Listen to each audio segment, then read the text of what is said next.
Chapter 23. Nightmares and Dreams. Webcar couldn't sleep. The Dreamer was currently moving through hyperspace on their way back to Republic territory.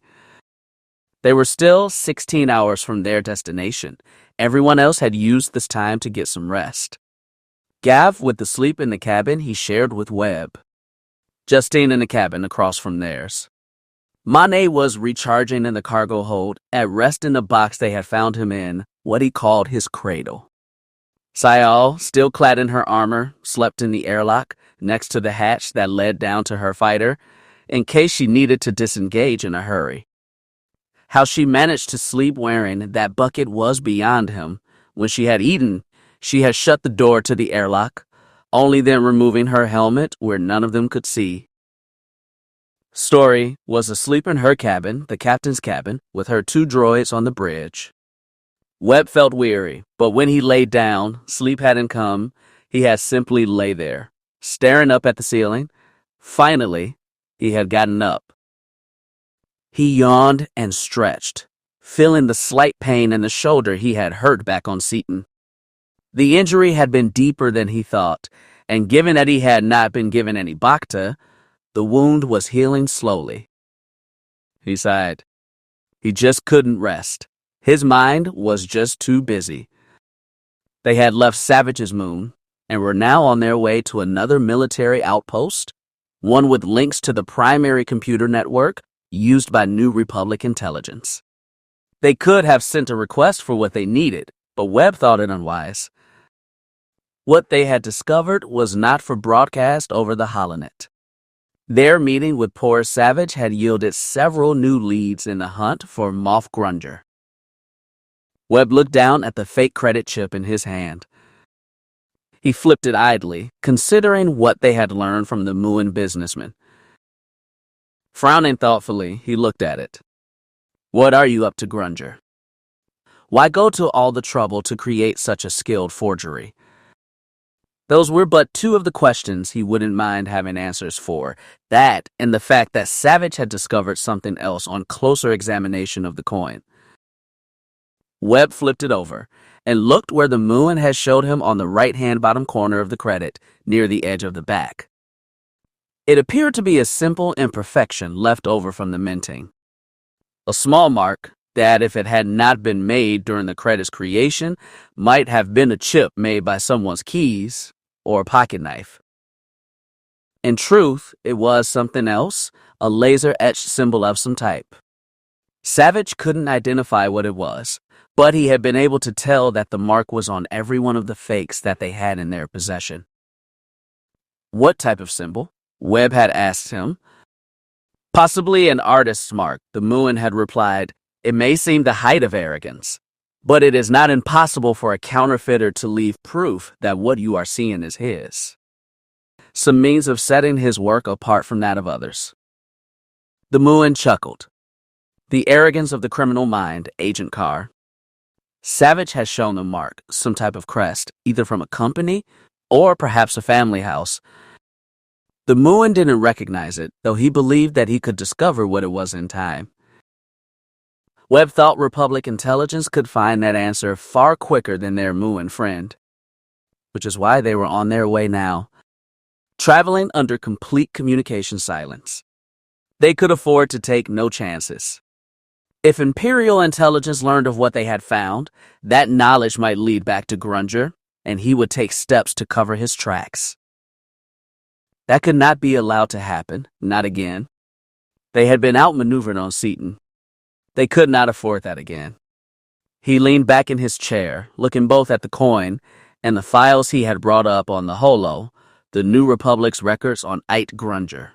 The records that they had managed to recover when the Imperial Palace had fallen. The day that the New Republic had liberated Coruscant. He frowned. Considering where it had come from, the file was small and extremely limited. Most would have expected the Imperial archives to hold more on one of the Emperor's personal staff, especially since that man was now an Imperial governor. Sadly, there was nothing there. Grunger's history remained, mostly a mystery. The man had begun as a Senate page almost 30 years ago, somehow managing to get the attention of then Chancellor Palpatine, and from there got himself named to the man's personal staff.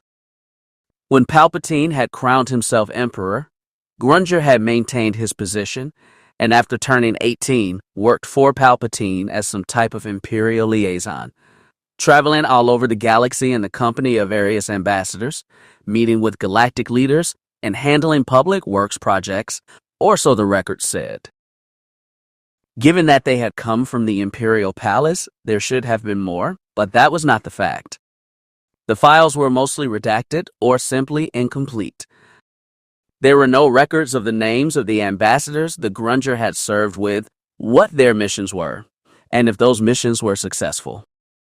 The files didn't even contain what public works projects he had worked on, or what worlds had benefited from those tasks.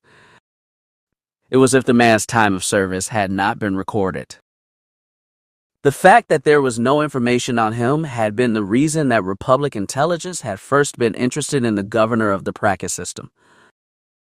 No one could say why he had been promoted so quickly, from aide following ambassadors around, to a representative to the Imperial Senate, to an assistant planetary governor, and finally a Moff.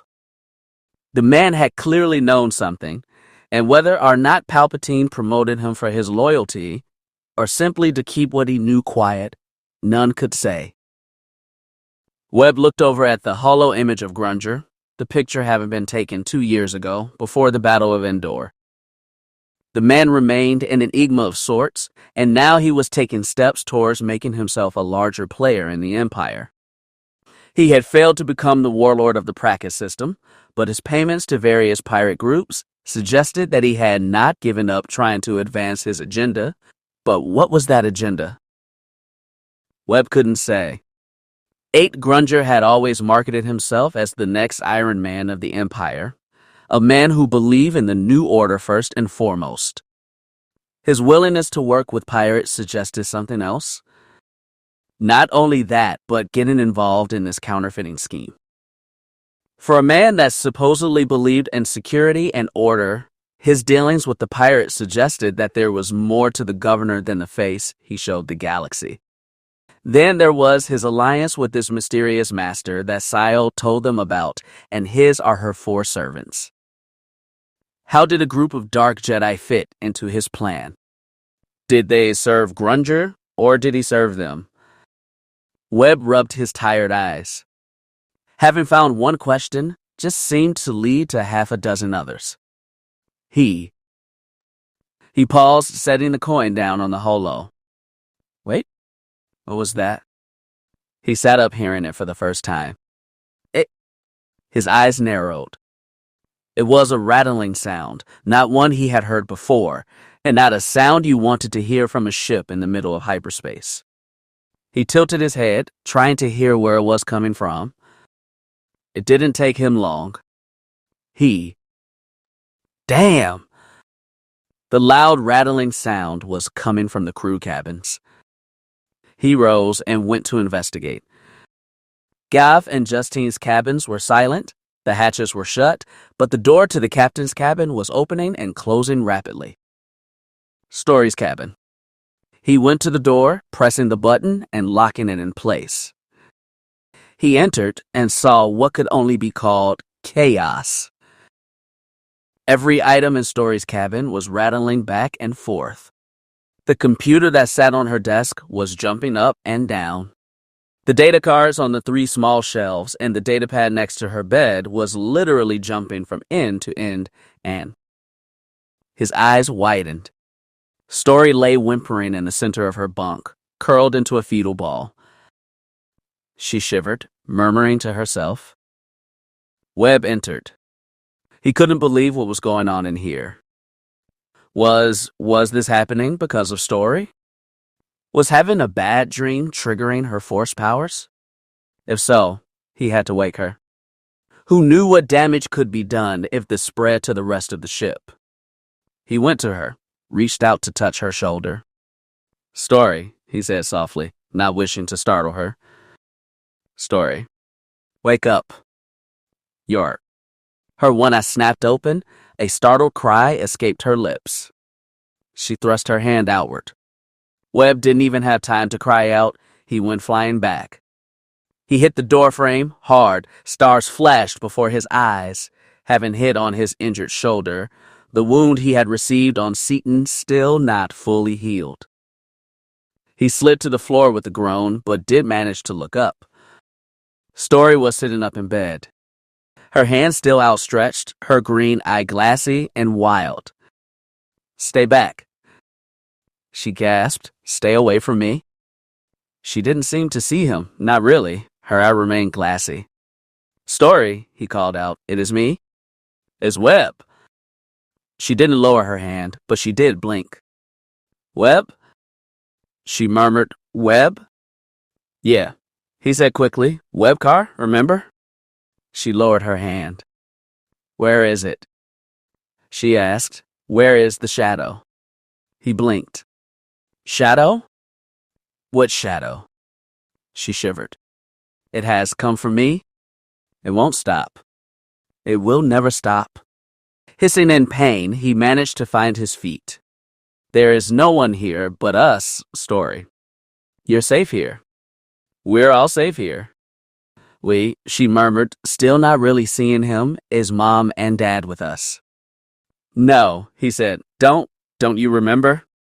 "No," she said in a tiny voice. "No, I'm scared." She lay back down, curling back into a ball again, curling up and shivering. "I'm scared," she whimpered. "I'm scared." He walked over to her, rolling his injured shoulder, hoping he hadn't torn open the injury again. He should have been angry with her, but he wasn't. He could hear it in her voice. She was not just scared, she was terrified. "Don't let it get me," she pleaded. "Please, Force protect me. Don't let the Monter get me." Webb blinked. "Monter?" He hadn't heard Story use that word since she was a small child. During one of the first trips he had taken with Castiers and his parents. He sat down on the bed next to her. "There are no Monters here," he said. "There is just me and my crew. We are here with you, Story. We won't let anyone get you." She didn't seem to hear. She still lay there, shivering. He reached out and touched her shoulder. She didn't wince. If anything, his touch seemed to help her. Her shaking diminished. "You're not fully awake," he said. "Try to stretch out and go back to sleep. I'll make sure that nothing gets you. I won't leave you." "Are we going home?" she asked. "When we're done out here, sure." He smiled. "I'll get you home." He had never seen her like this. Not even back in school, she had always been so strong and confident. And from what he had seen during their time traveling together, she had learned to take care of herself these last 10 years. But now, she sounded so lost, frightened, and confused. "You won't let it get me," she murmured. "No," he promised. "I'll keep you safe." He reached out to touch her face, to push a lock of blonde hair away from her eye patch. She took his hand and held it, gently pulling him down and next to her. Webb almost gasped in surprise. He now found himself laying next to her, holding her. Story was still trembling, but now she was in his arms, her back to him, his arm pinned beneath her head. His bad arm. He winced. The soreness was back like a fire, but he found he couldn't move, and more to the point, he didn't think that he wanted to move. He tried to make some space between them, draw back a bit, but she pulled him closer, so close that he could feel the skin on her upper back pressed against his neck, and the smell of her hair. Her ponytail only a few millimeters from his nose. He shuddered. He loved that smell. He remembered it from the times they had spent together before she got all popular and left him to chase Bremen Talk and the rest of those flea creeps. "Stay with me," she murmured, "please." He nodded, getting lost in the softness of her skin and the smell of her hair.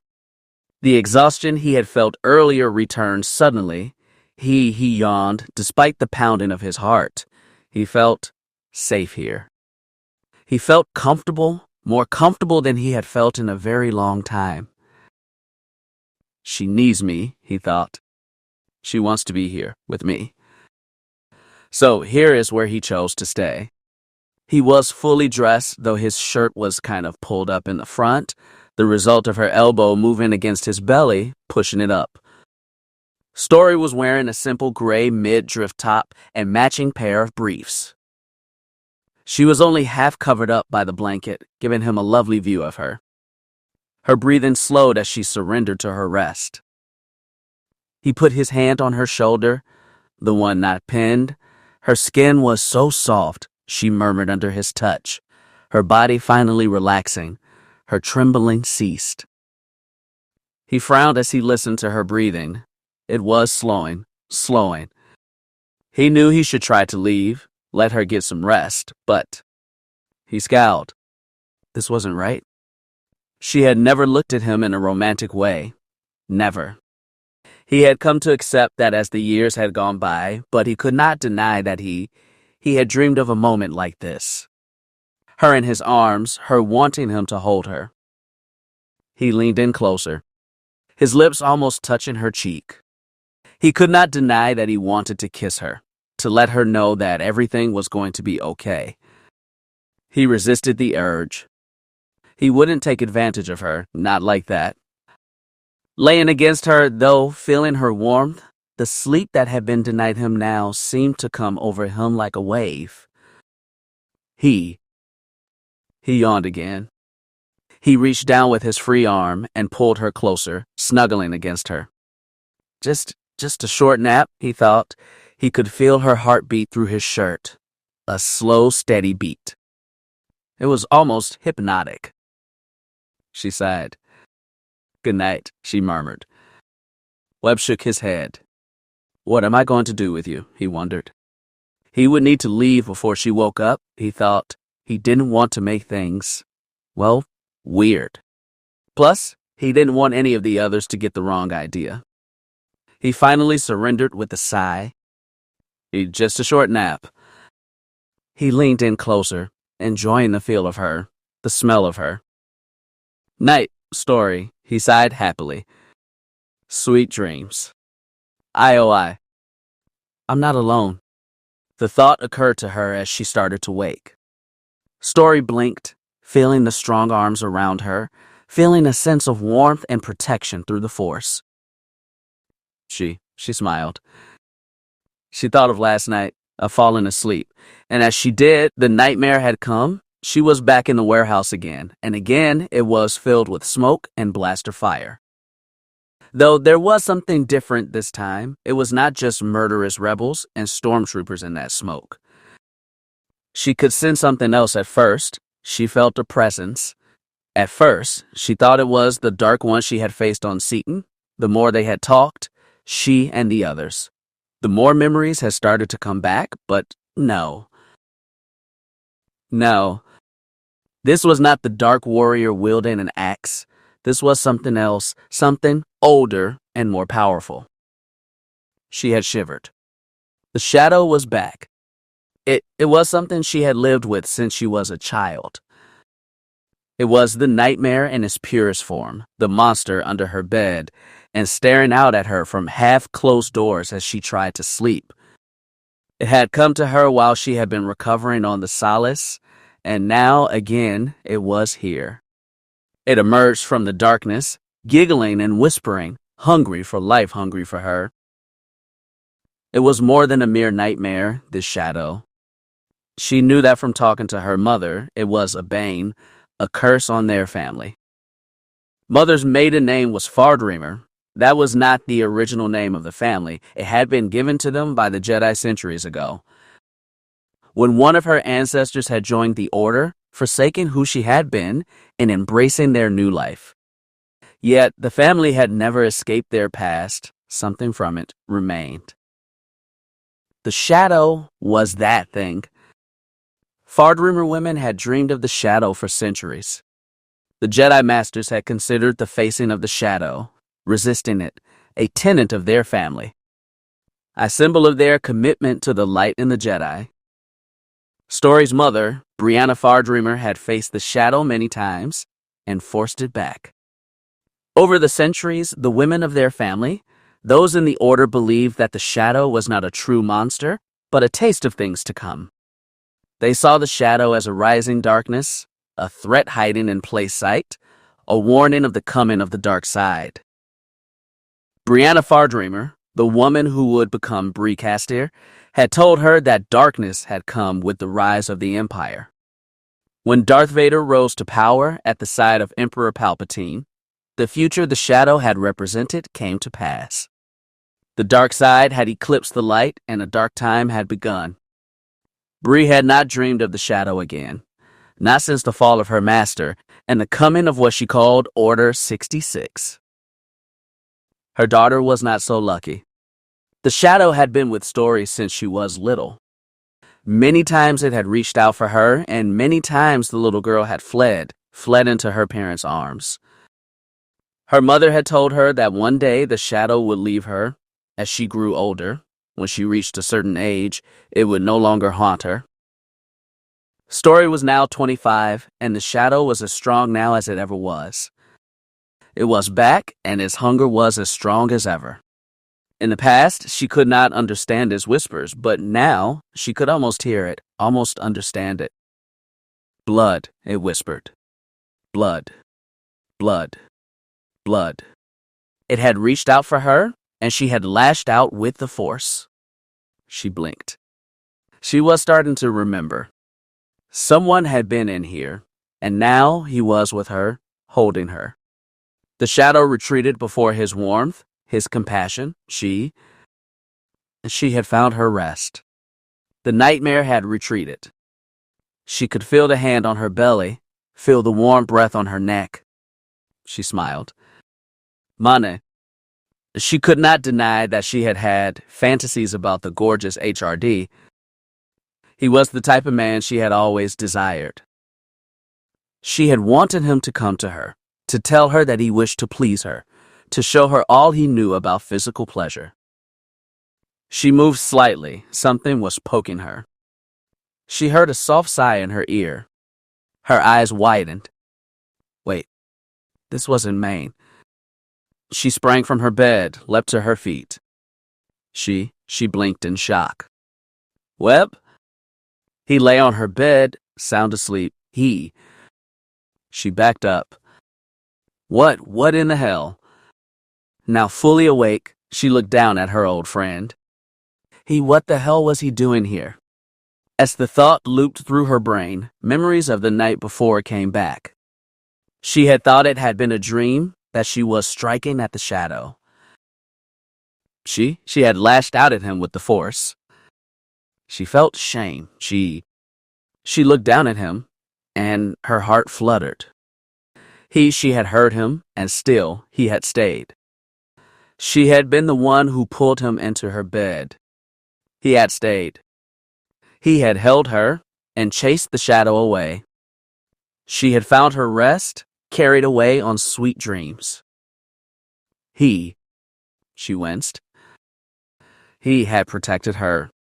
He was still fully dressed, but, well, she smiled. His shirt was pulled up in front, giving her a view of this flat stomach, the muscle tone there. He was not Mane. Few human men possessed a body like that, but Webb, well, he was kinda nice too. His body was slim and smooth, and now, looking at him laying there so peacefully, she could separate the memory of the boy she had known with the man laying there. After everything that had happened between them, the past wrongs she had heaped upon him, he still had tried to comfort her. She felt shame. She didn't deserve such kindness. Not after how she had treated him, how she had treated everyone in her life after choosing to join the future leaders of the Empire. She had been arrogant and cruel. She reached out for the bathrobe hanging from her chair. She put it on and sat down next to Webb. She touched his cheek. He groaned, leaning into her touch, and opened his eyes. Hey, he said, blushing almost instantly. Hey, she replied. Good morning. Morning, he said, sitting up, trying to get out of her bed. She could feel his embarrassment, like a child caught stealing a snack his parents said he couldn't have. She stopped him with a touch. Are you okay? I hurt you last night, threw you against the wall. He gave her a sheepish grin. It is not bad, he squeaked. Didn't really need that shoulder anyway. Sorry, she said in an equally sheepish voice. The two of them looked at each other, many things passing unsaid. Old childhood connections coming back, or maybe becoming something more. He coughed. You were shaking the whole room. I thought I could help. You did, she said shyly, looking away, grateful for the robe. She chuckled. My hero. His blush darkened. She smiled. She couldn't help it. It was cute. I didn't mean to sleep so long, he confessed. You realize the others are going to talk. Story smirked. If it gets too bad, I'll make them forget. You can't do that? Her brow furrowed. Maybe, she shrugged. He chuckled. You wouldn't use that on me. Would you? It only works on the weak-willed. I don't think you could be called that. He laughed nervously again. This felt strange, but strange in a good way. She wondered if she should tell him about the shadow. He had saved her from it last night. No, not now. That was not the conversation she wanted to have right now. I should go, he said, standing up, dusting himself off. Are you sure you are, okay? She asked, noticing that he was still favoring his shoulder. It is nothing, he promised. I will see you out there. She nodded as he left her quarters. She sighed and lay back on her bed. She thought about last night, the shadow, and now this. Her brow furrowed. Whatever this was, it doesn't have to be anything. He showed you a simple act of kindness. He helped you hold the darkness in check. She frowned. That was how a Jedi would look at things she suspected, but then again, she was not a Jedi. She headed for the small private fresher in her quarters. She needed to get cleaned up and get ready. Her journey was not over yet. She still had a ways to go yet before she could go to her parents. She frowned. It would hurt Webb when that happened, but he was stronger than he knew. He had proved that today. She sighed. One day, she thought, she hoped. One day, maybe he would forgive her. Chapter 24. War Council. They arrived in disguise. The yacht they came in on had been impounded during a raid on one of the trade routes. The clothes they wore provided by the intelligence officers aboard the Annihilator. Brementalk adjusted his coat for the 5th time. He felt strange being out of uniform. The governor moved quickly ahead of him. His dress was that of a well-to-do businessman. The hood and half-cloak he wore was popular on this world, suggesting wealth and prestige. Most of those on the street made way as he passed, with Bremen following in his wake. 4 bodyguards surrounded them, just in case, all elite stormtroopers without their armor, but still armed and ready if the need arose. Not that it should, Talk thought, taking in the beauty around him. This was what all the galaxy should have looked like. He smiled. A proper Imperial world. They were in the capital city, near the center of town. On the screens mounted on the buildings around them, the Imperial Information Service continued to provide updates on the war and recent events both here and abroad. He saw few stormtrooper, but there didn't need to be any, not on a place like this. The world's politics were staunchly pro-Empire. The only military presence he saw was a few off-duty Imperial Army troops, minus their wide black helmets, having a meal in one of the local cafes. Seeing this place, it was hard to believe that the war was going poorly for the Empire. But then again, if anyone wished to know that, all they had to do was look up when the sun went down. At night, you could see the dagger-like shapes of the Star Destroyers that shielded this place from rebel attack. far more than was needed just 10 years ago. He took in the crowd. Everyone seemed oblivious, happy, and secure in their perfect little world. Talk frowned. In a few more weeks, the governor would show these people just how vulnerable they were, and that the fleet defending them and the planetary defenses they hid behind was not the shield they hoped it was. Terror would find its way into these people's heart, and in that moment, the restoration would truly begin. They would flock to Grunger and the restoration, and then the real work would begin. The major shook his head. It was sad that they had to do it, to hurt and frighten these people, but that is what was required. The restoration needed to begin, and it began with an attack on this world. Is there a problem? Grunger asked him, not using his military title, not wishing to be heard using it. It was true that there had to be dozens of off-duty personnel here, but that didn't mean that they wished to draw attention to themselves. Imperial security still had eyes and ears everywhere on this world. It was best that they not even hint of their presence. Technically, Grunger was not a friend to the Empire right now. That would change soon, but for now, they needed to be careful. No, sir, he said quickly, dismissing the governor's concern. Good, we must hurry. The others will all have arrived by now, and we are expected to attend them. Yes, sir. The two men picked up the pace, their guards remaining around them, moving silently through the crowd. On an overhead screen, Moff Disra, one of the few remaining senior governors, was making an announcement about production at Kuat Drive Yards, ensuring the people in the square that all was well, and they had nothing to fear from the rebels who were currently feuding with the traitor Singe and his raiders. Talk shook his head. No one here spoke of the warlords and how the Empire had fragmented in the last 3 years. How so many military leaders had broken away and were making a play for the Emperor's vacant throne. Not that that throne was readily available anymore, not with Imperial Center having fallen into rebel hands. We will make it right, Talk thought. He believed that with all his heart. The restoration would restore the Empire to its proper place and true glory. He looked again, taking in the beauty and order of this place, a proper imperial world. He wished that story was here so she could see and understand that what they had believed in back in school still existed. Yet, as he tried to imagine them walking together, hands barely touching, but always brushing affectionately, it was not Story's face he saw in his mind's eye. He found himself wondering what the Lady Alima would think of all this.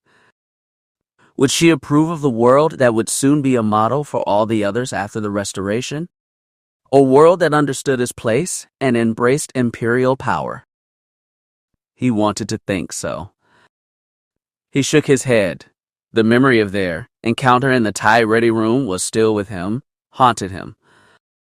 The woman was so fierce, and she, her touch, had awakened something in him, a desire that he had not allowed himself to feel for a long time. He tried to dismiss that feeling, knowing that Story was still alive out there.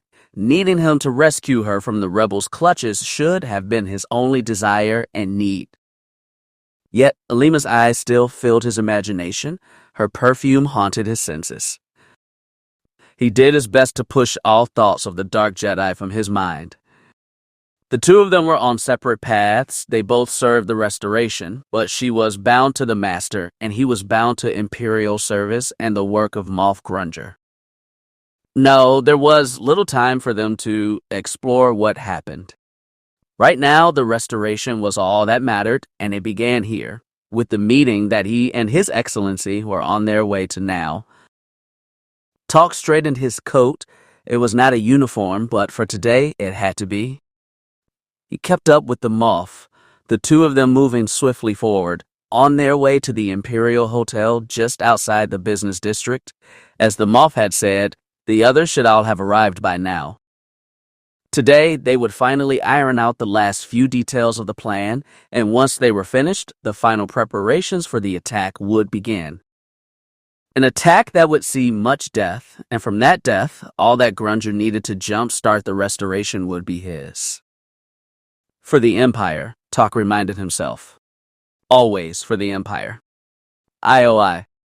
The meeting room was on the top floor of the hotel. Grunger had rented it under an assumed name, a name linked to one of his many legitimate businesses scattered through Imperial space.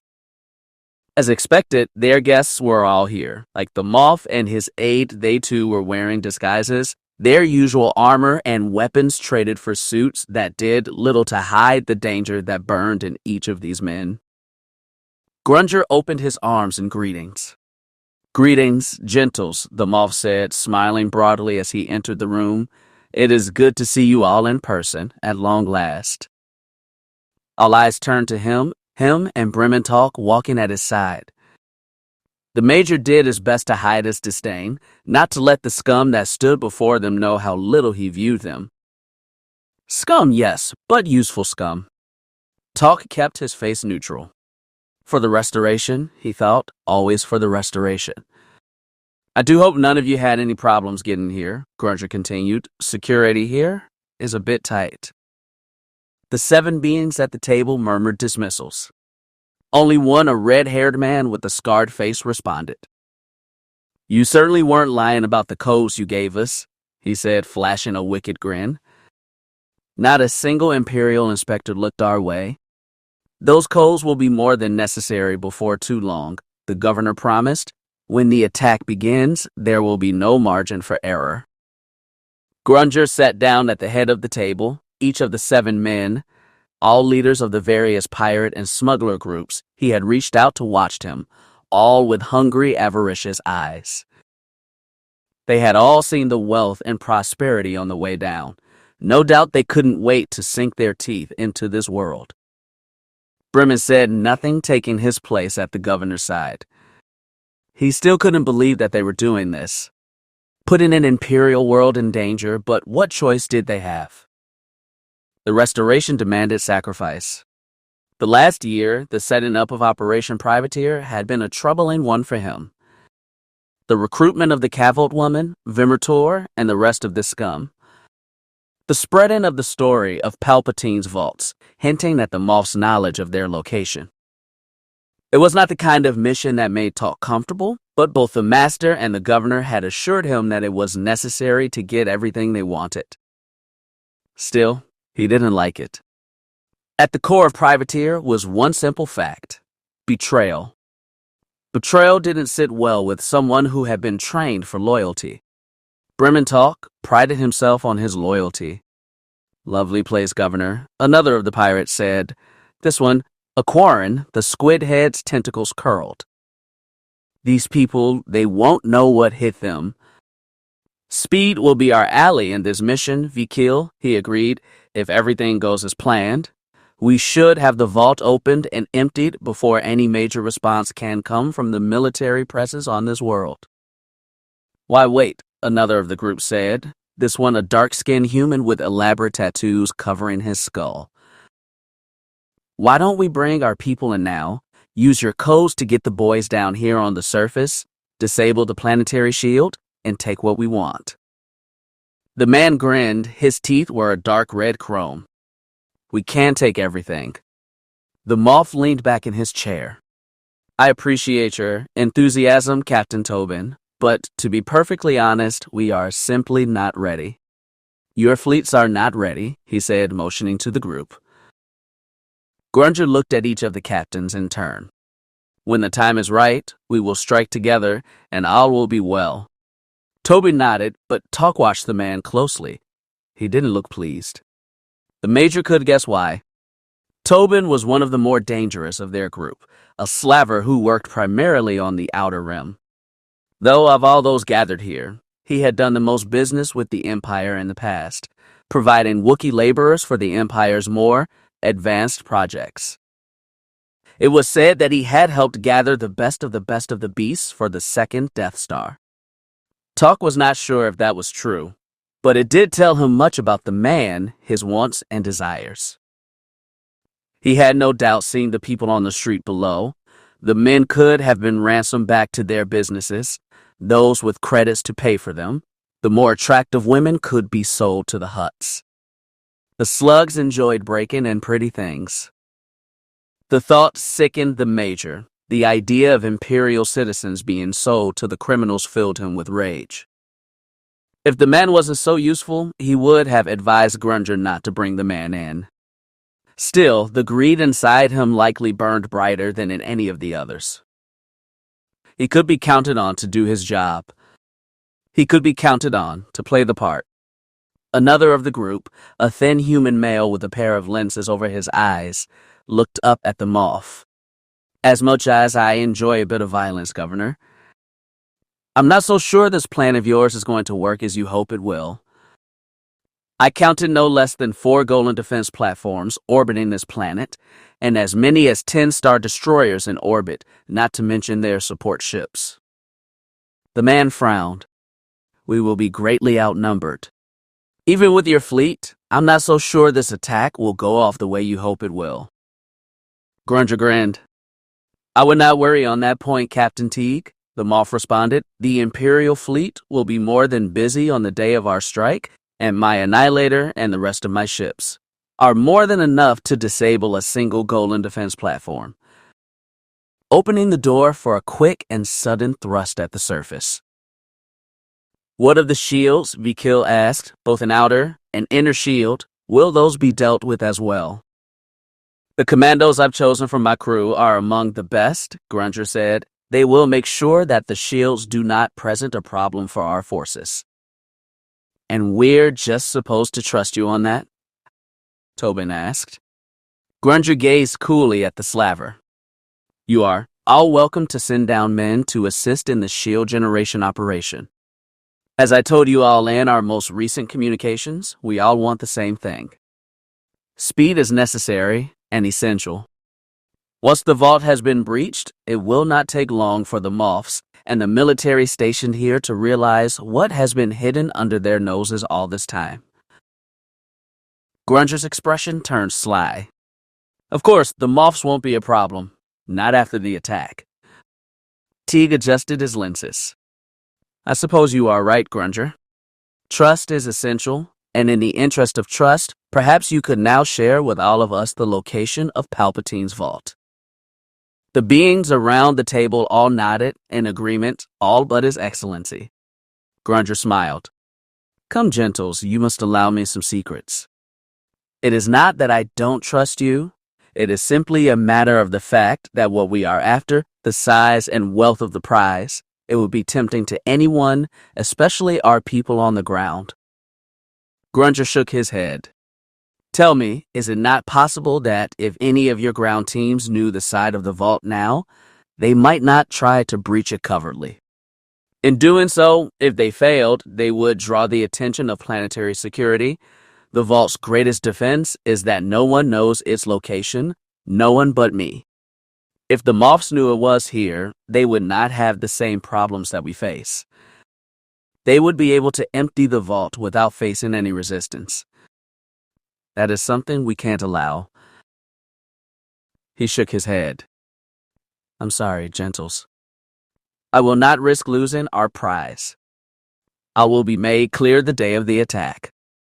We shall enter the vault together and split the shares as we have all agreed. He looked at the unhappy faces around him. If His Excellency was intimidated, he didn't show it. Grunger leaned back in his chair.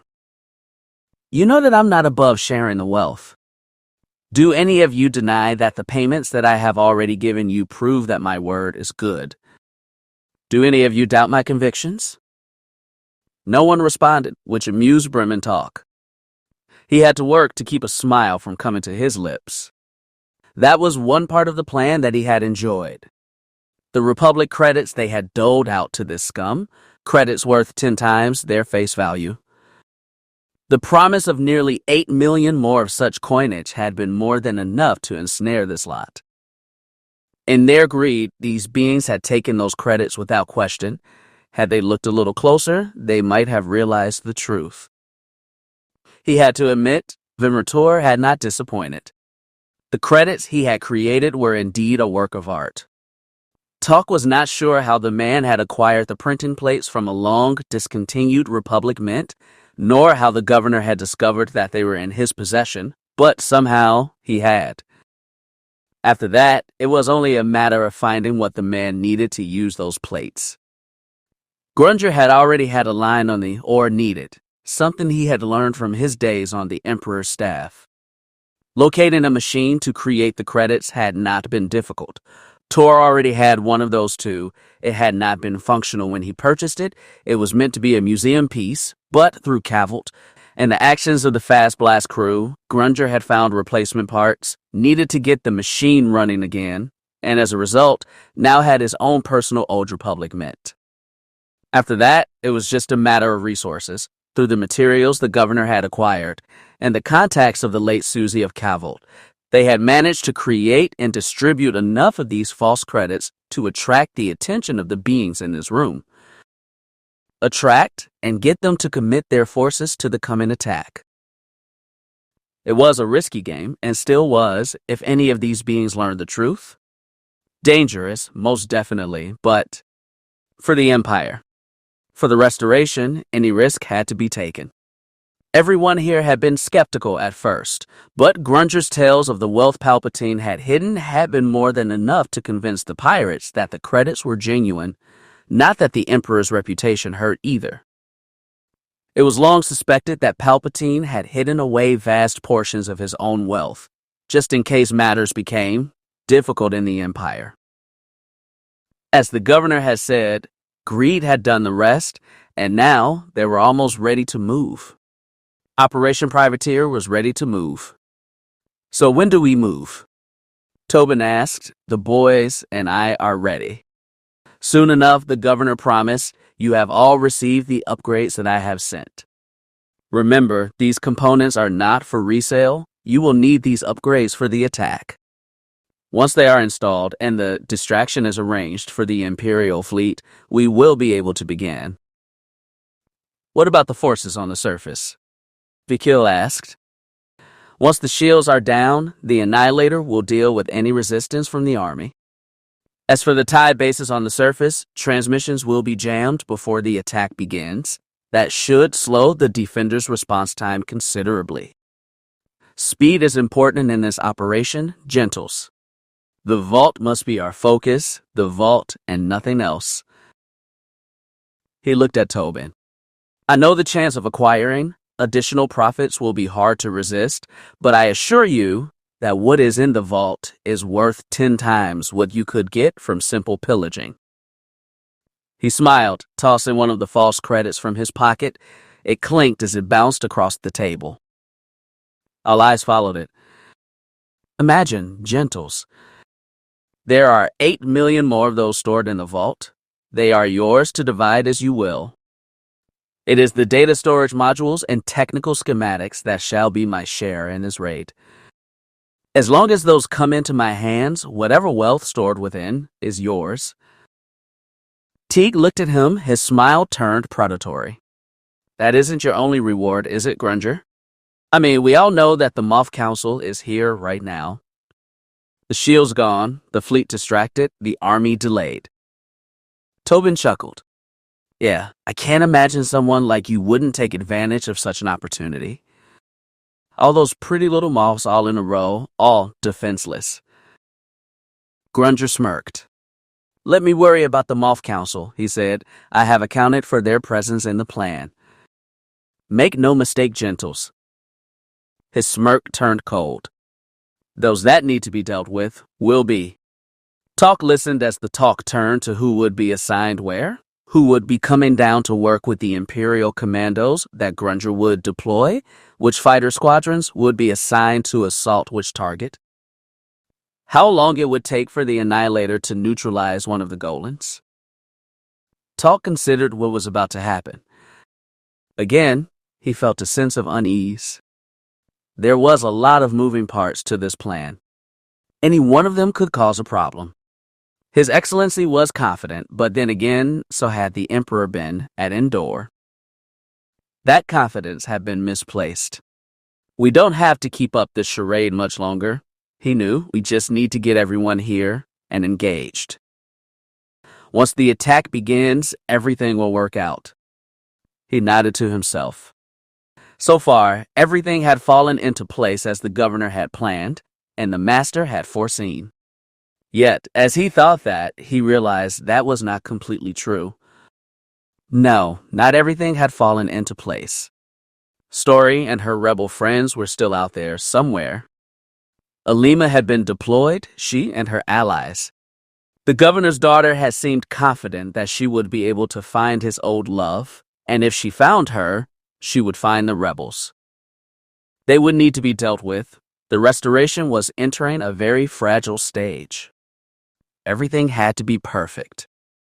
He almost sighed. He had wanted to go with Alima when she found Story. Seeing him, it might be enough to convince her of the truth.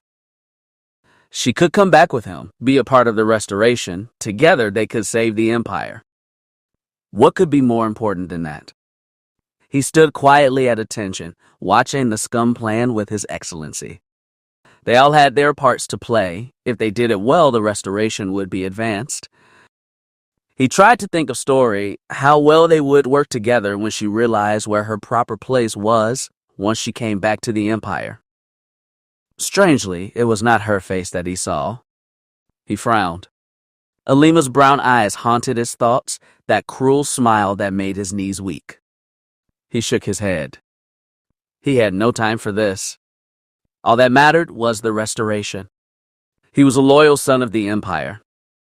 Duty came first. Chapter 25. Target, Liane 3. Story. Webb made his way to comm room, but paused when he heard voices. We will always be here for you, dear. Remember that? I've got to go, Mom. The others are waiting on me. Story. I gotta go. Goodbye, kid. We love you too, my daughter. May the Force be with you. He heard the hypercom switch off. He waited 3 seconds before coming in. Story stood before it, staring at where the holograms had disappeared. She sighed. Story? Webb repeated. Yeah, she murmured, wiping at her eye. She gave him a weak smile. I'm coming. Webb waited until she began to move so they could walk together.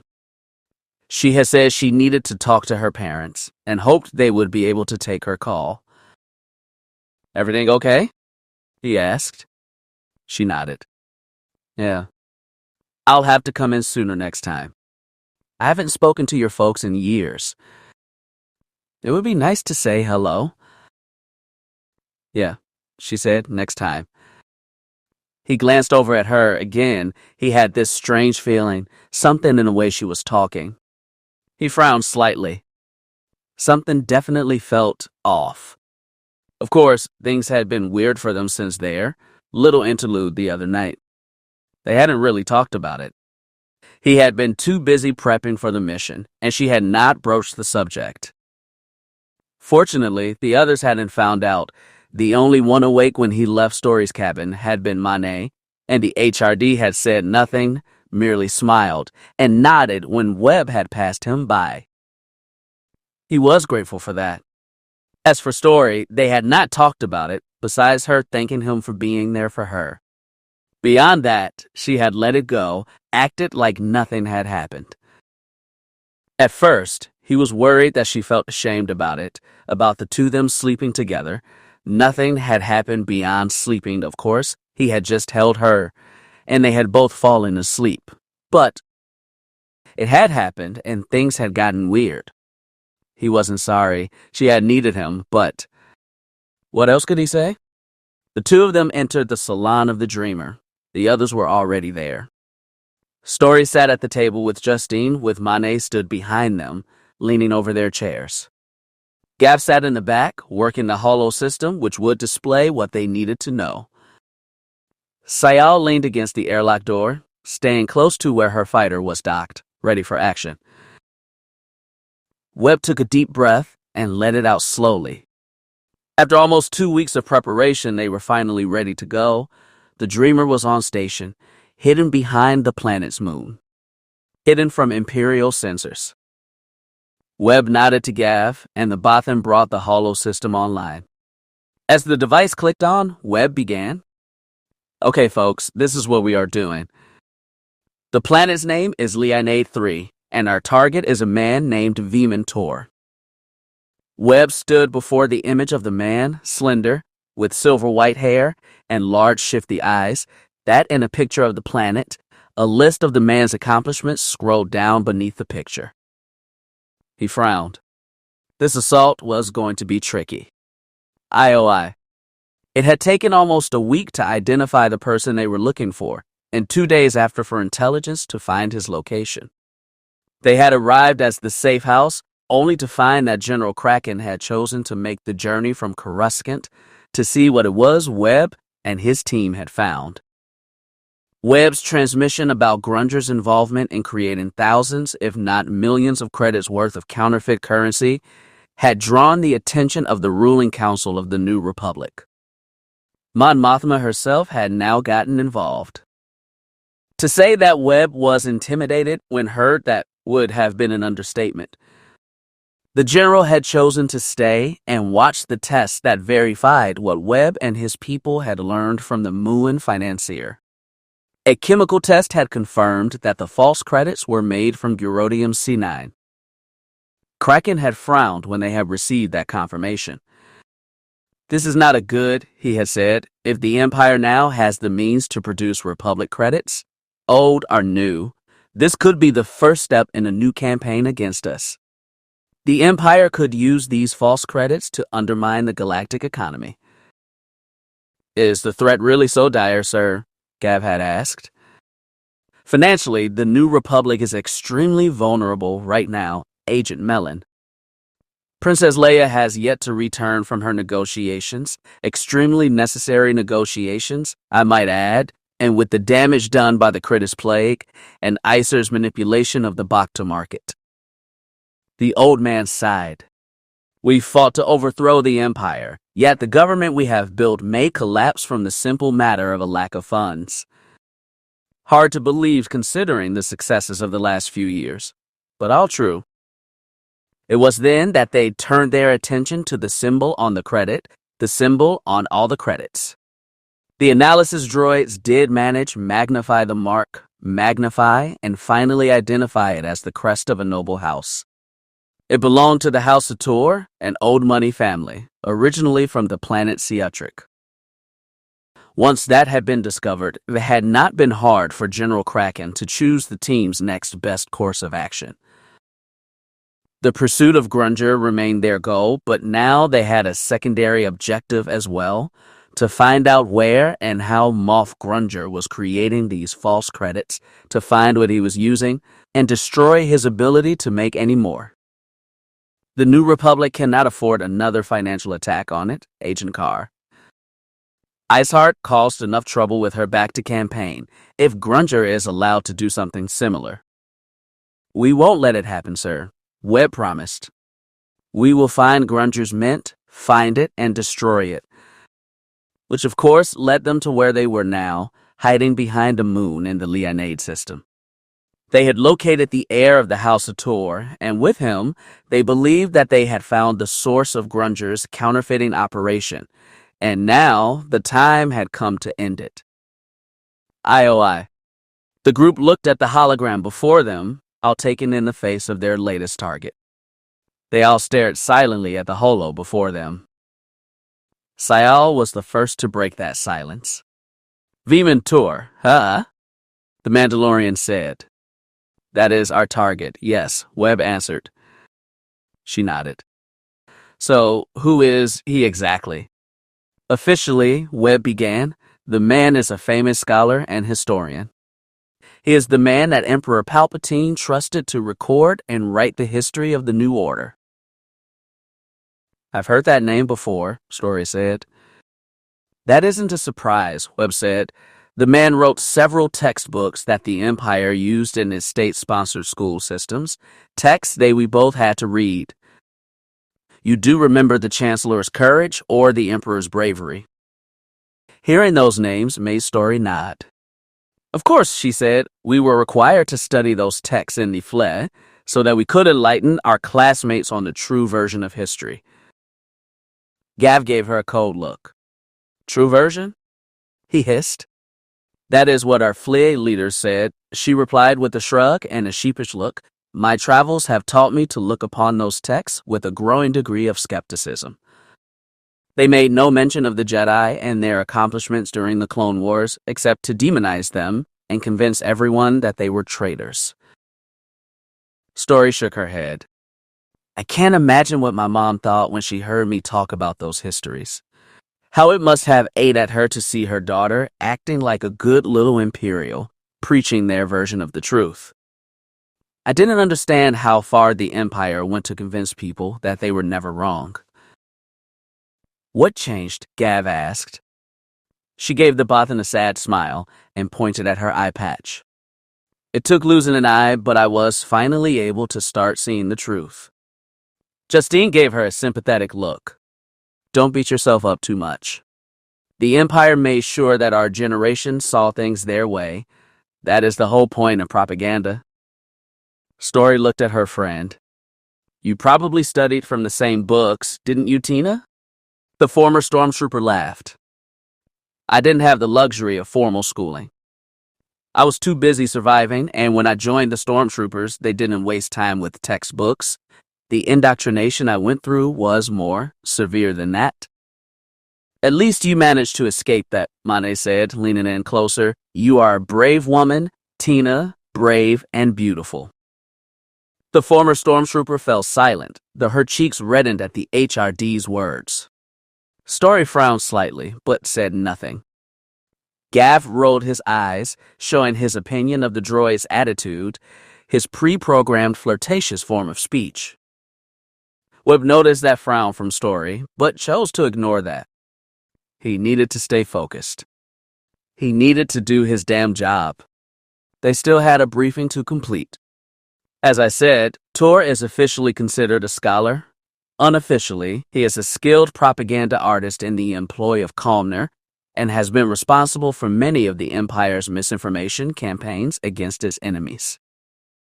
And now he works for Grunger. Gav hissed. Any idea of how this propagandist got mixed up in this whole fake credit scheme? That we don't know, but we will be finding out. Tor's family crest was on the credits we picked up from that pirate gang, all of them, and Mane has confirmed from his memory files that the ones his late master received also had the same mark.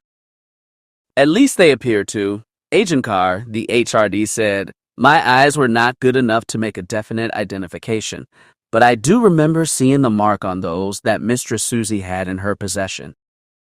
That is good enough for me, pretty boy, Webb said, using the nickname Gav had given Mane. It took some doing, but we have identified the location of Tor's current residence. He lives on a small estate on the planet of Liane 3. Gav typed in a command on his keypad, the image of Tor vanished, and the picture of the planet filled the holo. Liane 3 is a small world. Its primary focus is agriculture, with several non-military related business interests. Basically, it is a source of foodstuffs and consumer goods for the average Imperial citizen. It is not part of the Empire. Technically, it belonged to an independent state known as the Seatric Hegemony, ruled over by a nasty piece of work named Delek Krenel. Prince Admiral Krenel, as he calls himself, is one of the smaller warlords carving up the Empire for his own ends. He has a dozen worlds under his control, and a fleet of star destroyers of various types to defend them. Krenel's image appeared next to the planetary image, a tough-looking gray-hair Imperial with a metal right hand. Seeing the man's face made Webb shudder. He had read several reports about the warlord. He was, as he had told his team, a nasty piece of work. Krenel is known for making harsh examples of rebels, and those that sympathized with him. The man has a mechanical right hand that has been enhanced for one singular purpose. He is known to execute his enemies by crushing their throats with it, and seems to enjoy carrying out those sentences. Gav's fur rippled as he looked at the image. Is this Krenel in league with Grunger? Intelligence reports suggest that it is unlikely. Krennel and Grunger do have similar views on the galaxy, but that would make them more likely to be rivals than allies. Both men see themselves as the next Imperial strongman, so it is unlikely they would work together. Yet, the man we are after does live on one of Krennel's holdings, Story said. Another good point. The fact that Vimentor has chosen to hide in a warlord's territory is an interesting one. Of course, our analysts don't see that as proof of collusion. Tor's family was originally from the Seatric system, so his decision to stay is not likely out of loyalty to the Prince Admiral. As for Krennel himself, he only became leader of the Seatric hegemony a few years ago. He seized it following a failed attempt to destroy a rogue squadron, who had been on planet at the time. According to Imperial files acquired when Coruscant fell, Krennel had been dispatched by Isin Isard. Since he couldn't return in failure, likely to face Iceheart's wrath and a possible execution, he chose to take Seatric for his own. Before that, Seatric and his holdings had belonged to Sate Pestich, a member of the Emperor's royal court. Webb shook his head. Pestich was one of many men who met their end at the hand of Krennel, or so New Republic reports claimed. That doesn't mean that Isard is not involved with Grunger, Gav said.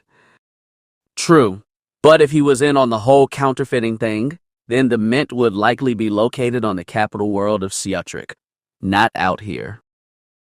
If it is even on Liane 3, Gav said. As I said, we are about to find out. Website. From what I read in his file, I don't think it likely the warlord is working with Grunger. It goes against what intelligence knows about the man. We have access to Krennel's psyche profile, and it paints a far different picture of the warlord. He isn't the subtle type, and definitely has shown no interest in criminal enterprises. He would likely see Grunger's scheme as beneath him. The Prince Admiral believes himself to be a warrior in the classical mode. Using credits to collapse his enemy's economy is really not the Prince Admiral style. The group nodded, accepting what the intel people had come up with. Personally, Webb didn't believe that Krennel was involved, a fact he was grateful for. He couldn't help but feel that the warlord's presence was a distraction. Liane 3 was on the edge of his space, and Tor just happened to find himself under the man's thumb because his world had fallen with the rest of the hegemony. I would rather not involve hegemony security when we move to secure Tor.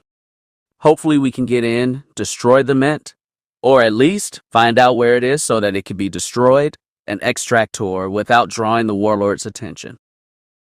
That would be Webb's preferred way of handling this. Of course, the Grunger extraction on Prakus was supposed to be easy too. That had not worked out that way. Sayal crossed her arms over her chest. He thought he heard her growl thoughtfully beneath her helmet. So we are going in? We need to do some recon first, check out the estate and its defenses. If everything looks breachable, we will be going on. Tor is the primary target, and if this counterfeiting machinery is on the premises, we will make sure that it is no longer operable after we leave. This could be another trap, Gav said, showing his teeth. The credits we found were all marked with Tor's signature. That is why we are going in cautiously. Kraken doesn't want us to take any chances. If things look too big for us to handle, we will withdraw and pass what we found to the Republic military. A formal dirty tricks team will then move in and destroy the target. Story shuddered in her seat. What if Grunger's red blade is there? Webb gave her a compassionate look. You think you could handle another fight with this dark Jedi? Story grimaced. Her expression didn't give Webb much confidence. The Mandalorian caught her expression as well. Some advice, if I may. Story looked at her. Sure. Sayal drew her pistol and twirled it. I didn't see the full fight you had with that red blade, but from what I did see, you tried to fight some kind of duel with it. Sure, that is how I was trained. Which is why you lost. You were trained by a Jedi of the Old Republic, a Jedi used to having dozens of other Jedi or troops backing them up. Fighting the Master Servants is not some arena duel. It isn't about the rules of engagement. There are no rules. You go in, you fight to win. Improvise, distract, cheat if you have to. You try to match skill and power with one of these red blades, you will lose. Story looked down sheepishly. I learned that lesson well enough. Sayal continued. I saved your life by not standing toe to toe with it. I used my flamethrower to separate you two, then I launched a grenade. It blew her back, allowing me to fire my pistols when she blocked that attack. I let her have it with my flamethrower again. I set the tempo for the fight. I didn't spar with her, I threatened her. That is how I got you out. Sayal walked up to Story and put her large hand on the girl's shoulder. She toyed with you last time. You were surprised by her presence. She won't make the same mistake when you meet again. You can't afford to either. She might even bring in another of her friends, or all three. You must be prepared. Don't get pinned down, and don't be afraid to get out or call for help if you are outgunned. Story chuckled nervously. You wouldn't happen to have a spare set of armor? Maybe a flamethrower or a grenade launcher. That made the Mandalorian snort with amusement. You have the Force, with Thathidus your ally. You can improvise attacks that I could only dream of carrying out. Story gave her an arched look. Do you know much about the Force? Only what I learned as a child, my alpha and pack mother, The Mandalorian fell silent. Let's just say that I grew up on tales of the Jedi, the way they should have been. Story nodded. Webb watched the two carefully. It occurred to him how little they knew about Sayal. She had agreed to help them and was under contract with New Republic intelligence, but still. Who knew what was under that helmet? Sayal was a Corellian name, but that didn't mean she was Corellian. In fact, he didn't think she was even human. What she had said didn't support that. She wore gauntlets and gloves, but it was apparent that her hands were not those of a human. He thought she might be a Cathar or a Togorian. Both feline-like races had pack-like mentalities, but they didn't refer to their civilizations as such. He had met a Cathar during his training and had worked with the Togorian Slicer. He had gotten web footage of the second Death Star's destruction. Despite being raised in the Corps, educated in the Imperial system, Webb had no prejudices against alien races. The upbringing he received from his parents and his friendship with Gav and other beings of different species has expanded his outlook on the galaxy. He didn't need to know everything about Sayal. All he had to know was that she was an ally. He believed they could trust her. She had a mercenary attitude, but had saved Story's life, and seemed to hold respect for the Jedi of old, despite how she claimed her people had been treated, both the Mandalorians and her birth race, whatever that race was. Sayal was an enigma to be sure. He was curious. Story chuckled as she regarded their armored companion. Don't suppose you could give me some tips? Story asked. You said you killed one of this master's red blades. Sure, Sayal said. We will probably have time. After all, we can't do a complete recon in a single day. Webb nodded. In this, the Mandalorian was right. He would not risk leading his people into a trap like he had done on Seaton. They had gotten lucky that Sayal had been there. Otherwise, they likely wouldn't have made it out alive. This time, he doubted there'd be any surprises. I've given Chip the coordinates for the estate. With your permission, Story, we can proceed. She nodded thoughtfully and rose. Sayal stepped back, letting her. So we're going in, she said. I don't suppose you need to remind us to be careful, do you, Webb? He nodded grimly. I suppose not. We are definitely in harm's way. He considered what they had to face. Grunger was proven to be a more formidable opponent than his handlers at Republic Intelligence had thought. Now they were on the edge of a brutal warlord's kingdom, hunting a threat to the New Republic with an almost unknown squad of red blades waiting in the shadows, not to mention the threat of a mysterious dark Jedi master. This mission had become far more than the snatch, and grab it had been on Prakus. But he had faith. We have made it this far. He looked at his team, both those that he had started with, and the allies they had picked up along the way. Sayal was a wild card. Mane had his strength and seductive skills, and Story had the force and her lightsaber. Between their skills and abilities, he believed that they could succeed. Kraken certainly thought they had a chance. He took a deep breath and let it out slowly. Whatever was down on Leon A3, they would face it. Face it and prevail. Chapter 26. Target. V Mentor. Maybe she just doesn't like Bothans. Webb looked up from his work. He was checking his pistol, making sure it was ready. When they entered the Tor estate, he wanted no surprises on that front. Who has a problem with Bothans? He asked. Mando, Gav responded. You've seen how she talks to me. Maybe she has a thing against Bothans. Webb shrugged. Maybe, or it could be she doesn't like you just calling her Mando. Her name is Sayal. I know what her name is, and that is my point. She knows what my name is too, but she still just calls me Bothan. Gav's fur rippled. She could use my name once in a while. It wouldn't hurt her. Webb chuckled as he returned his blaster to his holster, now turning his attention to the explosives he had brought. The two were waiting beside the speeder they had rented in the closest town. Story had brought the Dreamer down just outside city limits, just in case Grunger had people watching the ports. The rest of the team had split up into groups of two, with Sayal going with Story and Mane going with Justine. Webb looked up into the sky. Dusk was fading fast and quickly becoming night. Soon it would be time to move.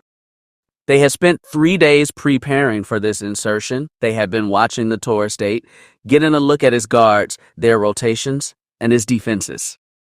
They saw no sign of any stormtroopers or any other mainstream Imperial presence, but that didn't mean that they weren't there. If Tor did work for Grunger, his guards might very well be stormtroopers without their armor. A necessary deception considering this world was under the command of a warlord like Prince Admiral Krynl.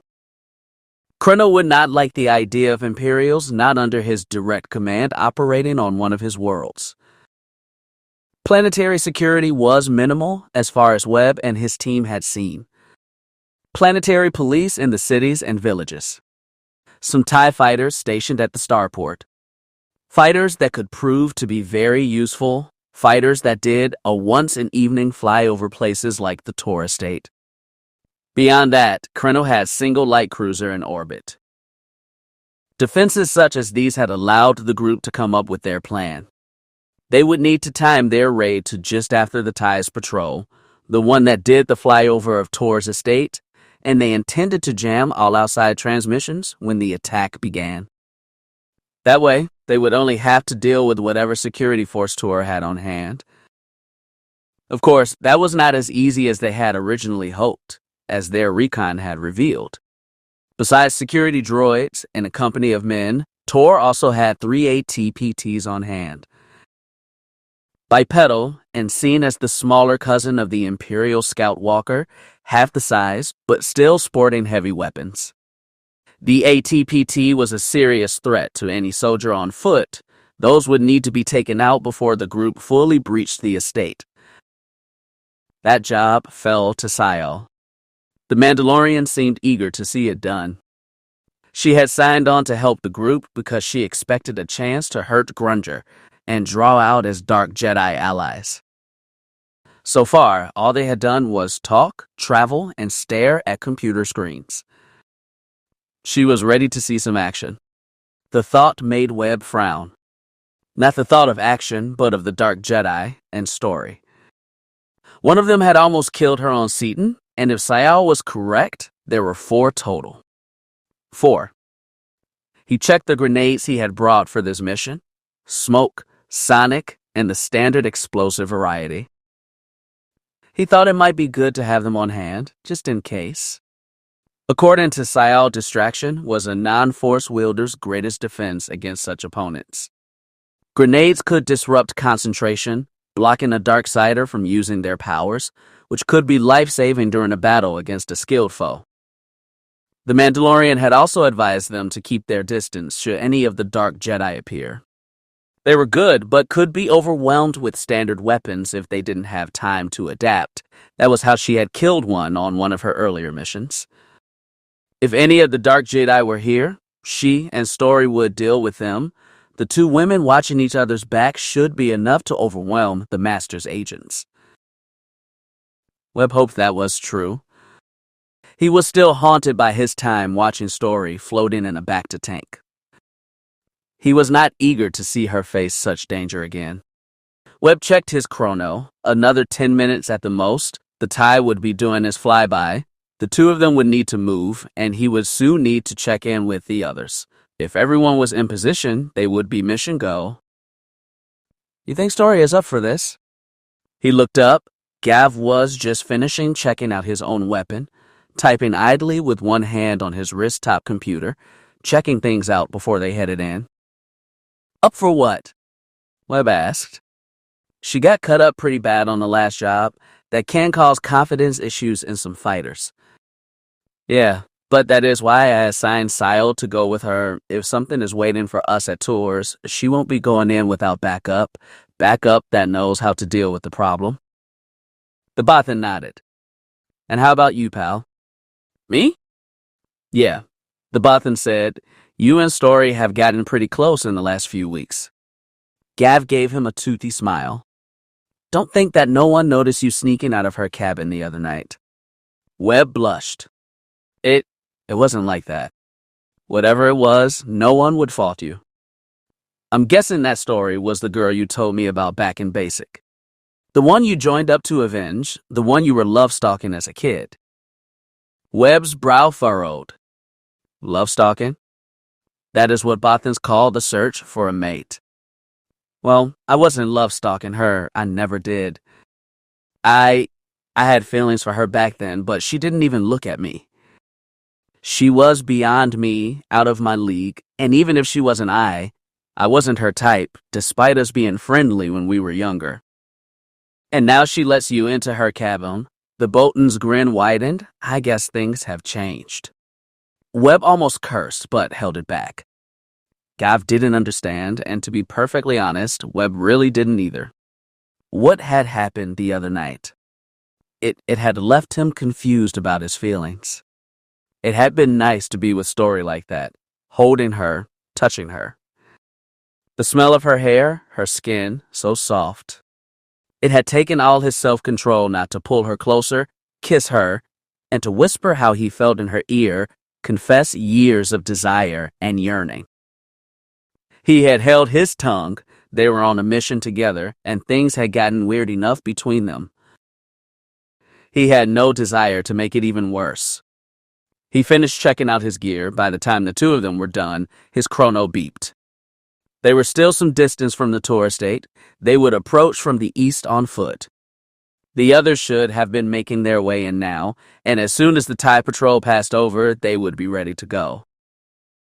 The two men headed out, weapons at the ready, the last of the day's light finally fading. Webb nodded to himself. Okay, he thought, let's do this. IOI. The tour estate had the look of Old Republic money, built from stone. It reminded him of those old castles he had seen in Holos. The only difference was that this castle was in the middle of grain field, with two private roads linking it to the rest of the planet's transportation routes. Webb and Gav hunkered down. Justine had the jammer and would trigger it as soon as they began to move. Webb clicked on his comlink, the microphone coming down from his earpiece. This is 1, everybody checking. 2 here, Justine called out, ready to go. 3 here, Gav said. This is 4, I'm ready, Story added. 5, ready to move, Mane said. Silence. Webb's eyes narrowed. 6. He means you, newbie, Gav hissed. I heard him. 3, Sile growled. I was scanning comm traffic. The TIE will be doing his flyby shortly. Gav chuckled. She makes my number sound as bad as Bothan, he murmured. As expected, 6, Webb said, "You know what to do as soon as that fighter is outbound." "Yes," Sial answered, "6 is ready." Webb nodded. So far, so good. They stayed low, using the grain field to hide their approach. From above they all could hear the approaching familiar high-pitched scream of a TIE fighter. The timing had to be flawless. As soon as the TIE was overhead, Gav would introduce a program into the castle systems. The group had infiltrated the source of the hardline that gave the old building data access. Webb and Gav had built a program that would deactivate any wall-based alarms or shields. The guards could still report the failure, but they would be under attack before they had the chance. If all went well, no alarm would be sent. Sial would disable the ATPTs and Story would take care of the security droids. From there, the group could enter the main building and secure a tour. The imp craft appeared over the horizon, dropping in altitude so that it could buzz the tour estate, likely scanning for anything out of the ordinary. Webb and his crew wouldn't be picked up, or shouldn't be. They were close enough to the building that any sensor package aboard the TIE would read them as part of his security measures. The howl of the TIE's twin ion engines seemed to shake the world as it passed over, leaving Webb's ears ringing, and then, just as fast, the ship was gone. The screen faded while Gav introduced the program they had sliced into the estate's computer system. Webb and Gav rose from their crouch. "Time to go." "Now," Webb ordered. He could just hear the sound of Sial's rocket pack firing, the TIE's fading scream masking the sound. No alarm went off suggesting their program had done its work. Webb and Gav headed for the main entrance. Story should have already force jumped over the wall and was moving through the estate. Mane and Justine would be heading in from the opposite side. The HRD was equally confident that he could make it over before he was spotted. Webb and the Bothan halted as they saw the two-man patrol near the gate. They had stopped, were chatting among themselves. Neither seemed really alert, complaining about the TIE passing over. The two agents struck. Stun blasts rippled out from their carbines, catching the two guards unaware. They were both flung back, unconscious. Webb and Gav moved quickly, binding their hands and feet, securing their mouths with tape. Both guards were dragged into the security booth at the entrance, where Webb triggered the main door. So far, so good. The two slipped in, their weapons at the ready. They could both see blue flashes to the right and left, the rest of the team dealing with the security guards. They came across one of the security droids, its servos grinding, an impotent electronic whine coming from his vocoder. The restraining bolt that Kraken had provided had done its work flawlessly. Webb and Gav circled around, moving from cover to cover, keeping an eye out for any guards. None materialized, but the two took no chances. The Seton trap was still fresh in their minds. They passed two outbuildings, but saw nothing out of the ordinary. One was a gardener's shack, the other a storage bay for what looked like droid parts. They quickly approached the castle's main entrance. Justine and Mane were already there, waiting for them. "Report," Webb whispered. "Guardhouse and roving patrol secure," Justine responded. "We came across a security droid," Mane added. "I took care of it." Webb nodded. So far, so good. He saw two more shadows approaching, Sial and Story. Droid Shed dealt with, his childhood friend said, "Restraining bolts are on and working." "Vehicle pool is clear," Sial said. "Walkers and the lone security speeder has been disabled." "Good," Webb said. "How is the programming running? 3? Gav brought up his wrist-top computer, checking if he had access to the castle systems.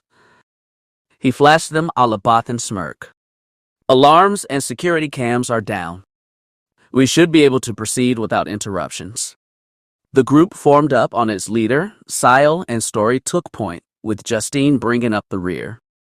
At the main door, Gav ran a bypass, giving them access to the main building.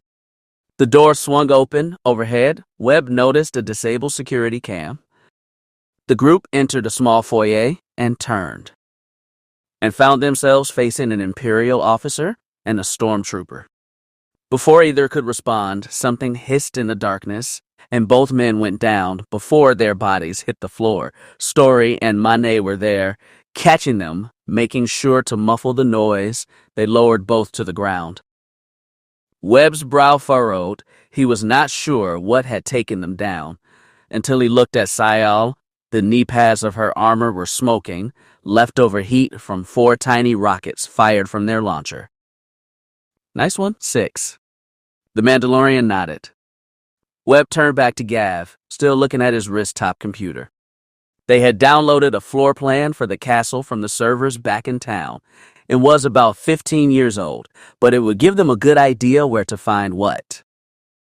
Find me the security room and the target. Security room is that way, he said, pointing. Target is likely in the bedroom, 2 floors up, and 3 down, and on the right.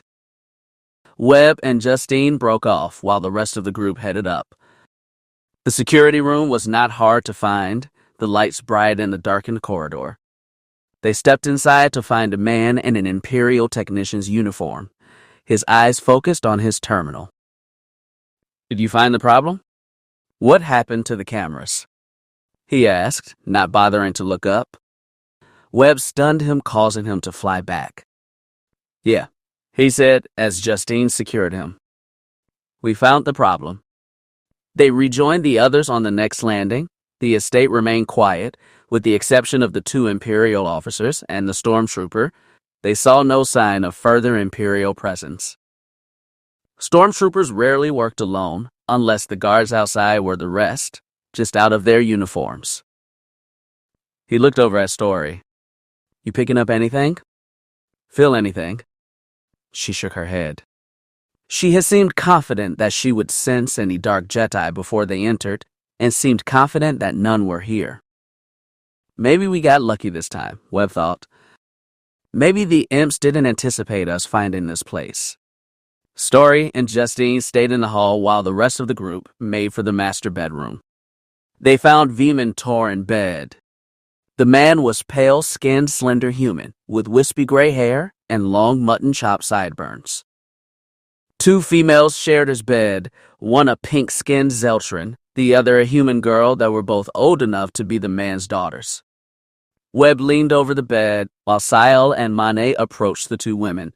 Both gently but firmly covered their mouths, muffling any possible screams.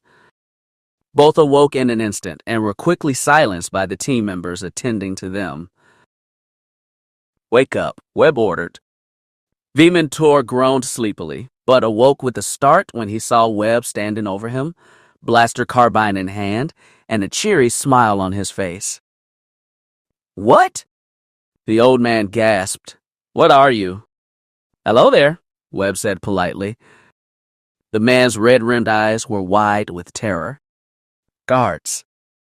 He shouted, Guards! Webb raised his carbine and pointed it at the old man. That shut him up. Gav grabbed a fallen blanket and a robe for the 2 females, letting them cover themselves up before Mane sealed them in the fresher. He promised them they would not be harmed if they were good girls and stayed locked in the fresher. Neither questioned the handsome HRD. The Zeltran even offered him an appraising look and a smile. He nodded gallantly to her as he sealed her and her friend in. Webb looked at Veman Tor. He recognized the man from his picture on the back of the textbook he had studied back during his school days. The old man looked a bit worse these days. He was rail thin, and his eyes had a shifty look with a slight pinkish hue. Webb recognized the symptoms. The man was a spice addict. The small container and dirty mirror and metal straw on the nightstand all but confirmed that particular vice. Veman Tor, I presume, Webb said. I'm your shot caller for this evening. You can call me 1. The man snarled. I will call you dead, rebel. When the Empire hears about this. The man was quick, Or he was just guessing. Webb figured he had not identified himself as a rebel. The man's instincts were spot on, that is for sure. The agent pushed on. The Empire? Or Aite Grunger? Webb asked him. That caused a reaction. The old man's jaw snapped shut. Webb grinned, taking out one of the fake credits they had gotten from the pirate gang. He flipped it onto the bed next to the old man. We have questions, sir. We want you to tell us about this. The man refused to even look at it. I don't know what that is. You will pay for this? It bears your mark, sir, Webb told him. We found it on the others, too. Sayal leaned over him menacingly. What do you know of the Master Imp? Why is the Master and those that serve him working with this Moff Grunger? The man looked up into Sayal's T-visored helmet, his face turning even paler. I don't know anything about this. I don't know who you are talking about. Webb's eyes narrowed. We can do this one of two ways, sir. The easy way or the hard way. The easy way means we stun you and leave this estate with what we came for, and the hard way is, well, hard. He smiled menacingly. Your choice, of course. Tal remained silent. Webb continued. We need to know how you made these, he said, gesturing to the credit. We need the location of both the mint and the or you are using, and if you could tell us what you know about Grunger's plans, that would be nice too. The man glared at him. His spice-filled eyes were cruel and defiant. I always knew the rebels would come for me, that you would seek my destruction for telling the truth. By truth, you mean peddling Palpatine's lies for the last 20 years? I read your book, sir. I was never impressed. The galaxy needs Palpatine. He saved us from the Separatists and the Jedi. His dream needs to be reborn. The Empire will be reborn, and the governor will see all your heads on pikes. I thought you didn't know who we were talking about. Webb asked. The old man continued to glare daggers at him. Webb sighed. The hard way, then. He stunned the old man, causing him to flop back down on the bed. The agent shook his head. Now they had to move quick. Someone would notice the silence from the estate soon enough. They had 20 minutes, maybe less. Gav would raid the computer, download anything he could find about Grunger and the counterfeiting operation. They would also need to search the castle, make sure that the mint wasn't here, and also to find any clues that could lead to the Moff's whereabouts or the details of his plan. He might. The sound of a lightsaber igniting filled the hall. Webb broke away while Gav remained to prepare V Mentor for transport. Mane and Sayo followed at his side. Justine was standing back while Story swung her lightsaber. Webb's childhood friend was snarling with fury, shouting obscenities. I don't see anyone. Justine said, I don't have a shot. Webb looked around. 4. What are you doing? I got you, Story hissed. I got you, you bastard. Mane looked back and forth. I see no one is there. The Mandalorian stepped forward. Yes, there is, she hissed. She tossed one of the sonic grenades and then fired her flamethrower. Not at Story, but at the walls opposite her. The grenade went off, leaving Webb's ears ringing, but that was not the only thing that left him feeling disoriented. Webb was shocked when one of their shadows detached itself from the wall, detached and ran. He stared in disbelief, either from the sonic shock or just surprise. Sayal jerked her blaster pistols and fired. Kamek Ni? She shouted. Remember me. The shadow, the man didn't stop. He dodged Sayal's blaster bolts, letting Webb and the others get a good look at him. He was tall and thin and clad in black and violet robes. He looked human, but his sunken eyes and cheeks gave him an almost skeletal look. The team raised their weapons, ready to assist Sayal in her attack. The man raised his left arm. Down, the Mandalorian shouted. Webb and the others obeyed just in time. Discs shot from the dark man's sleeve, small and sharp. They whizzed over the team's heads, bounced off the wall, and ricocheted back. Sayal grabbed Webb and yanked him out of the way as two of those discs sank into the flaw right next to where his head had been. Webb, still feeling the effects of the grenade, shook his head. His ears were still ringing. "What the cark is going on out here?"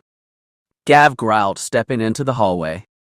Webb looked around, trying to find the shadow man. He saw nothing. The man had disappeared. Maine. Justine went to the droid's side. He was laying on the floor, one of the discs sticking out of his chest. The HRD sat up and looked down at it. "Interesting," the droid said. "Lay back," Tu said. "Let us get a look at it." "Am fine and undamaged," the droid said, regaining his feet. "My armor protected me. The wound will be dealt with by my self-repair function." Webb sighed with relief. The hall was still burning. Sayal moved through it, scanning with her armor sensors. Webb looked at her. She had known who that was, called him by name. He could guess what that meant. "Everyone okay?" He shouted, "Sound off." The group all responded, all but one, Story. She stood looking down at the ground before her, her pink lightsaber flaring. "Four, you okay?" Webb called out. "I got him, Webb," she said dreamily. "I got him." "Got who?" Gav asked. "What is going on?" Sayal looked at her. When she spoke, her voice was soft, comforting. "Story, what you are seeing right now, what you are feeling, it isn't real." "Isn't real?" But I got him, Sayal. He is dead. Grunger is dead." She pointed at the ground with her lightsaber, even as she switched off the blade. Webb looked down. There was no one there. The Mandalorian kept speaking, moving slowly toward Story. "What you are seeing, it isn't real. The one we just chased off, I know him. His name is Kamek Ni. He is one of the Master's maggots." Story's smile faded slightly, but her eyes remained glassy. "Master?" she whispered. "Kamek serves the Master," Sayal continued. "He is an emotion twister, Story. I know what he does. I've seen it. What he shows you. It can seem pretty real." Story's eye narrowed defiantly. "I got him," she hissed. "He is dead." "You didn't get him," Sayal said. "No." Story spat. "You won't take this from me." "You can't." She looked at Webb. Her eyes were glassy. She gave him the saddest smile he had ever seen. "I'm sorry I couldn't keep my promise, Webb." He needed to die. She looked down at her lightsaber. "Now I can go home." "I want to go home." She looked up at her childhood friend. "Goodbye." She raised her lightsaber to her chin. Her finger moved to the activator switch. Webb lunged. "No." He wasn't fast enough. But Mane was, even with the weapon sticking out of his chest. He was there. He pulled the lightsaber from Story's chin, even as the blade extended, barely missing her chin and her head. He tried to pull the weapon from her hands, but she drove her shoulder into his belly, making the droid take a step back. Sayal fell upon her too, but it wasn't over. Story had gone mad. She lashed out with her weapon, almost cutting both the HRD and the Mandalorian. She screamed at them, a mix of rage and despair. She was so desperate to believe that Grunger was gone. Webb looked at her in horror. She was so ready to kill herself. She wanted to die. Another blue flash came from the right.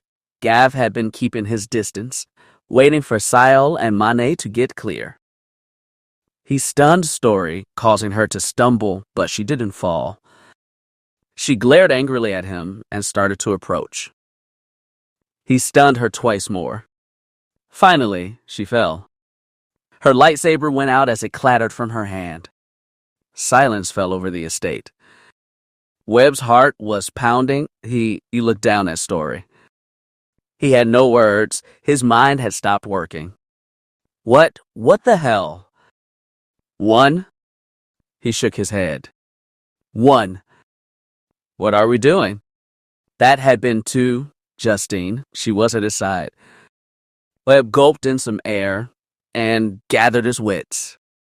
We need to put out that fire, he ordered. 3, get on the computer, download what you can. We have no time to search this place. That dark Jedi may already have called for reinforcements. He looked around at the others. Bring Tor, we are leaving. Gav looked at his friend, his expression concerned. What about 4? He looked down. Story was unconscious. He shivered. He had never seen her like that. She had been like a wild animal lashing out. He could still see that fatalistic smile, how she had put her weapon to her chin. He shivered. Secure her hands and keep her unconscious, he ordered. He reached for his comlink. He needed to call Chip and Tee. They would bring the dreamer in for him. He had questions and thought the droids might have answers.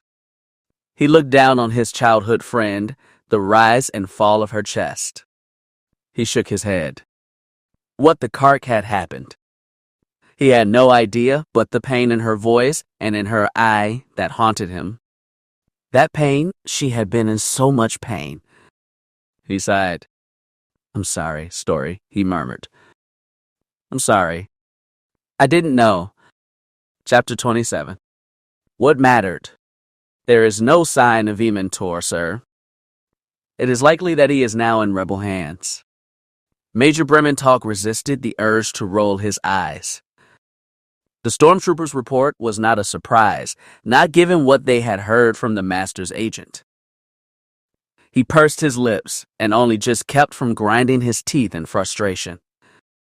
The man was an elite stormtrooper, and like all who had undergone the training and conditioning, he had been left somewhat limited. Elites were created to fight, and that was it. Elements like true independent thought and creative expression had been cast aside. Men were needed like this for the restoration, but that value was sadly limited. See to the cleanup, he ordered. We will be moving out in 20 minutes. Yes, sir. The stormtrooper hurried away to gather up the rest of their scanning crew. The major glared into his back. In some way, he envied the trooper his inability to grasp what had happened here. Brementalk's frown deepened. Somehow, the rebellion had located Tor, located and taken him. The governor had only trusted the man so far. His information was limited, but what he did possess could be damaging. Not good, the major thought. No, not good at all. He looked up at the sky. They had come in after dark, slipping in as the rebel strike team likely had. Grunger's ability to operate here on Liane 3 was limited. The locals would not question their presence, having been trained to ignore Imperial operations, not wishing to be involved lest they attract the anger of those in power. Spies of the local government were still a problem, however. They had no arrangement with Delat Krenel, the ruling Imperial here, and until the restoration was completed could not risk drawing the attention of the warlords. Such men would likely see what Grunger was doing as a threat to their power, which was why they needed to move quickly and be gone before the hegemony authorities noticed their presence here. Even now, Brementalk half expecting to see lights on the horizon. Krenel did have a garrison here, and if they were noticed, well, it was better for all if they were not. The major shook his head. Things were not going their way.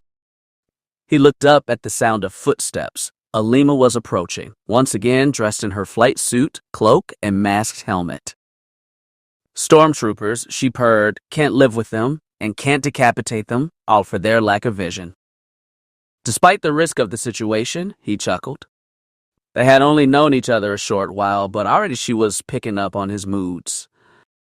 He could not decide if that was a good or bad thing. They had arrived on her armed courier ship. It had been a bit of a tight fit, the two of them, the scanning crew, and therefore stormtrooper escort, but they had made do. They had learned of the rebel strike through one of the Master's agents, another dark Jedi like Alima. The governor had sent them in to evaluate just what damage had been done. The rebels had only killed Tuhir at the estate, the officer in charge, and his stormtrooper guard. The others had been stunned and bound, showing restraint that was uncommon in most rebel operations. They had even spared Tor's female companions, locking them in the fresher until their work was done. Most unusual given what Talk knew of rebel savagery, his own kidnapping years ago had taught him that much about such terrorists. The only thing missing were the computer files in Tor's office and the academic himself. Again, they had done their best to limit the man's knowledge of the operation, but what he did know was enough to point the rebels in other directions that could cause problems for the restoration. He and Alima walked together. The sky was beginning to lighten. Morning would be here soon. It would be in their best interest to be gone before then. Krenel's spies might have noticed the activity out here, and that could draw a response from the local garrison. It was in their best interest to be finished up and gone before then. She was here, Alima said. The major nodded. She didn't need to say who was here. Story. He sighed. What have they done to you, girl? He wondered. Why have you turned against the Empire? A man in black emerged from the barracks, clad in robes and a tall tricorn-style hat. This one was far fancier than Alima, but radiated the same sense of cold power. He made his way up to them, a cruel smile on his face. Alima turned and nodded. Kamekni, she said. Alima, he said in a nasally voice. He then turned his attention to Bremen. You must be the Major, Grunger's man. Bremen talk, he said with a welcoming nod. The dark Jedi returned it, and once again turned to Alima. There were 6 of them, including the Jedi girl and your old Mandalorian playmate. As you can guess, they wasted little time in breaching this place, and were gone just as quickly. At the mention of the Mandalorian, Alima's spine straightened. Talk could see the tension in her posture. Hear anything useful during your skulking? She asked. A few things, he answered, some names here and there. Did they mention where they were going? Bremen asked, did you get a look at the ship they left on? They said nothing of their destination, nor did I get a chance to get a look at their ship. The Mando figured out that I was there, and I needed to make a quick exit. Did you kill any of them before they fled? Alima asked. The man held up his left arm, revealing a strange weapon strapped there. He smiled. I used my Lamvarok, but I neither saw nor sensed any fatalities. Alima snorted. You are losing your touch, Kamek. Perhaps the Master should have assigned Suchi or Efrair Cross to this task. We might have seen better results. The other dark Jedi sneered. I've already contacted that Master, informed her of what I saw. She was pleased enough with my performance and considers the mission a success. Success? Brementalk said, glaring at the other man. The rebels made off with both a trove of information and Veman Tor as well. I would hardly call that reason to claim success. Kamek gave him a sour look. What would you have had me do, Major? You could have at least silenced Veman Tor. That would have at least limited what the rebels made off with. The Major glared. The governor will not be happy when he hears of this. Kamekni sniffed. He looked more insulted than anything else.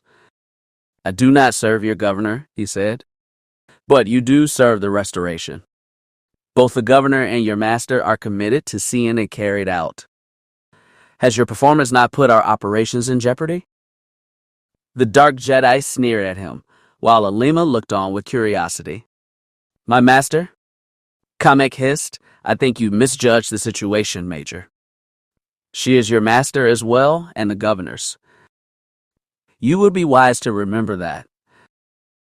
Grunger and I serve the good of the Empire, Talk replied.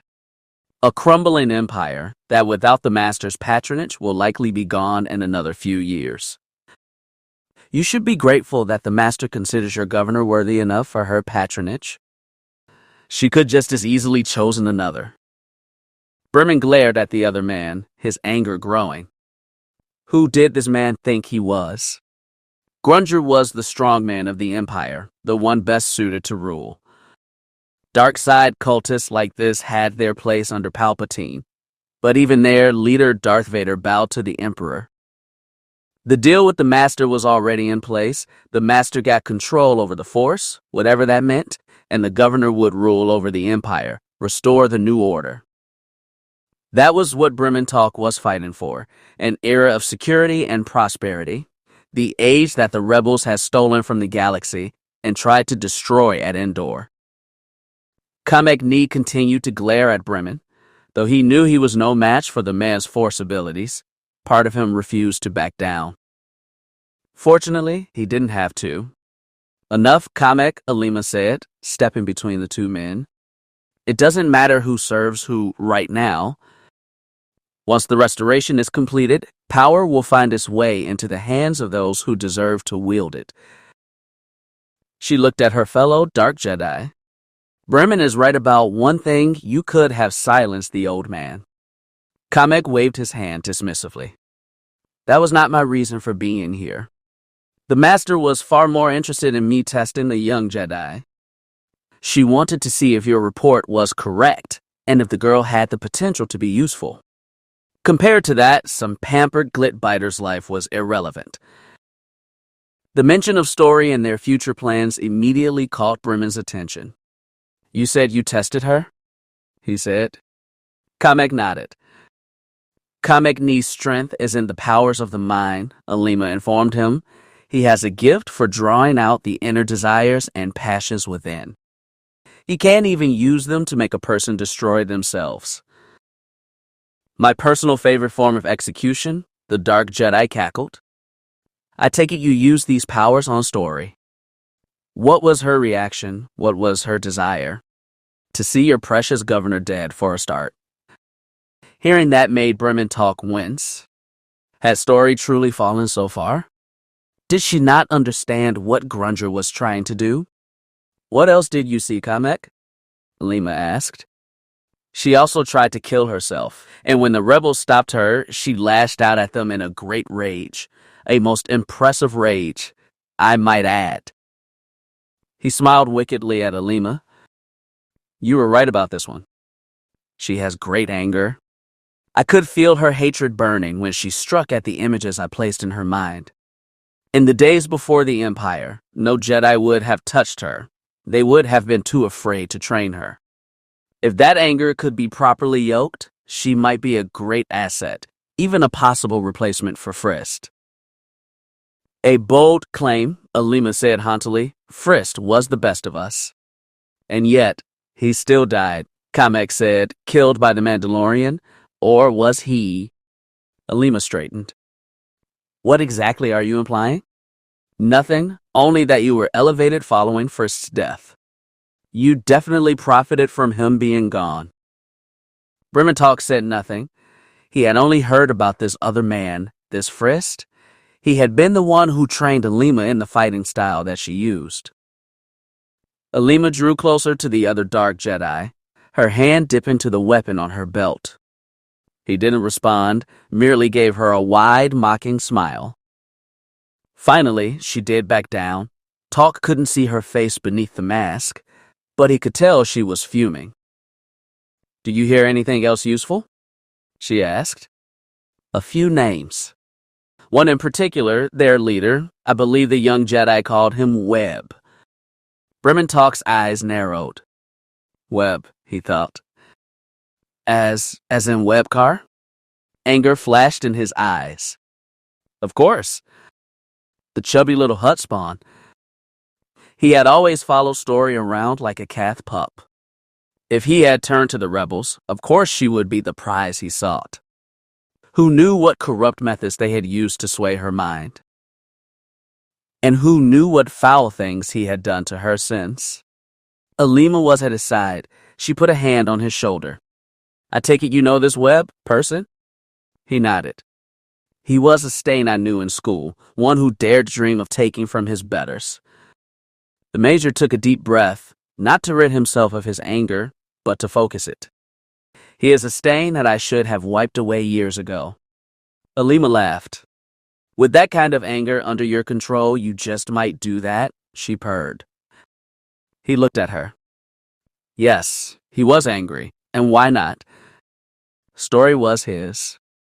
His. How dare Webcar try to steal from him? He would need to bring this information to the governor, not that Grunger would be able to do much with it right now. In the old days, Webb's family would have been seized for questioning. Their businesses and fortunes seized for crimes against the state.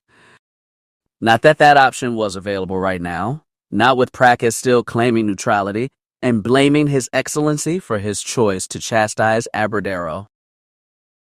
If only Prakus had fallen in line, but now he would have to wait for his chance to punish the little freak for brainwashing Story, and yes, he would pay. Brementalk would see to that. He would pay dearly. Brementalk looked around. There was little more they could do here. The rebels were long gone and likely back in Republic space by now. He would need to speak with the governor, and from there, they would need to come up with a plan to minimize what had been lost here. If they had found Tor, they likely already knew about the fake credits, but did they know what those credits were being used for? They might seek to destroy the operation. Tor didn't know where it had been moved to, but that didn't mean that they might not be able to piece the answer together from the man's records. If so, they knew where the rebels would be going next, and could set up a surprise for them. If His Excellency thought such an idea was prudent. Talk hoped he would. He hoped that Story would be there, that he would be able to talk to her, remind her of who she was, and what she owed as an Imperial citizen. If her powers could be turned to serve the Restoration, so much the better. He turned to Alima. We need to be on our way. Hegemony's security may have already received reports of our arrival. She nodded. What about Tor's staff? She asked. He could hear the hunger in her voice. He knew what choice she wanted him to make in cleaning up this operation. Kamekni smiled as well, his eyes watching Talk, curious if he was going to make the right decision. He didn't need to worry. Talk knew what had to be done. The Major looked at the guards they had freed, the 2 women and the few servants that had slept through the attack. If questioned, they would tell the authorities about his presence here, and that information would drift up the command chain, perhaps even to the desk of Prince Admiral Krenel. For the sake of the Restoration, that could not be. He sent the signal to his scanning crew to return to Alima's ship, and then to his troopers and the Dark Jedi he gave the order. The rebel attack had been brutal, and savage. The rebel scum had left no survivors and set the estate ablaze. When the authorities arrived, that is all they would know, all they needed to know. He began by shooting the surviving computer tech in the face with his sidearm. Alima and Kamekni drew their weapons and took care of the rest, with his stormtroopers taking care of any stragglers. Talk didn't leave until it was done. He could have left, but he chose not to. These people were Imperial citizens. He wanted to make sure that their deaths, their sacrifice did what it was meant to do. Our life existed to serve the Empire, and our death should as well. For the Restoration, he thought. For the Empire. He smiled. What else mattered? Chapter 28. Concerns. The Dreamer had returned to New Republic space, or rather one of the worlds that made up the border between the growing New Republic and the shrinking Empire. For days now, the crew had been here, awaiting the New Republic intel team who would take Vimentor off their hands. The Imperial propagandists had a lot to answer for. Records seized when Coruscant fell identified the man as an elite member of Comnor, the Commission for the Preservation of the New Order, a group responsible for many of the Empire's most brutal crimes. from the theft of planetary resources, the destruction of galactic cultures, and all the way up to mass genocide. Which meant that Veman Tor could be charged with those crimes, all those crimes, and punished accordingly. The New Republic was not the Empire, but that didn't mean that they were not harsh in dealing with Palpatine's Commoner goons. Many of them had died since Endor, either fallen in battle or having committed suicide to escape being put on trial and having to face those that they had wronged and the punishment that they had earned. Few Commoner people had been tried, and Veman Tor would be one of the biggest, provided they could get him back to Coruscant. If the man wished to escape the death penalty, it might be a good idea for him to start talking.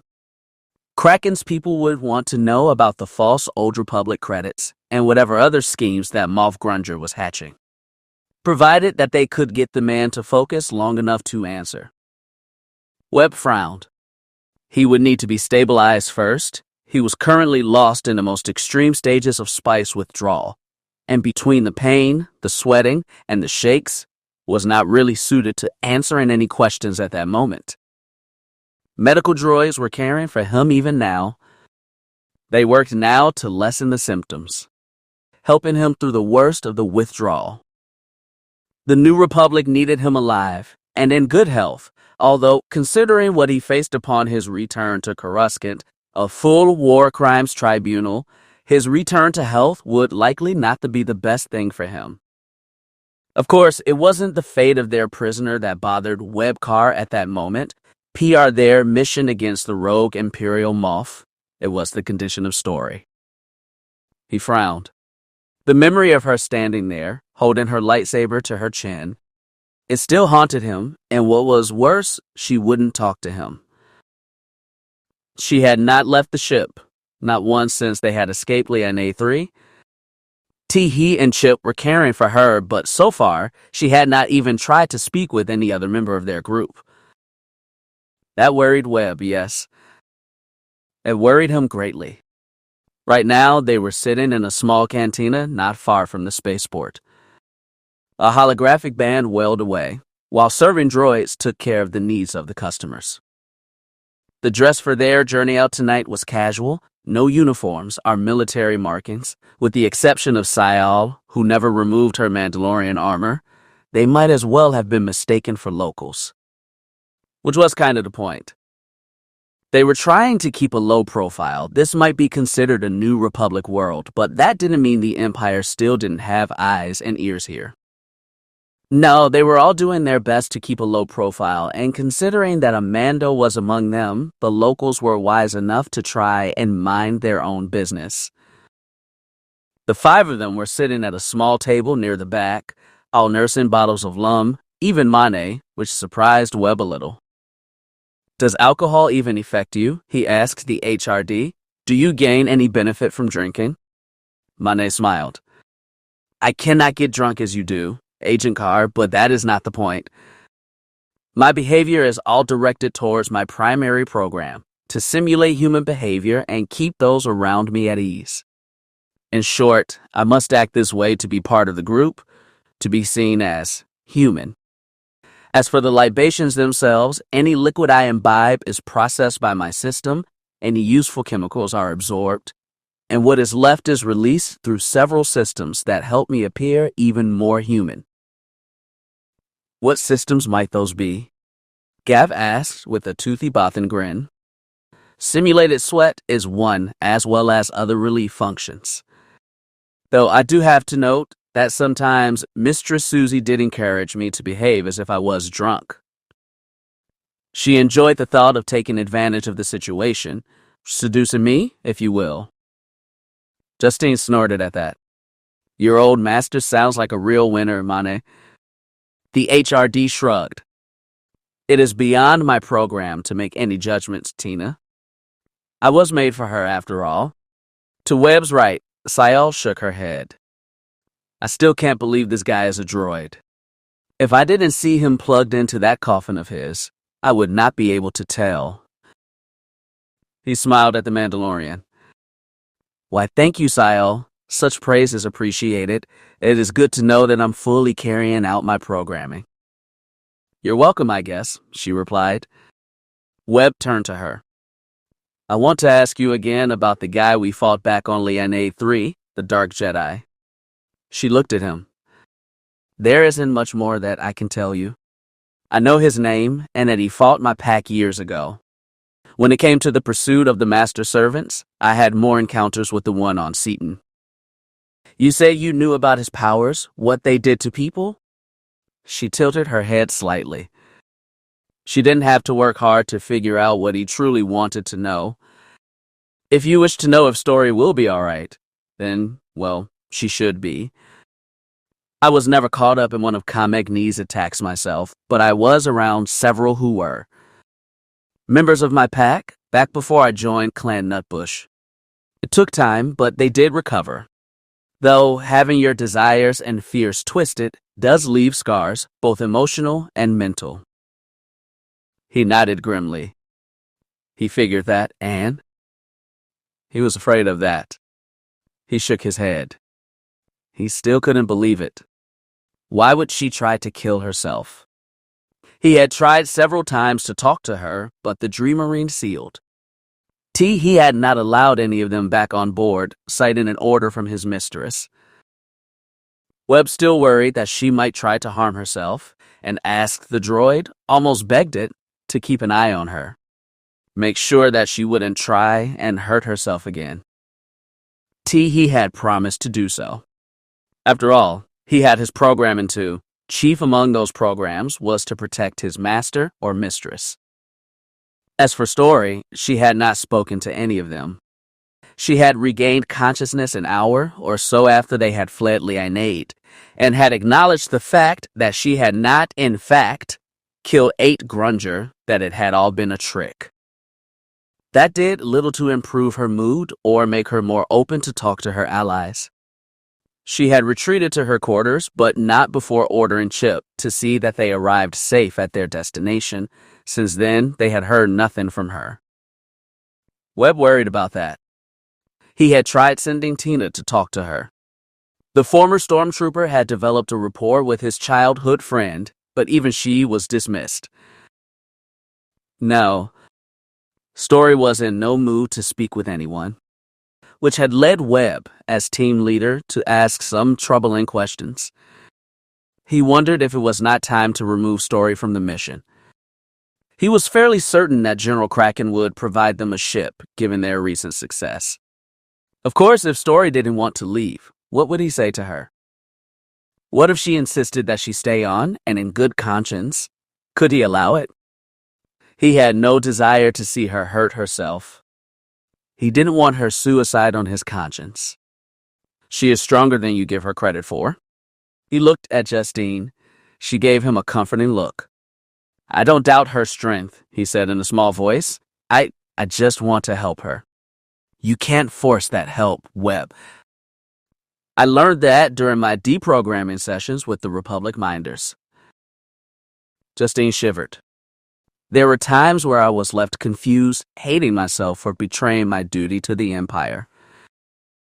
I had to come to terms with the fact that it wasn't worthy of my loyalty. The only way back was to work my way through what I was feeling, and to accept that. It wasn't easy, though. There were moments where I wanted to die. All I could think about was that I had surrendered to the rebels, that I should have let myself die on Endor, and that I was a traitor because I didn't. I had sworn to serve the Empire and Lord Vader. By surviving, by letting myself be taken into custody, that was treason. Everything I did after was an act of betrayal. I should have accepted death before taking rebel mercy. In those dark moments, I thought I deserved to die. I believed it was a fitting punishment for my betrayal of Lord Vader and everything I was trained for. How did you get through it? He asked. It wasn't easy, she confessed with a sigh. The Minders did what they could, watching me, making sure that I didn't harm myself. Rex was there too. That was the clone trooper that saved me. If you don't remember, he understood what it meant for a trooper to be programmed to do something they shouldn't. He was patient with me, The minders were too, and they were there when I finally started to come out the other side. When I stopped being TK 996 and started becoming Justine Tremaine again. When I realized that Justine was still there and still had desires of her own and value as a sentient being, as a person. The woman smiled sadly. The best thing we can do for Story now is be there when she comes out of this. The droids will keep her from doing any harm to herself, and we should be there when she needs us. Webb nodded. He understood what the woman was saying, but did they have the time? The hunt for Grunger continued. The man was up to something. If the group got a lead and had to chase it, would they be able to be there for Story? Would he be able to be there? He wanted to be, but he wanted to pound the table in frustration. He felt so, helpless in this. You're in love with her. The words came from Sayal. The Mandalorian was looking right at him. Webb winced. We grew up together. I care about her welfare, and she is part of my team. I brought her into this. And you love her, the Mando repeated. It was a statement, not a question. He pursed his lips. What could he tell her? As a teenager, he had desired her from afar, lusted after her, if he was being honest with himself, but as children, they had been friendly. He had liked spending time with her. True, they had had little choice, their parents being friends, but still. His eyes narrowed. Did he love her? He sighed. Always, he thought, always and forever. Seeing her alive on Prakus had been one of the happiest moments of his life, but it also brought back all the things he had known to be true. What his place was in Story's life, or rather, that he had no future place in it. He gave the Mandalorian a weak smile. I know my place in the galaxy, Sayal, he said. Some things, well, they are not meant to be. The Mandalorian didn't answer. She simply kept watching him. Her gaze, looking into that black T-visor, it made him a bit uncomfortable. He didn't like being called out on the past, not given what he knew to be true. As he had said, some things were not meant to be. Gav, ever the friend, came to his rescue in that moment. The Bothan brought his empty bottle down hard on the table, drawing everyone's attention. He smiled. I think we need to forget all this sad poodoo. I think we all need more lum. I will get us another round, Justine said, rising, everyone in. Webb and Gav nodded. Sayal? She asked the Mando. Yeah. Mane? Of course, he said, offering her his most winning smile. Justine smiled back, her cheeks going a little pink. She made for the bar, not waiting for the serving droids. Gav looked at Sayal. She was still using the straw that came out of the chin of her mask to finish her lum. You know, you could take that bucket off. It would be easier. She looked at him. I told you, Bothan, it is against. Against your faith, I know. He leaned back. You're an odd one, Mando. Thank you, Bothan. She replied icily. Master Gaff? Mane said, lowering his voice. Yeah, pretty boy, what is it? I need your permission for something. Yeah, what is that? The HRD smiled shyly. As my master, I need your consent to engage my primary programming. The Bothan blinked, his fur rippling. What do you mean? The HRD looked down, an expression of nervousness. He lowered his voice even more, not wishing his words to go beyond the table. I wish to spend the night with Justine. That got the Bothan's attention. If you want that, why ask me? You are my master. I can't access my primary protocols without your permission. Webb gave the droid an evaluating look. Is this something that Justine requested without telling us, or is this something you want? She had not said anything directly, no, but I have detected several physical cues, skin temperature, and heart rate suggest interest. I was designed to notice such things. As for my own desire, well, The droid looked down again, almost shyly. I wish to carry out my primary function. During my time with Mistress Susie, it was rarely my choice to do so. This is not something that I expected, but I do wish to engage my program with Justine. He gave the Bothan a serious look. May I, Master? Please. Webb watched his Bothan friend. He could choose to say no. Such a liaison could be a danger to mission, unnecessary attachments, and all that.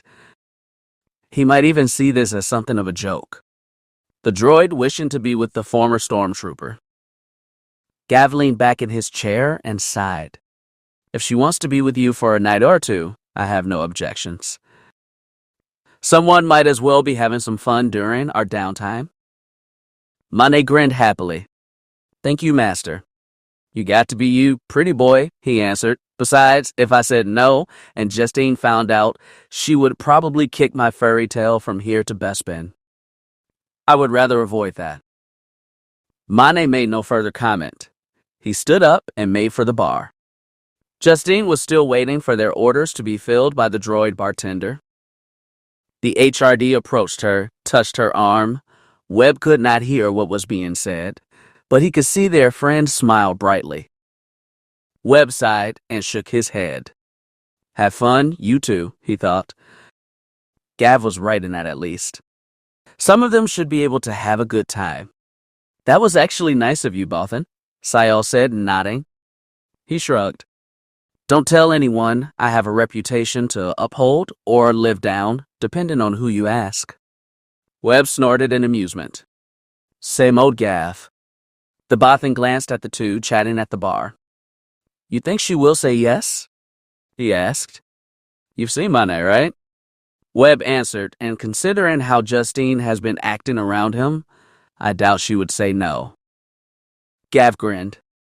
10 credits say she plays hard to get, says no right now. Sayal shook her head. I can't believe you, Bothan. Hey, Mando, I'm just trying to have a little fun here. Webb shook his head. Sucker bet, he said. No way she says no. Want to put your credits where your mouth is? Playing hard to get would suggest guile. Sayal said Justine was a stormtrooper. They are not known for cunning or guile. They are known for action. And action is what Mane is offering, Webb added. I still think she might make him wait, Gav said with a shake of his head. I still can't believe he asked my permission. Technically, he is your droid, Sayal reminded him. Yeah, but I never figured someone would ask me that question, not so soon. It is the kind of thing you would expect from your offspring, not your droid. I'm not sure I'm quite ready to play the parent role yet. Webb's eyes widened. Parents. He grinned. That was it?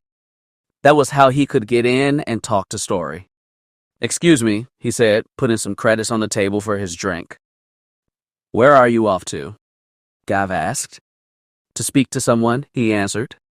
Give Story my best, Sayal said, provided she agrees to speak with you. He nodded. That was the trick, wasn't it? If Story wouldn't talk to him, maybe she would talk to her folks. Maybe they could help her see that what happened wasn't her fault. From there, he could make a better decision on what to do next about keeping her on the mission or leaving her out. Besides, it would be good to speak with him after all this time.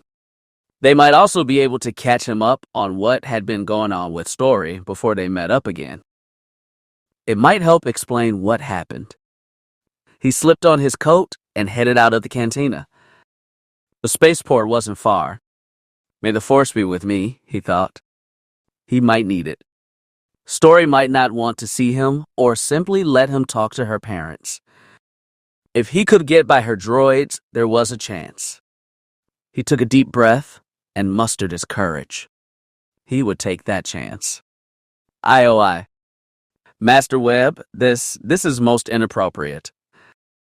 He brushed past T. The protocol droid, had been outside the ship when he arrived, checking on some ship system or another.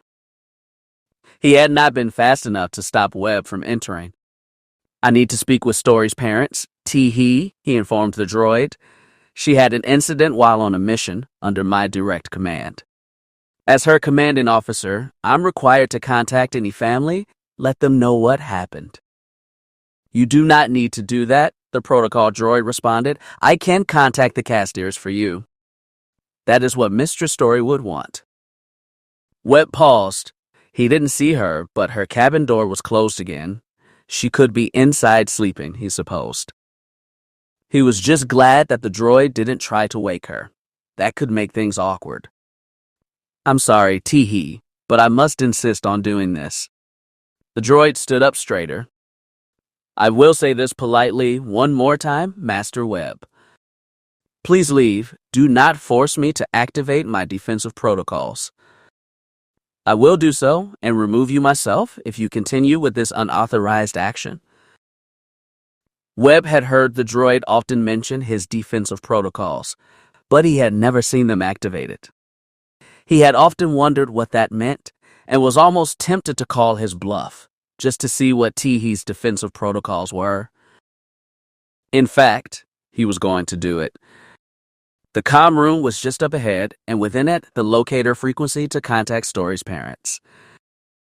You must stop, Teehee repeated. I will not.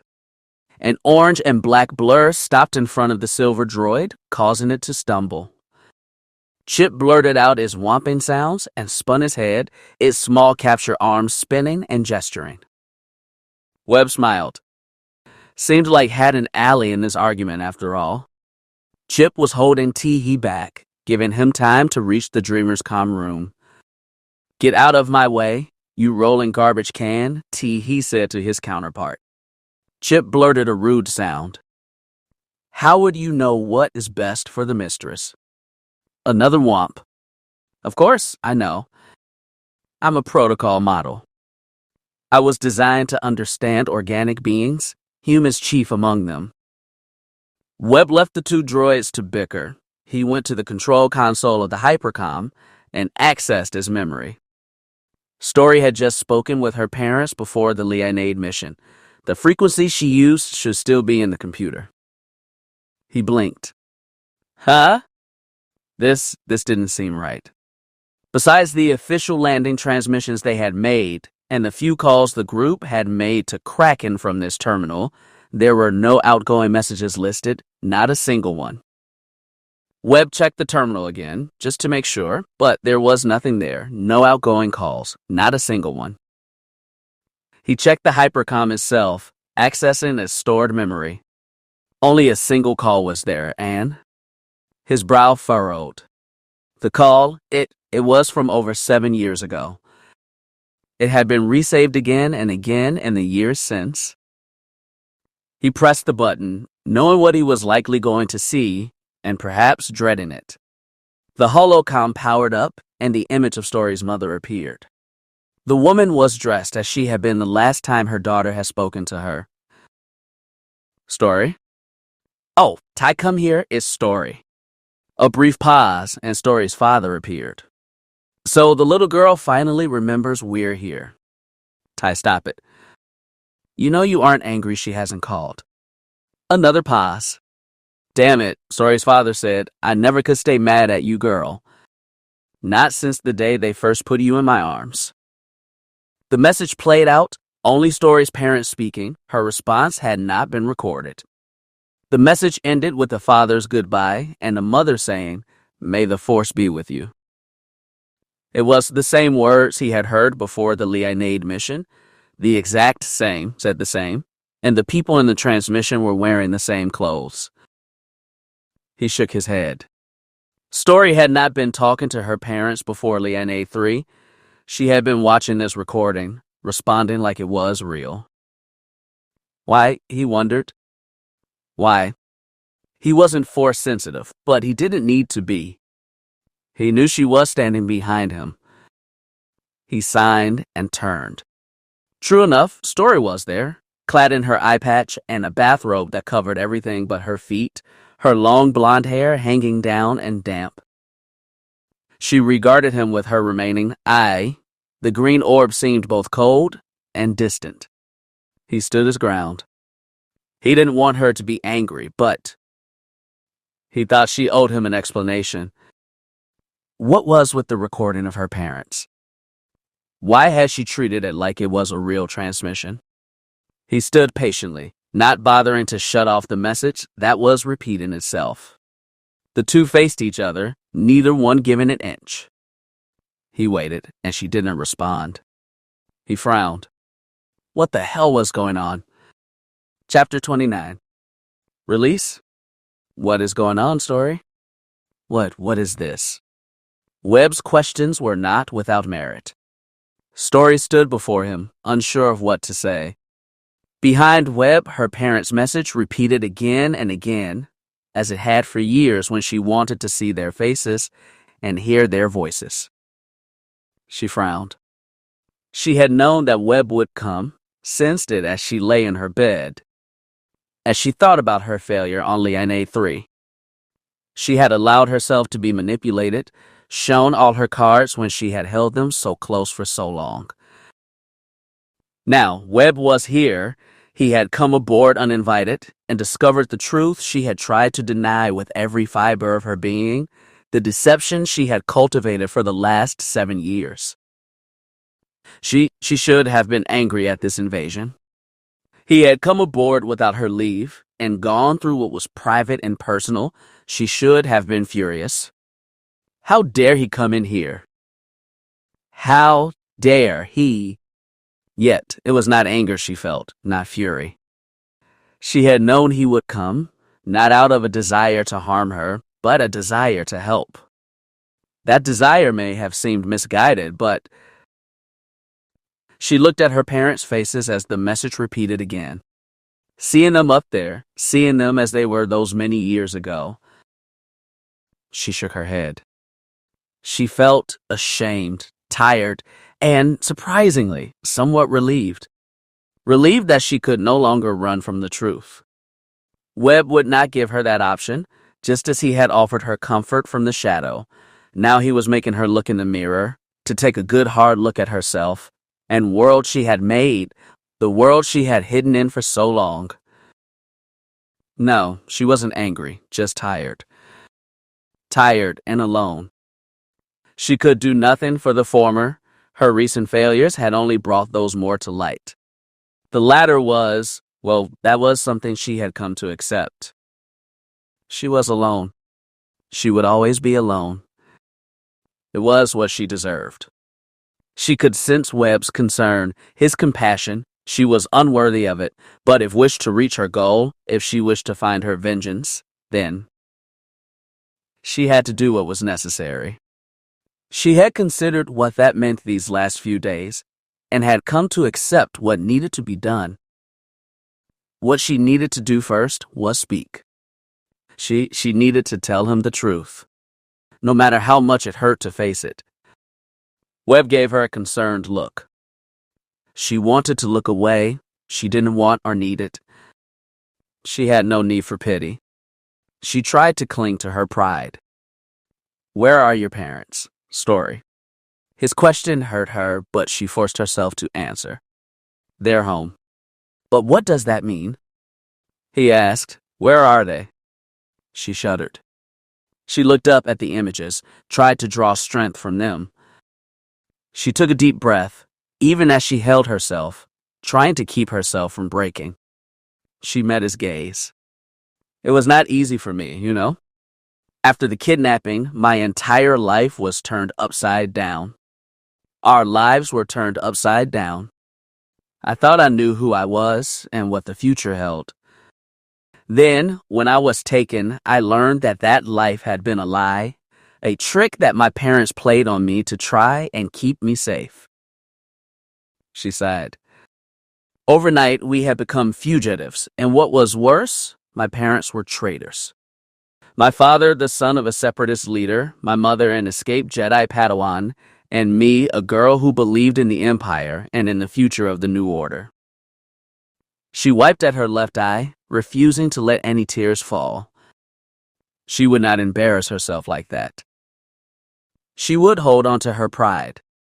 What was worse was that my mother had passed her Force abilities on to me, and now, because we had been forced to flee, I was now expected to learn how to use those powers. It was the only way that I would be safe, or so my mom told me. She laughed. It was a cold and sad sound, a hopeless one. Webb said nothing. He simply stood there, listening. She continued. She tried. For almost 3 years she tried, but I resisted. What I had learned in the Flay, what I had been taught to believe, it conflicted with my training.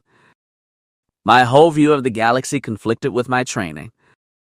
We learned in school that the Jedi were traitors and that they were best forgotten.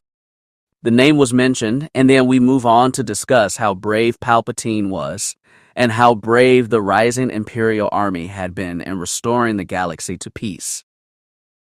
I remember, Webb said. Story shook her head. I was far older than I should have been. Jedi prefer to teach younger students. At 16, I was difficult. My mother admitted as much, but she saw that she had no choice. My powers were awake now, and I needed to learn how to control them. If I didn't learn, she told me, I wouldn't survive. The Empire's Jedi hunters still prowled the galaxy. Darth Vader remained, and his Inquisitors. So Mom tried to teach me, to show me how to survive. She did what she could, even as I questioned every lesson and my very place in the Force. Meanwhile, we remained on the run. Dad had his businesses. Credits were still flowing in. We were well provided for, and I got to see the galaxy beyond Prakus for the first time. As we traveled through the Rim, as I got to see what the galaxy truly was and what the Empire was doing, I was left confused. Where was the peace that our textbooks taught us about? Where were the grateful citizens that lived under the Emperor? What I was seeing and what I believed were tearing me in two. It wasn't easy for me either, Webb said to her, seeing the videos smuggled off a dozen worlds. What the Empire was doing, what it was taking from people. What they did to Gorman. Story nodded. I saw those recording, and even then, they were only a small part of what was happening. A few Jedi still remained and were still being hunted. They were hunting my mom, they were hunting me. Story shook her head. One night, an Inquisitor came for my mother and me. I hid while she engaged him. I watched as she fought and killed him. She had been trying to teach me what you could do if the Force was with you, but even I didn't truly believe it, not until that night. She was strong, a true Jedi Knight.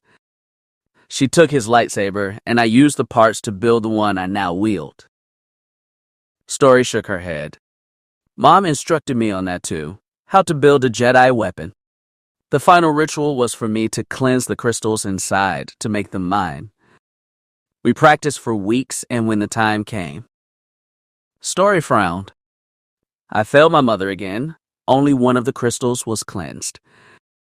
The other flared an even brighter red than before, responding to my anger and uncertainty. After that, my mother realized that she was not the one to teach me, that I needed an instructor that understood what I was going through. There were not many Jedi left, and there are fewer left all the time, so many were taken in the last few years. The Empire increased its hunt for survivors, but of those that were left, a few were known to my mother. She reached out to them, asked for their help. She feared that her love for me was putting my training at risk. She sought out a former classmate of hers, another former Padawan named Ahsoka Tano. Lady Tano was said to have some experience with unorthodox Jedi methods. Mom thought she would be able to reach me better than she could, that she could help me deal with my anger and confusion. Story rubbed her arms. A shiver ran down her spine. I felt rejected by her. She said I needed to learn, but now I was too dangerous for her to continue my training. She needed to send me off to one of her Jedi friends. We had just arrived on a new world. My parents stayed behind to set up things on our new home while I went out into the galaxy. Jedi in hiding did have means of staying in contact with each other, but those ways were not straightforward. If they were, the Empire might have discovered those that remained. Story looked up at the hologram again, her mother talking about her going to find Lady Tano. Hearing that, she could still remember her anger and the sense of abandonment. I didn't want to stay, she thought, but I didn't want to leave either. I was 19 and still didn't understand who and what I was. What happened then? Webb asked. She shuddered. It happened 7 years ago. I was in the middle of my search for Lady Tano when I felt something so horrible, even now, I don't have the words to describe it. It was a sense of horror beyond anything that I had ever felt before. The very force screamed in my head. She sobbed, but did her best to hold it together. She wanted to stop, but she couldn't, not now. A floodgate had opened, and 7 years of pain and anguish came spilling out. They were gone. Webb. My parents were gone. Our home was gone. Alderan, it was gone. She saw the realization hit him. His expression changed. Now he understood. Alderan, he said. Oh, Story. I'm so sorry. She looked up at the holo again, pointing at her mother and father. That transmission was recorded 2 days before the Death Star entered the Alderaan system. My parents had thought they would be safe there. It was a core world with no weapons, no threat to the Empire. Other Jedi had settled there. It had seemed so safe. Story took a deep shuddering breath. Mom didn't sense what was going to happen. I didn't sense it. She told me once that those with the Force could see what was going to happen when the dark side wasn't clouding their vision. Maybe that was why we couldn't. Story took another breath. She sniffled and wiped at her eye. When I realized what had happened, when I found out about the Death Star and what happened to it at Yavin, my whole outlook on the galaxy changed. It was no longer about politics that my parents disagreed with Palpatine. The Empire had hurt me. They had murdered my parents and countless others. Before, there had always been some kind of excuse. The people being hurt were troublemakers. They were separatists. They were anarchists. The Flay had taught me to make excuses like that for every situation. Now, I had no excuses. The Empire had no excuses. Her green eye narrowed. I had a reason to train now, to wield the Force. I was alone, but I could do something. I eventually did track down Lady Tano and several other Jedi as well. They helped me, offered what they could, but in the end, they reached the same conclusion my mother did. I was dangerous, emotional, unpredictable. I was unworthy of further training. They thought it would be dangerous to continue. You thought otherwise, Webb said. She nodded. I had a mission now. I knew what I wanted. When the Battle of Endor happened, the Empire changed with it. The Emperor was gone, and Darth Vader was gone. The Inquisitors were no longer a threat. They scattered those that remained. Suddenly, everything was different as the government that said it would last for 1,000 years began to tear itself apart. Story clenched her fists. During my travels, I came across one of Moff Candy's aides. He was on the run, hiding from Grunger. I remembered him from my days in the Future Leaders and from the Moff's visits to our home. I had a little chat with him. He told me a few things about my kidnapping, how the Empire, how then Assistant Governor Grunger wanted things to play out. Story scowled. The extremists that attacked us, Bremen and me. Prakus security had known about them, but the Empire had done nothing to stop them. They saw an opportunity in their existence. Grunger's people passed along that I would be a good target to show the galaxy they meant business. That my death would show the galaxy the Empire could be hurt. Why you? Webb said, why would Grunger target you?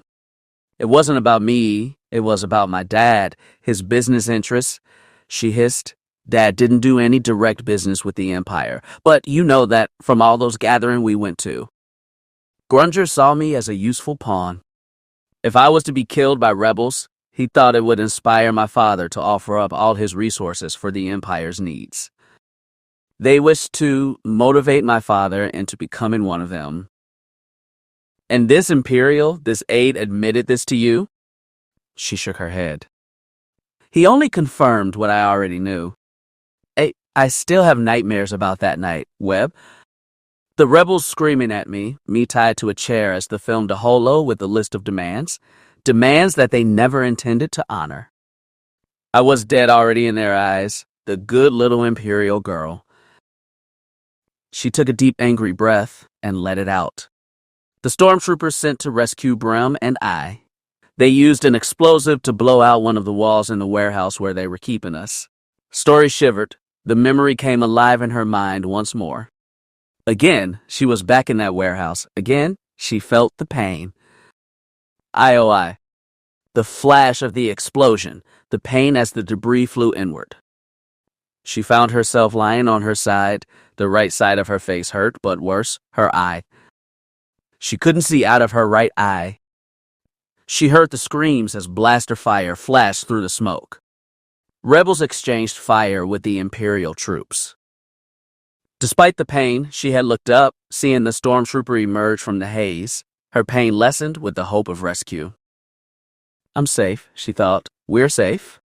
The stormtrooper paused. He held up his hand to his ear, orders being relayed from his commander. The stormtrooper nodded and looked down at her. Help, she cried out to the soldier, the protector of the loyal citizens of the Empire. The stormtrooper said nothing. He raised his blaster, pointed it right at her. She froze. She stopped struggling against her bonds. What? What was happening? Time slowed down, the blaster coming up, the muscles seeming to grow larger, eclipsing everything. No. Wait. Please. The stormtrooper didn't hear, or perhaps she had not been speaking at all, so great was her shock. You are here to save me, aren't you? Blue light flashed through the smoke. The stormtrooper collapsed, his head falling from his body, his blaster firing harmlessly into the air. Time returned to normal. Story started struggling again, trying to get free of the ropes binding her to the chair. A blue blur moved through the smoke and haze, screams of surprise turned into gurgles of pain. Blasters flashed, only to have their bolts deflected, sent back at their source. Story. Her name called out in a familiar voice, a voice she had heard all her life. A voice that had summoned her to dinner, or told her to get ready for bed. Then she was there, her mother standing over her. Clad all in black, her graying hair tied up in a bun. A lightsaber flaring in her hand. She blinked her remaining eye. Mom? Mommy? Story. Thank the Force. Oh, baby, no. Your eye. She lost consciousness then. The pain finally had become too great, but in that moment, everything had changed. She saw her mother for the first time. Not Bree Castor, but Brianna Fardreamer, Jedi. IOI. Grunger planned my death, had wanted it.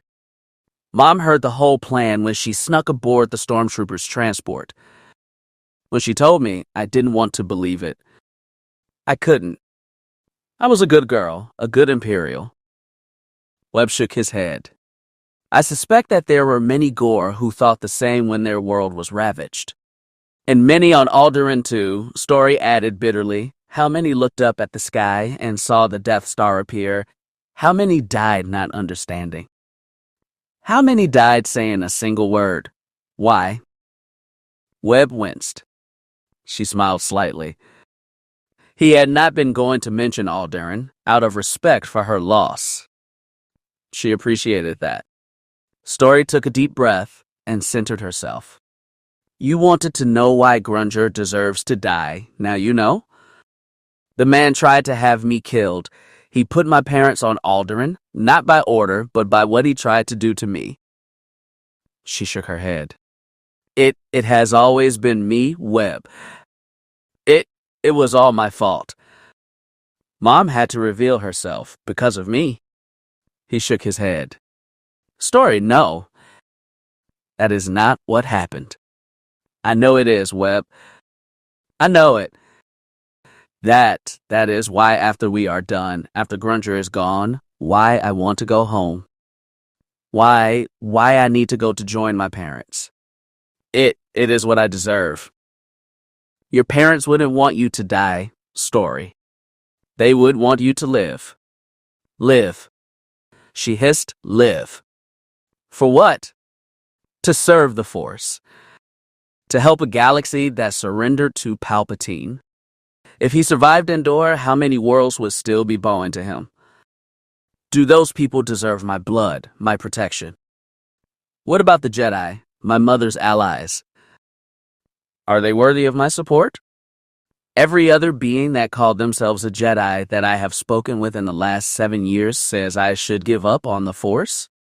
Forget my revenge and let my powers fade away, that I should forget what Grunger did. She was angry now. The anger was on her like a fire.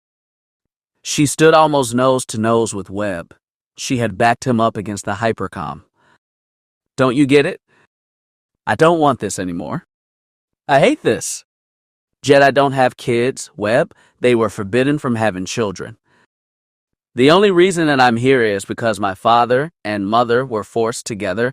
They fled my grandfather's world, and one thing led to another, resulting in me. I was a mistake. I shouldn't exist. I only do because Mom and Dad sought comfort with each other during their travels. Story, that isn't. She didn't let him speak.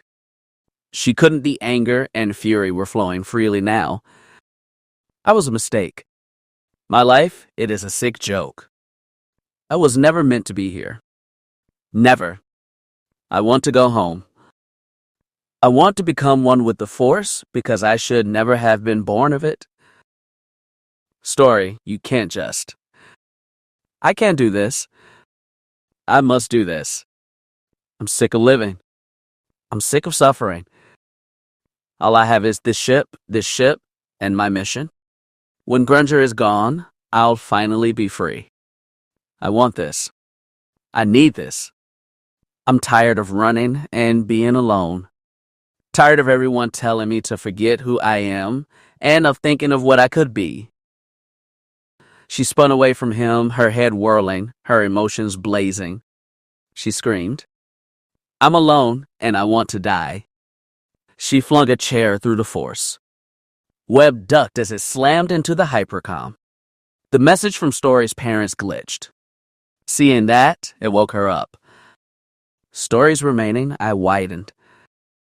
No. She rushed to the hypercom, checking the controls. The system was damaged. The message was degrading. No. She had to save it. She had to save them. She sobbed. No, she cried out in a panic. She hit the switches and buttons, trying to preserve the message. She looked up at the glitching message. No. I'm sorry, she whimpered. I didn't mean it. I can save you. I must save you. She looked up at the fading message, the words of her parents becoming stuttering sounds. Webb, help me, she cried out. Help me save them. I can't let them die again. I need them, please. Please. The image continued to glitch, her parents winking in and out. She. Story fell to her knees, sobbing. Don't leave me, she whimpered. Please, don't leave me alone again. She had no idea how long she was there, kneeling on the deck, as the damaged hypercom glitched above her. Alone, she thought. All alone. That is when she felt him, his arms around her, pulling her close. She cried in his arms. Tears of pain and rage. You're not alone, Webb murmured against her shoulder. I'm not going anywhere. I don't deserve anyone, she sobbed. It was all my fault. No, he said, pulling her closer, holding her. I got you, he promised. She reached out with the force. She was in so much pain, she let his presence fill her up, comfort, the friendship they had shared, and beneath it, she shuddered. She felt it then, the desire he had for her, the want. It should have made her pull away. She should have been disgusted on some level that he would even think that they could be. She dismissed that thought. That was the story from her school days. The silly little girl who pranced around in an Imperial-style uniform without understanding what it truly meant. She let that desire in. She let it wash over her, and in that moment, the heat came upon her as well, the need. She looked up at him, her face stained with tears. He smiled and brushed a lock of damp blonde hair out of her eye. "I'm here," he promised. "I'm not going." She shifted her head slightly and kissed him. Webb blinked with surprise. "Story, She shushed him. She pulled his head down and kissed him deeper. He resisted, but only at first. He wrapped his arms tighter around her, pulled her closer. They kissed as their hands moved over their bodies. The heat growing inside Story, the force filling her with his wanting, his need.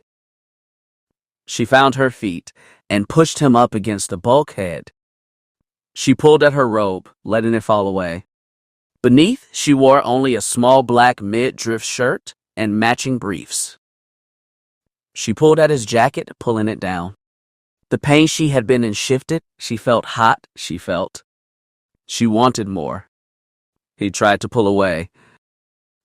"I don't know if this is a good idea." "You're not." She kissed him again, refusing to be denied. He was trying to be a gentleman, but he didn't need to be. She didn't want that, not right now. She wanted the heat. She guided him, led him out of the comm room. He stood to their right. She had switched the droid off before going into that room. The force had been whispering to her, letting her know what she needed to do. Chip was powered down as well. She had asked him to give them some privacy. She didn't know what was going to happen, only that she knew something would.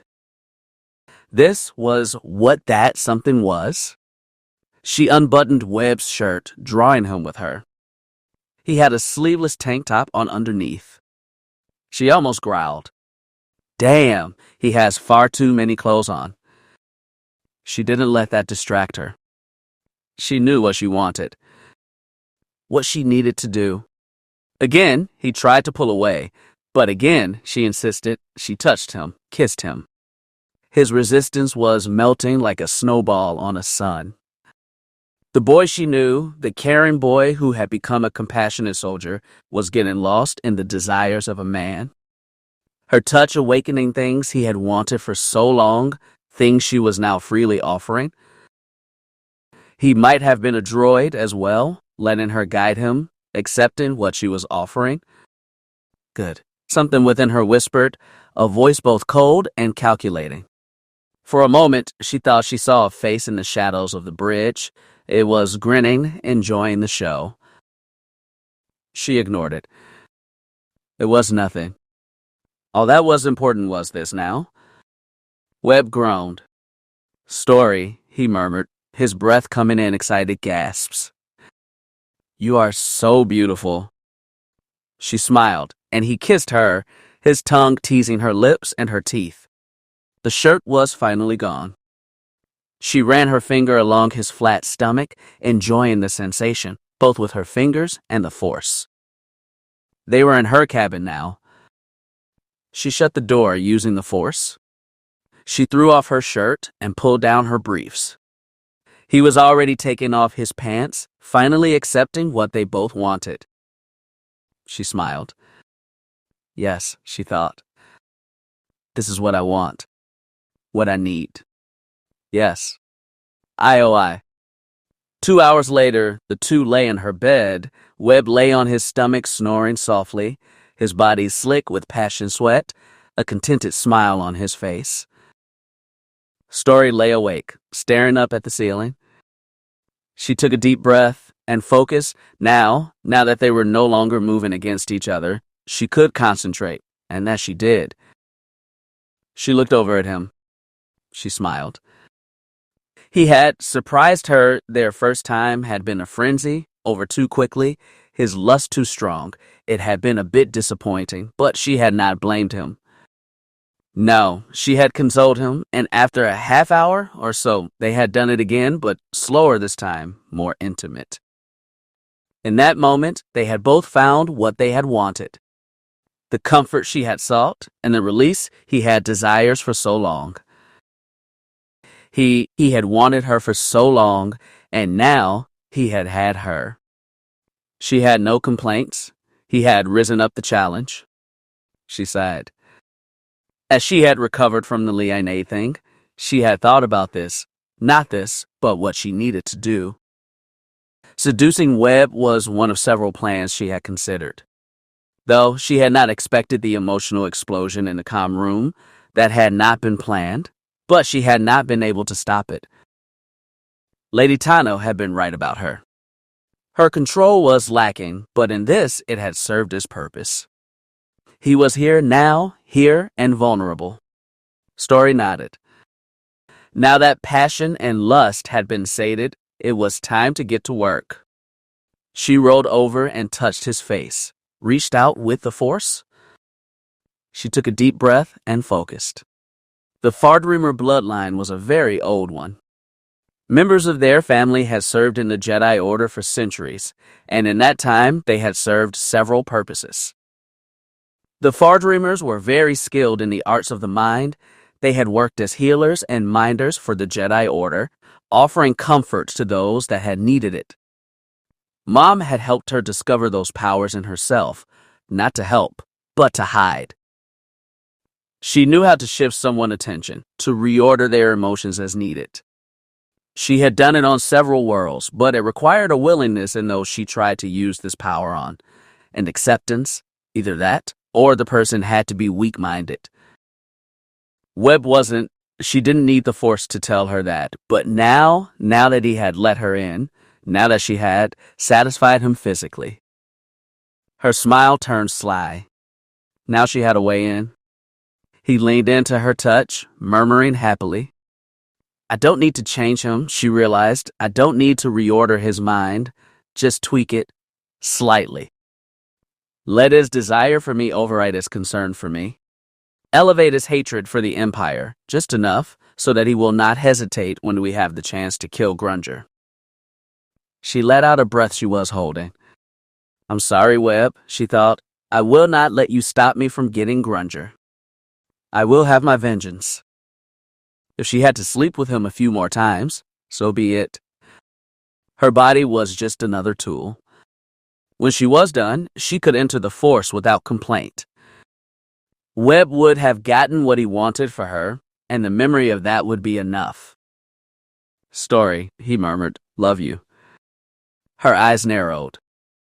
Sorry, she thought, but I'm not worthy of that. I never truly was.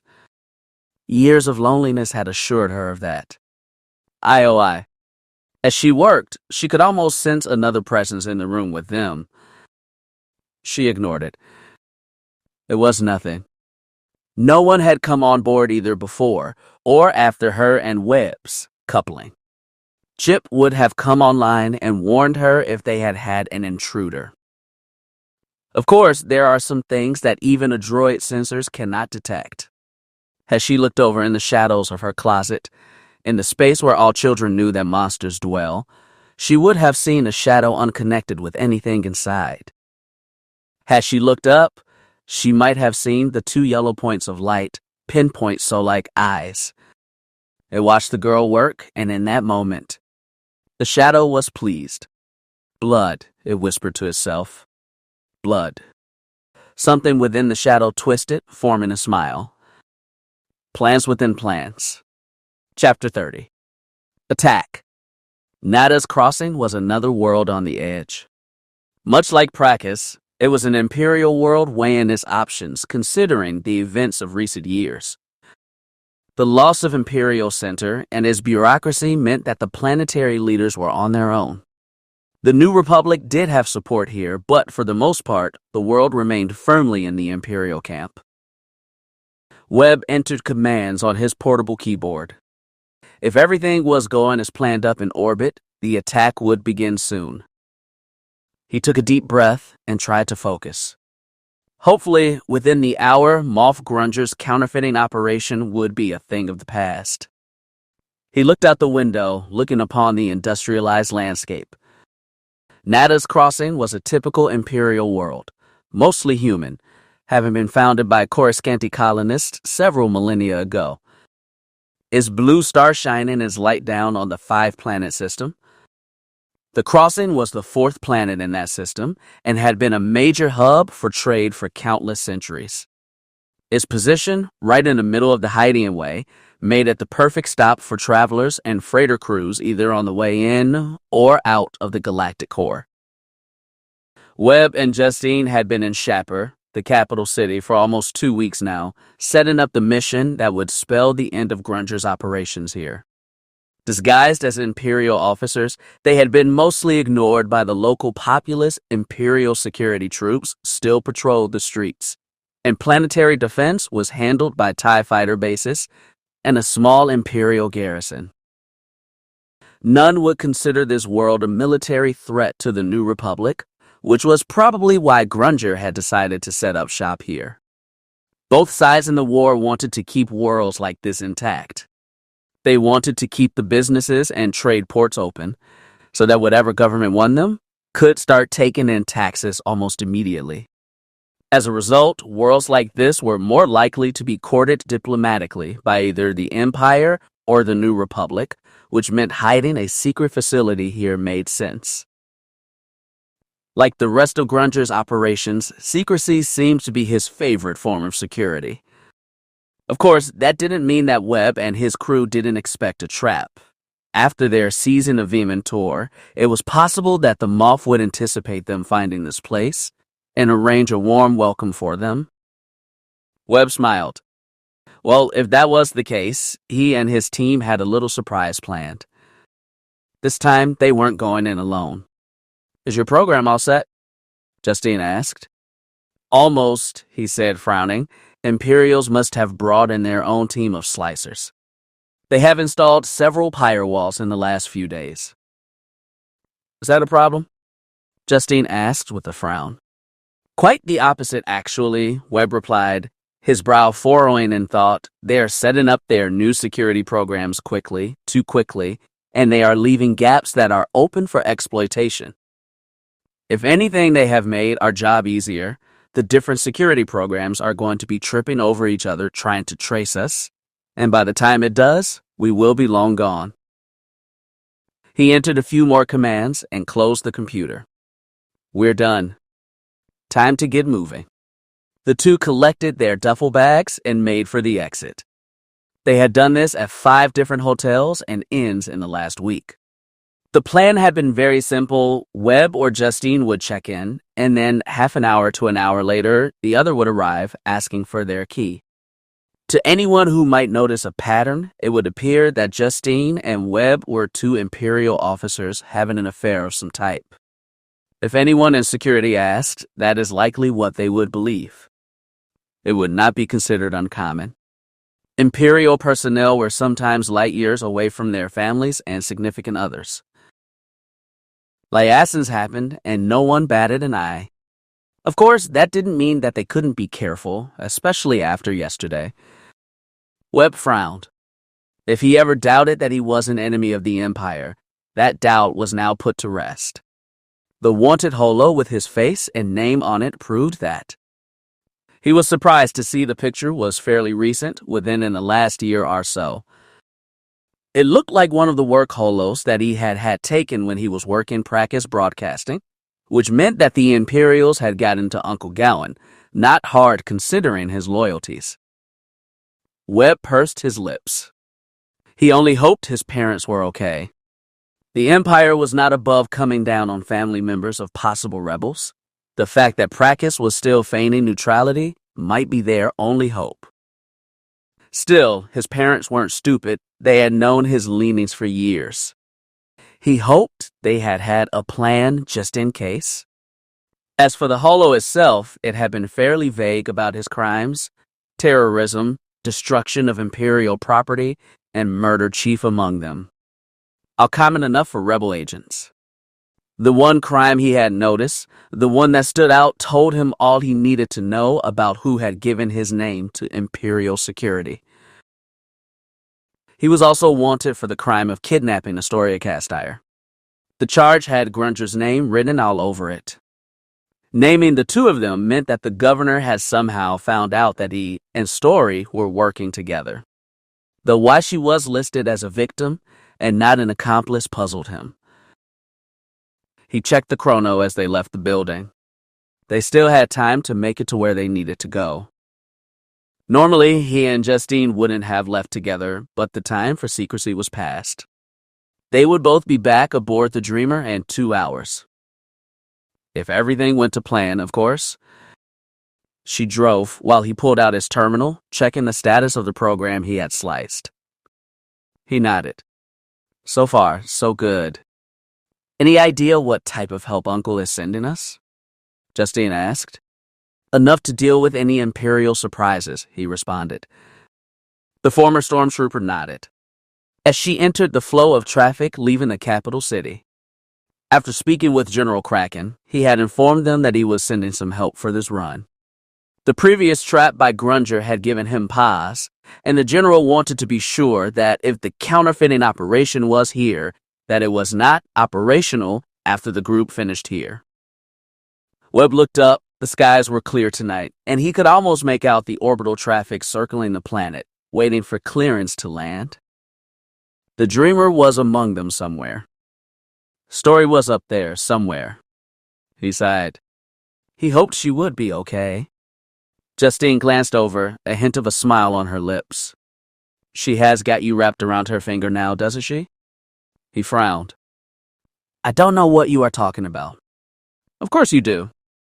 We all know that you two are no longer just friends. He looked over at her. How did you come to that conclusion? Did Story say something? She didn't need to. Manet told me. Part of his programming is picking up on subtle cues when it comes to attraction, and from what he has been getting from you in Story, it is clear that you have moved beyond a business relationship. Webb didn't answer, which probably told more than if he had. It had been almost 2 weeks since he and Story had their night. Even now, it seemed more like a dream than what it had actually been. He felt strange when he tried to think too much about it. His memory was a bit fuzzy, and he didn't know why. All he remembered was that he had gone to the ship, found out the truth about Story's parents, and he couldn't completely stop the flush of his skin. The heat, the smell and taste of her skin, those little whimpering cries as they... He shuddered. Damn. What had happened? It had been, well, amazing. He had fantasized about a night like that since he was a teenager. The girl of his dreams offering herself to him, the two of them doing things that he had only imagined in his most forbidden thoughts, but in the aftermath, he felt, well, off. He felt only heat when he thought about it, but desire had not been his motivation to go to the Dream Earth at night. There had been something else, something it seemed that was more a dream than what the two of them had done that night. He shook his head. He didn't want to talk about it. It left him feeling confused, and he couldn't do confused, not right now. Now they were on mission. I will neither confirm or deny that anything happened, he said to his teammate. And while we are on the subject, how about you, Imane? The former stormtrooper smirked. If I can say anything about our dear pretty boy, it is this. She purred. His skills, they are worth every one of the $5 million that Coody paid for him. Webb chuckled. That good, huh? You have no idea, Justine said. A girlish giggle escaped her lips. Good for you two, he thought. He had not mentioned what happened with Story to Gaff. The Bothan would not have been able to shut up about it if he had. Besides, it had been personal. What had happened, it was between him and Story. Since that night, she had said nothing of it. Maybe that was for the best. If had to be only a one-night thing, so be it. She had been hurting, and he had been, well, he had wanted it for such a long time. Maybe that was all it needed to be. A single night and a great memory to carry with him for the rest of his life. Maybe that memory was enough. Once again, looking up at the sky, on his lap, his console beeped. The program he had sliced into the city's central computer had just gone live, which meant that it was showtime. He checked under the seat. The weapons he and Justine had stashed there were safe and ready for use. He couldn't contact the dreamer, but he didn't need to, not right now. The attack that was coming would be his signal to begin. If the force was with them, the Imperials would be caught with their trousers down. This time, he and his team were ready. IOI. In orbit, Story watched as the large blocky transport appeared on her scanners. A Ziyasha-class freighter that looked like it had been traveling the galaxy since the first days of the Clone Wars. The rest of the group was in the back, Manet and Gav making the final preparations for the attack. She trusted the Dreamer's automated defense functions, but if things came unstuck, her two allies were ready at the turret's manual controls. He would be there to relay any information if the ship lost internal communication, just in case. In other words, they were ready. Her comm board beeped, and Chip reported that the approaching ship was hailing them. Story, strapped into her ship's pilot seat, answered the call. "This is the Sungrass," a gruff male voice said. "Is that Uncle C's treasure I'm scanning?" "Don't be shy, C. Say hello." Story smiled. That was agreed upon code phrase. "Uncle C retired recently, but we are still flying. I'm his niece, and it is a pleasure to meet you. Would you like me to send you his coordinates so you can pay a call on him?" "That would be nice, Missy." "Is today going to be a problem?" "Not at all. He is ready to receive visitors." She motioned for Chip to send the signal, the location that Webb and Justine had sent them, while at the same time she contacted Sile. Her X-Wing was attached to a freighter off their bow, the Mandalorian having snuck in attached to the ship's hull. When the Sungrass group moved, so would she. Her comm board lit up, a warning from the surface. Rebel ships had been detected over the third continent. Imperial security was scrambling ships. Story set the counter and sent word to the Sungrass it would take 10 minutes to draw off the local garrison. The rebel ships the planetary security was detecting were sensor ghosts caused by Webb's program. She could just imagine how the Imperials down there were responding. For a week now, they had been suffering ghost attacks. Webb had sliced into their battle simulators and used it to create false battle drills. As far as the sensors on the planet were concerned, the approaching ships were real, and the soldiers below had sent up interceptors, only to find no enemies waiting for them. The first few times the Imperials had responded quickly, but after dozens of these fake attacks. The nightside bases where these attacks were the focus would send up a few interceptors to check if this attack was more than another false drill. As for the others, their reaction time would be slow, if they responded at all, their pilots conditioned to expect this to be another glitch or computerized false drill. As a result, resistance to their attack on the Grunger place should be minimal. That thought made her smile. The governor was about to lose something, and she had a hand in taking it away from him. She found that most agreeable. She checked the timer again. Soon Grunger's operations on this world would be cut off from the local defenders. It was at that moment they would make their move. IOI. Webb and Justine stood on a small ridge overlooking what they believed to be Grunger's counterfeiting facility. It was a small industrial park in an isolated valley outside of the capital city. Vementor had not known about this place, but his addiction had led him to discovering the world. Being a typical glitbiter, he had been subject to the drug's effects, including paranoia. He had owned the old minting machine. It had been in his private collection. When Grunger had moved it for safety, Tor had put a small microtracer inside of it, just in case Grunger had decided not to pay him what he felt he was owed. As a result, the old man had known the world they had sought, and that was enough. As for finding the mint's location, that had not been hard, continuing what the group had on hand. Or rather, who? Again, Mane had proved his usefulness in finding this place. Grunger had used two of the same dummy corporations that Cavald had used in paying for this place. By tracing those payments, New Republic intelligence had been led here. Webb watched through his macro binoculars. He could see the main building and a large hangar facility attached to it. 6 structures that appeared to be barracks were to the right of the facility. He didn't see any outward defenses, no laser turrets, or anti-aircraft batteries, but that didn't mean that they weren't there. He swallowed hard. As he looked down on those barracks, he wondered if a legion of stormtroopers were inside, or more KX series droids. The hangar could contain at STs, and was large enough that it might even have a single AT-AT inside. If that was the case, a small ground team would have been slaughtered. He had informed Krakon, who authorized a heavier response for this one. A response that should be arriving any minute now. The chrono on his wrist beeped. The 10-minute window had expired. Now it could begin. IOI. Story watched as the freighter formed up just behind them. She brought the dreamer about, calling out to Chip to ready their defensive systems. She contacted the Sungrass again. "This is Dreamer 1, she called out. "We're a go?" "This is Dreamer 2, Sayal said over the comm. "I'm going in."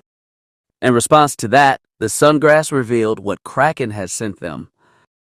As she watched, 10 snub fighters emerged, 9 X-Wings, and 1 TIE Interceptor, all painted with New Republic colors. A very light gray, with a darker gray stripe running down their hulls, the fighters formed up with the Dreamer and began their descent. "This is Wraith Leader to Dreamer 1 and 2. Our strike foils are in attack position. Uncle says hello, by the way." Story smirked. "Roger that, Wraith Lead. Let's make our presence known. Dreamer to you with us? On your wing, 1. Story brought the Dreamer into a dive. 11 fighters formed up around her, all in attack position. She took a deep breath and called on the Force. "Here we go." IOI. Webb continued to watch the Grunger base as he had done for the last few days. He still saw no sign of Imperials, but that didn't mean they weren't there. When the A-raid alarm went off, he and Justine began to move. "Here we go," he thought eagerly. "It's time." Light switched on around the industrial park, and a loud rumble came from the hangar. The doors opened as a massive 10-wheeled boxy vehicle emerged, and rolled to a stop. Webb's eyes narrowed. "It is an old juggernaut," Justine informed him, "an old Republic troop carrier, but don't let the name fool you. These things have some teeth." Webb nodded. At 15 meters tall, the juggernaut was a rolling fortress. As they watched, the barracks below began to empty, men in green uniforms pouring out. He still didn't see any Imperial troops, but again, these men might simply be stormtroopers not wearing their traditional armor. The Dreamer and his escorts appeared on the horizon. The lights of the base swung upward as they began their first flyover. The Juggernaut launched a spread of concussion missiles. The approaching fighters scattered. Around the tank, the soldiers were moving. They were pulling out hover sleds from the hangar, sleds loaded with small anti-ship cannons and what looked like portable missile launchers. On the top of the building, more soldiers had emerged, setting up what looked like an E-Web cannon. Webb nodded grimly. So this place wasn't so lightly defended after all. He took that as a good sign. Grunger wouldn't have had such defenses unless there was something here worth defending. The first flyby had drawn out the enemy. Now it was time to deal with them. Let's get into this fight, Webb told Justine. The two moved in closer. They had stashed a small weapons cache on one of their earlier recons of this place. Those weapons would come in very handy now. IOI. We got heavy fire coming from that tank. Lead. Copy Wraith 10. 5 and 6, see if you can do something about that. As ordered, lead. Story listened as the New Republic flyers picked out their targets. The Dreamer was drawing the Bantha share of the missiles, but that was okay. The countermeasures and turrets were doing their job. To her right, Sile dived in, her cannon spitting red death down on the troopers trying to form up and assist that tank. The blast sending soldiers on the ground flying. Story's brow furrowed as the group came back around for another pass. She had never heard of Wraith Squadron, but they seemed to know their business. They came at the base again. This time cannon fire joined the incoming missiles.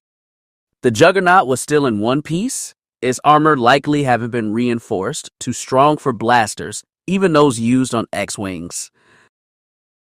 I'm hit. One of the X-Wings peeled off from the attack smoke trailing behind it. 3. You, okay? Wraith Leader called out. Hit one of my engines, my droid is dealing with it. Pull back and head for home. I can stay. That is an order. 3. Understood. 3 out. This is 2. I'm going with him, watching his back. Confirmed 2. See you back home. Roger that. The damaged X-Wing headed for space, its wingman following close behind, and just like that they were down 2 ships. Still better that the pilots were still alive. Lead, this is 10. We have to finish this up quick, before the locals get involved. Roger that, Wes. Everyone move in and engage. 3 flight, splash that tank. As ordered, Lead, 10 responded. This is Dreamer 2. I've got that roof cannon. This is Wraith 4, 2. Would you like some company? Wouldn't say, no 4. Story stayed above the battle, the Dreamer's turrets knocking down any missiles that got too close to the Wraiths. She felt a shift in the force as Sial and her new wingmate made their run. Her eyes narrowed. What she was sensing, it was Wraith 4. She looked down at her board.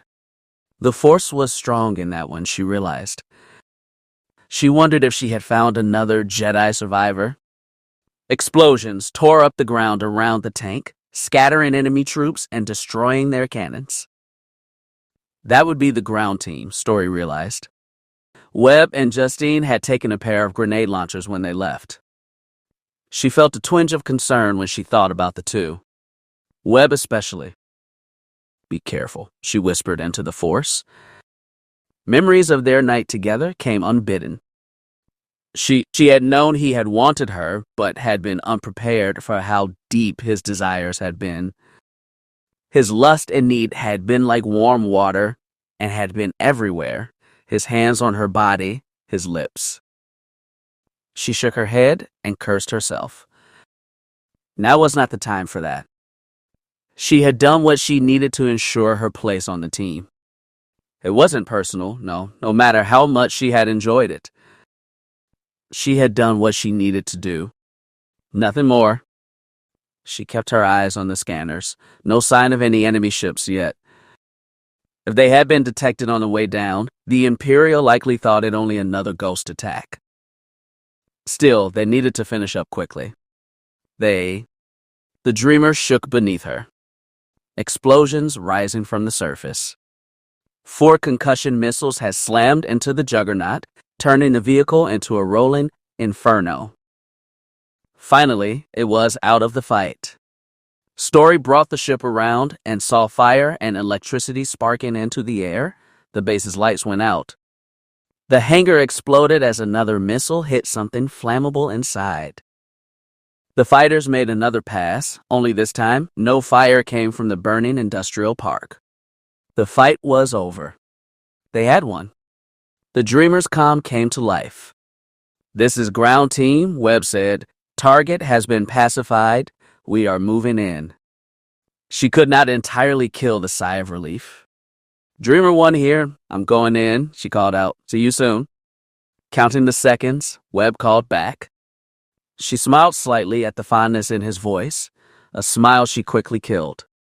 What are you doing? She cursed herself for a fool. Stupid! IOI. 20 minutes later, Webb made his way through the pacified Grunger facility.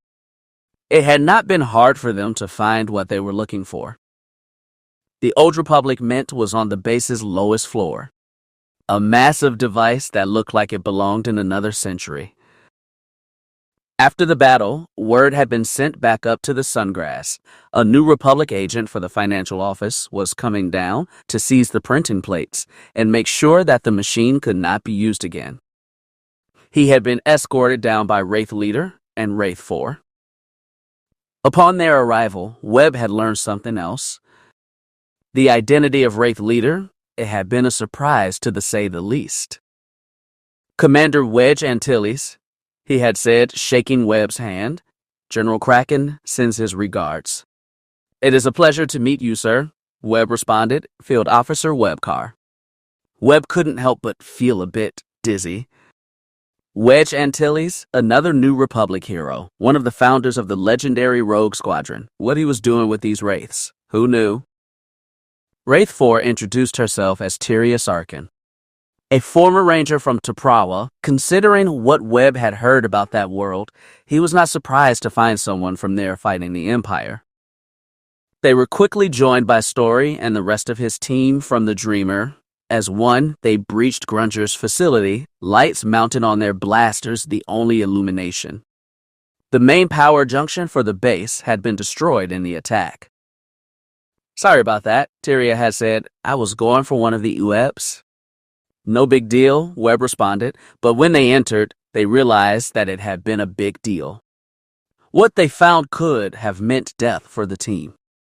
The main building had been rigged. Demolition charges had been wired throughout the entire structure. Incinerator models that should have turned the entire base into an oven.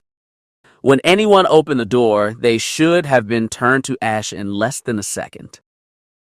Should we even be in here? The New Republic agent, a nervous-looking Celestin, chittered. These bombs are disabled, Gav assured him. They were wired into the base's main power system. When that was destroyed, the electrical surge that ran through the place fried the detonators. The Bothan gave Tyria Sarkin a toothy grin. You saved all our lives by hitting that target. The blonde pilot shrugged. It just felt right, she said. Lucky shot, Sayal said, scanning one of the bombs with her helmet sensors. Story watched Tyria with a knowing eye. We both know there is no such thing as luck, she said. Tyria looked at her. Something unsaid passed between the two. Yeah, Wraith 4 said, I guess we do. Webb didn't comment on that. He would ask Story about it later. For now, they had work to do. They found plenty of evidence of Grunger involvement, not just the Mint, but more of those false credits among the effects of the dead defenders. All members of a private security firm, according to the papers they found. It seemed that this group had been paid with what was being produced here. Wonder if they knew they were being paid in fake cash. Gav said, I'm guessing not. Imperial counterfeiters, Wedge Antilles said, shaking his head. That's new for the Empire. Not the Empire, Story said bitterly. Aite Grunger. The man is a disease. Webb felt a flush of hate for the man that went beyond his mission. Story was right on that point. Grunger needed to be dealt with. Wedge's Kamink beat. 10 to lead. This is lead. What have you got for me, Wes? Sungrass just reported. We got Imperial ships inbound. They will be here in 20 minutes. Copy that, the Wraith Squadron commander said. He turned to Webb and the Celestin. Let's move, people. Time to close this operation up. The Imperial were still 6 minutes out when the group withdrew. They had secured the printing plates that Grunger had used. Gav had also managed to download the base's computer files, which might give them some information on what the Moff was really up to. Having finished up, they made sure that no one would have access to the mint again. On the way out, the Bothan had managed to reactivate the detonators within the structure. 2 minutes after they had left, the bombs triggered, the heat so strong that it would reduce everything inside to slag and ash. By the time the Ties and Imperial investigators arrived, they found nothing but bodies and ash. Grunger's operations here were destroyed. Webb stood beside Story as the Dreamer regained orbit, the sungrass forming up beside them. Sayal's X-Wing safely aboard the freighter with the other Wraith ships. The strike team went to hyperspace without incident. Aboard the Dreamer, Webb smiled. He wondered what the governor would say when he learned of this. Pleased that they had given the man a bloody nose. He chuckled as they made the jump to light speed. I don't think he will be happy. Chapter 31. Weapons. He bellowed like an angry rancor. Major Brementalk stood beside the 2 dark Jedi as Moff Grunger finished his workout. The boxing droid he had been sparring with was down, trying to regain his feet. His Excellency had pounced on it, taking it from behind, his arms straining as he held his head in a vice-like grip. Then, with a vicious twist and a shower of sparks, he tore the droid's head from his body. The machine collapsed as the governor spiked the head to the training mat, howling in animalistic pleasure. Talk said nothing. He simply stood patiently and waited. It was unwise to interrupt a Moff's workout, Grunger's most of all. He had heard stories from the man's time on Prakus. Kamekni and Alima said nothing. They simply stood at attention as the Major had suggested. What did they think of the governor? He had to wonder. He didn't command the force as they did, but did have their master's ear and patronage. Did the Dark Jedi resent him? Did they resent Talk's place at His Excellency's side? He couldn't say for sure. Grunger stood over the destroyed droid, breathing heavily. Clad only in a pair of workout shorts, Grunger's muscular body was soaked in sweat. Say what you could about Aite Grunger, but anyone who saw had to admit that the man was strong, both physically and mentally. He bragged that he possessed both a sound body and equally sound and deviously cunning mind. He had transformed himself into a weapon capable of killing without blaster or blade. Talk gave the broken droid an arched look. He wasn't sure why His Excellency destroyed it after every sparring session. Was it simply to test his power as the governor had gotten older? He had been concerned about his strength. Or was it something more? The Major smiled. Maybe the man imagined in that moment that it was Luke Skywalker that he was confronting. Maybe he saw this as practice to when he killed the last Jedi with his bare hands. For this was one of the promises that the Master had made him. Grunger had been told that when the time came, he would be granted the power to stand as the equal of any Jedi Master. That he would stand before a holocam and break Skywalker before the eyes of the entire galaxy. Proof that it was only Aite Grunger that deserved to sit on Palpatine's vacant throne, and then the whole of the galaxy would see.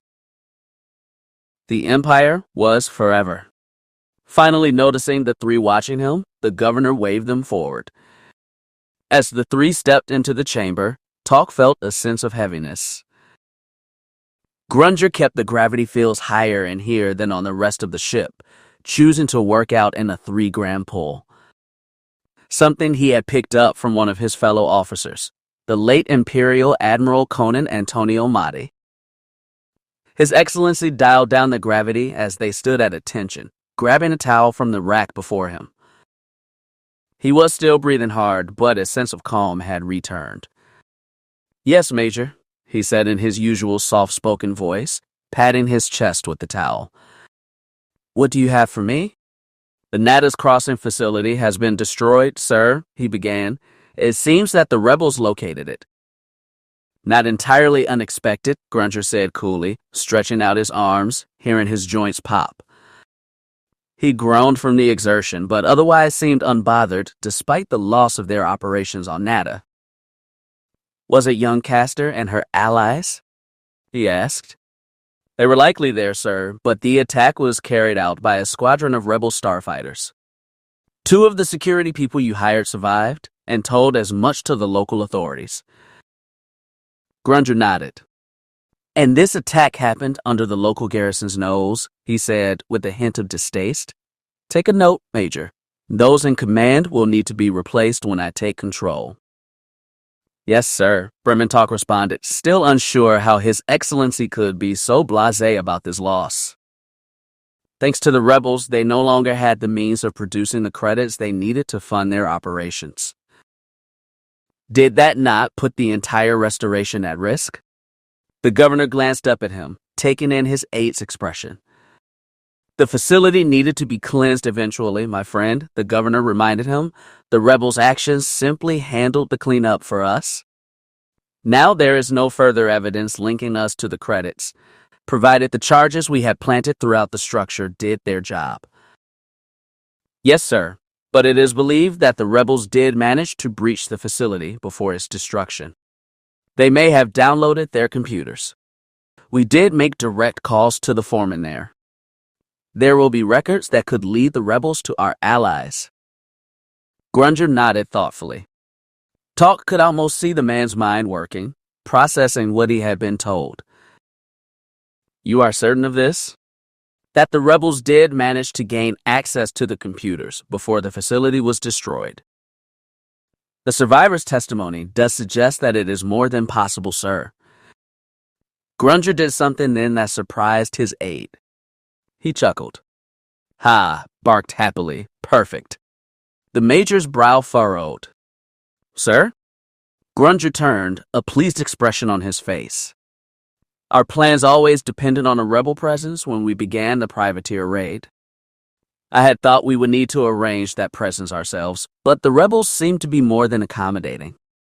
They always did have the more luck than skill on their side, Major, but now that luck works in our favor. As you wish, sir, Berman replied, still not entirely understanding, but if the rebels do have our information, if they do manage to reach one of our pirate contacts, they could tell them everything. The privateer raid could fall apart before we have a chance to launch it. There is a risk of that, but only a small one. The rebels will be more focused in finishing off my credit-producing operations, I would think.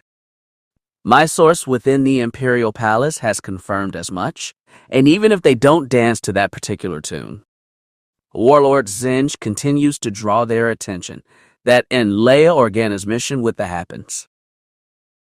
Grunger nodded thoughtfully. And even if that doesn't distract them, our enemy's own prejudices will protect our interest. Admiral Akbar and his Mancala have long had a distaste that borders on hatred for pirates and smugglers. They would not sully themselves by speaking directly with the groups we have approached, and they would see no value in explaining our business interests to people they hold in such low regard. The Major nodded. That made sense, he supposed, but there was still the possibility of discovery. Should we say anything to our pirate allies? Distract them from looking too closely at the credits we have paid them? Unnecessary, the governor responded, and such a response carries the risk of alerting our allies that we are up to something. No, Major, no. It is better to keep silent at this point. The mission is all but ready to launch. Our pirate friends all focused on the prize we have dangled before them.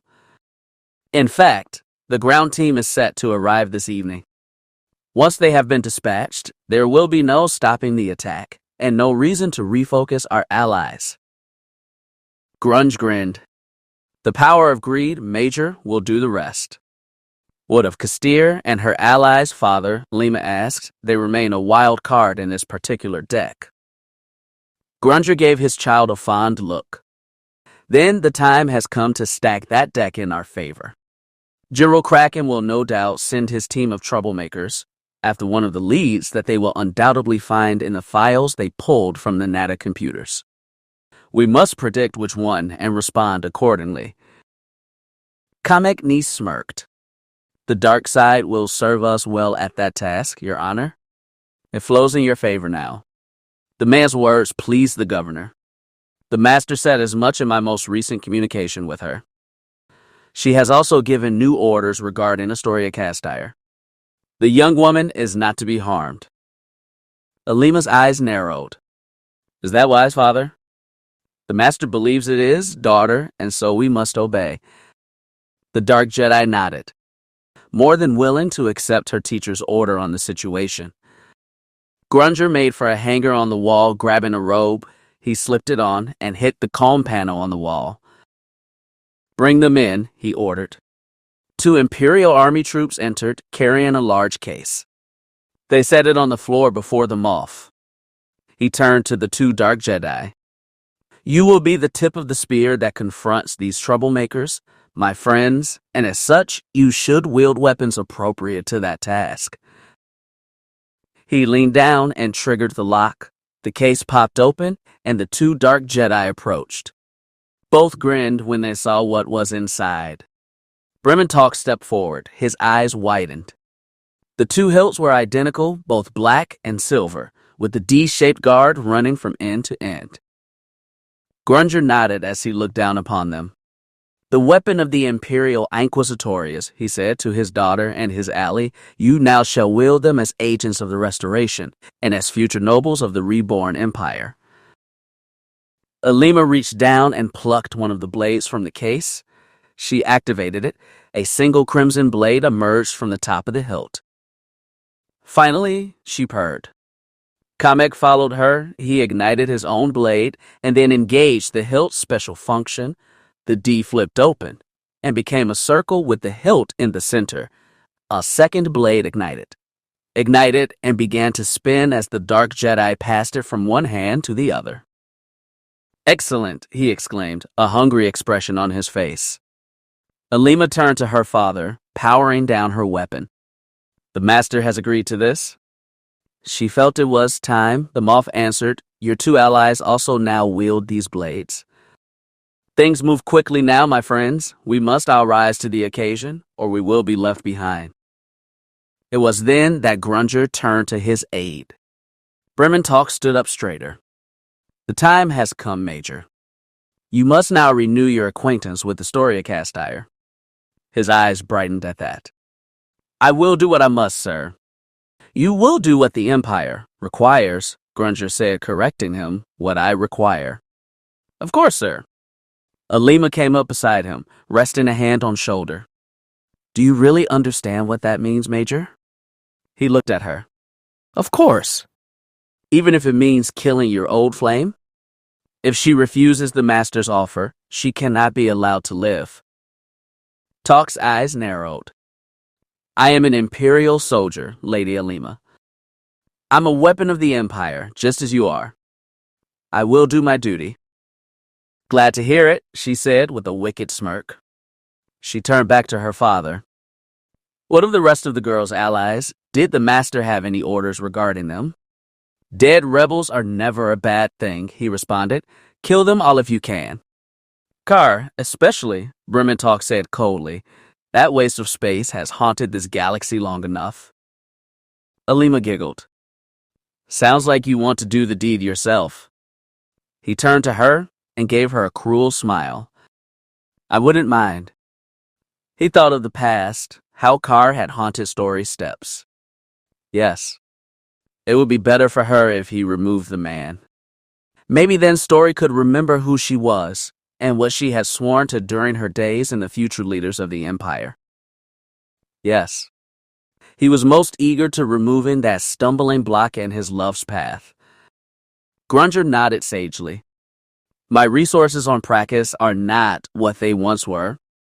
Normally, I would have had the man's family punished for his treason, but I think sending the son's head back to the parents would be more than appropriate chastisement.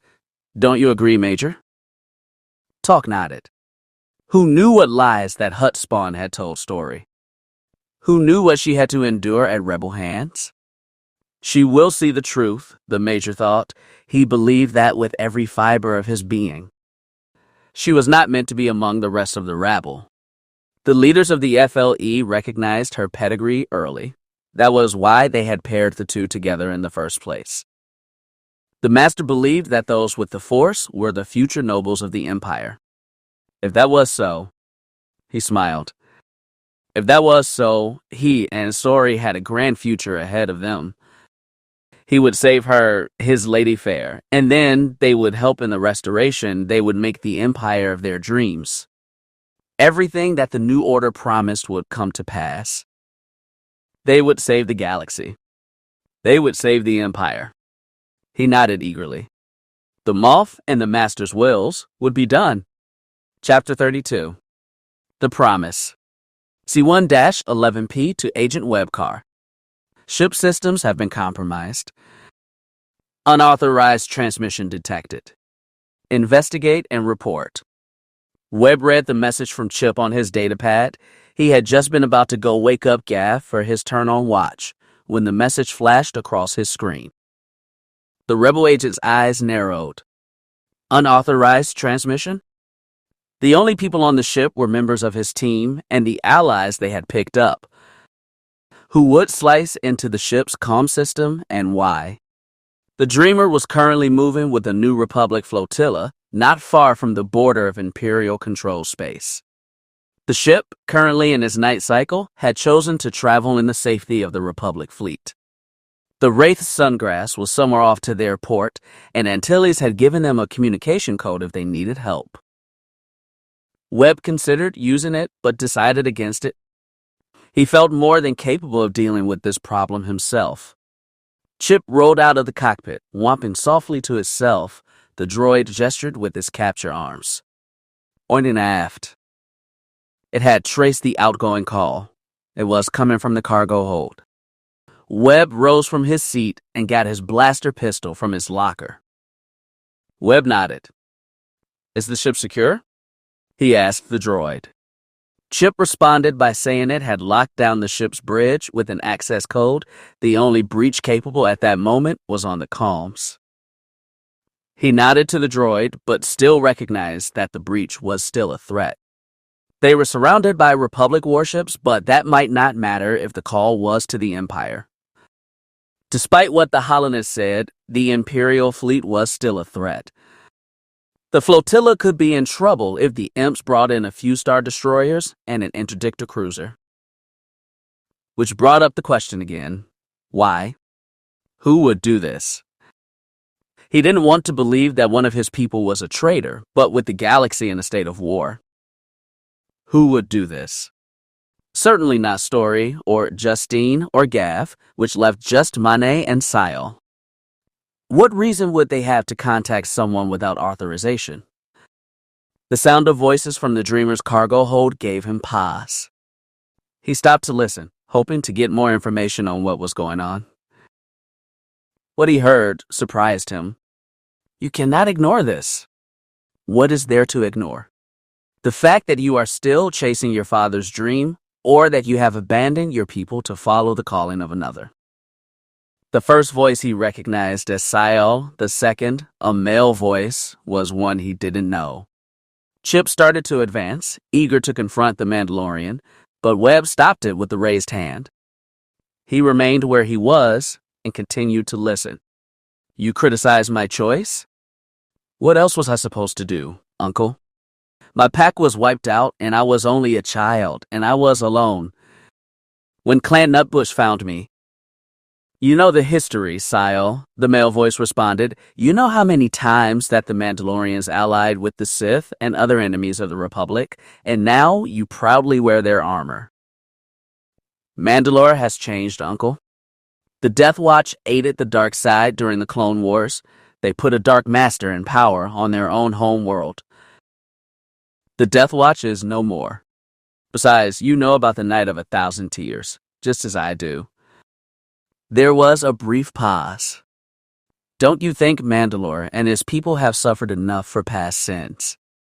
The past is the past, Sile's uncle responded, and you are right. If anyone should understand that the sins of the few should not be applied to the many, it Icer people. So accept what I am saying. A dark master has emerged from the shadows, a master who is aiding the Empire. The promise should be honored. That promise was made to the Jedi, not the Republic, and the Jedi are no more. Skywalker is resurrecting them. Should we not go to him, offer what we know? It remains to be seen if Skywalker is worthy of the Jedi legacy. We must protect the archive, Sayal, until the time that the Jedi Order is reformed and is guiding the Republic as they were meant to. That is the essence of the promise. Our people must honor that ideal. We could help preserve the Republic. Earn ourselves a place of honor within it. It is too soon, Sayal. Far too many of Palpatine's sycophants still live. They may sing the Republic's praises now, but if the Empire turns the tide in this war, then they will no doubt return to Imperial service. No, we cannot risk helping a government that willingly surrendered itself to the darkness. But we could help. You do remember the Windu recording, niece. You know what the Jedi Order said about us, that we were the danger to the Republic. Well, that Republic still stands in my opinion. No, Sayal, I cannot and will not offer the Pack's aid to this so-called Republic.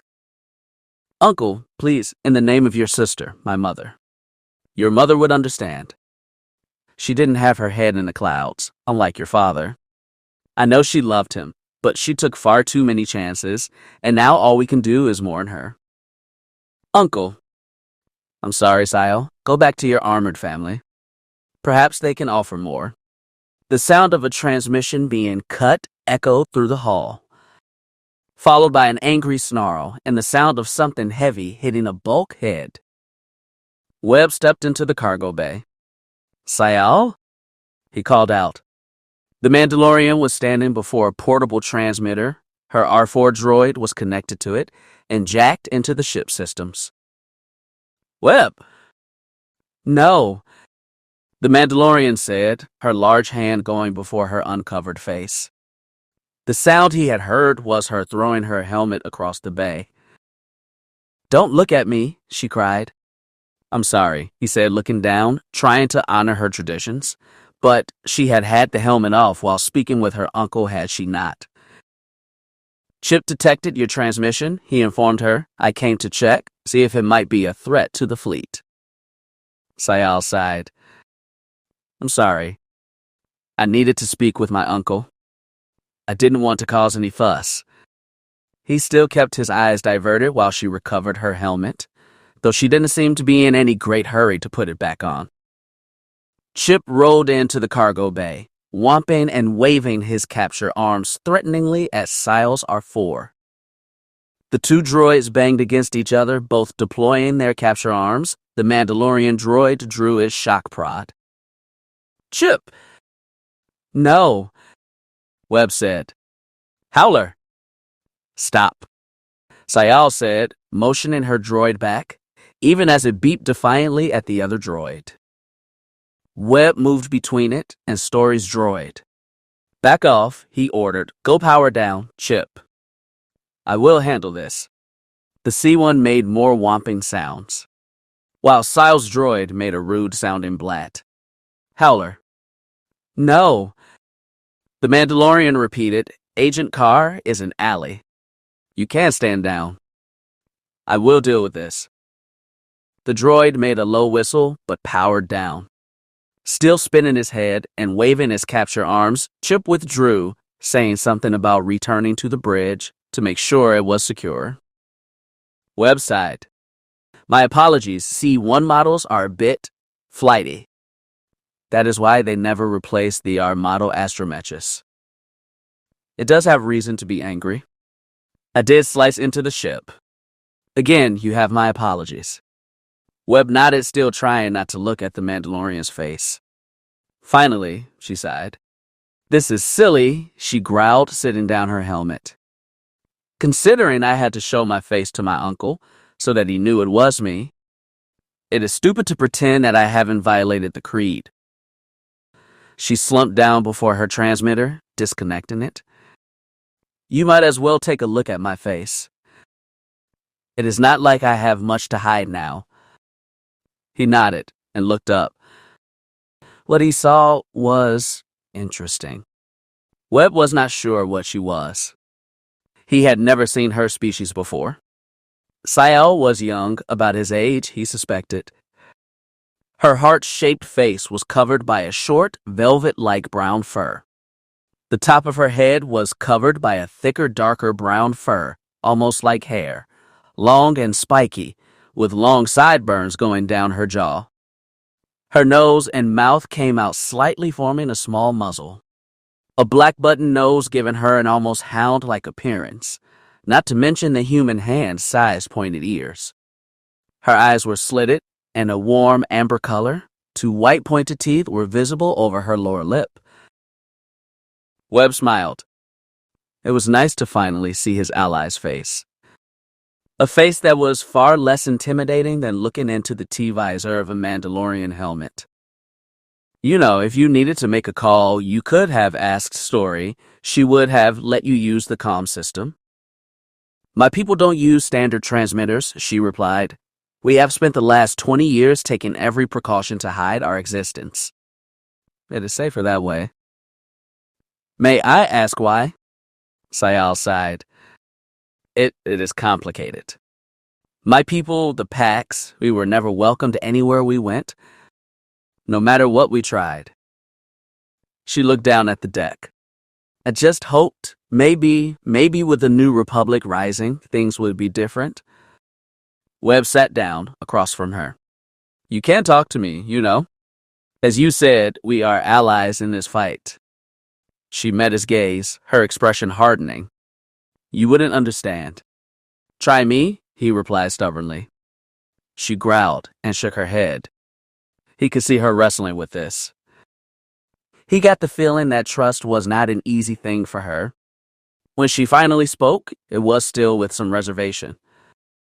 I was trying to get us some help.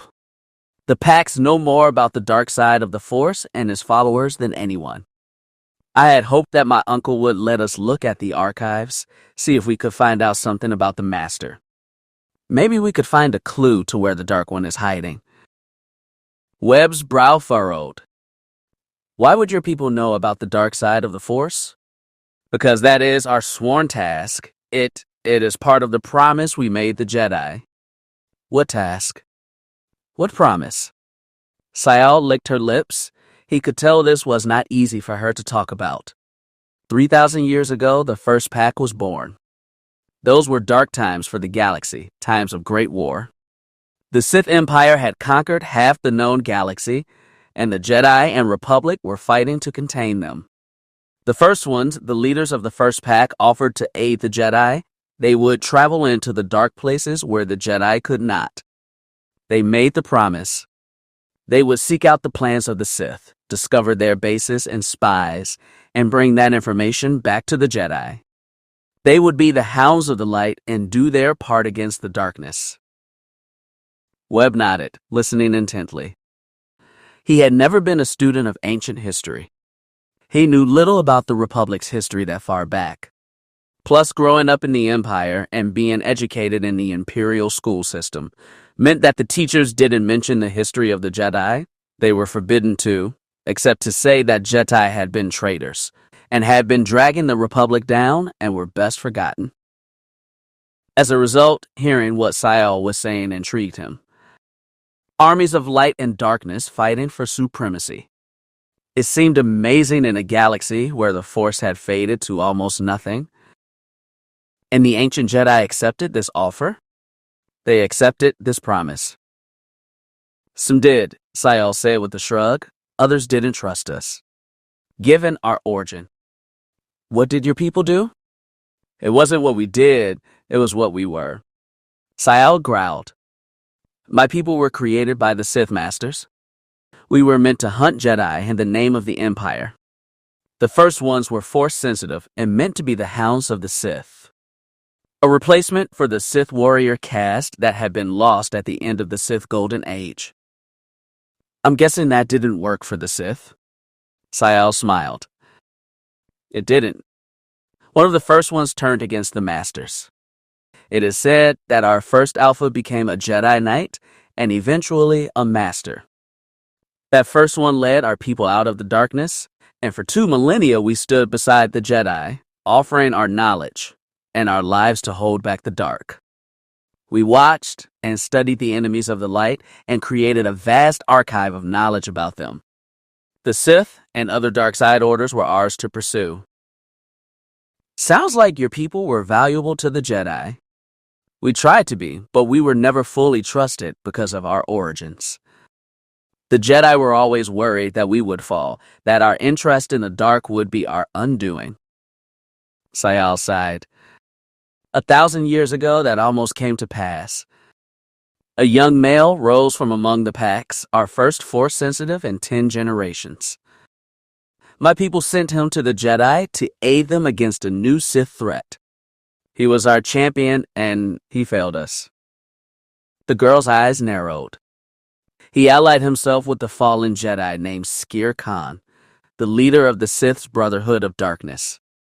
He led Khan to the packs to seize our archives. He and Khan wanted us to become their slaves, their hounds, to embrace the path that we had rejected 2,000 years earlier. We scattered and hid our knowledge. Our fallen brother killed many of us in the name of the Sith and his master, Lord Khan. We would not be slaves to the Sith, and so we fought. The fallen one cursed us for fools. He had been blessed with the Force, chosen by the dark side, and we would serve him. We fought back, and we died, but we didn't surrender. Sayal growled angrily at the memory. The fallen one, his name was struck from the archives. That was how great his betrayal was to our people. The Lord of Fools, he is known by now. He wanted to be a lord, but in the end, he became Khan's lapdog, worthy only of our contempt, and in the end, he died with his Dark Master, killed during the final battle of the war against the Jedi. Webb winced. I'm guessing that outcome did little to help your people. No, it didn't. The Jedi and the Republic reorganized after the final defeat of the Sith. The Jedi turned their attention to containing the darkness rather than fighting it. The Jedi embraced the Senate in fear that the only way the Sith could rise again would be from them. They became the pets of the Republic, their loyal hounds. They turned away from the people and embraced the government, preserving it at all costs. When they looked at us, they saw an enemy. They saw the fact that one of us fell as proof that we were unworthy of our calling. They demanded that we disperse our packs. We were few, and if we did, we would die out. The Jedi wanted us to accept that end to accept extinction. They also asked that we surrender our archives so they could be locked away and the galaxy could be kept safe and move on. Sayal shook her head. Our alphas refused. We had seen the dark side rise too many times to believe that pretending it didn't exist would work. We hid from the Jedi, but we continued to watch, and over the centuries, we came to hear rumors. Rumors of the Sith's return, or perhaps that they had not all died with Khan and the Lord of Fools. We heard names, places, and rumors. Darth Bane, Tython, Doan, whispers of the old horror. A horror that had not died, but was transformed. Then one day, a mad Jedi seer told the Order that the Sith still existed, that a single master and apprentice remained, an order of 2. The Jedi rejected this. Surely they would have sensed if the Sith still existed, and why had the Sith not tried to take over the Republic? Why had they not gone back to war? Webb frowned. Darth Bane? As in Darth Vader? Had Vader been one of these Sith? Only 2 Dark Masters? Sayal nodded. That was what the rumors we heard said. How could 2 Dark Jedi bring down the entire Republic? Sayal frowned. Sith are not Dark Jedi. They are something more, something worse. If you read half the stories in the archives, you would see the difference. Sayal sighed. The galaxy forgot the darkness, and that served the darkness just fine. The shadows were free to move when the guardians of peace and justice were not watching them. The Pax watched as the Republic decayed, and the Jedi withdrew from the galaxy, choosing to hide in their temple on Coruscant. Knights no longer patrolled the spaceways. Temples that had assisted on dozens of worlds were closed. We tried to help in spite of all this. Whenever we tried to come to the Order with a rumor, we were dismissed, or a Jedi was sent to try and follow us to take our archives from us. They called us warmongers and useful fools of the dark side. Finally, we gave up and did what we could to help those in need. It was the only way to honor the promise, even if the Jedi chose to forget. They thought their peace was worth it, and maybe it was, but then it all ended. 30 years ago, the peace that the Republic created ended with the coming of the Clone Wars. The Mandalorian growled. The Pax, some of the Alphas, believed that the time had finally come, that the Sith were finally making their move. Again, we sent word to the Jedi offering our help. We received a transmission back, a call from a Jedi Master named Mace Windu. She ground her teeth. He all but accused us of contributing to the rise of the darkness. If the Sith had returned, he said, it was likely because someone had learned something from our archives. We had become a threat to the Republic and would be dealt with. Windu informed us that by the end of the war, the Jedi would be coming for us to disperse us. No longer were they asking for our compliance, but with the intent of forcing it and to seize our archives. Sayal sighed. Do you see now why my uncle does not want to help? Webb nodded. He found it hard to believe, but Sayal had no reason to lie. The war ended, Sayal said, and so did the Jedi. The Emperor rose and had Darth Vader, a man using a Sith title, as his enforcer. For the Pax, it seemed like our failure was complete. We scattered, buried our knowledge, and went into hiding, just in case Vader and his Emperor chose to seek us out. They had access to the Jedi archives and likely knew of our existence. A few of us did try to help. My father did what he could to aid the surviving Jedi, to help them escape. But eventually, he was killed. My entire pack was killed, and I was left alone. And then the Mandalorians found you? She nodded, and when she looked up, her amber eyes flashed with cold fire. I'm not going to stop, Webb. My people may have forgotten the promise, but I have not. Darth Vader is dead. The Empire he served is dying. I will be damned before I let some would-be Dark Master rebuild what that Sith scum created. She took up her helmet and snapped it back into place. I became a warrior to wage war, and I shall. I will kill every remaining Darksider in the galaxy. I will honor the promise, and the Sith will become nothing but a memory again.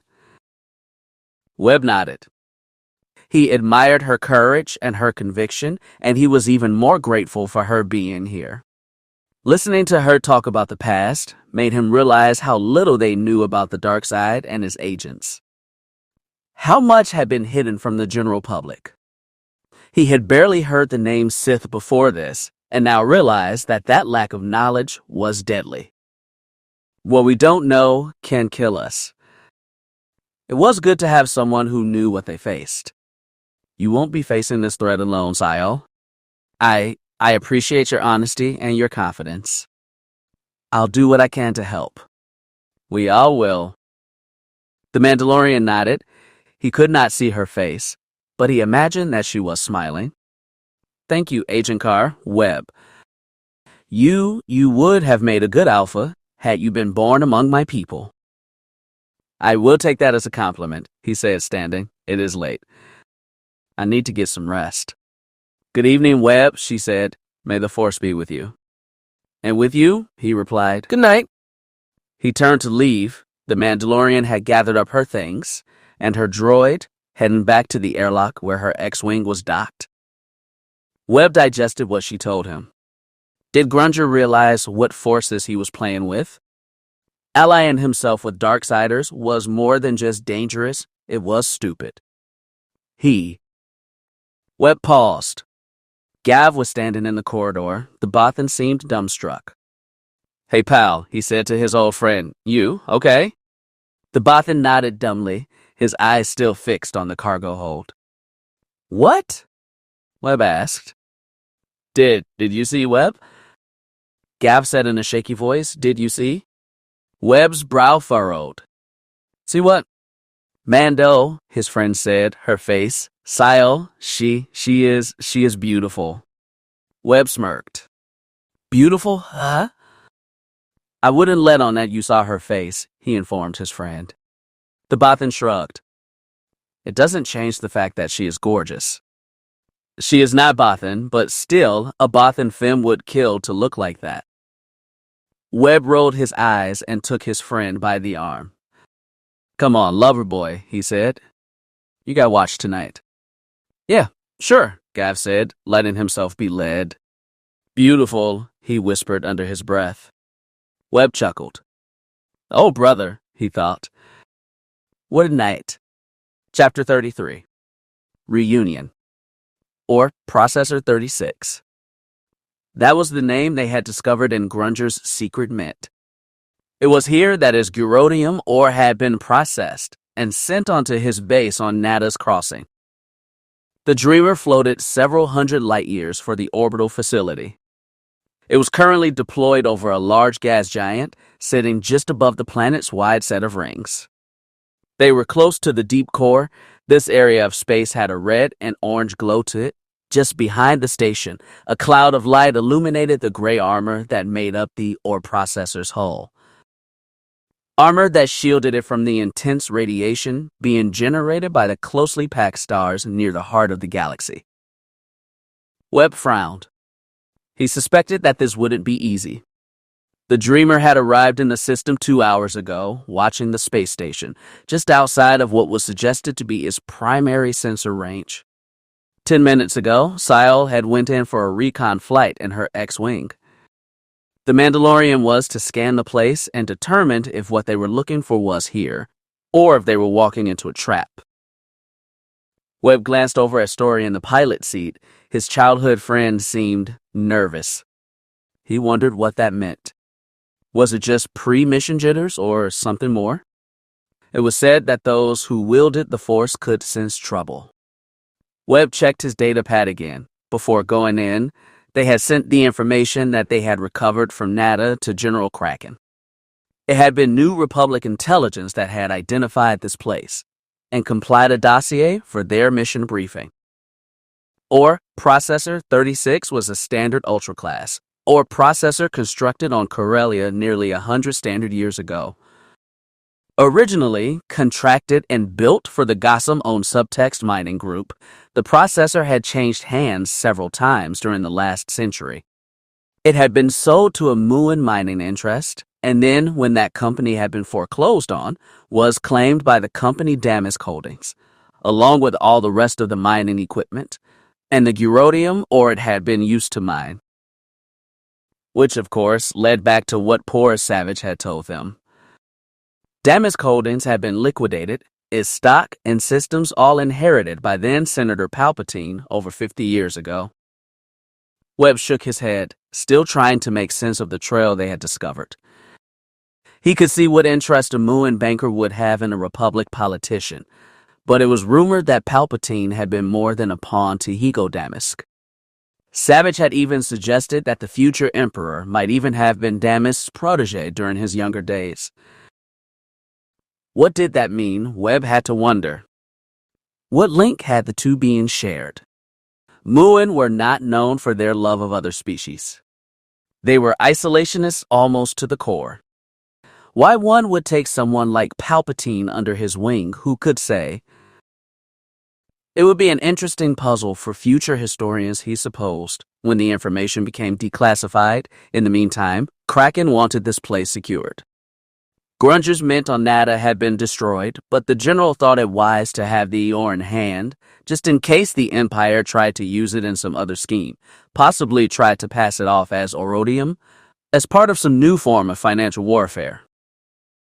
This place was no Death Star. Webb recognized that, but that didn't mean that what was stored here was not a danger to the New Republic. Sayal is back, Story said, motioning with her finger. Webb saw the X-Wing appear in the distance, moving at a slow, easy pace. Its strike foils locked down and not in attack position. "The place has both gravity and power," she said over the communicator. "It seems functional, though I saw no signs of life, or picked up any nearby ships on the scanner." "Life signs?" Webb asked her. "Unsure. The armor of the hull resisted my scanners. Impossible to say if anyone is aboard. So there could be a full legion of stormtroopers on that thing, and we wouldn't even know until it was too late," Webb thought grimly. Of course, if that was the case, where were the Imperial ships? Were they hiding, or had Grunger had this place abandoned after Nata fell? He looked over at Story. Her expression remained tense. "You feeling anything? Does anything about this seem off to you?" She chewed her lower lip. "My control of the Force isn't that good," she confessed. "I sense something, but whether it is a threat or merely the possibility of a threat, I can't say." "It's okay," he said, reaching out and touching her hand. "That is all I needed to know." Story nodded, saying nothing more. Webb frowned. It was strange. Since their night together, Story had barely said 100 words to him. She didn't want to talk about what happened, and he respected her privacy. Still, a shiver ran down his spine. He still replayed that night over in his head, how it felt, the smell of her hair, the softness of her skin, the taste of her as she cried out under his touch, and the heat, the desire of it all. He shifted in his seat. It was best not to dwell on such things, not now. As Story had said, there was something out there. It was best that they prepare to face it. Gav popped his head into the cockpit. "Sayal back?" he asked. She just finished her sweep. Webb informed him no ships in the sector, and that processor is operational. It has both gravity and power. The Bothan nodded. "So, we going in?" Story looked at Webb, his expression grim. What choice did they have? Kraken wanted the Eurodium secured and out of Imperial hands. Webb nodded. "Yeah, we're going in."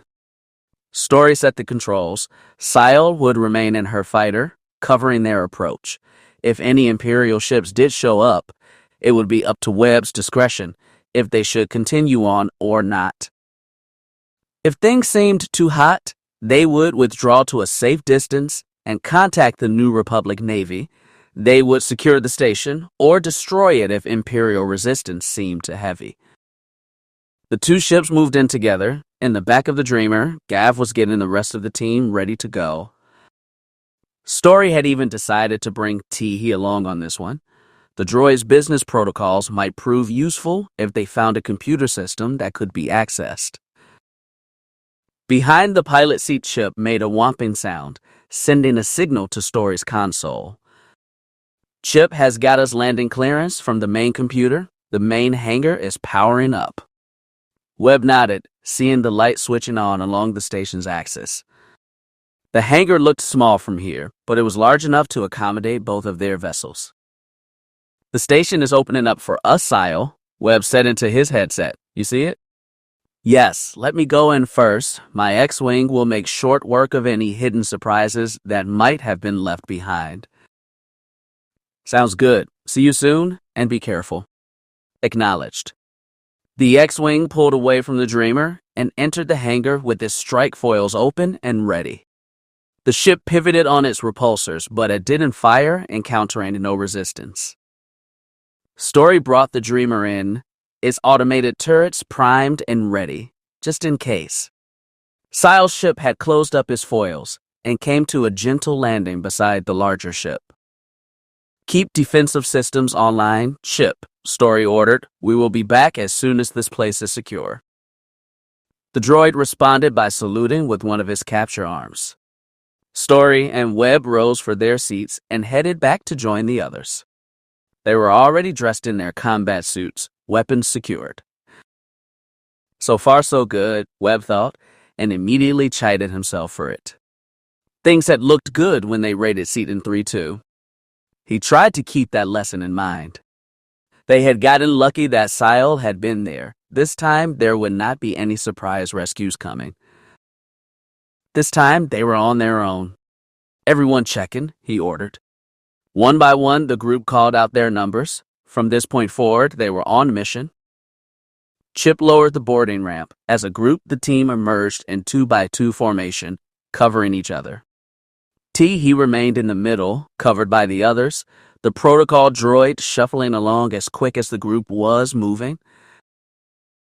Webb wrinkled his nose at the smell of fuel and cleaning solvent. Despite his age, the station seemed well maintained. Its lights all functioned, and the gray hull showed no sign of age or disuse. The deck beneath their feet scuffed and blackened from many ships touching down upon it. So we aren't the first people here since this place was supposedly shut down, if it ever was. Syal joined them, her sawed-off blaster rifle at the ready. Her astromet remained behind, manning her ship's weapons, just in case. Picking up any Gerodium signatures, 3? He asked Gav, who was carrying the portable scanner they had got from the rebel fleet. -1, the Bothan replied. We're still getting interference from the station. 6 ready to take point, Syal said, bringing up her weapon. Permission granted, but stay close, 6. Roger, 1. They cleared the hangar without incident. The doors to the station opened for them without any prompting, a motion sensor responding, according to the station's computer, a computer that Gav now had full access to. The group made for the central processing floor. If the ore they were searching for was anywhere, it would be there, as well as any further evidence of it having been processed here before being sent onto Nada. Webb tensed. He might not have had the Force-like story, but that didn't mean that he couldn't feel that something was off.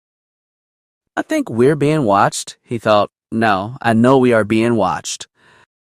He could feel it in his gut. They passed beneath a high catwalk running overhead. Webb gestured to Syal, who, with the nod, used her rocket pack to fly up and secure it, and watched their backs from above. Oh, this is most interesting, he said from within the center of the advancing group. I've always been curious about Old Republic business interests. I remember. Gav shushed the droid, and Story mouthed for it to be quiet. He nodded, pausing his vocalizer. Webb glanced around nervously. Again, he couldn't help but feel that this was too easy. If this place was Grunger's, certainly the Imperial Moff would have left something to protect it. If not, then why? Had this place served its purpose? Had it already been cleaned out? Was there nothing here left for the team to find? I'm getting a life reading. 1, Gav informed him, holding up his scanner. How many? He said softly. A single signal, 1 life form, just up ahead. Sensors suggest human. Webb's eyes narrowed. A single human? He looked at Story. Any chance that it might be one of the target's red blades? 4? She frowned. I can't say. I'm not sensing anything.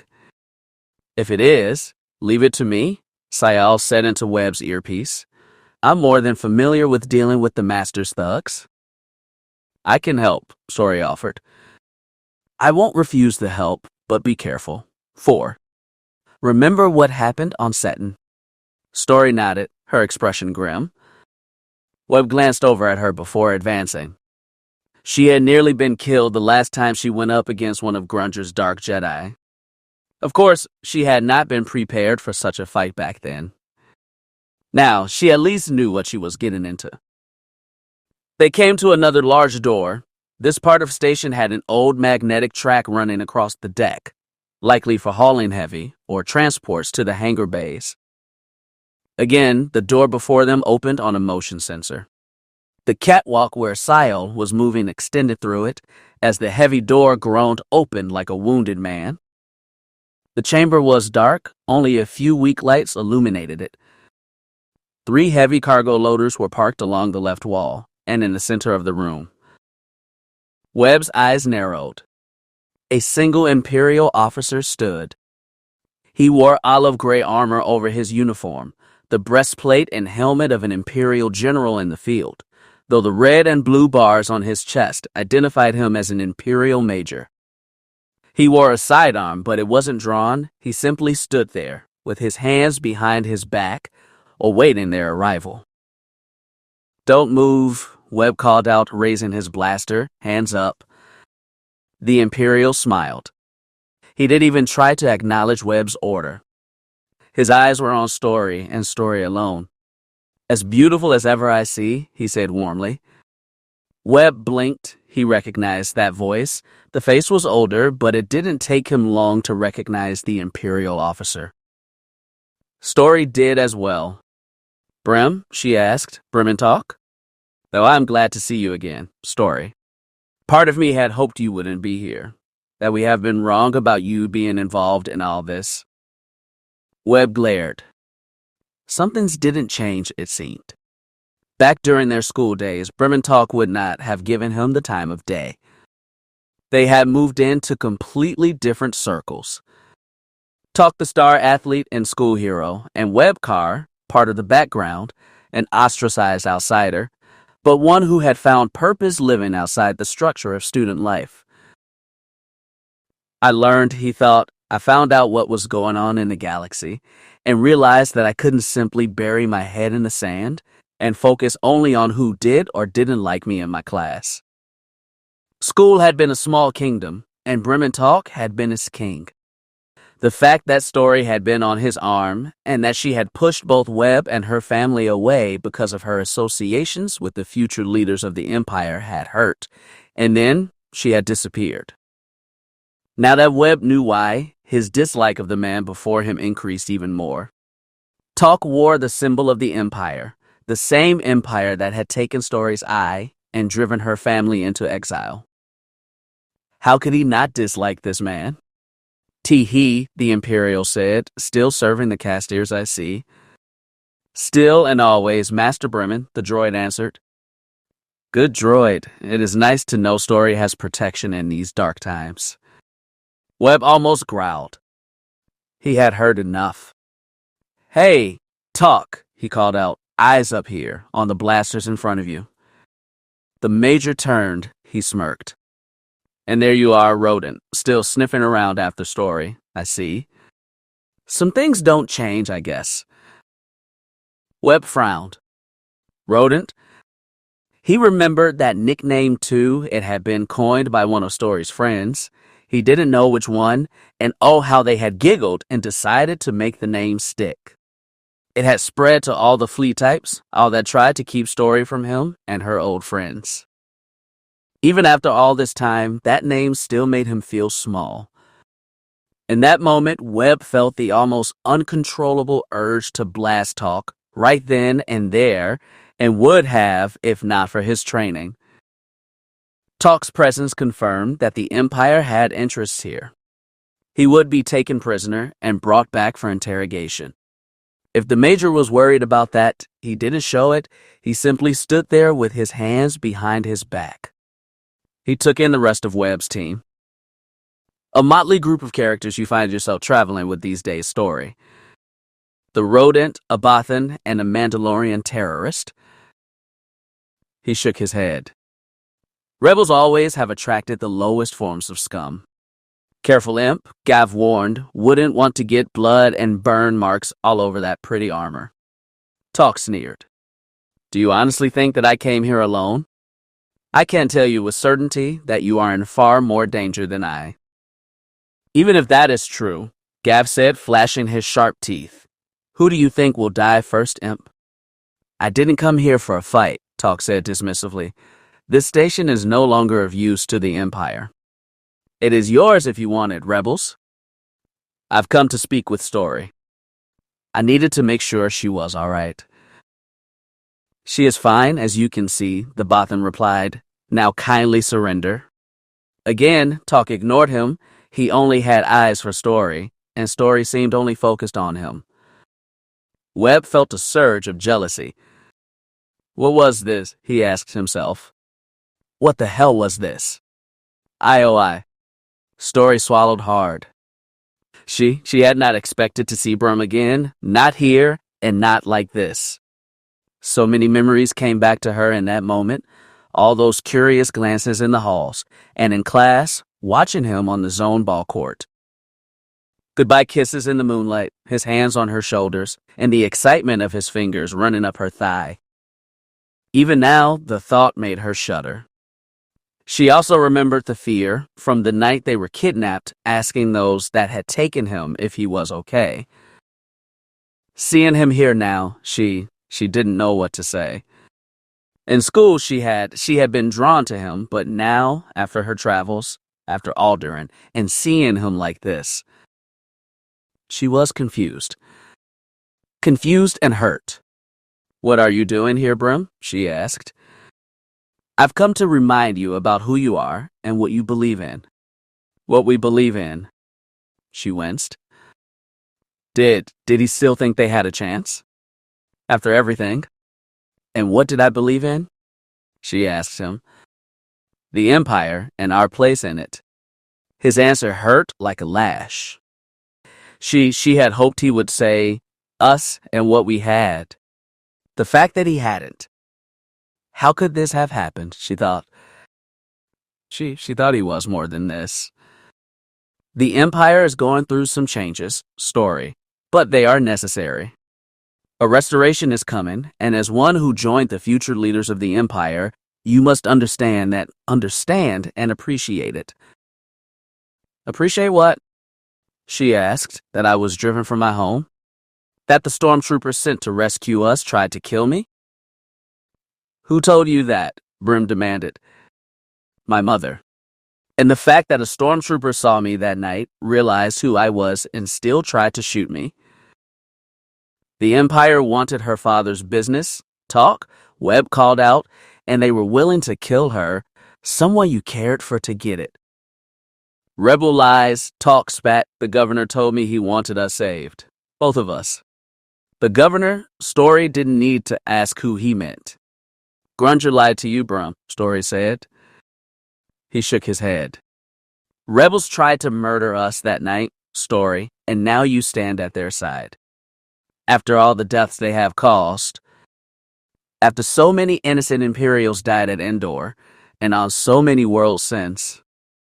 They died on the Death Star, Brim, Story reminded him, the second Death Star, after the first murdered my parents and everyone else on Alderaan.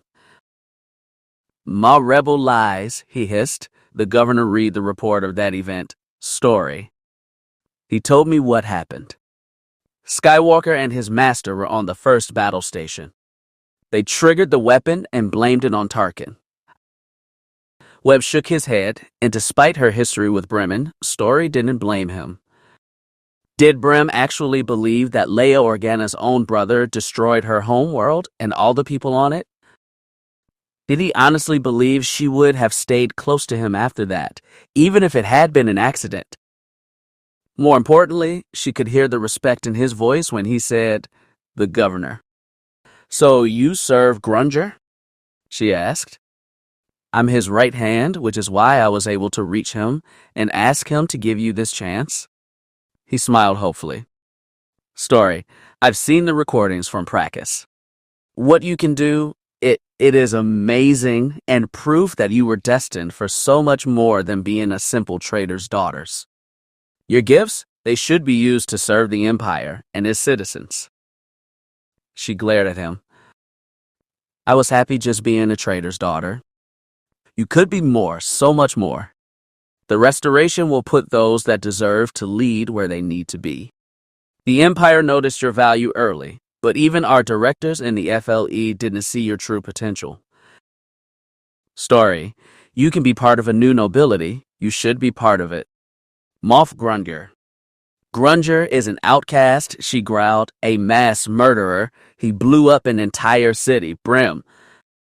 Again, a necessary evil to purge the corruption back home. Those were innocent people, Brim. Grunger is a murderer. He is a visionary, Talk replied. He is going to rebuild everything. You think the warlords will stand aside and let him do that? Webb asked. Do you think the Moff Council will follow a man who was arrested by the very people he tried to lord over? Brim sneered Webb.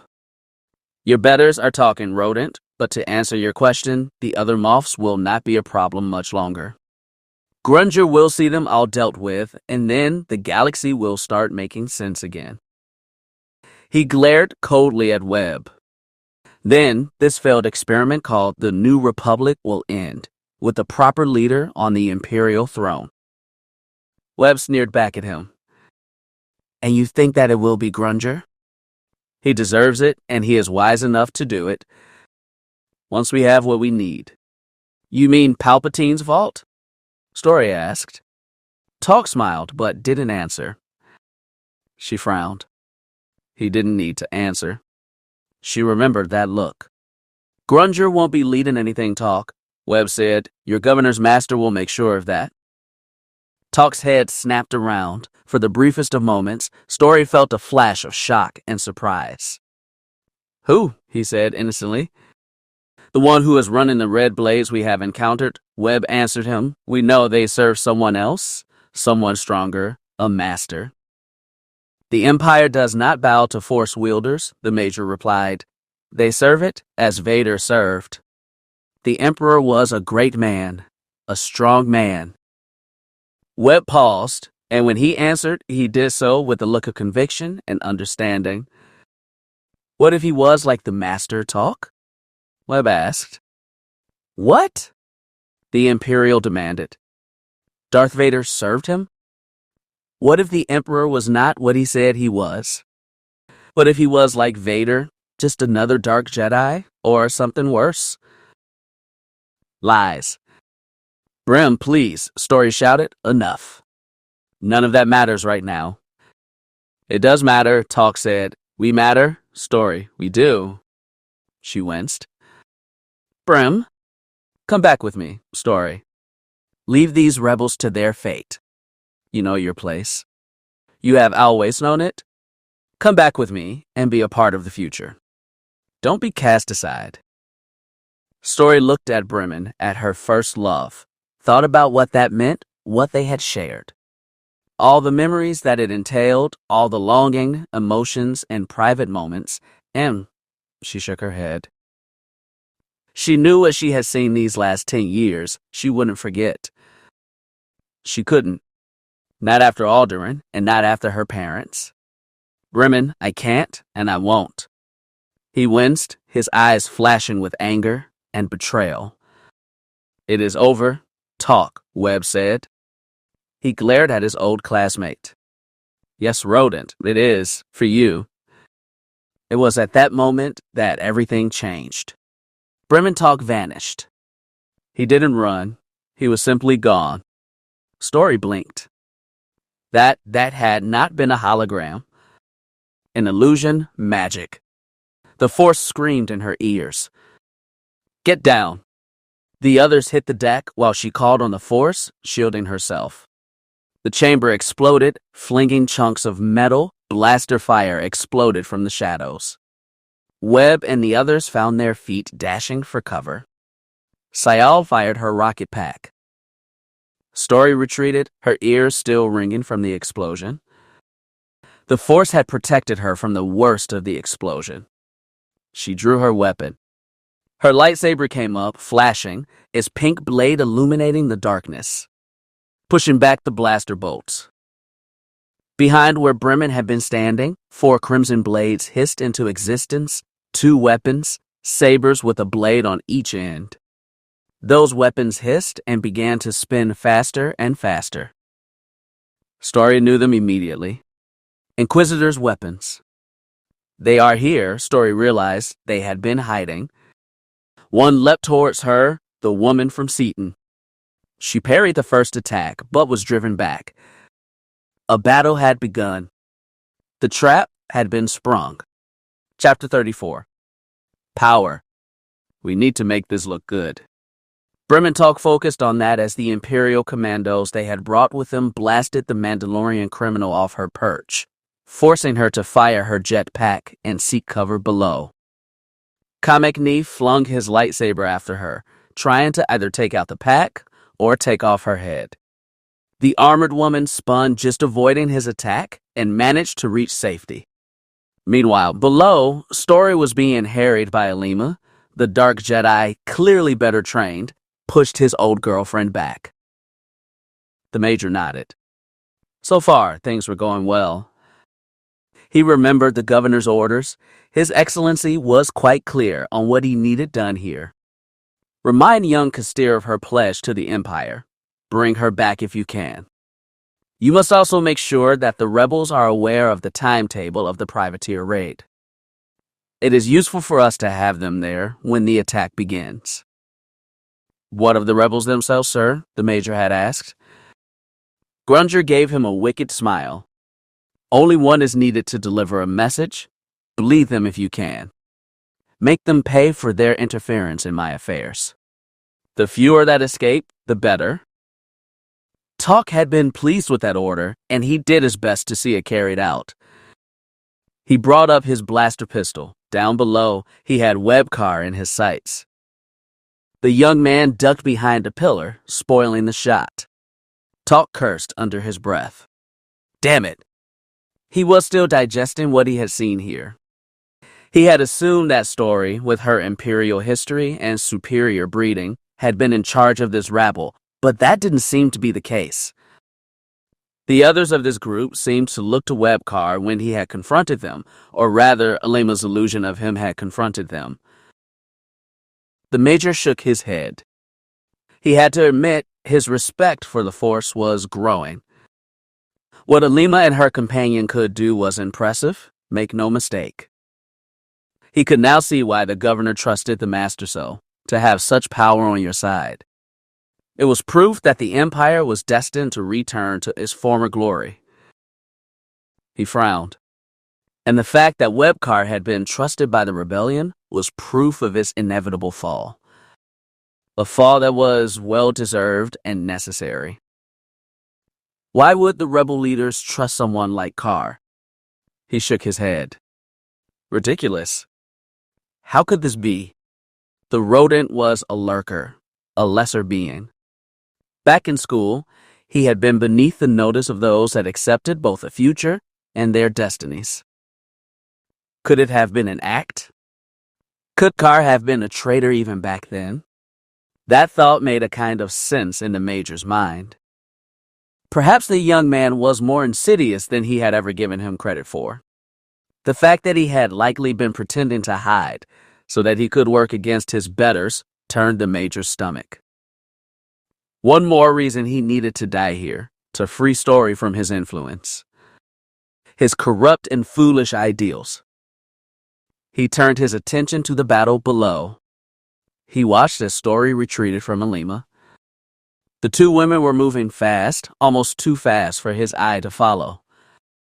As she fell back, Kamek's knee dropped down nearby, spinning his Inquisitor's blade threateningly.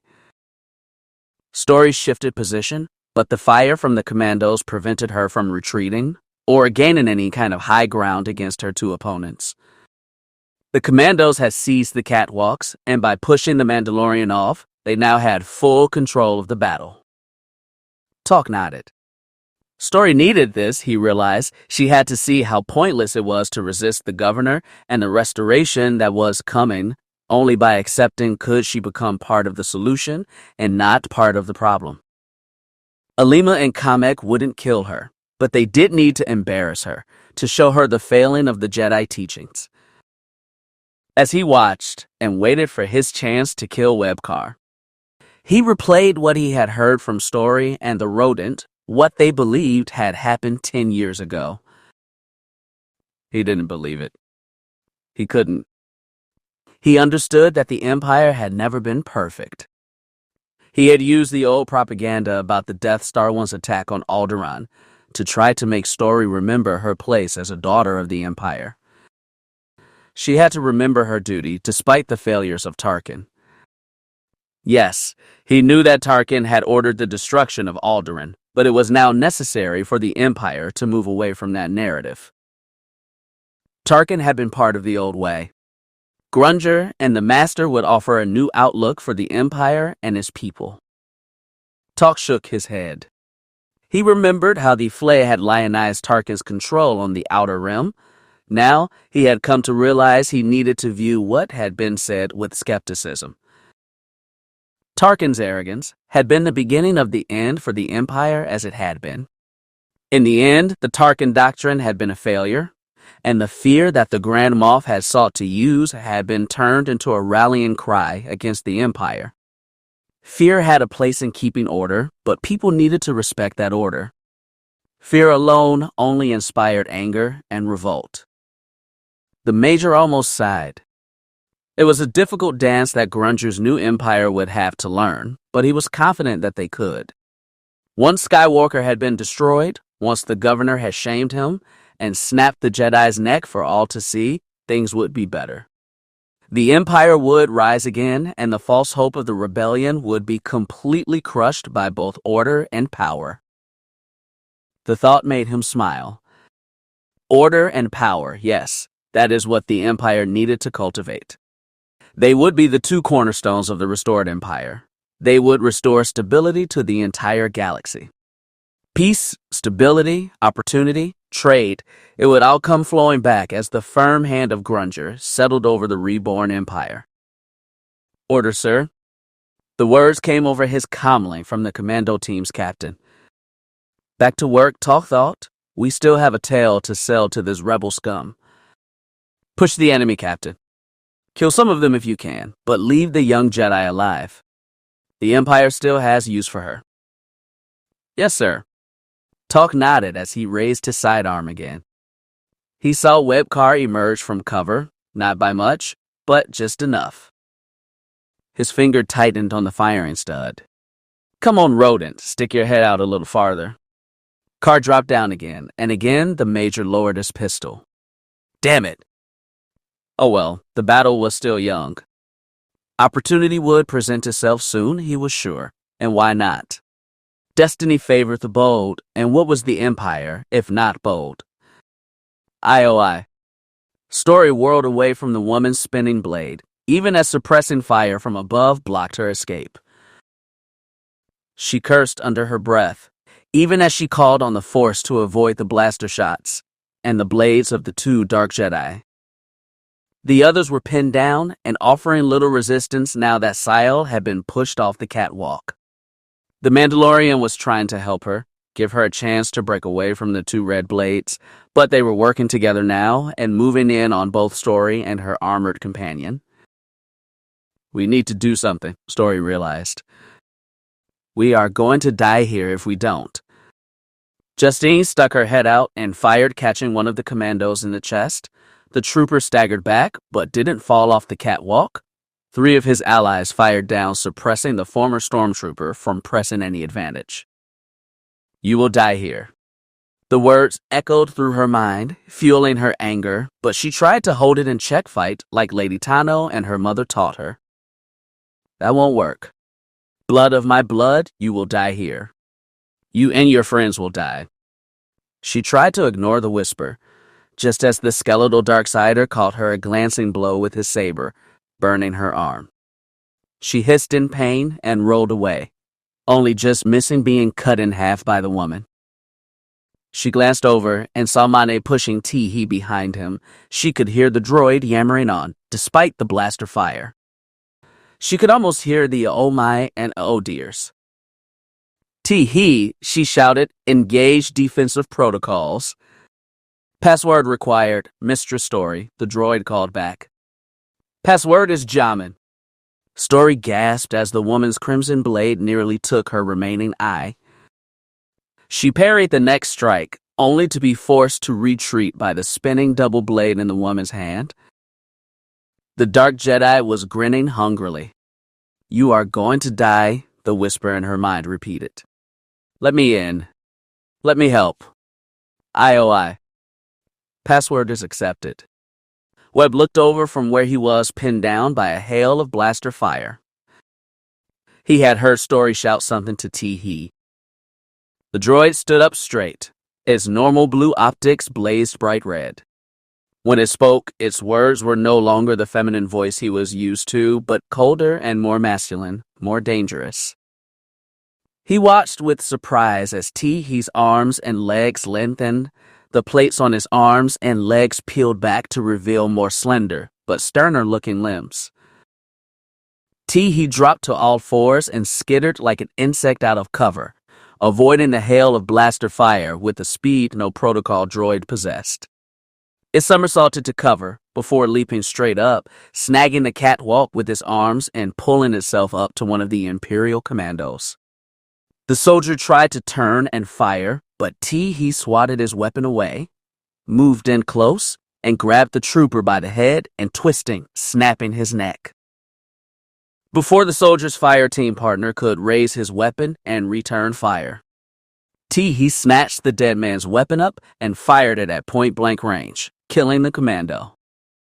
Engaging hostiles, he said in his new voice, "Terminate all enemies. Roger, roger." The droid's attack was just what the rebels needed. They drew the fire away from Webb and his team. Before Webb could give the order to attack, Justine beat him to it, her own training taking over. Light EM up. His team opened up on the catwalk, even as the droid dodged blaster bolts and waded into talk soldiers. Sayal launched a grenade blasting two of the commandos from their perch, sending them falling to their deaths. Webb spotted Brementalk, momentarily distracted by Teehee's sudden change and attack. He fired at the Imperial Major. He hit his shoulder, causing him to spin around against the railing, but the man didn't fall. He returned fire and fell back into the shadows.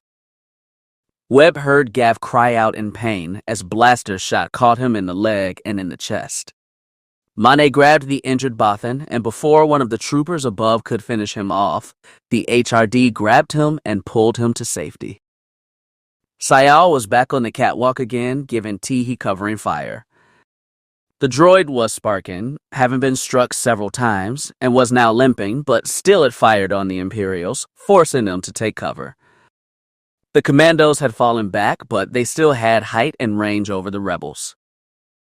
Webb cursed. He had no choice. "Fall back to the ship," he called out. "Fall back." He heard a woman scream and the hum of a lightsaber. "Story?" He looked over and was surprised. Story was no longer on the defensive. The scream he had heard was the dark Jedi woman. She had been flung back, crashing into a pile of loading crates that came down hard, burying her. Now Story lunged forward, attacking the man from Leonade, her saber moving so fast he could barely see it. Webb looked in disbelief. Story, he thought. What the hell? IOI.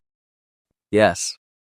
It was such a small thing, such a small word, but when she said it, everything changed. The whisper in her mind, offering aid and telling her that her friends were going to die, was too much. She saw Gav go down, felt fear as the two dark Jedi closed in. He stumbled under heavy fire and would likely fall despite Sayal's help. "Let me help," the voice in her mind whispered. "Let me in." Storycaster had no choice. She said the word. Yes. After that, everything changed. She was still in her own head, but it felt like she no longer had control of her body. She felt a sense of cool disconnection, and then heat, a terrible heat. She felt a sense of joy, of hunger. Finally, the voice in her head whispered, "At last." She felt the force roar inside of her. The dark woman was cast aside, sent sprawling into a stack of loading crates. She raised her blade and parried the blasts of 4 of the commandos, each bolt striking them in the face, killing them instantly.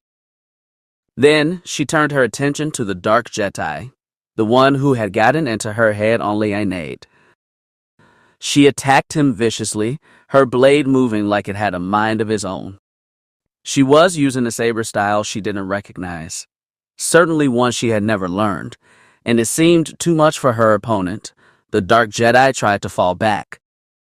"This one played with your mind," she heard the shadow murmur. For that what it was, she recognized the voice now, the shadow that had haunted the Fardreamers for generations. It was here, and it was using her body. She shivered. Yet, for some reason, it was helping her. Let me show you how to deal with him, the shadow purred.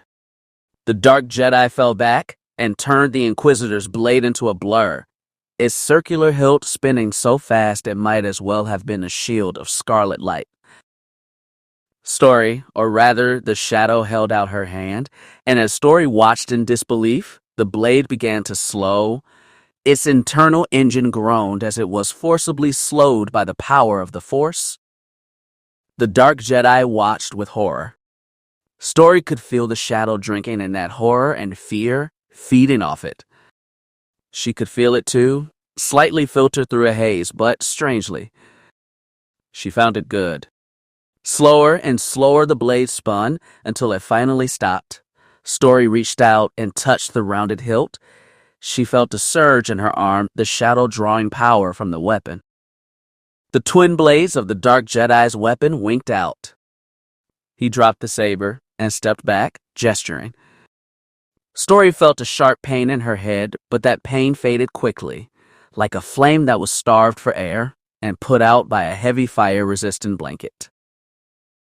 She felt the shadow surge in fury, drawing on the dark Jedi's surprise and fear. You would seek to use a spell on me? The shadow said, using Story's voice. She snarled and raised her own hand. I will show you a true spell, Worm. Story spoke words she had never heard, words that horrified her, ancient and profane, and caused the light in her to recoil. The dark Jedi howled in despair as the shadow struck him down. The words it spoke were unknown to Story, but they did their work. The man collapsed to the ground, sobbing and holding his head. Story blinked. She was back in command of her own body. Finish it, young one, the shadow whispered as it faded from her mind, its power exhausted by the strain of manifesting in her. Kill him. Story looked down at her sobbing, beaten opponent.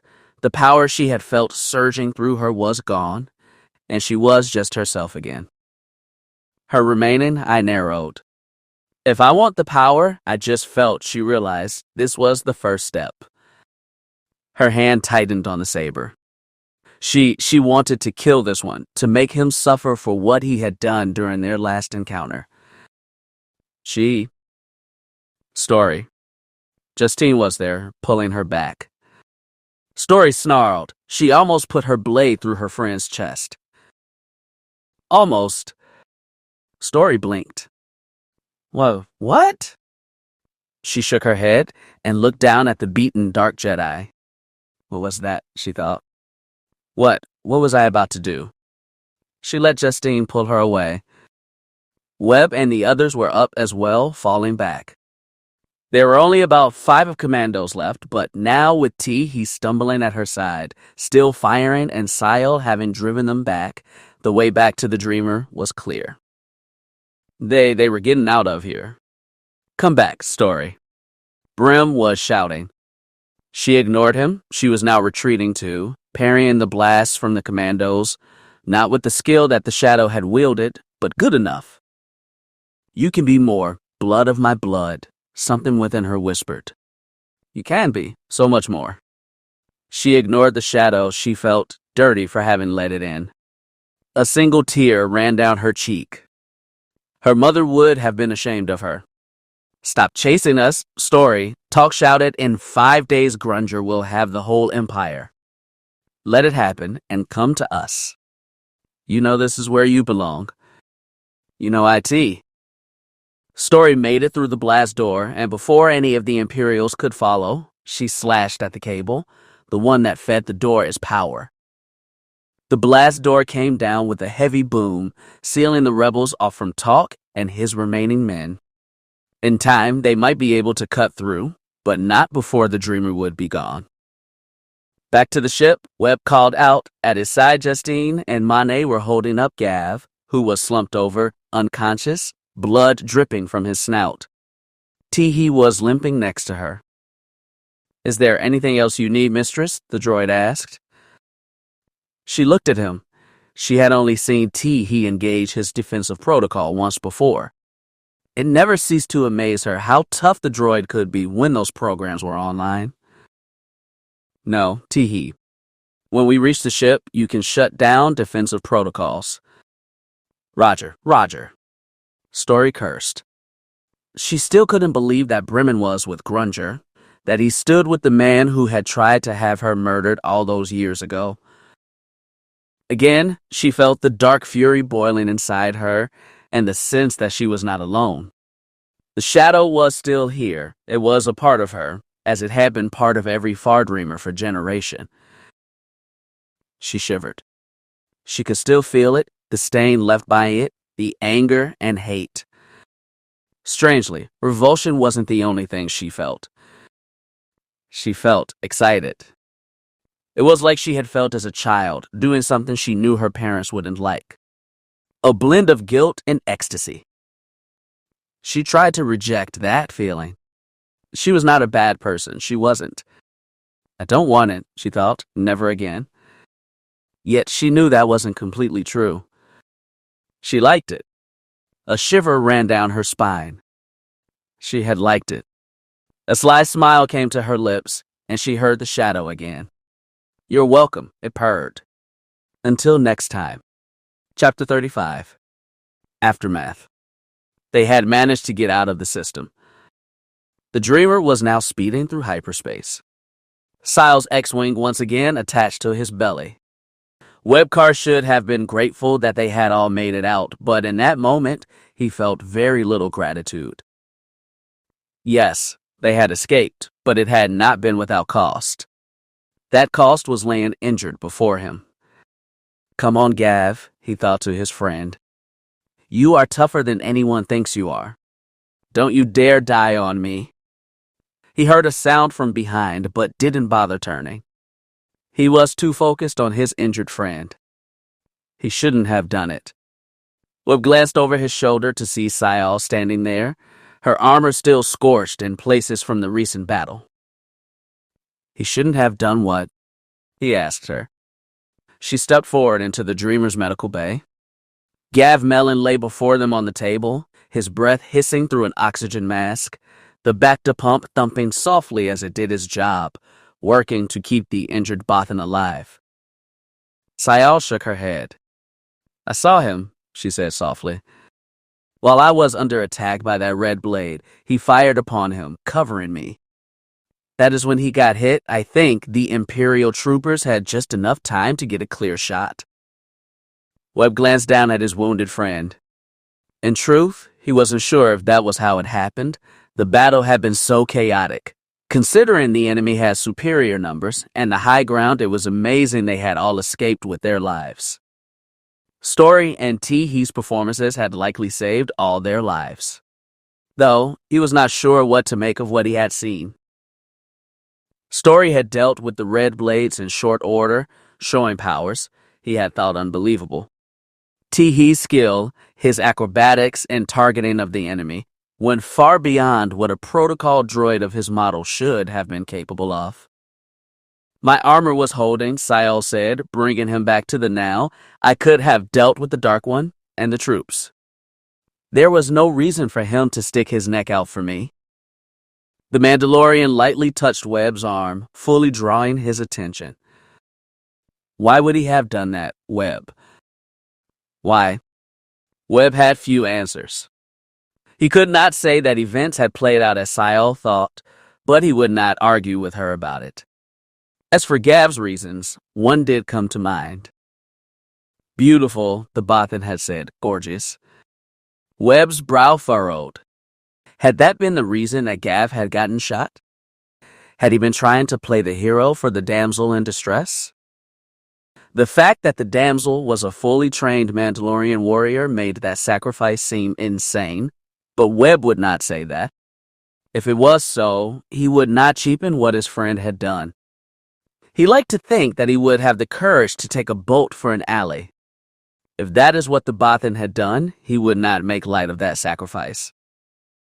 Not that it was a sacrifice and wouldn't be if he could help it. Gav was stable for the moment. The Bacta pump was doing his job. It would keep his friend alive until they reached a medical facility. Bothans, though, have their own version of honor, Sayal, he said to her, and Gav, his clan. They have pledged to fight the Empire and protect people from it. Taking a boat for you, he thought it worth it? No, he knew it was worth it. She looked down at the deck. He could just make out her amber eyes through the darkened T-visor of her helmet. They were narrowed. He didn't have to do it, she growled. Regardless, he did do it.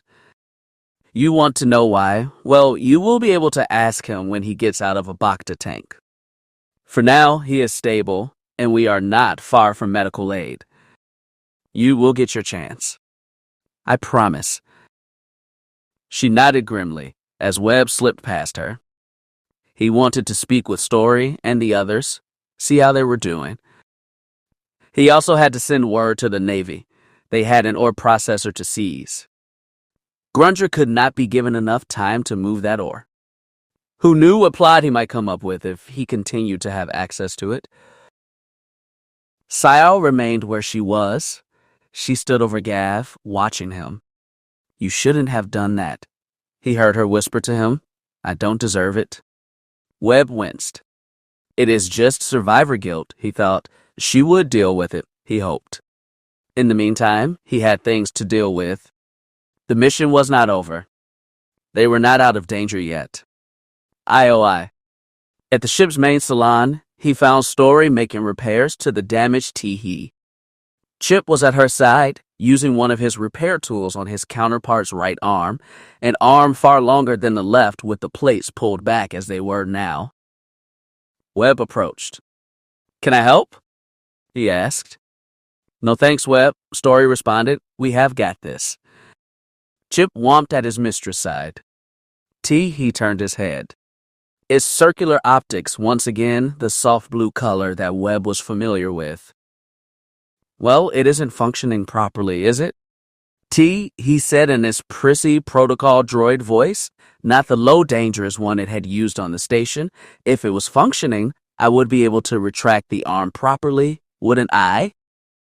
Chip made a rude sound. You watch your language, he warned. Enough you two, Story said with a shake of her head. You're not helping. Webb took in the protocol droid. His legs were like any other protocol droids in the galaxy. He would never guess those limbs could be converted into a shape that made them capable of fast-moving combat. He smiled down at Story.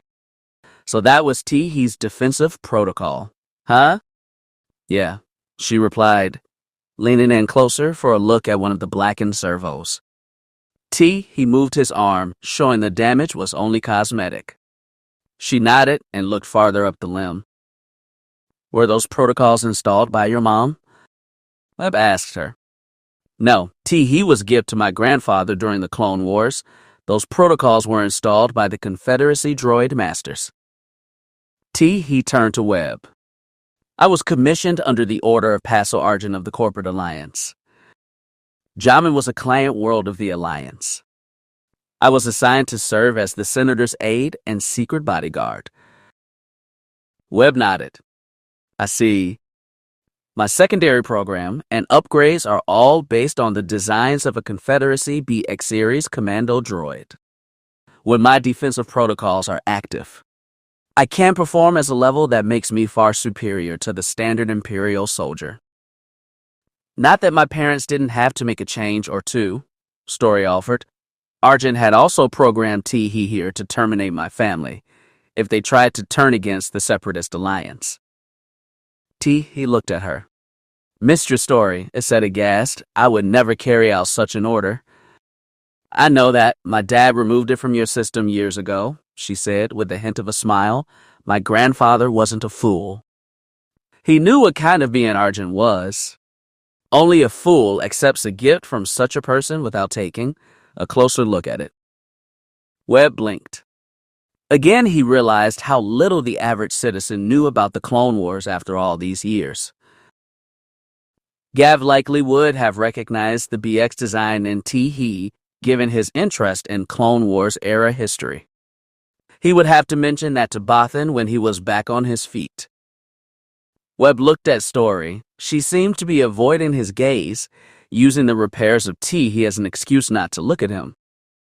"You okay? Story, that fight was pretty." "I'm fine," she said quickly, too quickly. "That was impressive what you did back there," he added, dealing with Grunger's red blades. She winced. "I did what I had to do. Don't worry about it." "I'm not," he said. "Are you?" She paused in her inspection of Teehee's arm. She looked up at him. There was something in her eye, a sense of fear. He noticed the tightness in her shoulders. He could almost see shields going up. Trying to hide that fear, her eye flashed angrily. "What does that supposed to mean?" He shrugged. "Considering what happened on Seaton." "I was caught off guard on Seton. I was ready this time." "Do you wish that I wasn't?" "No," he answered. "I don't mean to make you angry. Story. I'm grateful for what you did. You likely saved our lives." "Then let it go at that," she snapped. "I had the power to save us, and I used it. We need to be careful next time." "I'm not sure it is safe to do so again." He frowned. "What do you mean?" She shivered. She didn't respond. He could see her wrestling this, trying to find the right words, perhaps. I did what I had to do. The Force was willing, and it gave us a way out, but power has its price. Webb. Some prices are more expensive than others. His frown deepened. What did that mean, he wondered. He had seen Story fight. She was fast, but on the ore processor, she had been faster. Almost too fast for his eye to keep track of. That skinny red blade had been overwhelmed. Why had she not done that on Seaton? He sighed, not wishing to anger her, not after what she had done for them. "Just know, if you need to talk, I'm here." She sighed. He saw some of the tension go out of her. "Thanks," she murmured. "Now if you will excuse me, I need to finish this." "I need Teehee back at full functionality." He nodded and left her. He caught her glancing over her shoulder at him. He thought she was about to call him back, but she said nothing. His brow furrowed in thought. He could not help but replayed the last few minutes of the battle over in his head. Story had attacked that red blade with a ferocity he had never seen before. She had gestured and left the man laying on the deck, howling in pain and begging for mercy. What had she done? Was that some kind of Jedi discipline she had learned from her mom? It didn't seem like something a Jedi would do. "Hey, Webb." He turned to see Justine and Monet emerging from the bridge. The two had been going over the ship systems, making sure that the imps hadn't had a chance to tamper with the ship while they had been docked on the station. "Anything?" he asked them. "The ship looks clean. Agent Carr," Monet responded. Webb noticed several burns on the HRD's skin. "Do you need medical attention, Monet?" he asked. The HRD shook his head. "The damage is only cosmetic. Self-repair is dealing with it." "We have received a signal back from our naval contact," Justine informed him. "They are sending in a full task group to secure that ore processor. They will be in the system in an hour." "Good," Webb replied. "That should prevent Grunger from removing anything from the processor, if he had not cleared it out already." "Is there anything else?" "We got a message from General Kraken, too. He wants you to contact him when we reach the fleet." Sounds like something new has come up. Something new? Did the message include anything else? "I think the general didn't want to risk sending anything out on an unsecured channel," Justine answered.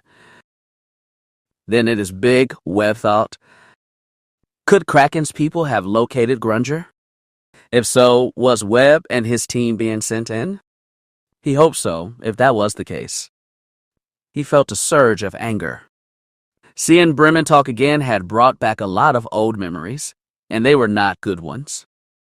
Part of him wanted to face the imp again, Remind him that the empire that he served was slowly falling into a trash compactor. Plus, Webb thought, with a hint of a cruel smile, he would love to let Talk know about recent events.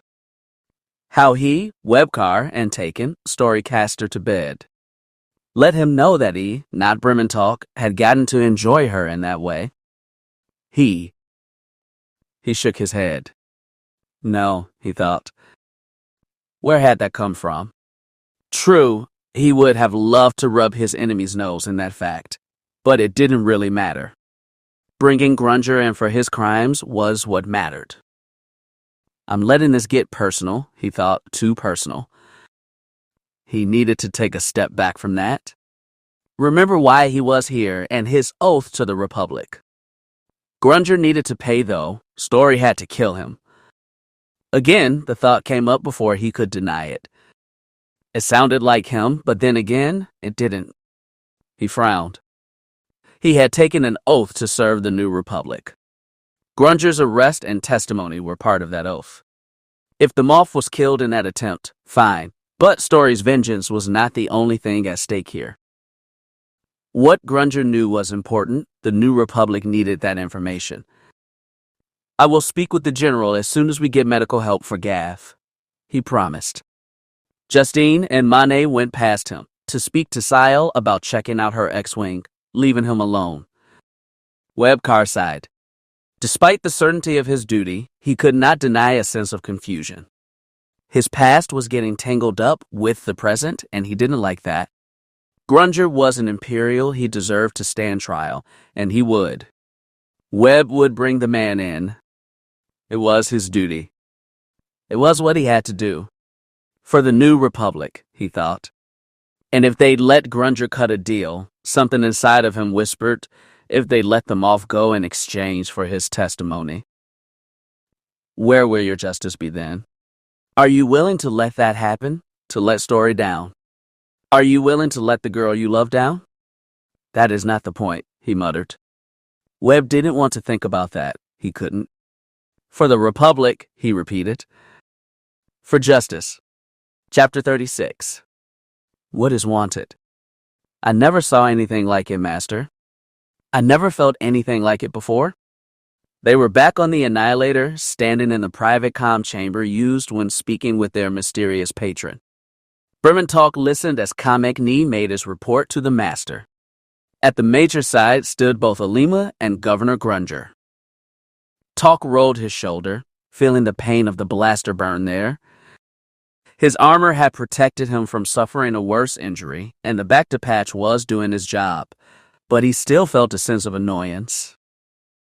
The rebels shouldn't have been able to flee, not with Story still at their side. The plan had always been to let some of them escape. The fact that the entire group had made it back to their ship was infuriating. He cursed himself for letting it happen. It felt like a much larger failure. As the Dark Jedi spoke, the Master said nothing. The hologram flickering in and out as it always did, offering little but shadows hiding the Master's true face. Only the two yellow eyes were visible, pinpricks in the dark that in a misshapen chin. So the Master said, you attempted a spell, and it failed. Kamek Ni winced at the word failure. It was more than that, Master. The girl, something happened to her. One moment she was fighting like a novice, and the next. The Dark Jedi shuddered. I felt a surge of anger, and her remaining I turned black as the void. Suddenly, she attacked me like a Master Saber duelist, and when I tried to incapacitate her, she responded with a spell of her own. It tore through my defenses like they weren't even there. I see, the Master purred, and you, Alima, did you see any of this? No, Master, the girl replied. She was trapped under a pile of barrels and packing crates at the time, Master, Kamek said defensively, no doubt worried that his teacher would consider what he was saying an excuse to try to escape possible punishment for failure. Talk had not seen what had happened between Kamek and Story. His injury had distracted him, but he had seen Alima go flying. If anything, that gave some credence to the Dark Jedi story. Kamek-ni dropped to his knees before the hologram. There is something more to this girl, Master. Something that we cannot see. I swear to you that I'm not seeking to escape punishment. The girl is different. Brementalk watched the exchange closely. He had heard the tales of Lord Vader. The Dark Lord had often slain officers when they failed to carry out his orders, or even if they gave him bad news. Would the Master do the same? He glanced over at Governor Grunger, whose expression remained guarded. His Excellency had often said that he found Vader's approach to failure as wasteful. Yet, he had said nothing to come to Kamek-ni's defense. Finally, the Master responded, her mouth twisting into what Talk recognized as a smile. Interesting, she hissed. It seems that young Castir is more than we expected. The Master nodded to Kamek-ni. Rise, my friend. The Dark Jedi did, not bothering to hide a sigh of relief. The Master had chosen mercy this time. The golden eyes then turned to Talk, barely visible in the hologram. I can see why the Empire tried to draw the girl into his service. They may not have understood at the time, but her value, well, it may be more than we thought. Talk didn't respond. The Master didn't expect him to. She only spoke to reassure him that her interest in story had increased, not waned. That may be so, Master, Governor Grunger said, stepping forward. But should we allow any more time for this? The privateer raid is only a few days away. Pursuing Castir any further could be an unnecessary distraction at this time. The holo shifted slightly, the Master's version of a nod. You are quite right, Aite. Castir's importance may prove valuable, but for the moment, we do have the restoration to think of, and as a result, the privateer raid must take precedence. Her pinpoint yellow eyes turned to Talk. Tell me, Major, are we ready to begin? Our allies are beginning to report in. Vikil is on the way. That just leaves Teague, but that is not surprising. The man is known for dragging his feet. I've already selected the commando units that will take part in the surface operation, the governor chimed in. As soon as their commanders have been briefed and the pirate ground teams arrive, we will be ready to send them out. Once we have received confirmation that they have reached the target, we can move.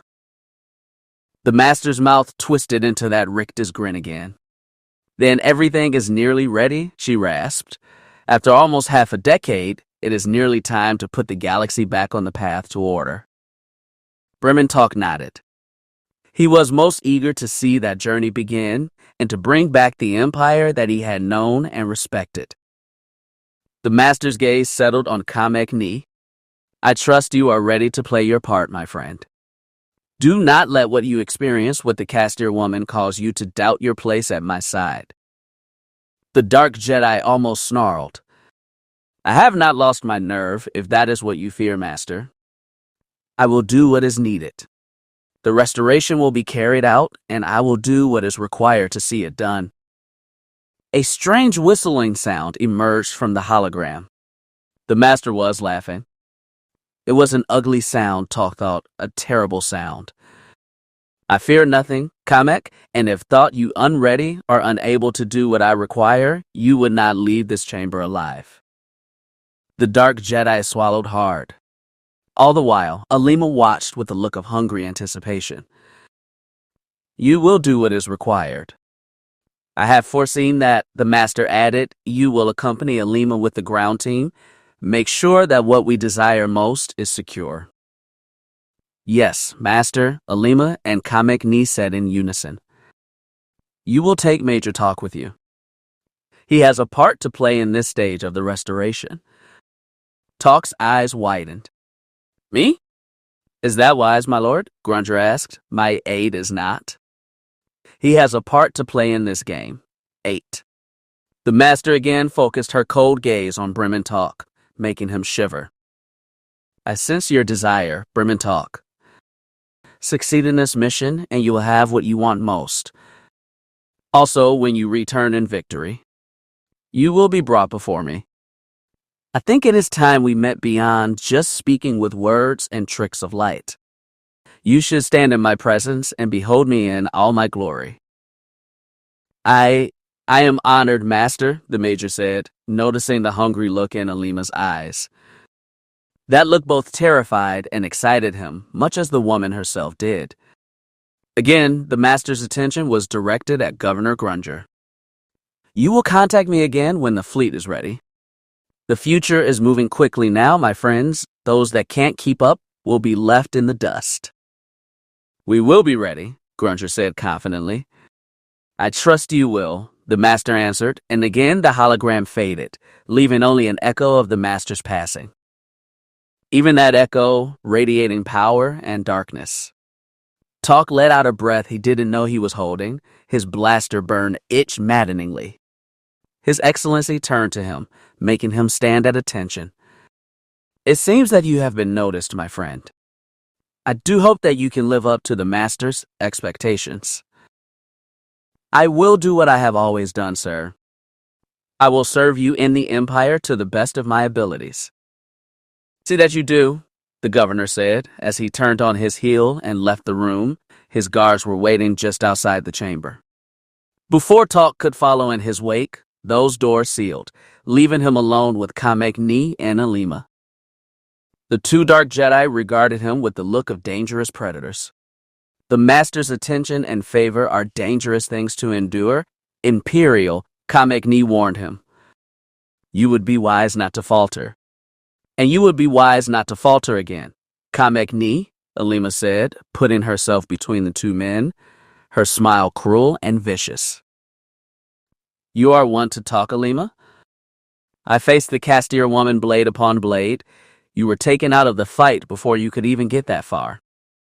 The skeletal dark Jedi leered. A pretty face will not save you when an enemy truly comes for your head. She laughed haughtily.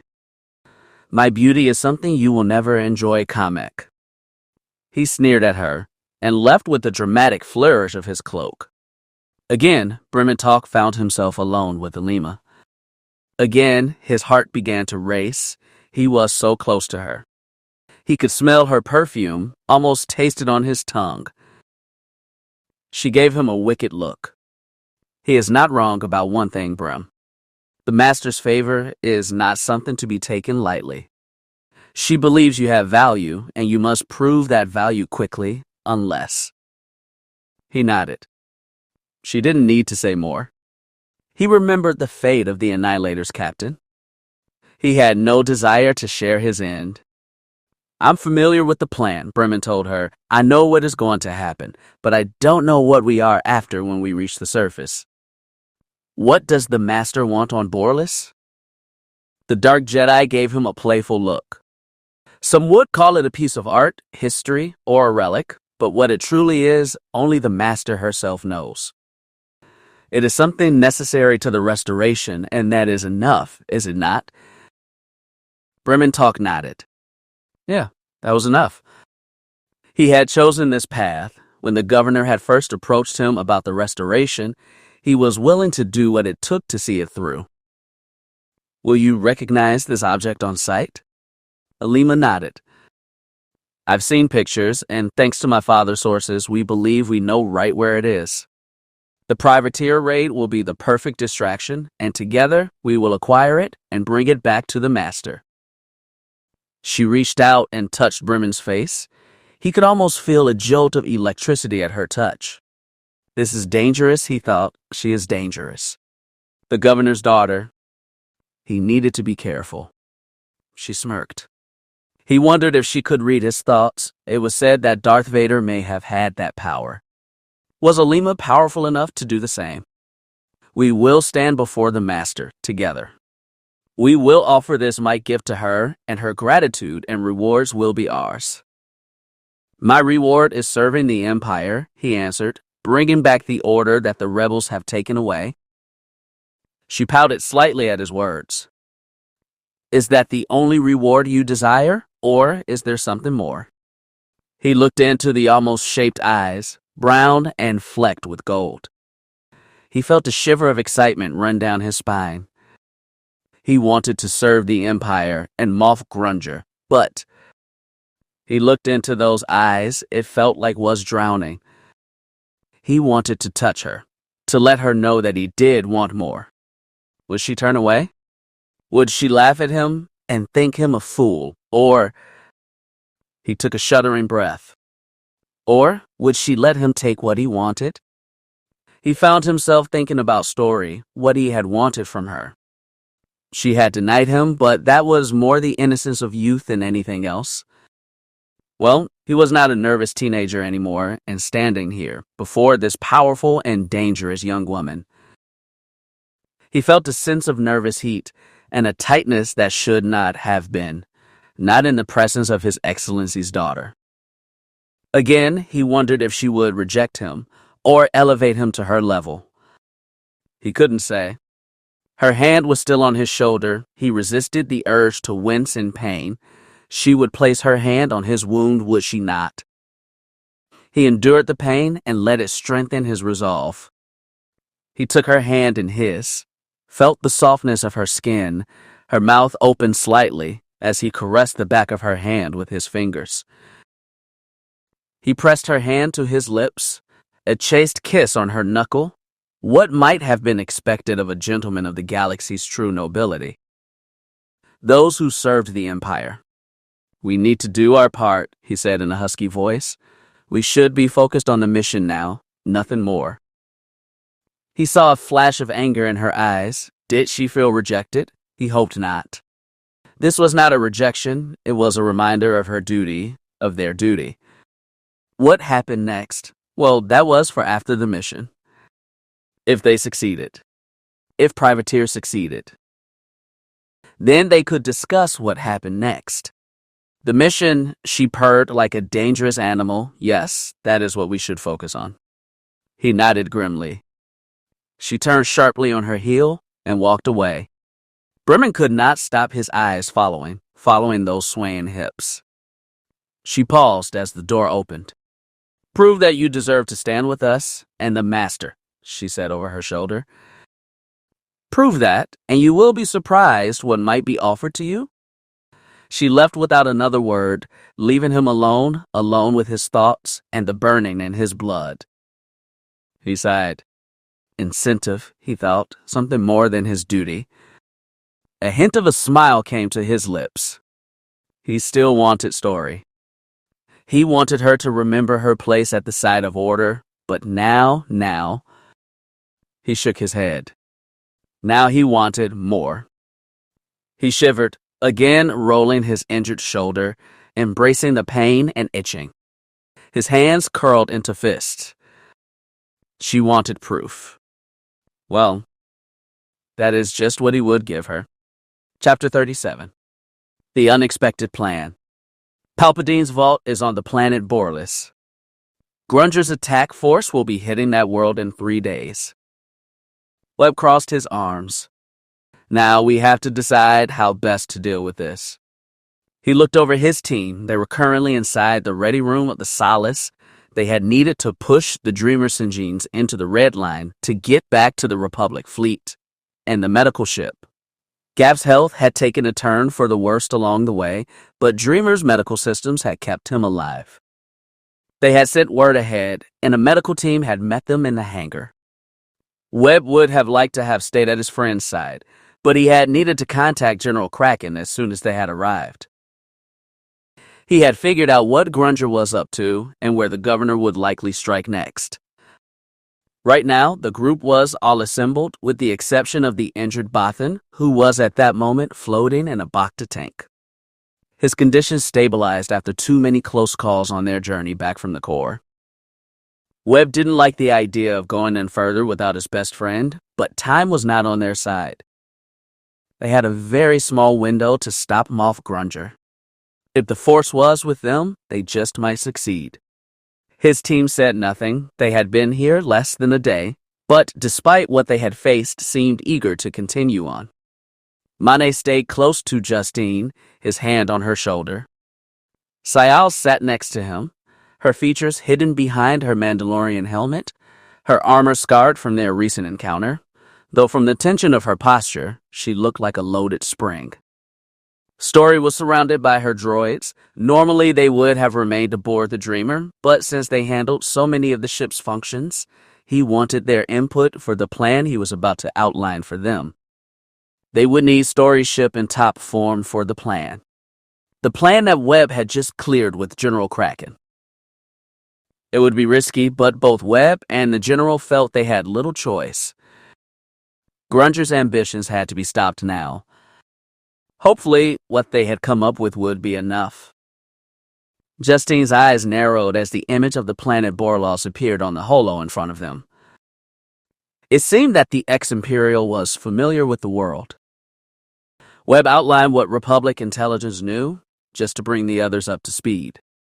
Founded 4,000 years ago, Borlos was yet another, some species in the galaxy called a human hive world.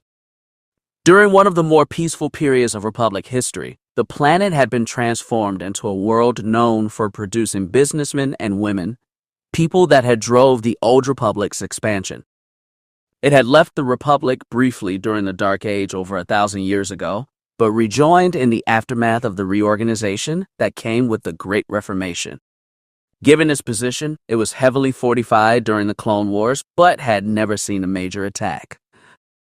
The rise of Emperor Palpatine has seen it become a planet that was a poster-perfect example of the New Order. The executives it produced now serving the Imperial bureaucracy.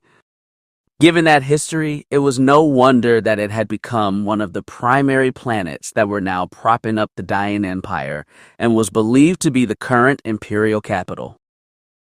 And soon, Moff Grunger would soon be assaulting it. Borlos. Justine said, "How can we be sure that is the location of the vault?" "We can't thank my old classmate Bremen Talk for that," Webb answered, watching Story out of the corner of his eye. She didn't seem bothered by the mention of her old flame. He took that as a good sign. During our recent encounter on the ore processor, he began, Talk let several things slip about Grunger's plans.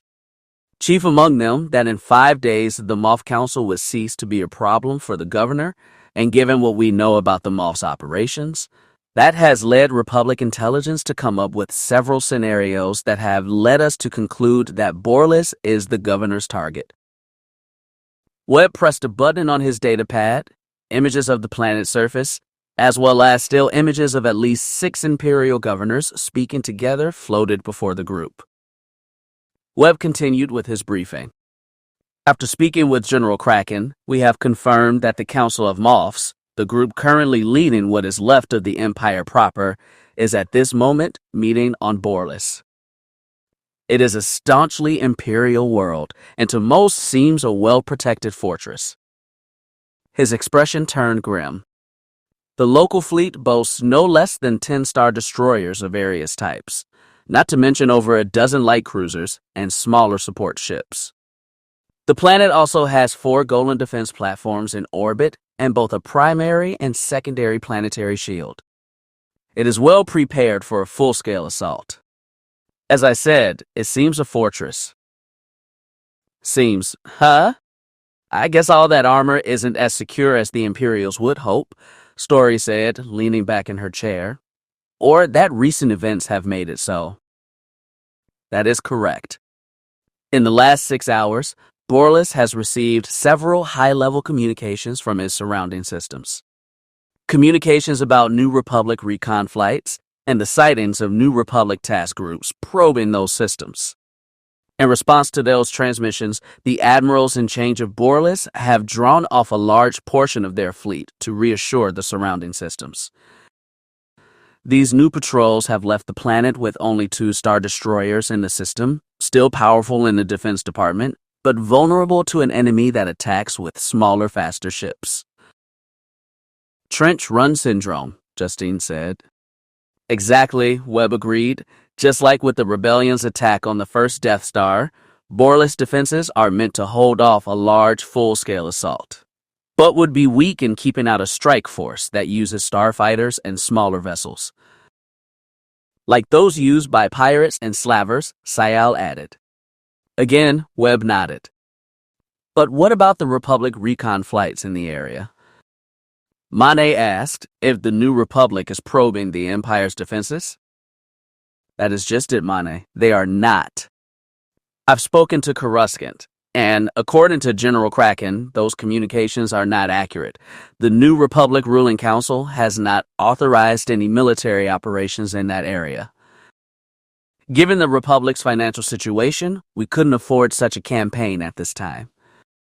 That and the fact that the bulk of New Republic forces at this moment are deployed near Singe-controlled space, trying to contain the warlord's recent aggressive moves.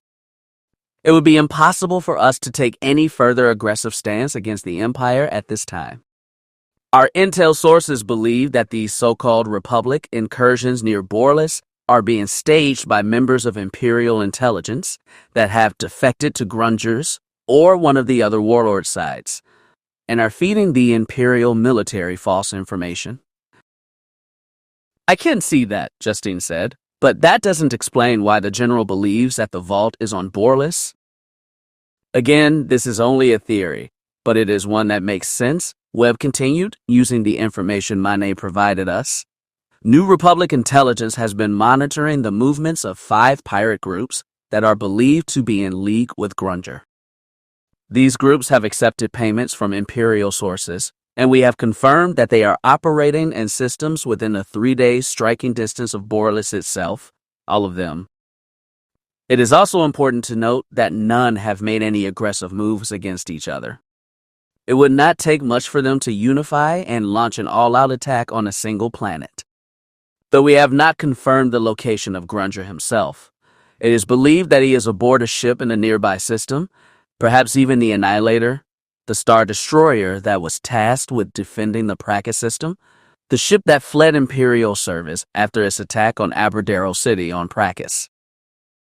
At the mention of their home world, Story winced. She had seen the damage done by the bombardment of the city when she came to try and kill the governor. So Grunger draws the Imperial Navy away from Borlis, she said. Then he sends in his pirates. Would a pirate fleet have enough firepower to raid a planet this deep in Imperial territory? If Grunger's forces helped, it is more than likely, Webb answered.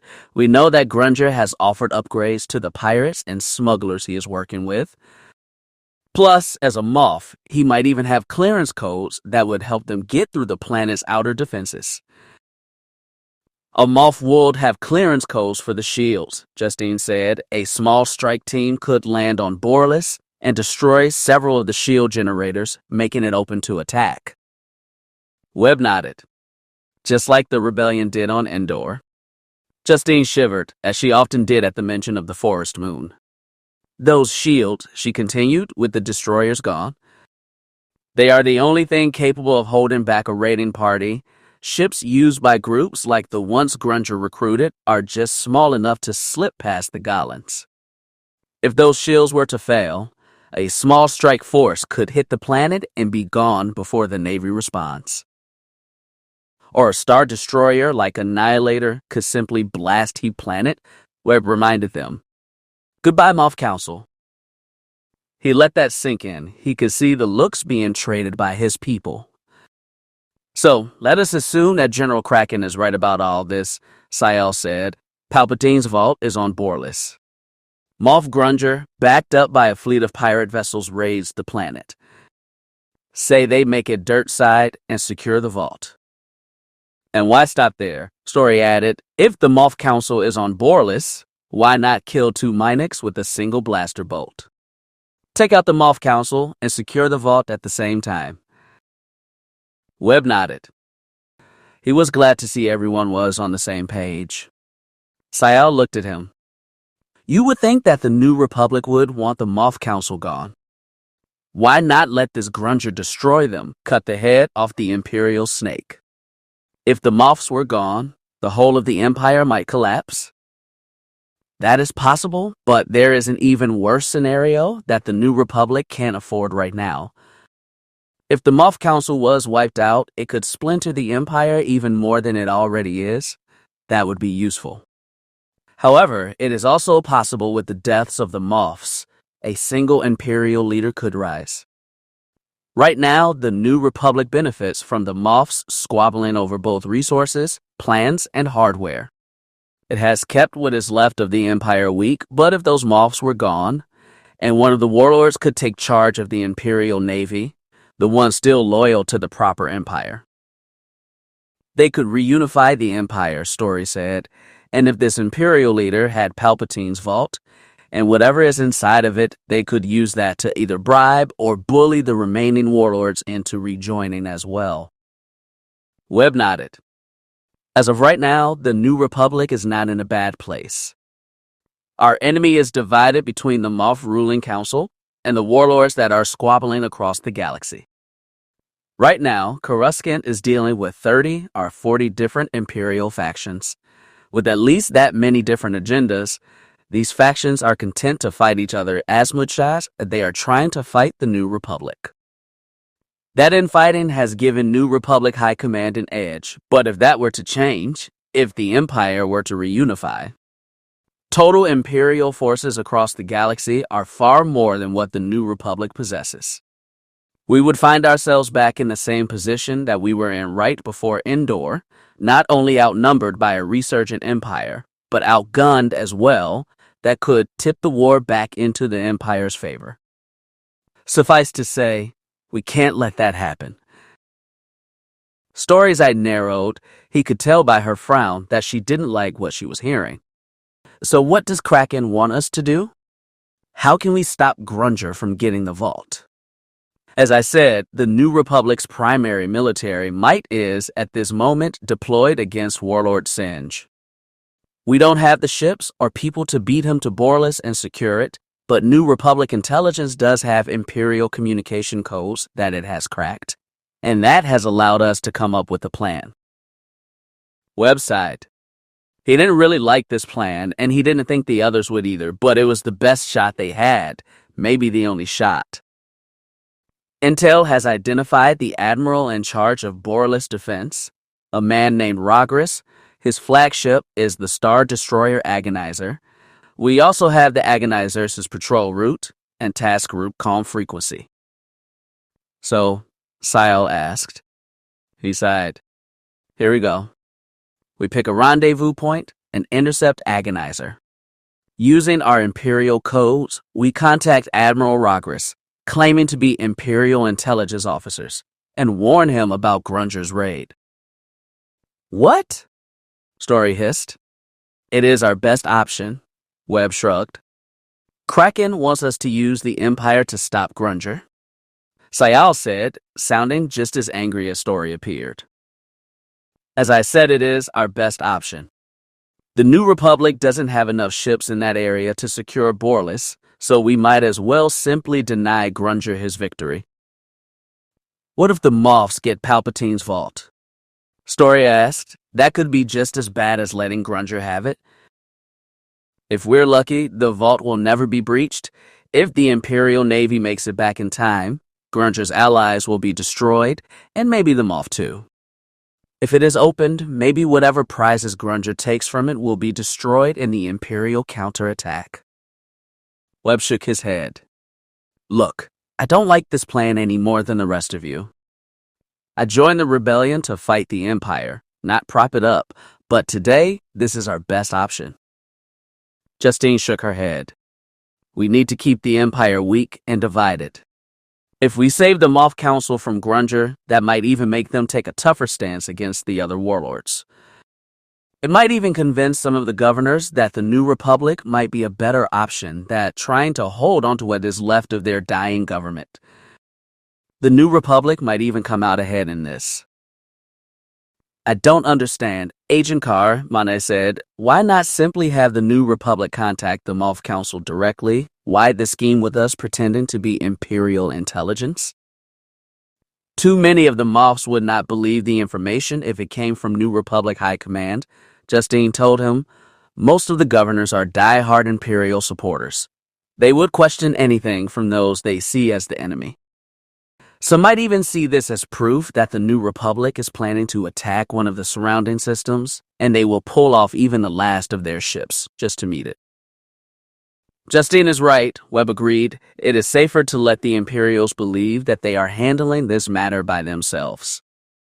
This plan is more likely to succeed if the Empire believes the warning is coming from their own intelligence people. So how do we do this? Storia asked, how do we convince this admiral that we are telling the truth? Because we will be providing proof, Webb said. Intelligence has already dispatched a ship bearing an Imperial intelligence message drone. If we leave in the next hour, we can meet that ship, pick up the drone, and reach our rendezvous point before the Imperial task force arrives. We will send them a message using their own codes and launch the drone. The Imperials will receive it, and seeing that it is genuine, will return to Borlis, hopefully in time to meet Grunger and his allies, and blast them to bits. Justine made a face. Where did the New Republic get Imperial intelligence drones? We captured many when Coruscant fell. Webb answered, the codes are older, possibly out of date, but given the fact that many Imperial operatives have not had the chance to upgrade since Coruscant fell, Imperial High Command should trust it. At the very least, they should return to check on their base. Story sighed. You realize this may mean that Grunger will be killed in this attack, she said. We're aware of that, Webb replied. I thought the New Republic wanted him alive. And I thought you wanted him dead? Story didn't answer. She frowned and nodded. After we launch the drone, we will go to the Borla system to monitor the attack. The Dreamer is fast enough to make it back before the Imperials. Before that, I will try to secure us some backup, just in case this is some kind of trap for us. If it is not, and Grunger is left vulnerable, and we have a chance to grab him, we will take that chance. Capturing Grunger is a secondary objective for us. If we get the opportunity, we will take it, but I will not put us at risk to see that objective carried out. So the New Republic is willing to let him die? Story said. Webb nodded. Better that Grunger is a corpse than in a position to ascend to the Imperial throne as Emperor. He smiled at her. Does this mean you agree? You will help us pull off this mission? Story sighed. I've come this far, haven't I, Webb? I'm in. He looked at Sayal. What about you, Mando? You still in this fight? Sayal didn't respond right away, but when she did, she nodded.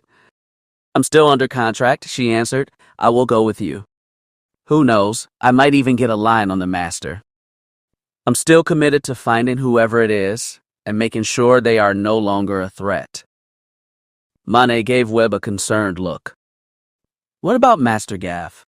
Is he not coming with us? He is still in the tank, Mane, and even if he was out, he will need time to heal. No, Gav will be remaining behind on the Solace. If you wish to stay with him. No, the HRD said. No, Master Gav would wish me to continue aiding you and Tina. He smiled down at the former stormtrooper. I can think of no better reason to stay. Despite the situation, Justine blushed under his regard. Webb sighed. Okay, folks, let us get ready. Tee Chip, we need you to make sure that the Dreamer is ready to fly. Of course, Master Webb, the protocol droid said. Chip will make sure that everything is ready. With Mistress Story's approval, of course. You have it, she said, glancing back at Webb. I do hope you know what you are doing. Me too, she said with a slight frown. Okay, people, let's get going. He shook his head. He still couldn't believe they were doing this. We have Imperial Moffs to save. Chapter 38. The beginning. The sight almost brought a tear to Brementalk's eye. As he rode in Alima's courier ship, he stared out the viewport as the Imperial force assembled.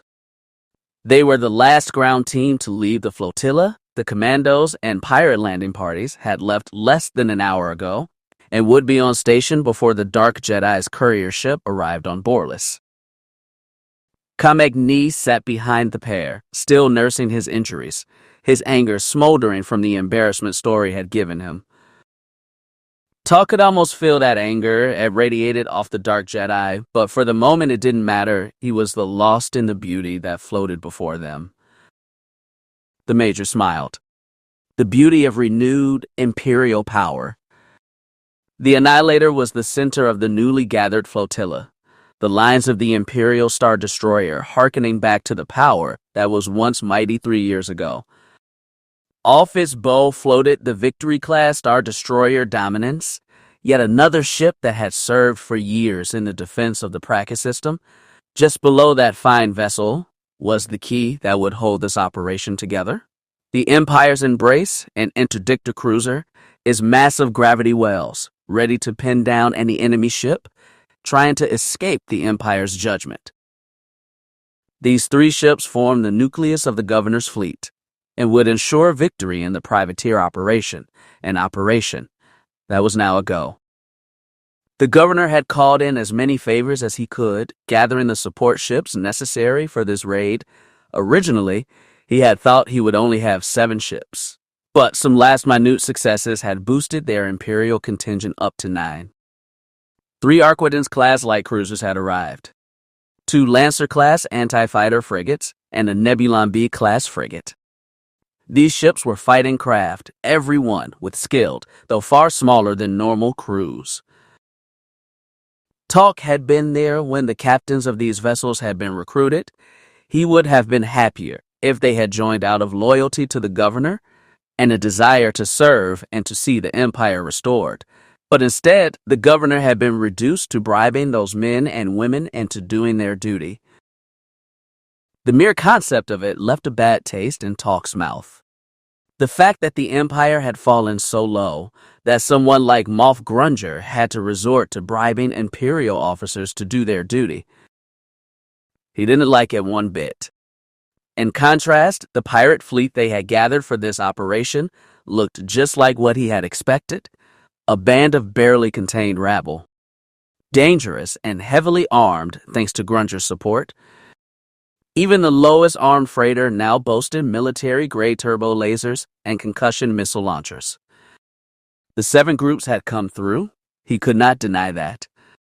The gathered pirates had a fleet of 32 vessels, a fleet that far outnumbered Grunger's Imperial supporters. If their allies betrayed them, the Imperials wouldn't have been able to destroy them, not alone. The pirates would have been able to overwhelm the Imperials with their upgrades. Probably, but would still have tough fight against 2 Star Destroyers, their full complement of ties, and their support ships. Not that fighting Grunger was what the pirates had in mind, oh no. They all wanted their piece of the vault and would remain loyal to the governor as long as that prize was so close at hand. Of course, they weren't really unified as a fighting group. Any raw Imperial recruit could tell that. Each group's ships stayed close together, a collection of ugly-class starfighters, bulk cruisers, and corvettes with more than 15 armed freighters. Most of Corvette class or higher were under the command of either Teague or Tobin. As for those 2, their flagship stood out among the pirates. Captain Teague's Munificent-class star frigate, an old banking clan ship from the Clone Wars, and Captain Tobin's the Master's Whip, an Old Republic Acclimator-class assault ship, striped red with its launch bay painted like an open maw. The sight made even Talk shudder. The Master's Whip was well known over the skies of both Rylith and Kashyyyk. Its assault shuttles used to round up slaves as the larger vessel pounded the settlements below. Once again, the major questioned the governor's decision to bring such a man in on this operation. His motivation was easily identified, and his reputation would help sell what was about to happen, but still. Motivations do not matter. He looked over at Alima. The Dark Jedi was giving him a sultry smile, the kind of smile that would make most men's legs go weak. She reached out and touched his shoulder. He felt a spark as her finger touched his arm.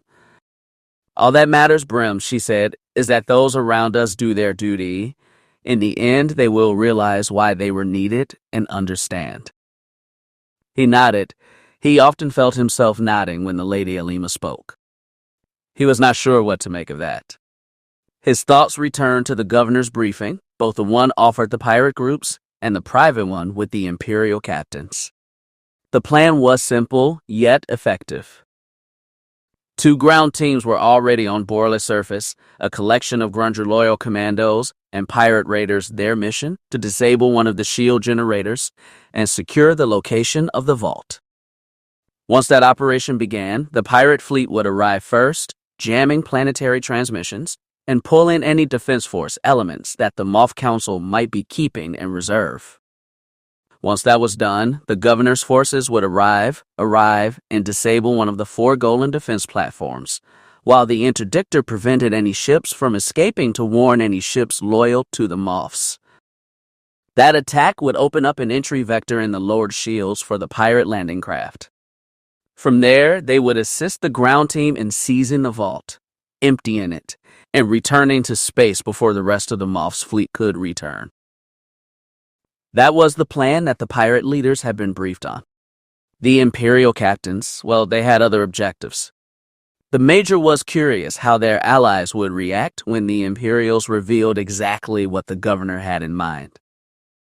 "I trust you understand what is expected of you, Major." He frowned. "Yes, Kamekni," he said to the Dark Jedi in the seat behind him, "I'm aware of what is needed." "Let us hope so." The male Dark Jedi smiled. "We can afford no mistakes at this point." "Ignore him, Brim," Alima said. "He is still smarting from the thrashing your ex-girlfriend gave him." Kamekni muttered under his breath, which prompted another smirk from Alima. Brim's mind went back to the ore processor and what Story had done there. It was curious. He took a deep breath and did his best to center himself. Now was not the time to be thinking about Story.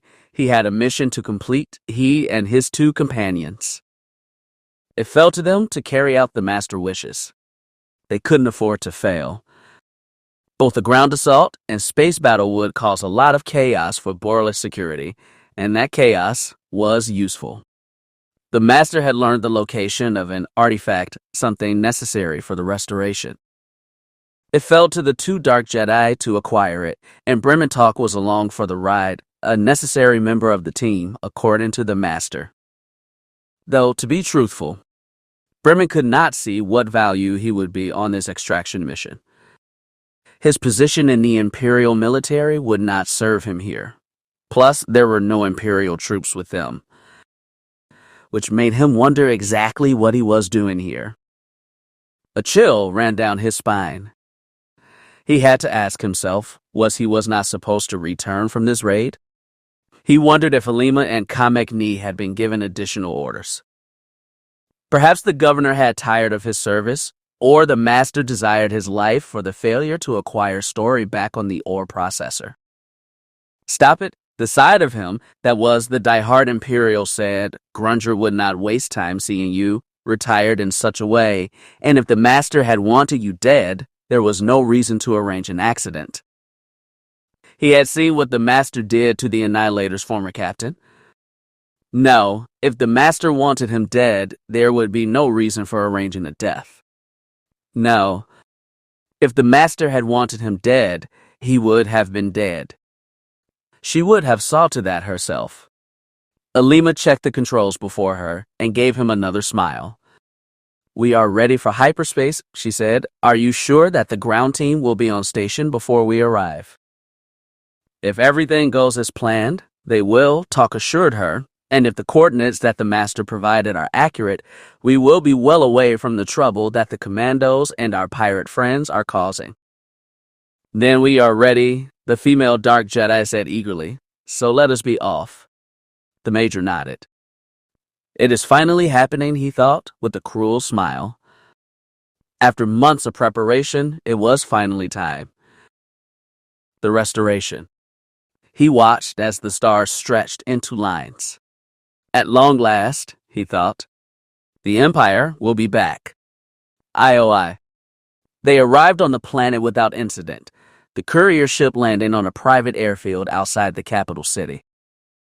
Brementalk and his 2 allies emerged disguised, their false documents claiming that they were a new married couple from Kuwait and their retainer. Kamekni had bristled at playing the role of retainer, but Alima thought it best, given the arrogance and vanity of the Kuwaiti, their breeding and programs. She and Brim made a far more likely married couple. Talk had felt a sense of nervous excitement at the ruse. Even to think of being married to Alima, the governor's daughter, it seemed so scandalous. The feeling excited him. The three entered the city without being noticed. They rented a speeder, bribed the customs officer in the way that the wealthy did. Alima drove with Brim and Talk sitting next to her. Kamekni rode behind them. Brimmen watched as the wooded area around them flashed by. They made their way down the road towards the city proper, but turned away down a side street, leading to the large houses beyond the city center. The major took a cleansing breath. They had the night and the rest of the day to get settled in and recon their target, a wealthy manor house on the city outskirts. As they made their journey in, Alima had briefed the major on what exactly they were after. The family name is Mettering, she began. For decades, they have been collecting artifacts of a most interesting vintage. What type of artifacts? The major had asked. The forbidden kind, Kamekni answered him, the kind that the Old Republic denied existed and the old Jedi Order locked away. The kind of artifacts coveted by Vader and the Emperor. Kamek smirked. Despite their desires, some things remained hidden from their vision. Talk nodded. What is it? He asked. A silver bracer, very old, from a time when the Sith were strong and the galaxy was in chaos. It is said that the bracer was meant to help end the chaos, Alima added. It is said that it possesses great power for those that are willing to seek it and understand why it was created. Sounds like a mere myth, superstition. The two dark Jedi laughed. Spoken like one of the unenlightened, Kamekni said. Trust us, Bremen, Alima chimed in. When you see it, when you understand, you will know that not all myths are just stories. Bremen nodded. He tried to keep an open mind. If this item is so powerful, why is it in some rich family's private collection? Why didn't Lord Vader acquire it for the Emperor? Because it is asleep, Alima answered, much as the Master herself was for many, many years. In his slumber, it appears as nothing but a trinket, Kamekni added, even if one of the Emperor's inquisitorship stood before it. If they didn't understand the old ways, they would never have felt its power. Not that the Emperor or Vader would have sought out such a thing, Alima said. If my father is to be believed, they looked down on artifacts of the old Sith. They thought they knew better. The fact that the galaxy was theirs was all the proof they needed to justify their sense of superiority. Alima shook her head. Power, or our belief in it, can blind even the greatest of us. Bremen Talk nodded. He found himself thinking of the first Death Star, how it should have been the ultimate power, and in the end it had just been ash. What had it been called in the years after its destruction? Tarkin's Folly. So the Emperor and Vader knew nothing of what we are after today? It was not meant for them. It was shielded and hidden, Alima said, much as the Master herself was hidden. Had Palpatine known of her existence, he would have destroyed her, seeing her as a dangerous rival. Alima smiled slightly. Despite his great power in the dark side, the Emperor was not worthy of everything that the old Sith once possessed. Bremen gave her a curious look. Don't you mean Lord Vader? No, Alima said with a shake of her head. Vader was nothing, a puppet, an unworthy apprentice. It was Palpatine who was the true Dark Lord of the Sith, or claimed to be at least. He hid his truth from the galaxy. Kamekni chimed in. Palpatine, or Darth Sidious as he was known to Vader, was unwilling to show his true face to the galaxy, to embrace his destiny as a true Sith Emperor. And that is why he failed, Alima added. The dark side does not cower in the shadows. It waits until it is strong, and then it strikes. By hiding his truth, Sidious betrayed the Sith of old. He was unworthy of the mantle of Dark Lord, and in the end, that unworthiness destroyed him and his broken apprentice. Bremen Talk frowned. He He didn't want to believe it. Palpatine, a Force sensitive, it seemed impossible. His entire reign was based on the idea that a normal man could do far more than any mystic hidden in a temple. He had bound Vader to that wool. Vader had bowed to the strength of a normal man. A lie, something whispered in Bremen's mind. A lie to calm the rabble and prevent them from realizing the truth. The Force was forever. The Force chose who was right to lead. In that moment, Bremen Talk felt betrayed. He was angry. The old man lied to us. Palpatine played us all for fools. Alima must have picked up on his anger, or maybe saw the betrayal in his eyes. She touched his arm. What you are feeling is why the Master is doing this.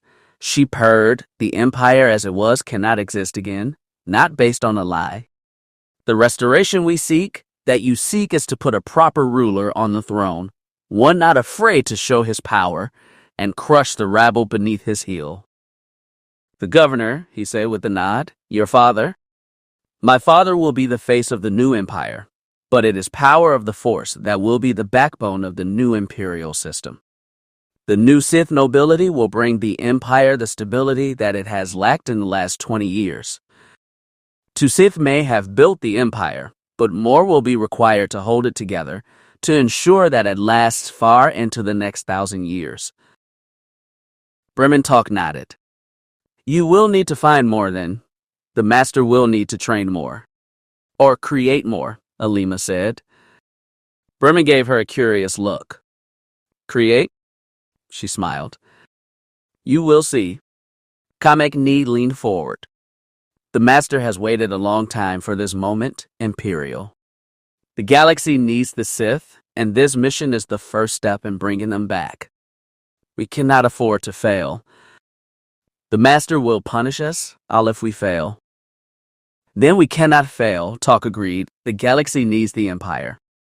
It cannot exist in chaos and anarchy. He turned to Alima. If the old way truly offers order, then how can we turn our backs on it? Maybe the true way forward is to look back, to look on what worked, and build the future from there. Alima smiled. Exactly, Brim, she purred. Exactly. I. The three arrived in the wealthy neighborhood where the Mettering estate looked down upon the other homes of the affluent and supposedly great. One house was empty, its owners killed when Imperial Center fell to the rebellion. The location having been identified by the intel section aboard the Annihilator. The three spent the night there, sneaking out briefly to recon their target for the next day. The estate seemed no better defended than any other, but Alima insisted that looks could be deceiving. They needed to wait regardless. The coming attack would give them what they needed to enter while the forces of this world were distracted. The night before the attack, Bremen Talk found that he couldn't sleep. What was about to happen and what was expected of him kept him from finding any rest. He found himself thinking about what he had learned and what the two Dark Jedi said about the future. An empire ruled by Force sensitives. The Master ruling over the Force itself, what that meant, he couldn't say. He saw noting of the two Dark Jedi. They had retired to their quarters to prepare for the coming mission, either to meditate or train. He could not say which. He frowned as he looked at the door. Again, his thought drifted to Alima. Part of him had wondered if she would come to him before the night was out, if she would want to share his bed. She had flirted with him on and off since they had first met, and his memory of what she had done to him, the tie-ready room, still haunted him rest. Sadly, she didn't come, and he found himself frustrated. Finally, he laid down, but he was haunted by strange dreams. In those dreams, Story and Alima haunted him, switching places in his memory. One moment, he was traveling aboard the Dark Jedi's transport with Story, and the next, he was in the backseat of his father's speeder, kissing and touching Alima as he had done with Story all those years ago. Those dreams nothing but further fuel his frustration. When the dawn finally came, he was grateful. He could do nothing of the past, and now sought to bring about the future, the one he felt the galaxy needed most. The restoration.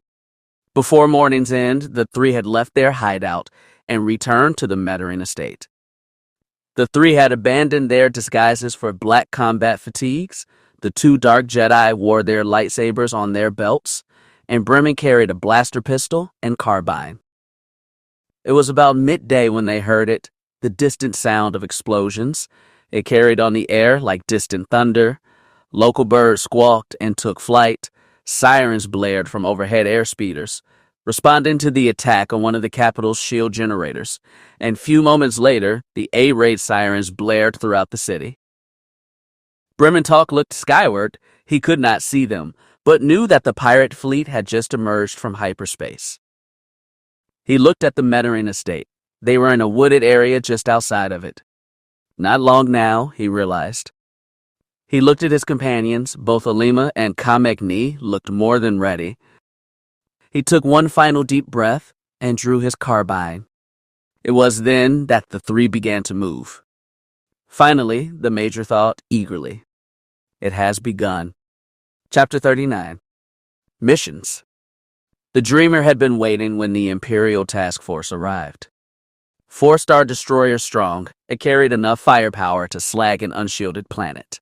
The Agonizer-led group exited hyperspace along the vector given them by General Kraken and proceeded on its patrol route. Sitting in the co-pilot seat, next to Story, Webb couldn't help but feel a sudden sense of uncertainty about this plan. Here we go, he thought to himself, time to help prop up a dying empire. This is crazy. He looked over his shoulder. Justine had joined them in the cockpit.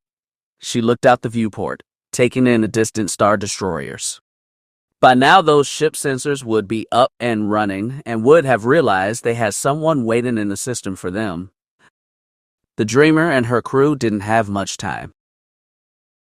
Sayal had not joined them for this one. The Mandalorian was waiting a few light years away in her X-Wing, waiting if they needed aid in escaping. Webb didn't think that it would be necessary, but he preferred not to take chances. Tell me this isn't the craziest thing either of you have ever done, Justine asked them both. Story didn't respond, but Webb turned around and looked at his teammate.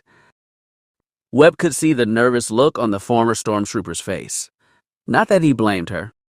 Though she was a loyal ally and he never doubted her being here, faced with what was left of the true empire, he could not deny that her conscience might be getting to her, or perhaps the imperial indoctrination she had undergone as a stormtrooper in the 501st. Try to relax, Justine, he said to her. Everything is going according to plan. You both realize how hilariously outgunned we are right now, she added. Any one of those destroyers could vaporize this ship with a single shot of their turbolasers. Which is why we are not here to fight, Story reminded her. We just need to broadcast our message and be on our merry way. Justine nodded, but she still looked nervous. If they don't buy this and we get captured, well, I'm not looking forward to what would happen. They will probably hook me up to a mind flayer, and that is only if I'm lucky. To anyone still loyal to the Moffs, I'm not just a deserter, I'm a traitor. The Empire did abandon you on Endor, Tina, Story reminded her. Yeah, and in their eyes I should have committed suicide rather than be captured, and certainly not have joined up with the New Republic. Signal coming in, Story said, interrupting her. Pressing a button on the console, a harsh voice emerged from the comm system speaker. Unidentified vessel, this is the Star Destroyer Agonizer. State your intentions. Agonizer, this is Agent 11344, codename Black Lancer. Prepare to receive a message drone. Message is ultraviolet priority. For Admiral Rogers' eyes only. Story pressed a button to her right. The Dreamer rocked slightly as the drone was launched from the rebel ship. Given what General Kraken had promised, it should pass Imperial inspection, and should set in motion the events they needed to prevent Aite Grunger's operations on Borlis. Webb's eyes narrowed. Emphasis on should. It was an older code they were using. Rogers should have it in his system. Some of his intel people might question it, but given the priority, it should be enough to gather an Imperial Admiral's attention, and once open, motivate such a man to do his duty. Silence filled the cockpit. The Imperials were likely checking the operating number and code name that Webb had given them. It should come up in their system. The name Black Lancer should still be active in Imperial files. Was there ever an Imperial agent using that name? Story had asked him when they were discussing the plan, or is it just something made up? The Lancer was real, Webb assured her. He was an Imperial agent on Coruscant that was killed by rebel agents. Rather than simply let him die, those agents hid his death and continued to file reports in his name. Information that was correct, but usually outdated by a day or two. Those reports were just enough to keep the identity alive and use it to funnel false intel to the imps. Icer's people never caught on. They tended to underestimate rebel support on Imperial Center, and that arrogance served us well. The last report that was filed was Lancer claiming to go dark, but would transmit soon. That was right when Coruscant fell to the Alliance. Webb smiled. Some Imperials might be happy to hear of the Lancer's return. Story nodded. The Dreamer could still be recognized if Grunger has passed along our ident to the rest of the Empire. It is a risk, but the false ID provided by Republic intelligence should hold up. We just need to. The comm crackled again. The same code Imperial voice filled the cockpit. Agent 11,344, proceed along the following vector and prepare to board the Agonizer. Admiral Rogers desires a debrief. Webb frowned. That was not part of the plan. Negative Agonizer, Webb answered. We only just managed to slip away. Any delay in our return could endanger our cover. Agent 11,344, you will comply. Escort ships are en route. So they are, Webb thought. They could detect a squadron of TIEs launching from the Imperial flotilla. Moving fast, they could only be TIE interceptors. They didn't have much time. He looked at Story. Get us out of here. We're done. She nodded and brought the Dreamer around on an exit vector. Webb watched the scanner. The TIEs were still coming in. He didn't want to fire on those ships or call in Sile to help them fight them off. If this turned violent, it endangered the entire mission. But if they got to close... They're getting closer, Justine murmured. I see that, Justine. Webb looked at the scanners again. The interceptors were closing fast. He could almost hear the scream of their twin ion engines. Too late, boys, Story said with a hint of a smirk. She pulled the hyperdrive handle. The stars seemed to stretch around them as the Dreamer escaped into hyperspace. Webb let out a breath he didn't realize he was holding. They had done it. It was close, but they had delivered the message.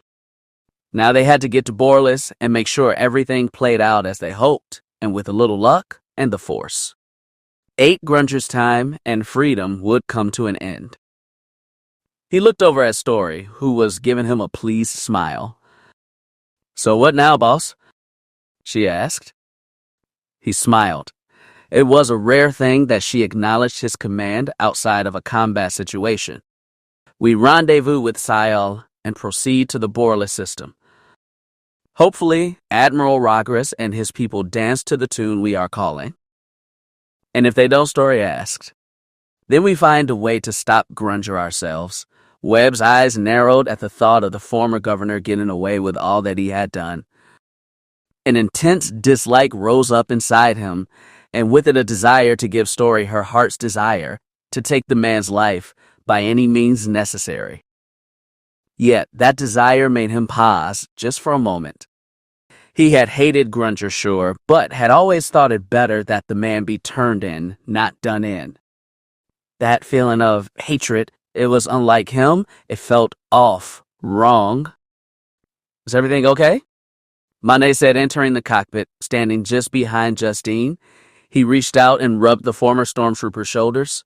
Webb could see her start for a second, but that relaxed under the HRD's touch. We delivered the package, Webb informed him. Now the imps just have to open it and do what the message inside says. Story added, making an adjustment on her console. We should catch up with Syal in a few minutes. Once we have her aboard, we can proceed to Borlis. Webb nodded. They still had time, another day at least before the supposed attack was to take place. Which meant he still had a few calls to make. Even if things did play out the way he hoped, and Grunger was left open by the Imperial counterattack. It fell to him to arrange the party that could either capture or eliminate the Imperial Moff. He was no longer sure which side of the argument he found himself on. He wanted to do his duty, but his desire to please Story was now at war with that.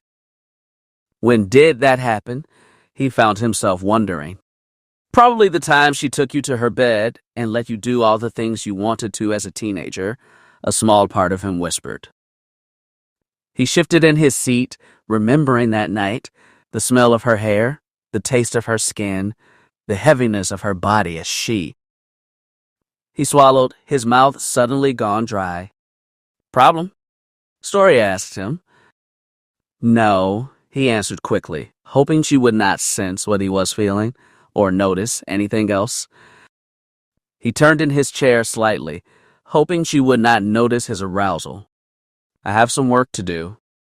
When we rendezvous with Syal, we should all try to get some rest before the real party starts.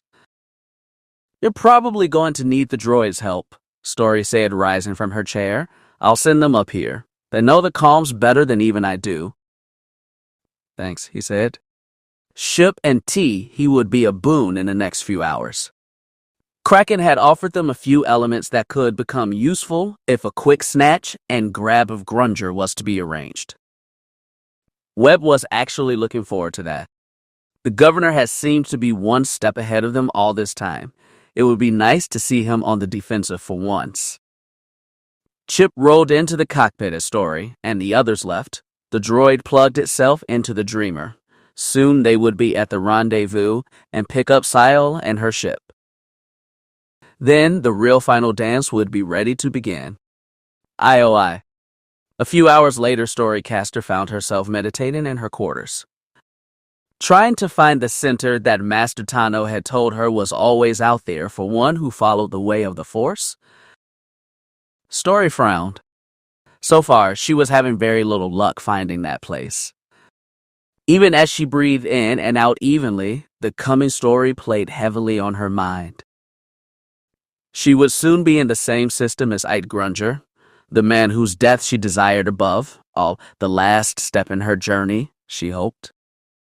She breathed out slowly. Then, and only then, she would be free to go home. But is that truly what you want? The question sounded like her inner voice, but colder somehow.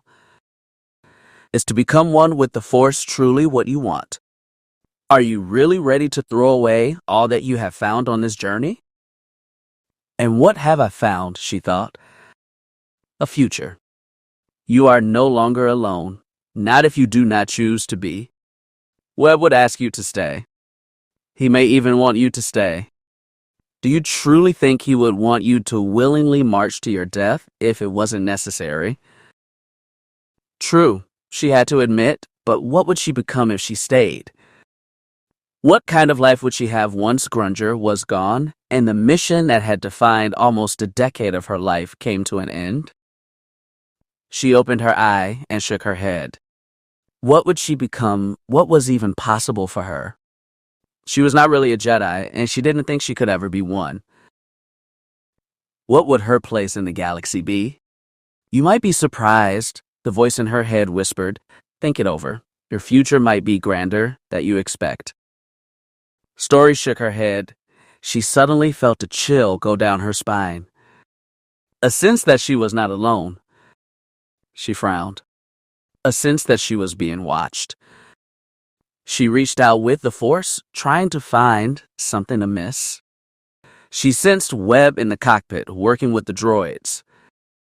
She sensed Justine in her quarters. She was engaged with Manet, allowing the Pleasure HRD to fulfill his primary mission. She couldn't sense Manet, not like she did others, but he didn't feel entirely like a droid. She shivered. Justine's desire, her lust, washed over her, and with it came desires of her own. She found herself thinking of Webb, what they had shared not so long ago. Part of her wanted to go to the bridge, invite him to her cabin. She bit her lip at the thought.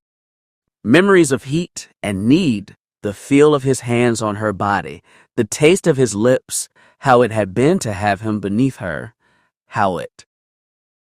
She let out a breath and a hiss. The desire that washed over her through the force, desire so long denied that it had become a dream, a need that she had finally let him fulfill. She was tempted to call him to her then, one final push before their mission truly began. She could use the force to reinforce what she needed him to do. She could. She shook her head. No. She had done what she needed to. She would take no further action on that front. Webb understood what she wanted. He would do what she needed.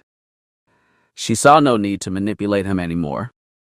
She found Sile in the Force. The Mandalorian was a poster child for duty and honor.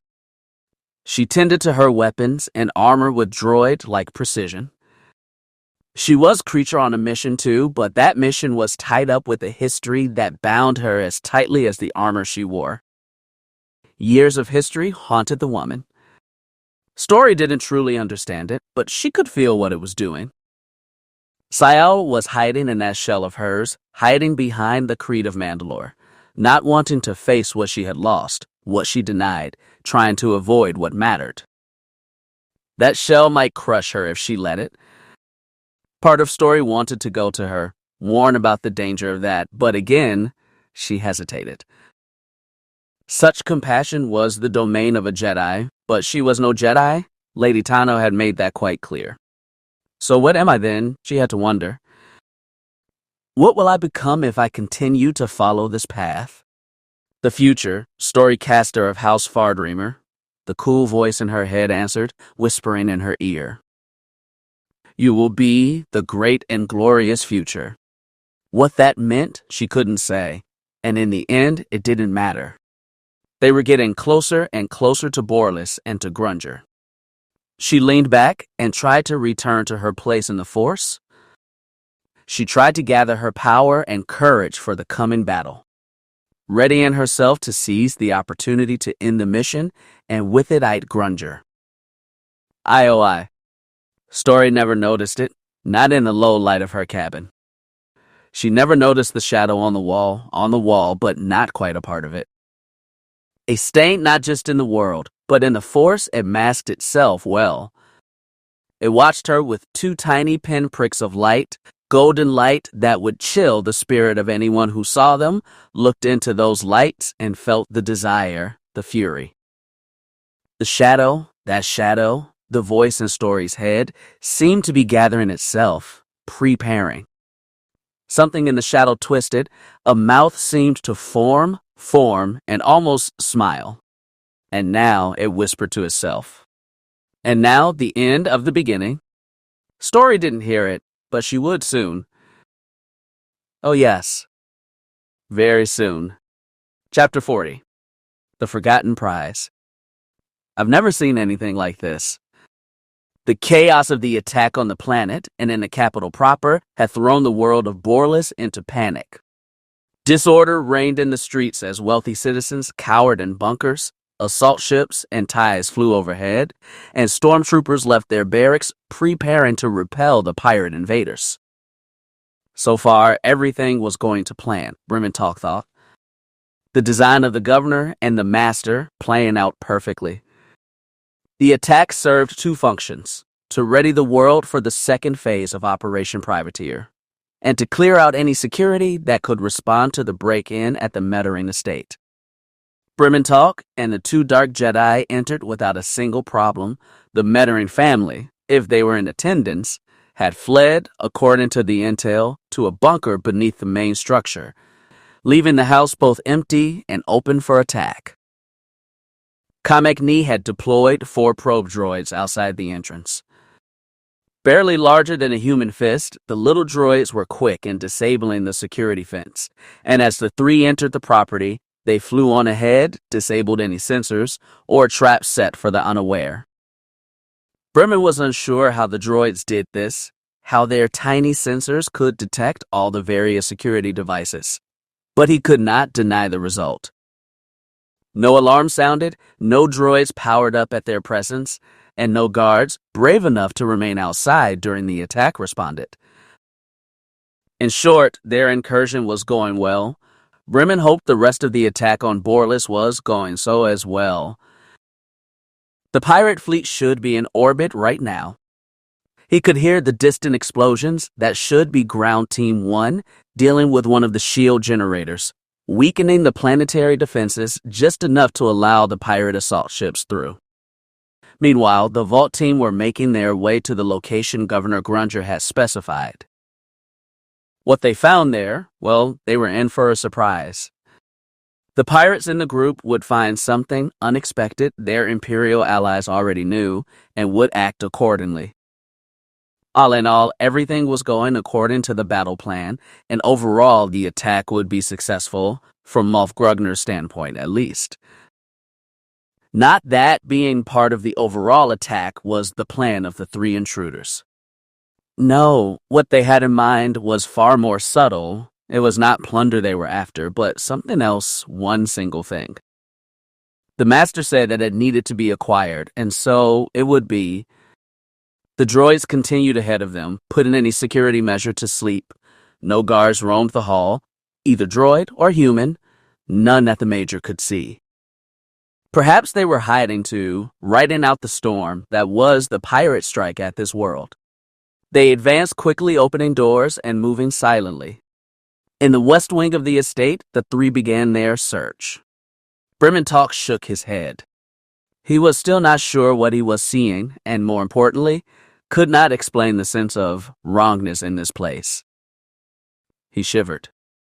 Some things, he found himself thinking, should never have existed. The wing was like a museum, but a museum that he had never imagined existed. He had been in such places before, having been raised in a good family that prized education and refinement, but this place, this annex, it was something far more. Something unheard of.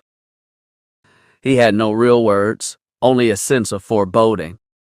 The statues, friezes, and artifacts in glass cases, they all seemed to whisper to the shadows and whisper into his very soul. A sense of malevolence, of malice long denied, it was disturbing. He shook his head. Some things, he thought, should never see the light of day. Old statues stood on pedestals throughout the room, even in their crumbled state. Those eyes seemed to be watching him. The friezes and paintings seemed off somehow when he looked at them directly. Something in the color or the lines drew his eyes in, giving off almost a 3-dimensional effect that left him feeling queasy. Worse sensations came from the glass cases, a collection of rings, amulets, masks, helmets, and daggers, all decorated in gold and precious gems. Yet, it was not greed that he felt looking at those items, it was dread. Shadows from the distant past, old horrors cast in gold and jewel. The ancient Sith often bound their tools and baubles in the dark side, Alima explained. Even now, that bonding remains as strong as it ever was, more so given the rise of Palpatine and his empire. Bremen nodded. If that is what he was feeling, then things were starting to make sense. If a people that existed could forge such terrible and beautiful things, then perhaps they were right to hold power they understood in a way no one else did. The dark side was powerful. He could see that now. Why shouldn't those strong in it rule the empire? Alima, look at this. What is it, Kamek-Ni? Look at these. They are from the ruins of the citadel of the planet Rhone. Lord Khan himself owned these rings. Bremen looked over at the case. The jewelry seemed impressive, but he didn't think it worth the Dark Jedi's attention. He had never even heard of a Lord Khan. It was unlikely that what they were after had anything to do with him. Pretty, Alima said, inspecting the case, her features bored, but it is not what we are here for. The false prophet of the Brotherhood of Darkness and his vanity is not important today. Only the restoration, and for that we need to go back further, before the age of Khan and his failures. Kamek nodded and hurried on, but he still looked over his shoulder, drawn perhaps by the trinkets in that case. The deeper they went into the room, the older the items seemed. The dates on the display cases put many of these items as being anywhere from 2,000 to 3,000 years old. I'm surprised the Emperor never confiscated any of this, Talk whispered, still wary of audio sensors that might be protecting this room. Alima shrugged. The Emperor was not interested in items that proclaim the glory of earlier Sith. If he could not use something to fuel his power or expand his domain, he cared nothing for it. At least, that is what my father said about him. The Major nodded. The governor would know. He was on Palpatine's private staff for many years. The female Dark Jedi smiled. Of course, some powers were not meant for him. Things that could have aided his reign were asleep during his rise, and would only awaken when he was no longer a threat to them. Her smile widened. That time is now, Brim. Alima pulled out a datapad and brought up a file. She looked at the numbers on the display cases and led the three further in to a darkened section off from the main branch of the wing. You know what we are looking for? Bremen asked. Yes, she replied. A Mettering agent showed up on our home world, seeking artifacts of the old Sith. The Master captured him and convinced him to reveal many of the secrets about this place. He nodded, having seen what the Master did to the Annihilator's previous captain. He could guess how convincing the Master could be. She grinned hungrily. It was shortly after that the Master contacted my father again, and together they come up with the idea for Operation Privateer, and thus the dawn of the Restoration began to take shape. Bremen looked at the various items on display in this section of the Mettering collection. More statues and masks, but these seemed older and in a state of disrepair. They had a look of things that someone wished to destroy but didn't possess the power to do so. Someone didn't wish these things to continue, but failed in their destruction. His brow furrowed. He wondered why. Alima stopped the two men with the raised hand. She smirked as she pointed. There, she said triumphantly, we have found it. Brementalk looked at their prize. He had to say he wasn't impressed. It was a small silver wrist guard covered in engravings, the image of a hooded figure being worshipped by his lessers. A single red crystal was just over and behind the figures, giving the appearance of a sun. He looked at the plate next to the item and listed it as being forged some 3,000 years ago. It had been recovered from a place called the Afon system. No name was listed, only a symbol he didn't recognize. Alima, he asked, do you recognize the symbol, what it means? She smirked. It is a symbol that should have meant so much more, she replied. It is a symbol that could have brought an age of order and security, but that age was stopped by the treacherous and unenlightened. He wasn't sure what she meant and didn't have time to ask. The droids unleashed by Kamek Ni were working on the display case, disabling any alarms or security measures. The slender Dark Jedi smiled eagerly as he looked down at their prize. I didn't think this thing actually existed, he said more to himself than anyone else. I mean, the Master has told us tales, but tales can have a basis in fact. Kamek Ni, Alima reminded him, and soon those tales will come to life again, and the old ways will be the only ways once more. The security case hissed, the locks disengaged. The droids opened it with their small manipulator arms. Alima didn't reach in and claim the bracer. She used the force and pulled it into her hands. She smiled down at it, stroking it with a finger like a beloved pet, and then moved with the quickness of a pit viper. Brementalk gasped. Before he had a chance to issue a word of protest or pull back, the bracer was snapped shut on his right arm, snapped shut in. He hissed. Pain. It almost put him to his knees. The bracer bit into his arm. He felt dozens of tiny needles burying themselves in his flesh. He felt a burning sensation, like the fabric of his coat and shirt were being eaten away. He tried to pull it off, but Alima stopped him. No, she purred. Alima, it hurts. The pain will pass, she promised. Calm yourself. He was breathing hard. He looked at the two dark Jedi. They were both smiling at him. He glared. Damn them! What is this? He hissed. It is the reason that you were brought along, Major, Kamekni said. Alima nodded. The bracer was not made for one strong in the Force. It was made to be used by one of their servants, one loyal to the idea of order and security. Brementalk glared down at the bracer. He now understood why he had been sent along on this mission. The master had needed a test subject, a lab animal, and the governor had agreed that he would serve in this purpose. He shook his head. He couldn't believe it. Had he been not loyal?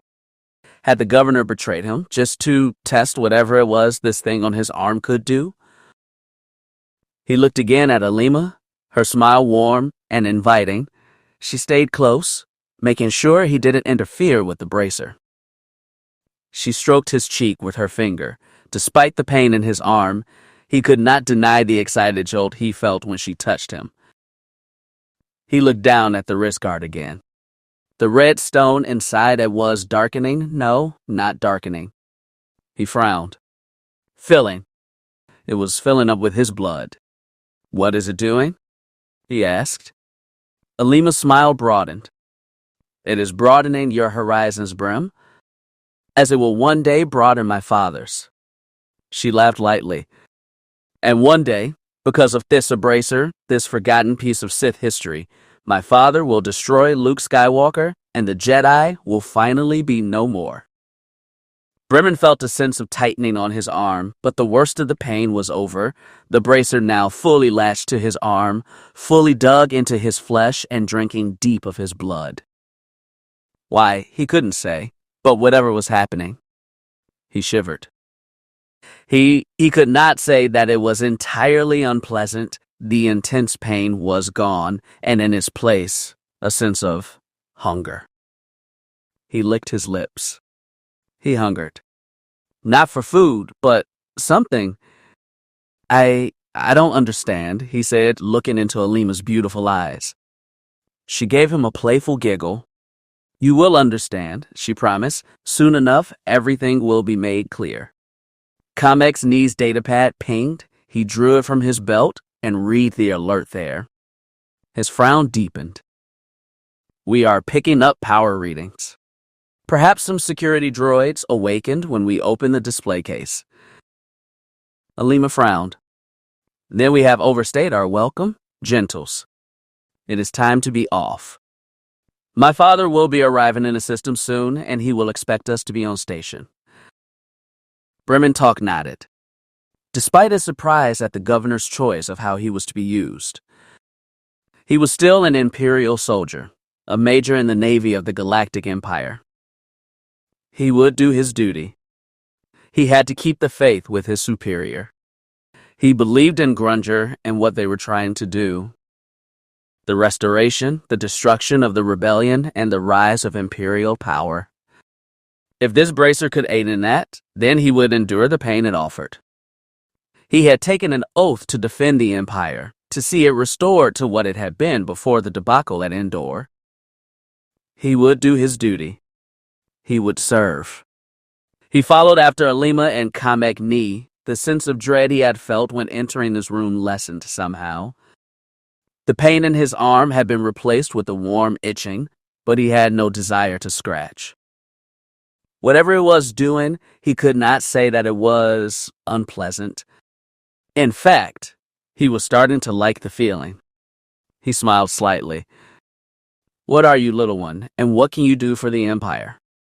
A tapestry caught his eye, a picture of a hooded figure with no face sitting on a throne surrounded by bowing servants. The symbol on it was the same as the one on the case that contained the bracer. Scrolling text surrounded the symbol like a rainbow. He paused briefly, looked at the words written on the card next to the tapestry, describing what the tapestry was portraying. He gave it an arched look. Recovered in the Draman system. Woven tapestry to honor the ascent to the Dark Council. I'll hail the master, the Lady of Greed. He blinked. Lady of Greed? The symbol was on the card, and with it a translation. He read it. The mark of greed, associated with the rogue house of Avarice. He blinked. Avarice? The name made him shiver. He felt a strange sense of vertigo, a cold chill down his spine. He hurried away, keeping up with the two dark Jedi, and not wishing to be left behind. He looked down again at the bracer. Avarice, he whispered. Yet, in the darkness, a voice that was not his own whispered back and made him shudder. The shadow of horrors rises again. Bremen Talk ignored it, but he heard it so clearly. A beginning. I'll hail Avarice. Chapter 41. Arrival. She brought them out of hyperspace early. The counter on the panel before her said they had 40 seconds until reversion. Story had seen that, known it, but still pulled the handle, ending their journey to the Borless system. It had not been a choice, more like a compulsion. Something deep within her whispered that now was the time, and she couldn't wait. So, she did. The tunnel of blue light vanished as the stars became distant pinpricks of light against the black. Before them, distantly, the planet Borlos was still small, about the size of a zone ball outside the viewport. Webb was sitting next to her, with Chip plugged into the console behind her. Before anyone could say anything, there was a flash of light off their bow. The Dreamer shook beneath them, and the control panels on the bridge winked out. The lights overhead went dark. The Dreamer went into a slow tumble, and Story felt a sense of vertigo. They were dead in space. Gravity seemed to be functioning, but... What the? Webb said. A blood-curdling scream echoed from behind them, that and the sound of something heavy falling. What was that? Webb shouted, Somebody talk to me. Maine. Justine cried out, Webb, he just collapsed. Webb started to rise, but Story's voice stopped him. I think we have bigger problems, she said, pressing buttons on the Dreamer's helm. Nothing responded. All systems are down. She tried to bring up the life support system. They would not last long without that. They still had gravity for the moment, but the inertial compensators were down. Webb, check the power systems. See if it is still functioning. Her old friend paused and obeyed her orders. Story stood up and checked on Chip. The astromech was slumped over slightly, held up only by his computer jack that was still interfaced with the Dreamer. Sayal came to the bridge, her helmeted head looking around. Some kind of ionic charge, maybe, she said. That could explain the shutdown. Story thought about it. Ionic mines were not a new thing. They were well known on the trade routes that her parents had once frequented. It was an old pirate trick that worked best on distant routes on the Outer Rim, far from any government security force or HUD enforcer that traveled those lanes and kept them clear of such inconveniences. She looked out the viewport at the distant world. They were drifting closer at a slow pace, but they could still make out the Borless system. She could make out several ships in orbit, and even from here could see the distant flashes of light. Explosions, she realized. They arrived too late. The battle had already begun. Sayal and Webb were bent over Chip, trying to bring the droid back online. depending on how hard the Dreamer had been hit, it would take time for the droid systems to clear. We have security measures. Story knew that for a fact. This ship had been a working vessel for years, and her parents had kept those measures up to date. They had dampers installed for just such an attack, a system to prevent the ship's onboard systems from being demolished by ionic blasts. Whatever had hit them must have been hard, and they had not had their shields up when they emerged from hyperspace. In other words, things were not good. Definitely an ionic mine, Story said with a grimace. Old pirate trick. I should have anticipated something like it. Probably explains Maine's collapse too, Webb added. He might look human, but he is still a droid. An ionic charge could have disrupted him. Justine, how is Mane doing? He is moving, Webb, she called back. Her voice sounded a little less panicked. Her military training taking over, his eyes are rolled back in his head, but he seems unconscious. He isn't answering me. Not that he can truly be unconscious, Webb said under his breath. Story nodded. Who knew what an ionic charge would do to a human replica droid? How much was droid and how much simulated organics? She just didn't know. Just keep an eye on him, Justine, Webb said. We might have to put him in his cradle. Its systems might help reboot him. His cradle, they heard the former stormtrooper call out. Got it. She heard the sound of exertion, Justine perhaps trying to get Mane to the cargo bay. She would have gone to help, but things were too chaotic for the moment. She sat back down at the helm. She was concerned for Chip and Mane, but remembered something else. He had been powered down in main salon. Sayal, see if you can reactivate He. We are going to need him if we are going to get back under. Overhead, the lights flickered. Everyone looked around as Story pressed a series of buttons on the panel behind her. Several of the Dreamer's controls came back online. Behind her, she heard the sound of air circulating. Life support was back up too. Thank the Force. Webb looked around. Are we back up? Story checked the controls again. Systems are rebooting, she answered. Sensors are back online, and the Navi computer is recalculating our position. The ship was still tumbling. Its thrusters were still down, but at least the ship was starting to respond. The sense of vertigo was gone, meaning that inertial systems were working, and they hadn't lost artificial gravity. The generator far more heavily shielded in case the crew needed to make repairs. She checked the sensors and nodded. There was an ionic blast in this sector, she told him. I think we were right on the edge of it. It disrupted our systems, but I think the dampers kicked in before any major systems fried. Webb looked around and pressed a button on the communications console. It lit back up and static filled the cockpit. He turned down the volume with a curse on his lips. He turned to her. You brought us out early? Yeah, I did. Any reason why? She frowned. A feeling, I guess, a sense of intuition. The Force warned her, Sayal said. My people's records are full of stories of such things. Story nodded. It made sense. She had not planned to bring them out, but the feeling, the compulsion had been too strong to resist. We probably owe the Force our thanks then, Webb said, had we emerged where we were supposed to. Who knows how bad the damage would have been? Story nodded. More and more systems were coming back online. Behind her, she heard Chip's head turn. The droid made a loud whomping sound. Easy there, little guy. Webb cautioned, take your time, let your systems come back online. Story checked the computer. Some systems were still out, but they had access to navigation, communication, and even their shields were slowly powering up.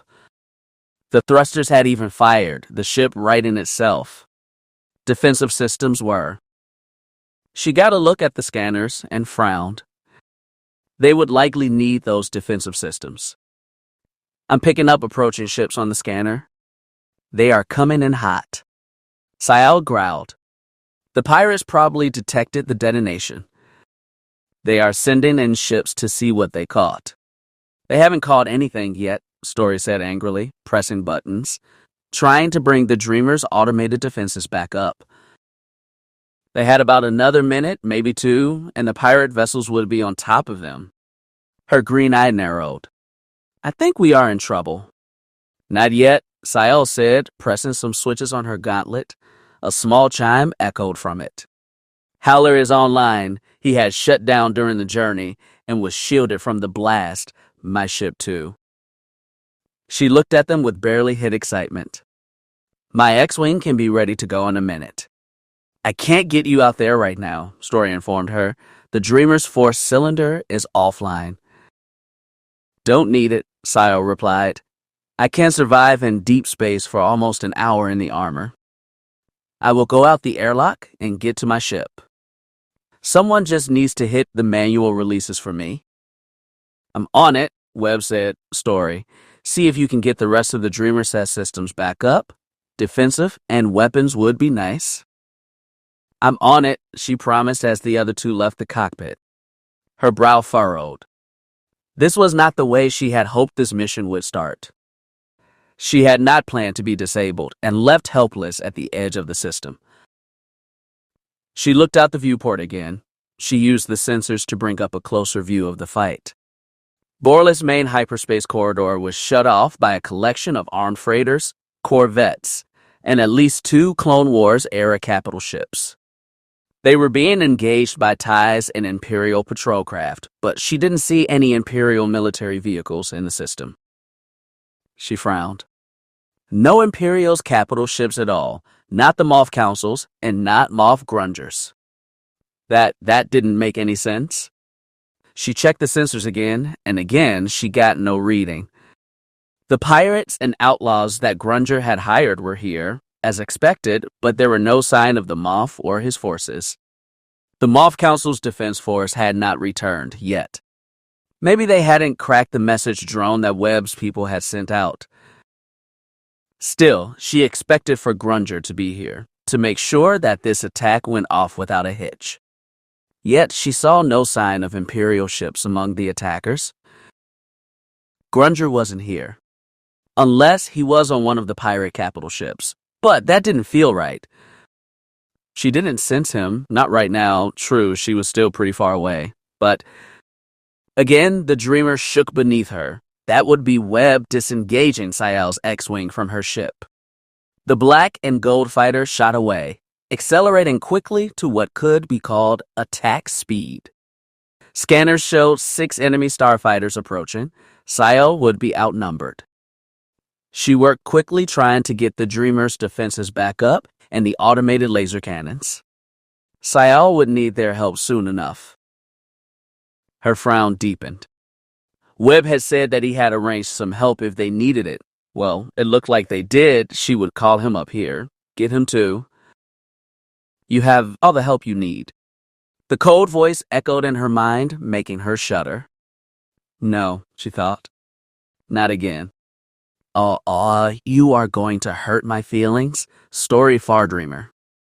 She said nothing. She was not listening, not after what happened on the mining platform. That voice, it was louder now, stronger. She couldn't help but wonder if she was the cause. Had she given some of herself to make this, whatever it was, stronger? It had helped on the platform, but that help, what she had felt, what she had done, it had left her feeling tainted. She didn't want to feel that again. No, never again. Was my aid so bad? Did I not ensure your survival? I can help you again, you know. All you need to do is simply let go. She swallowed hard. She couldn't help but think about what was being offered, but no, she wouldn't. She didn't listen and tried to ignore it. Chip, she ordered, we need power to the laser cannons now. If you can't get the droid brain up and running, switch to manual control. We can target from here. You don't need lasers and targeting computers, the dark voice said. You have the power of the Force, and you have my aid. She almost heard a distant laugh. Those are both powerful weapons. You can trust me on that. You can destroy Grunger's rabble. Let me act through you, and when the governor arrives, he will find himself facing a foe far beyond him. She licked her lips, her mouth suddenly dry. Part of her wanted that, the power that was being offered, but she couldn't. No, I can give you what you want.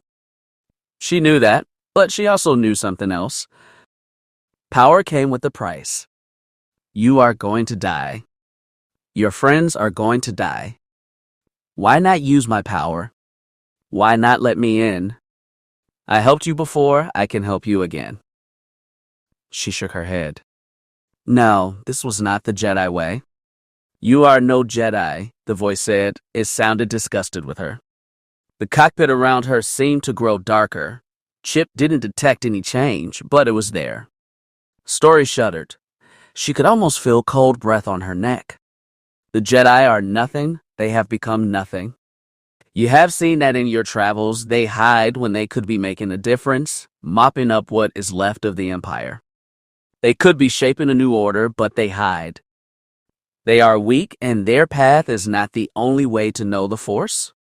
You want revenge on Grunger, there are ways. Ways that you can learn. Ways to know the Force that are not the ways of the Jedi. She felt something touch her, making her shiver, even though nothing was there. You need a teacher? A proper master that will not turn away from you, or be jealous or afraid of your power. I can't show you. I'm not like your parents, are that Togruta? You deserve more story, Far Dreamer. I can help. The Dreamer shook beneath her. Laser fire had struck the shields, and they dropped almost 20% from a single blast. You can learn this power if you let me show it to you. All you have to do is say yes. Story licked her lips. Chip womped excitedly. The weapons panel behind her blazed to life. The ship's computer beeped, the automated cannons locking on. She saw two of the fighter craft outside her viewport. They tried to bank as the Dreamer's auto-targeting systems locked on. One of the fighters exploded while the second shot past. A few moments later, Sayal's X-Wing roared overhead, firing his blasters. The Dreamer moved, its engines coming up to full. Story sighed with relief. Her ship was back online and back in the fight. She brought it about, angling the deflector shields. Sayal had been busy. Two enemy ships remained. Story came up behind one, and the autocannons fired. Two became one, and then none, as Sayal finished it off. They were clear for the moment. One, what are we doing? The question emerged from the comm, Sayal checking in with Webb. Story shouted for him to come up, grateful for the noise and the action. The voice in her head had fallen silent, for now. She shivered. She didn't like that voice, and she didn't like how it made her feel. It made her want, and that could be a dangerous thing. Webb, Justine, and even Mana filed into the cockpit. Story had no time to ask the HRD how he was doing. They had more company coming in, an armed boarding shuttle, and 6 more fighters had broken off from the assault and were approaching. Webb took the seat next to Story. He was checking the concussion missile launcher. They might needed to stop that shuttle before it latched on. They didn't actually have the proper number to repel boarders. Where is the agonizer? Justine asked. Could they have not decoded the message we sent? Doubtful, Webb said. Those codes were older than dirt. The imps should have had access. The Dreamer rattled as it was hit by blaster fire. Story dove and spun away, letting the autocannons try to get a shot at their pursuers. Sayal, she called out over the comms. Can you do something about that shuttle? Working on it, she responded. Story couldn't see the X-Wing, but scanners showed us circling them, trying to get behind the shuttle. Chip yowled from his spot behind her. The Dreamer's proximity warning was screaming. More ships were emerging from hyperspace. A shift of motion outside the viewport and... Story's good eye widened. A Victory-class Star Destroyer filled the viewport. She had no time to think, she acted. She brought the Dreamer up in a tight climb, skimming over the armor of the massive warship. The destroyer, its system still recovering from the exit from hyperspace, fired a few random turbolaser blasts that just missed their marks. Then they were past the ship, wobbling as the Dreamer was hit by the vessel's plasma exhaust. Story corrected, and with Webb's help stabilize the ship, they came around, their pursuers either having been destroyed or fallen back, surrounded by the military force. Story swung her ship around, pleased to see that Sile's X-Wing was still with them, and in that moment, they got a look at the new arrivals. Scanners showed 9 ships, 2 Star Destroyers, and their support ships, including an interdictor cruiser. As the Dreamers swung around the battle, they watched as TIEs poured from the new arrivals. Interceptors, bombers, and standard TIE craft raced towards the embattled planet. Several of the pirate fighters tried to turn away from the approaching Imperials, and were destroyed in a flurry of laser shots and concussion missiles. Agonizer and their support vessels, Story thought they were not friendly, but they were allies in this fight. What? Webb said, checking the scanner. What? Story asked. We expected Agonizer to show up. He gave her a strange look. That destroyer isn't the Agonizer. It is the Annihilator. Story blinked. What? Annihilator had been a part of the Prakus Defense Force. It had destroyed the city of Aberdero. Annihilator, it was Grunger's ship, and she blinked.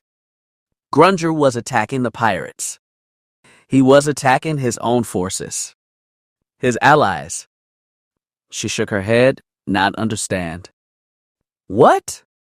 What was going on? Their comm crackled a transmission going out on all frequencies. Attention, Borla system, attention. This is Moff Aite Grunger and forward command of the Annihilator. We have detected your distress signal. There a brief pause. How may we be of assistance? Story shook her head. Assistance? Grunger was attacking this world. These pirates were his. What was going on? She watched as the Annihilator moved forward. The interdictor Empire's embrace powered up its gravity wells, trapping the pirates in the system. The TIEs rushed in like a dagger in the back, attacking the fleet orbiting the planet, coming to the aid of the battered Golan defense stations that orbited the planet. A pirate corvette exploded under the assault of the Annihilator, its turbolasers ripping the smaller vessel to pieces. Story and Webb looked at each other in disbelief. What was going on? What the hell was happening? Chapter 42. The Rising Star. What does the Empire need? That was the first question the Master asked Bremen Talk during one of their first conversations. Before that, he had only stood silently while the Master and the Governor spoke. When His Excellency had been arrested, Talk had been there when the Annihilator's captain had first contacted the Master, telling her what had happened. That had been the day the captain died. The Master had not tolerated the captain's insolence or his claims that she had led Moff Grunger astray. Now, as he sat next to Alima in her small ship, watching the death and destruction around him, he could not help but smile. Now he understood. Now he was seeing exactly what the Master had been talking about.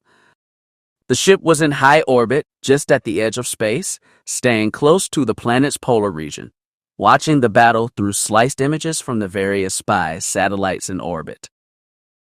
Watching as the pirates received their reward. Their final reward. Teague's old banking clan vessel had snapped midship, its shields no match for the Dominansiskin's escape pods were launching, but they were getting picked off by TIE fighters from both the planet and Grunger's fleet. Tobin's Master's whip was holding for the moment, many of the other outlaw vessels gathering around it, preparing to attempt a breakout, which would fail, the old ship would be no match for the Annihilator. And with the interdictor preventing any ships jumping away, the battle was all but over. something that most of the criminals seemed to understand and responded accordingly in their way. Panic reigned as discipline was abandoned, as it turned into every creature for himself, and those disorganized raiders were easy prey for Imperial guns. Had they all formed up together, they might have been able to punch a hole through Imperial lines, but faced with certain death, their individuality became their death sentence. The groups looked out for themselves, and alone they were unable to mount a strong enough offense to make good their escape, and make no mistake, there would be no escape. The scum knew too much. So they would all die. Talk nodded. Yes, exactly as planned. Though the pirate ships far outnumbered Grungers, the ties and patrol craft from the planet, not to mention the ground and orbital defenses more than made up for it. Now the criminals were caught in a pincer, unable to withdraw, and were getting hammered from both sides. As the battle progressed, the second of the 4 golden defense platforms rounded the planet. The first had been damaged by the arriving ships, but now it had backup as its sister platform cleared the planet. And that station's crews were ready for the fight, and as soon as they had a clear shot, they opened up on the pirate vessels either trying to escape into deep space or try to go to ground. No doubt many of the pirate crews were screaming into their communicators, trying to contact Annihilator and find out what was going on. Their calls would be met with static and silence. Grunger's fleet was jamming all transmissions. There would be no surrender or prisoners taken here.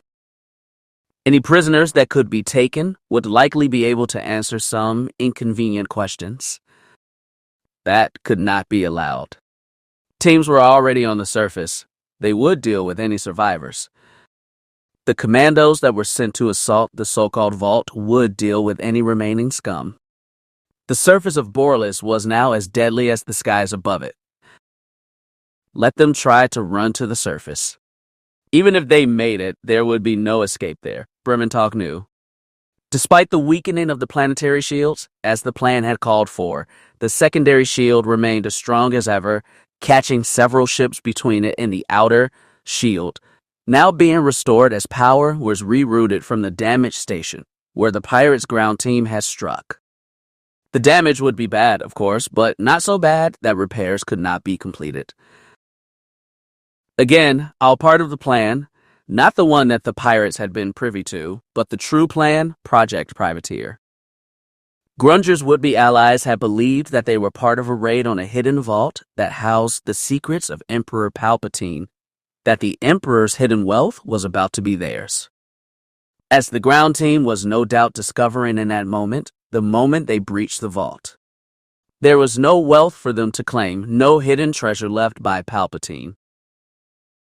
What was there was the answer to the question the Master had posed to Brementalk. What did the Empire need? Well, that was simple. The Empire needed, more than anything right now, a hero. By now, the Moff Council were no doubt breathing a sigh of relief. They had not been a part of the plan, of course, well, not all of them. 2 of the Moffs had known they had been needed to set this up. Moff Nyson and Moff Zink had played their parts well. The Zink, given his history as master of a prison moon, had known just which groups to contact. And Nyson as Moff of Borlis had been charged with creating the false vault, and provided the men hiding inside, the men that dealt with the pirate ground team during the attack. Nyson had also been behind the false rebel incursions. Ragris, in his role as defender of the Moff Council, knew these were false, but know nothing of the true plan. As far as he knew, this pirate raid was set up by rogue elements within the Rebel Alliance, a means of hitting the Empire hard, while the rebels tried to consolidate their war with the Singe. The Admiral had only gone along because he thought it a chance for the Empire to pick up a victory, given what they had faced with Singe and the loss of Imperial Center. Any victory was a good one at this point. So, everything had happened according to the Governor's design, or as the Master had foreseen. All in all, the plan was playing out well. Bremen was most pleased. In the beginning, it had all seemed so flawless. The plan proceeded like clockwork, but it had not been perfect, And as with most such plans, ambition had nearly spoiled things in the early stages, and would have, if not for the Master's intervention. The Master had always expected treachery on the Imperial side, and had prepared accordingly. She had discovered through her agents that Moff Nyson had been planning to betray Grunger, and steal the glory of this victory for himself. When he had learned this, Grunger had seen that matter dealt with. His Excellency had not hesitated. The overly ambitious Moff was eliminated a few weeks before the raid, dealt with by one of Zank's associates. After the death, there was an investigation, but for the most part, the rest of the council had believed the man's death as the accident it seemed to be. They believed it, or wanted to, and quietly divided up their slain brothers' territories, and no one had suspected Grunger's involvement, thanks to a bit of help. Moff Zank had done well, both in the elimination of the problem and what was provided after that elimination, saving the plan, and now only he and Grunger knew the full scope of what was happening. Talk nodded. It might be necessary to eliminate Zinc later, but for now, he had served his purpose. Grunger's forces had arrived before Ragris, and now the victory this day would belong to the governor. This was the day that Aite Grunger became a hero of the Empire. The Major looked down at the Sith wrist guard. Was it his imagination, or was the stone on the thing starting to glow? He dismissed it and chose to turn his attention back to the battle. A battle that was quickly turning into a rout, and from there, a massacre. As it needed to be, he thought. Such matters were necessary if the restoration was to be completed. Today, the Empire was being reborn, with a heroic new leader ready to take his place at the head of the table. The Moffs would now welcome Grunger with open arms. His sins erased with one singular act of selfless heroism. How could they not? He was the hero that saved their lives after all. A hero of the Empire. That phrase had been thrown out a lot in the last few decades, but few men or women had ever been truly worthy of it, or had been allowed to wear that title. The Emperor had frowned on the idea of heroes. They had a tendency to take away from the grandeur that was Palpatine himself. Vader and his Inquisitors were mere tools, and the Moffs were merely administrators of the Emperor's regime. Few had roles, and even then, those were quickly spent on other matters. Men like General Screed or Baron Sunterfell were risen up, only to be disposed of quickly before they might become a problem or challenger for Palpatine and his continued reign. Of course now, Palpatine was no more, what he wanted no longer mattered, and the Empire needed a new figurehead.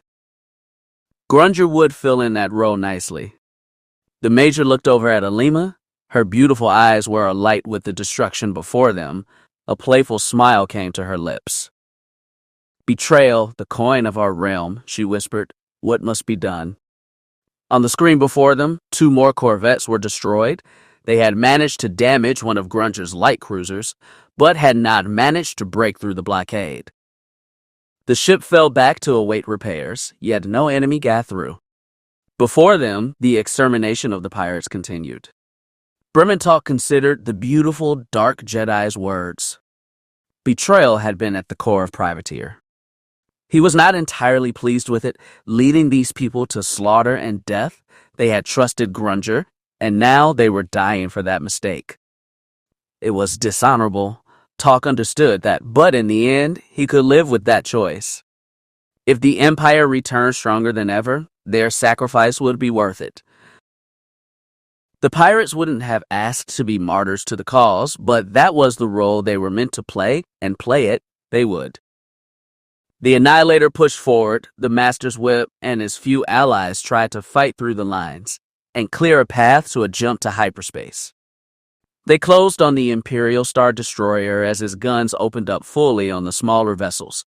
The various freighters and corvettes exploded, yet they shielded the slaver ship as it continued to close on Annihilator, threatening the massive warship. Grunger didn't order the ship to go evasive. they intensified forward firepower and continued to hammer the Old Republic vessel. The Major might have been worried but relaxed as he saw the 2 squadrons of TIE bombers approaching from the whip's port side. They launched a salvo of concussion missiles that slammed into the pirates' bridge tower. Only then did the Annihilator maneuver. It fired on the burning wreck as it cut beneath the larger Star Destroyer. The Master's whip sent out a shock wave as it was destroyed. It then began to break up. The largest ship in the pirate fleet was now gone. What would come next was academic. The Empire had one. The burning in Talk's arm was now too strong to ignore. He looked down on the wrist guard with the glowing stone. He looked over to see Alima smiling at him.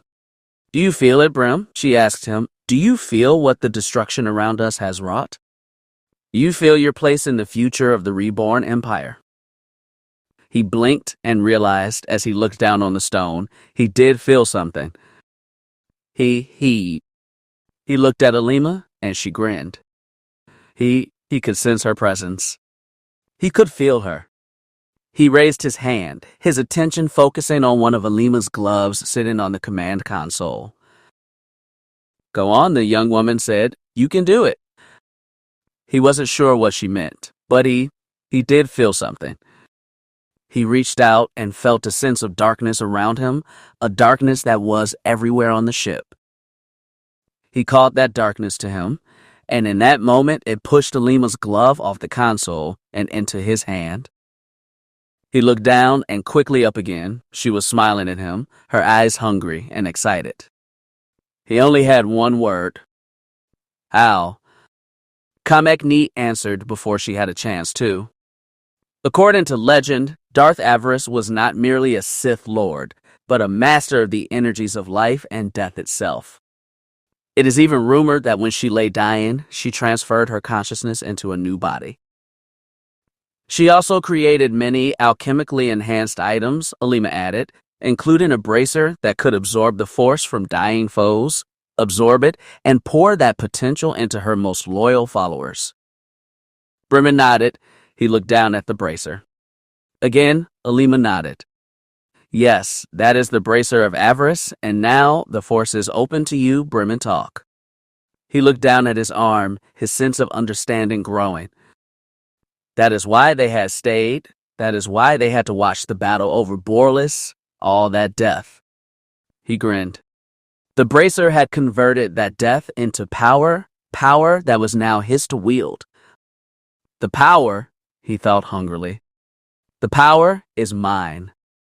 "You will need to be trained and evaluated," Kamek said. "It is unclear just how powerful you are now. Fortunately, you have someone more than willing to do both. The Master will be most eager to meet you, now that you are strong enough to stand with us." Again, he nodded. Strong enough to be with the Master. Strong enough to be with Alima. "Is this new power permanent?" he asked the Dark Jedi. "It should be," Alima said. "Once we have verified that the transfer is stable and repeatable, we will turn over the bracer to my father." "That is how he is going to do it, isn't it?" The Major said. "That is how His Excellency is going to destroy Luke Skywalker. He is going to absorb the power of some great battle." Kamek Ni scoffed at that. "No mere battle will suffice for defeating Skywalker. At least that is what the Master says." Bremen thought about that. No mere battle could be used to empower the governor, but if not a battle, then what?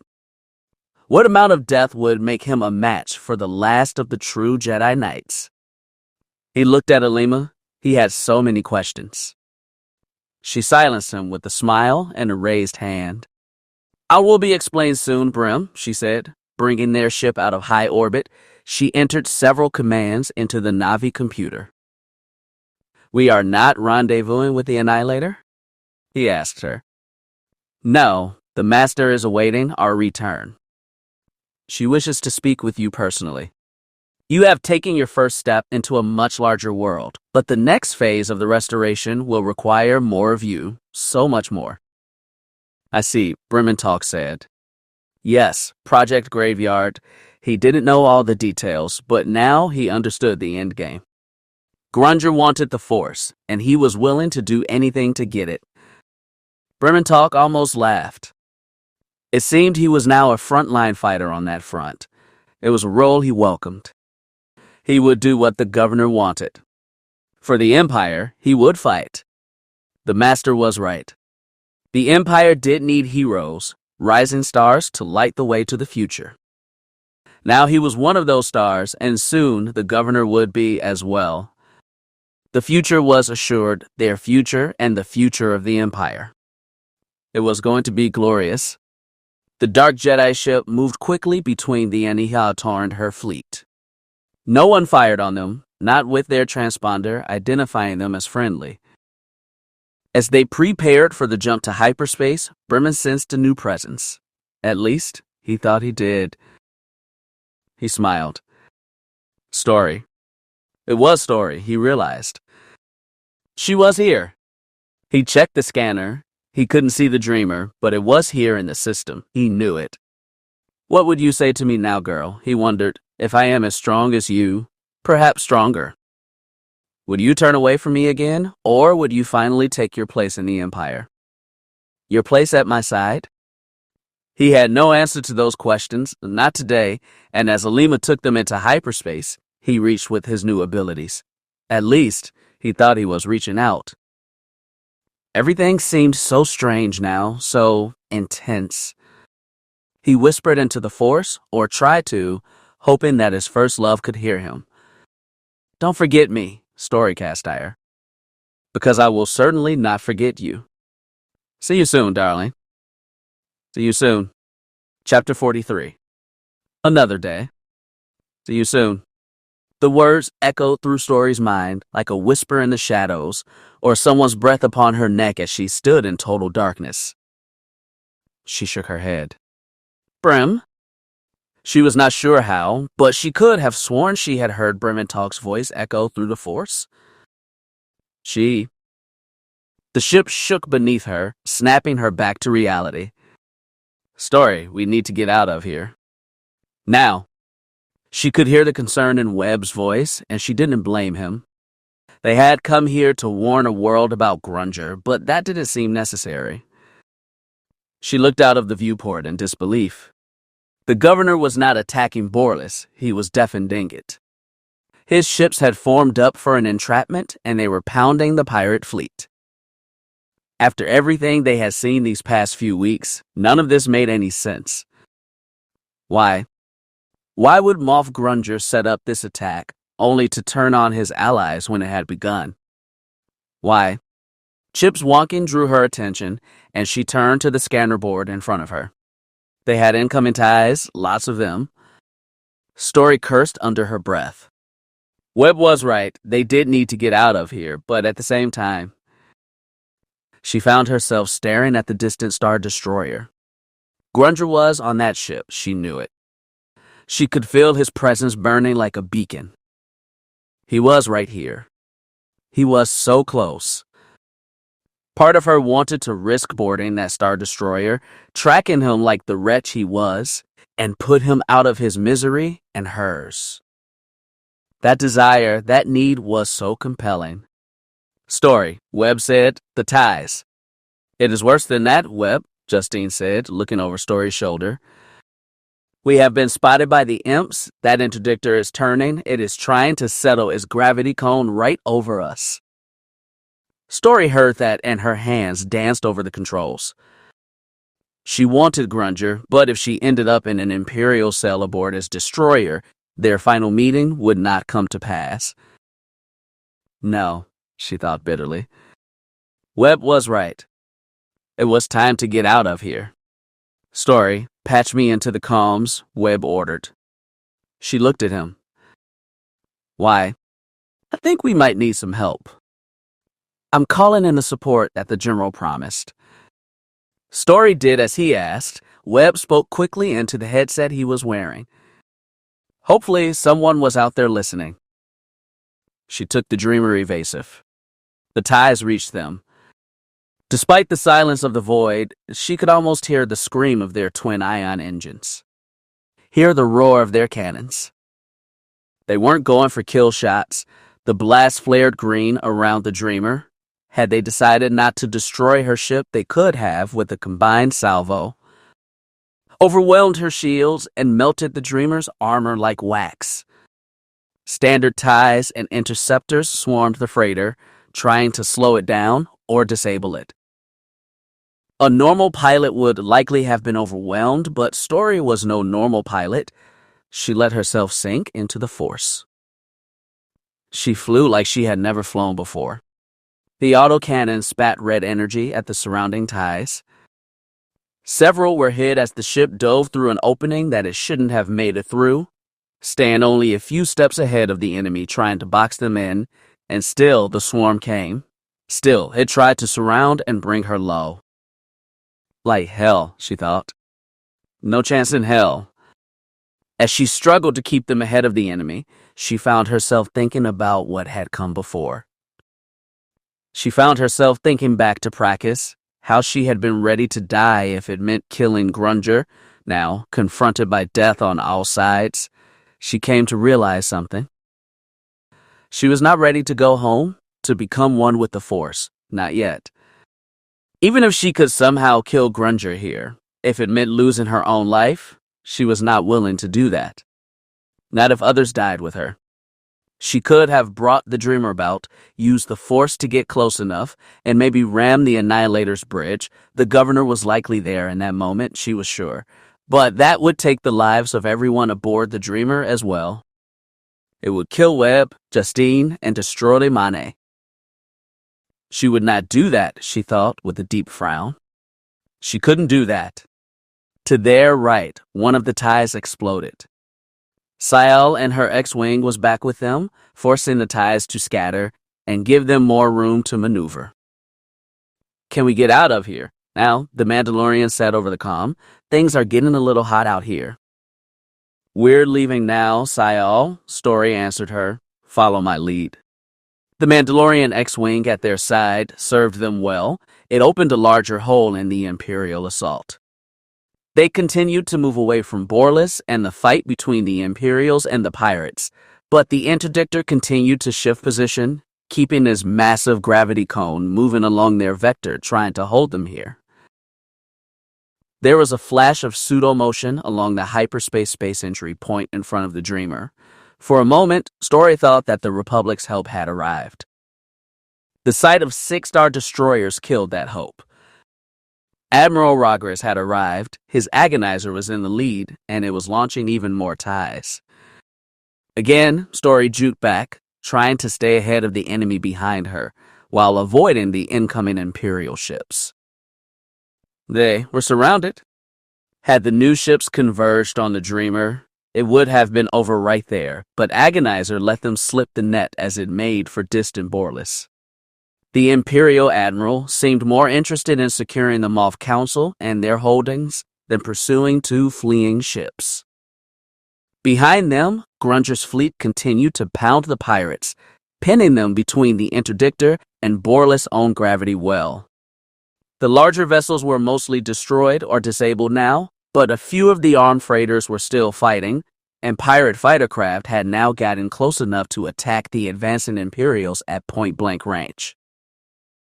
Grunger's Victory Destroyer had lost one of its shield projectors and forced the Lancer frigate that arrived with them to shift position to defend the damaged ship.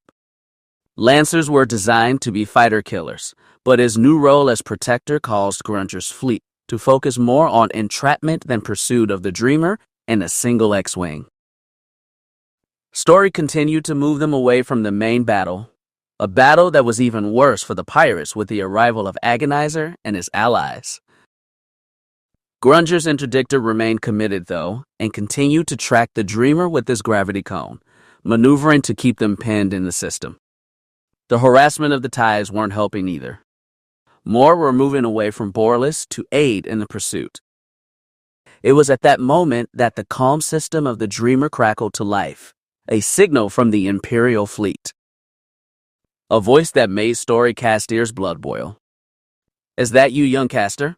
Moff Grunger's voice filled the cockpit. Still pursuing your lost cause, I see. Story gritted her teeth and didn't respond. She could not afford to break her concentration. Not now. They were just one Imperial mistake from escaping. She knew that, and so did Grunger.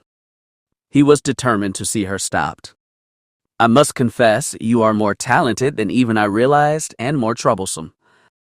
Had I known your full capabilities years ago, I might have held off on the order to terminate your life during your kidnapping.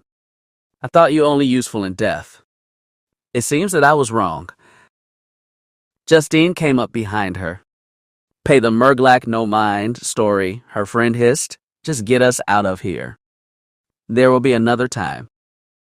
Running away. Again, Miss Castier? Grunger taunted. I can't say that I'm surprised. Your parents ran away when faced with my actions. It seems that cowardice runs in the family. Her vision started to turn red, and she almost brought the dreamer about, almost made right for that Star Destroyer. She glanced over at Webb. She could sense his own anger, a mirror for her own. That man deserves to die, he spat. He looked at her old friend and recent lover. She could see a sense of sad acceptance in his eyes.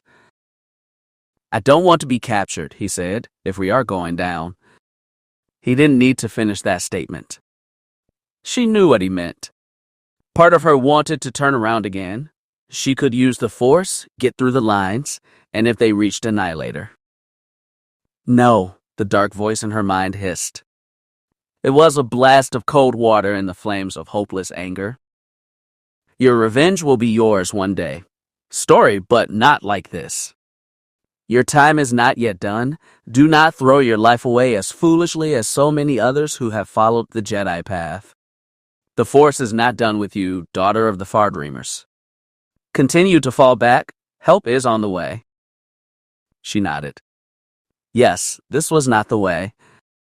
So many trained in the Jedi way had died throwing themselves against stormtroopers and inquisitors. Those Jedi wasting their lives in fights they knew that they couldn't win. Too afraid to live their lives outside their precious order, or to cower in hiding while normal beings fought the Empire's tyranny. She remembered Lady Tano's tales. So many lost throwing themselves against the Empire and pointless heroics that mattered so little that meant nothing. Jedi foolishly struck down by stormtrooper blasts, or at the hands of Darth Vader and his inquisitors. No, she thought. Not like that, not for me. Her eye narrowed coldly. I may die to trying to kill Grunger. No, I may die killing him. But not here and not right now. She accelerated, moving farther away from Borlis and the Moff. Another time, old man, she thought. There will be another time. You're letting him go? Webb asked. He sounded surprised. She could feel her anger echo in him. She shook her head. She would need to tell him the truth if they got out of here. She should never have played with his emotions. She would confess everything, and she would apologize. The dreamer shook again, hit by another blaster bolt, its lights dimming. She frowned. She would say she was sorry. If they survived. I'm hit. Sayal's cry woke her up. The X-wing behind them slowed. Sayal. Story cried out. They hit my starboard engine. I won't be able to keep up with you. It was in that moment that things changed, a flash of motion off their bow.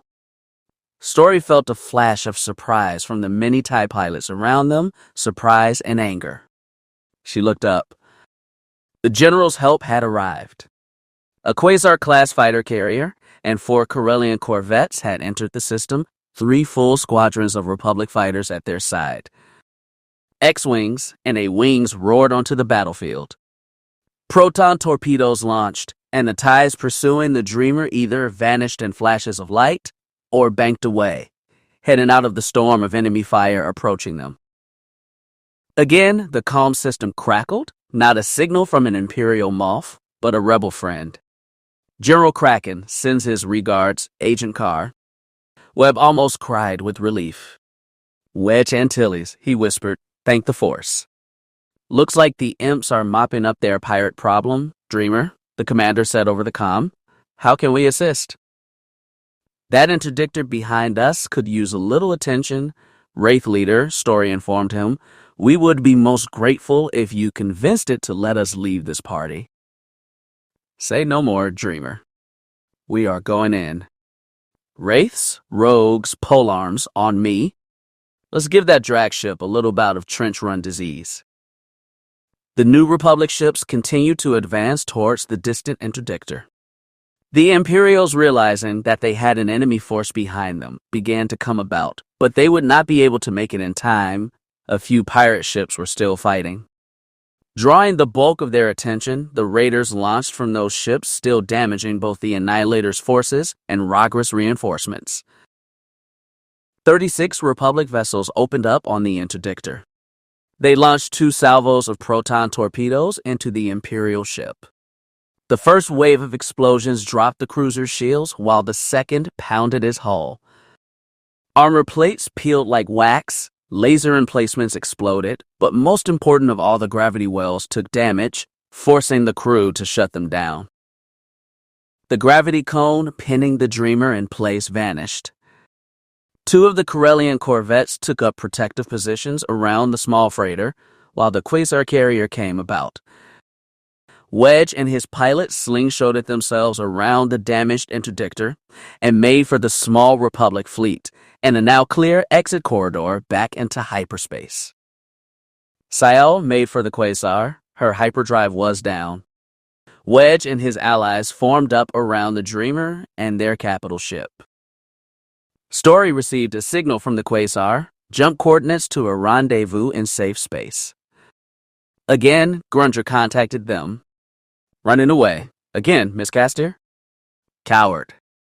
She ignored him, yet she would not forget those taunts, those insults. Her remaining eye narrowed. There would be another time, another chance. One day, Aite Grunger would eat those words. Revenge denied is the best sometimes, the shadow voice said from inside her head. Let your anger simmer. Let it make you stronger. She didn't reply. She looked over at Webb and Justine, happy that they were all getting out of here. Grunger had beaten her. She could not deny that, but they would have another chance. She was sure of it. She felt it. The Force echoed with the possibility. Yes. There would be another time. Ready for hyperspace, Webb sat at her side. Story nodded and pulled the handle before her. The stars stretched as the Dreamer and their allies jumped away. Story sighed with relief. Safe, for now. Her mind, however, remained focused on the Moff behind her, the victorious Imperial. He had manipulated them. She was not sure how, just yet, how destroying his own allies had served his end, but she would figure it out. He used us, she realized, and he had done the same with all those pirates who had died. He had used them somehow. He had always intended this, but for what purpose, she couldn't say. It was true, though. She could feel it in her bones. He would answer for that one day. She nodded grimly, a cruel smile coming to her lips. One day, he would trip, and she would be there to catch him. One day, his life would be hers. Chapter 44. Mission. Aborted. So, it is over then. Webcar nodded. He didn't bother to turn and face his friend. He was standing on the observation deck of the Home One, the flagship of the New Republic fleet. The air aboard was far more humid than he was used to, but perfect for the Mon Cala crewers. It left Webb sweating, or maybe that was just because of his dark mood and thoughts. He glanced over at his friend. His cream-colored fur was looking fluffier than usual, again because of the humid air. He also smelled a slight trace of Bacta, the result of the Bothan's recent stint in the medical bay. Gav had arrived during his debrief with the general, healed from his recent injuries in battle. a fact that pleased Webb. Though he was grateful to see Gavmelin was healthy and back on his feet. He could not deny the sense of melancholy he felt. His report and debrief with General Kraken had left him angry, disappointed, and confused. Of course, it might also be the fact that Story had chosen to leave, and what she had confessed to during their goodbye. He shook his head. His lips still tingled from her goodbye kiss. The one moment of sweetness that seemed to salve what she had said and what she had done. He sighed. "You're a fool. You realize that, right?" he thought to himself. Yes, he was a damn fool. I. Kraken had finally contacted him for a debrief. It had been 3 days since the Battle of Borlis, 3 days since Grunger had betrayed his pirate allies, after getting them to attack the planet where the Moff Council had been meeting. In that time, things had turned around completely for the disgraced Imperial governor. Yes, he had turned things around completely. It was all over the Imperial Holonet, the report of the rebel-supported pirate raid on the planet Borlis. How the so-called New Republic, eager to cause further chaos for all true and loyal citizens, had hired a gang of slavers and criminals to raid the current Imperial capital, murder the galaxy's rightful leadership, and enslave thousands of men, women, and children. Webb had seen the footage, recorded by cameras aboard the Imperial ships. He saw the pirate vessels, including the infamous Master's Whip, a known slaver vessel, as well as images of the fleet carrier that had come to the Dreamer's rescue and the X-Wings and A-Wings that had aided in their escape. The images were all cut together to show an alliance between the pirates and the enemies of the Empire. It also showed how small a response the rebellion had offered their so-called allies, how they had run away in the face of true Imperial power and courage. Most of all, the broadcast told of the heroism of Aite Grunger, an Imperial Moff who, even under the shroud of disgrace, had chosen to defend his people. How he had learned of the pirate attack and gathered what ships he could and went with all speed to defend the Empire citizens. The Moff had already conducted several interviews, explaining that he had been fortunate, his learning of the rebellion's treachery had been an act of providence, and he was just grateful he had been able to help. Seeing that, watching the man grinning for the holocams, it made Webcar want to throw up. Not only had Grunger been reinvited to join the Moff Council, they had also moved to have all charges against him on Prakus dismissed. Officially, they couldn't do that, Prakus being a neutral system, but Webb was certain the old Imperials that still had sway on his homeworld would find some way to make it work. The Imperial reporter said the Moff's recent actions called into questions the events that occurred around the destruction of Abradero City. One of the Moffs, a Moff Zank, had even suggested that it must have been the rebels that destroyed the city, causing a malfunction in one of the city's power plants. That any fire from the Star Destroyer must have been targeting the terrorists that destroyed the city. The Moff even moved further, suggesting that Grunger should be returned to his offices and be fully reinstated as Moff of the Prakus system. That last part had worried Webb the most. His parents were still on Prakus, and Grunger was aware of his role in the pursuit of the governor. Kraken had anticipated this and had already taken steps to help them. Agents on Prakus had already contacted them and were making the proper arrangements. Kraken considered that more than fair, considering he had been the one that recruited Webb in the first place all those years ago. Too many in the rebellion had lost family to the Empire's reprisals. Here was a chance to save one family at least. The general saw it as a duty he needed to carry out, to see to the safety of his agents' loved ones. Webb was grateful for that, extremely grateful. He had looked up at the holo of the old man. Kraken looked tired. Webb suspected that he had been putting out a lot of fires since the story of the battle broke. "What about Palpatine's vault, sir?" he asked. "Is there any evidence that Grunger secured what was inside?" The general frowned. "The few agents we have on Borlaw see no signs of any vault. In fact, The pirate ground team that made it down to the planet was destroyed, completely trying to assault an abandoned bunker system. A holdover from the Clone Wars, it was meant to house the planetary capital's population in event of a separatist attack, but was sealed off when the war ended. Recently, the Empire had reopened it, used as a training ground. There was a full legion of Imperial stormtroopers down there when the pirate team broke through. No survivors remained. Webb frowned at that. He considered what he had just heard, putting one and one together. He sighed. So they broke into a useless underground with only a legion of killers waiting. It is safe to say, General, that the vault wasn't there. It likely never existed at all. Kraken nodded in agreement. Part of the reason that the New Republic wished to take Grunger into custody was his supposed knowledge of that vault. But it also gave an appropriate cover for the pirate gang that freed him to use a ship with New Republic markings. I see, sir. It looks like the governor was playing us from the start. The pirates, the New Republic. He paid the gangs with phony credits, costing him nothing, and now he doesn't have to worry about any reprisals. Because it looks like all members of the gangs were involved were eliminated, leaving the New Republic to be blamed for this attack.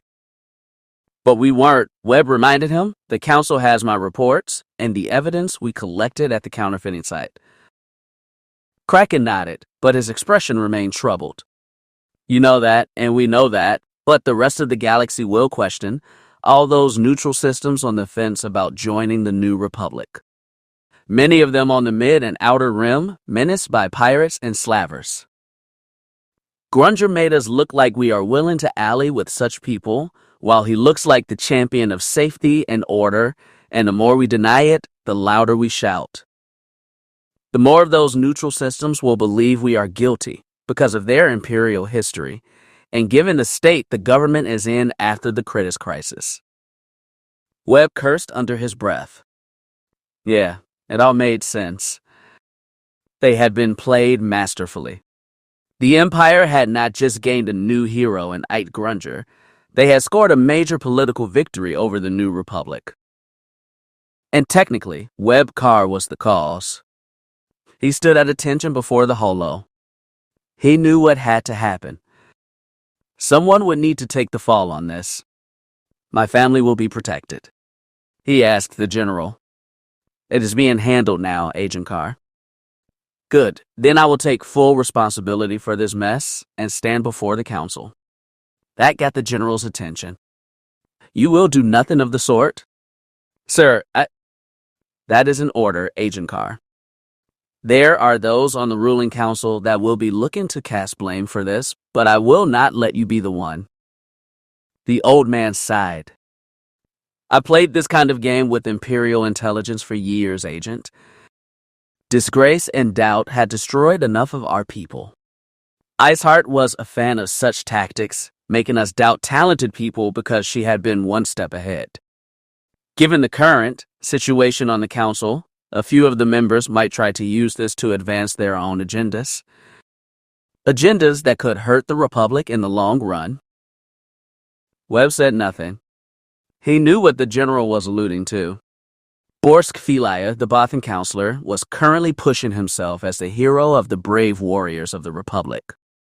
It was said that he was gunning for Admiral Akbar's job as Supreme Commander, but it was also said that he was unhappy with General Kraken's handling of intelligence matters, suggesting that a member of the Bothan spy net could do better. Neither Kraken nor Webb would voice such concerns over the holo, who knew who might be listening, but the concern was there. The general gave him a cold smile. Don't worry about the council, Agent. I know a few things about certain people that will soften any blame or response in this matter, not that it would have gone very hard anyway. When I gave your initial report to the council, there was talk about pulling a full battle group from somewhere to aid Borlis, but it was you, Agent Carr, that smelled a trap and asked only for a small force. A force big enough to pull you out if things went bad. That, and the fact that we lost no pilots in getting you to safety, is another point in your favor. Webb nodded. He could see what the general was getting at. Philia, the hero of the fighting men and women, could not cry too much about intelligence putting the pilots in danger when they had suffered no losses. When the council asks about this agent, I intend to focus on the broken Imperial counterfeiting operation. Given the credit situation in the Republic right now, knowing the Empire can't hurt any further financially will go far. Make no mistake, Borlis was a loss, but it was a loss we will recover from. Yes, sir, but I assume the Grunger operation. The Grunger operation is over, Agent Carr. The man is too high profile for us to pursue any further. You and your team are being recalled.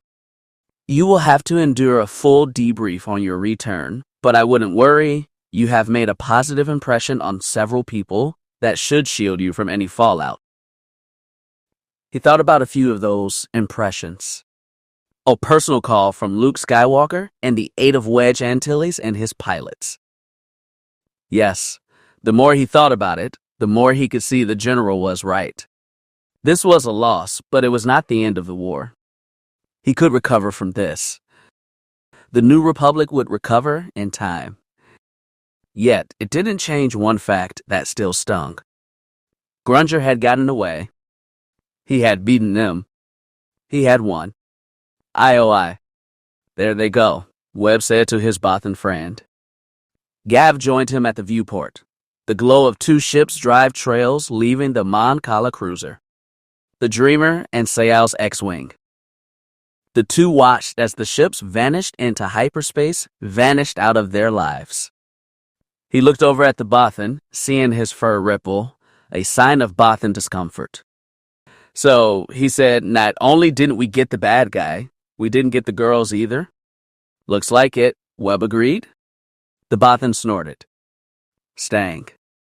Webb looked at his friend. He knew that he was curious about their Mandalorian ally, perhaps even a little smitten by her beauty.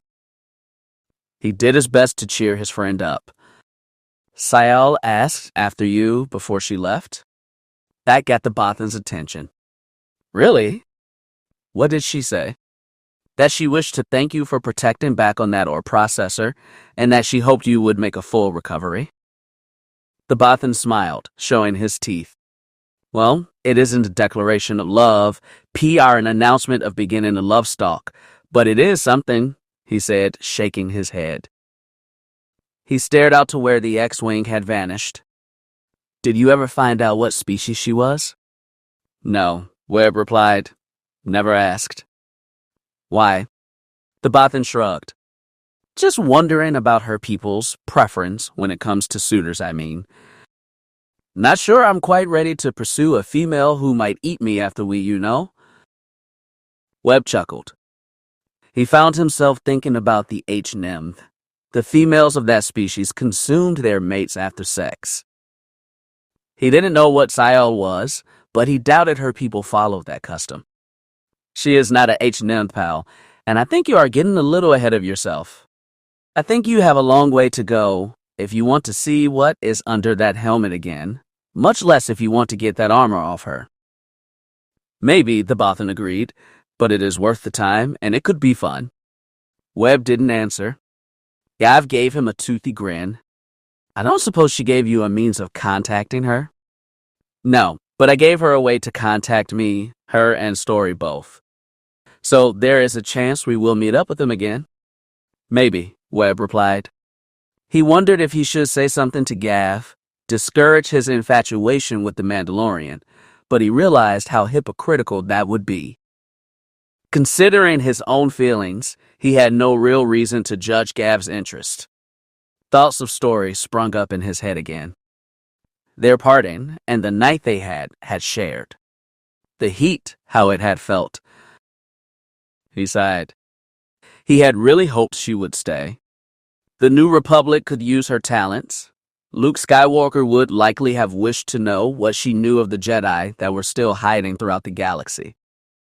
Yet, that was not the reason he wished her stay. Not the only one. The New Republic could have used her, and if he was being honest, he was hoping that she would want to stay with him, see if the two of them had anything. All she had to do was ask, and he would give her a future. He wanted to share a future with her. Gav looked at him. Sayal is a mercenary by nature, but I figured that story would stay at least.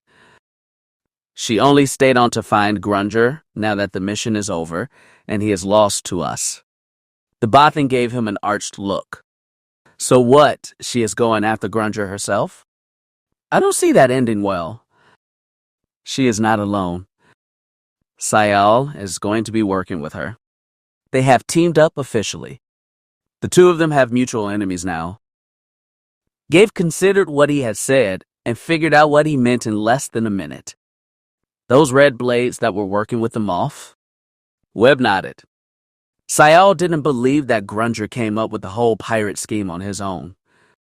The setup and the betrayal, she said, it reeks of the dark side. She believes that it was likely all a plan from the Red Blade's leader, this so-called master. Gav showed his teeth. A hiss escaped his mouth. So it is an alliance of revenge, then? Story wants Grunger, Sayal wants the master and the Red Blades, and they are willing to work together to see it happen. I'm glad for that, pal. Story shouldn't be out there alone. Grunger is aware of her now. He will be hunting her now. She will need backup when the time comes. And what about us? Gav asked. We've been taken off the Grunger mission, so what's next? We make our report to Coruscant and get reassigned, I suppose. Gav's fur rippled. Can you honestly tell me you're happy about that? No, but I don't need to be. Webb looked at his friend. Story and Sayal both have my communication code. I told them if they learned anything about the Master or Grunger, they can contact me. Whatever it is, whatever they need, I will do my best to help. The General won't agree with that, buddy, but I figure you know that. Yeah, Webb said, but when that day comes, I will do what I can to help. Republic support or not. You're willing to go rogue over this? Yes, Webb said with a curt nod. What happened on Borlis, Gav? It wasn't the end. I think it was just the beginning. Moff Grunger went to a lot of trouble to become a hero of the Empire. What is he going to do with that title? What plans does he have in mind, and where do those red blades fit it? What did they and their master get out of the whole thing? Someone is going to need to find out. You think that the Republic might be in danger? Gav asked. I don't think those dark Jedi helped Grunger out of the kindness of their hearts. They have plans of their own, I'm sure of it, and considering what Sayal told me, what she said about the ancient Sith, I think we would be smart to consider them a major threat to not just the Republic, but everyone in it. The Bothan crossed his arms. You going to take this to the Council, to Skywalker? I will tell whoever I can, whoever will listen. When I spoke to Luke Skywalker, he was interested in these red blades, what their appearance meant. Maybe he will talk to the right people, get things moving. And if he doesn't listen, if the Council chooses to ignore us, then I will do it myself. I let Grunger slip through my fingers on Prakus. Whatever he does, I'm partially responsible for. Plus, Hethredden's story, the Bothan said, he threatened it Iormate. Webb gave him a surprised look. What? The Bothan snorted with amusement and pointed to his long snout. This thing is not just for looks, you know, he said. I could smell her on you and you on her. Webb winced, again remembering Story's confession, how she used their night together to get close enough to play with his emotions. Use the Force to alter his thinking. He should have been angry, but again, he wasn't. He wasn't sure if that was because what she had done, or simply because it was Story that did it. He frowned. Was Story his mate? He could not say for that for sure. He still desired her, wanted her. Their one night together had given him a taste of what a real relationship with her would be like, but, he sighed. What Story and I are, pal, it is complicated. The Bothan stared at him for a moment. Finally, he shrugged. Whatever you say, Webb. Webcar shook his head. It would be easy if he could think of a way to uncomplicate matters, but he couldn't. He didn't tell Gav about what had happened between them, what she had done. He knew how his friend would respond. He would see what she had done as a betrayal and try to convince his old friend to let her go. Maybe that would be for the best, he wondered, but he didn't think he could do it. It would have been better to simply wash his hands of Story and be done with it, but he couldn't do it. He just couldn't. This was the girl he had always wanted. This was Story. Gav blinked his blue eyes. If you do decide to go rushing into danger, you won't be alone. I've got my own reasons to go after Grunger. Monut will be in, I'm sure, provided he is still my droid. Webb nodded. He knew what those reasons likely were. They wore yellow Mandalorian armor, but he didn't say that. He was just grateful for his friend's support. As for their human replica droid, he sees himself as yours, Webb reassured him. Justine.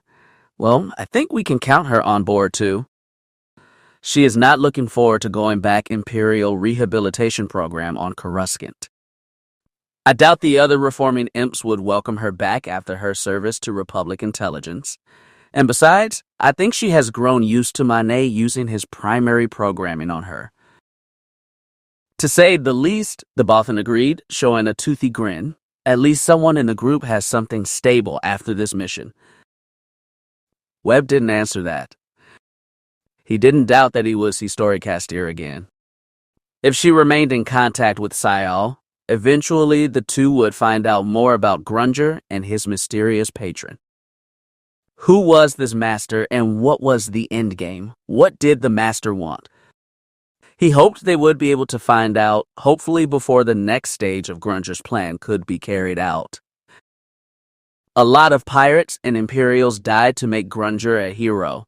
The next time, it might not be people that Webb considered enemies. Next time, it could be innocents, maybe even people he cared about.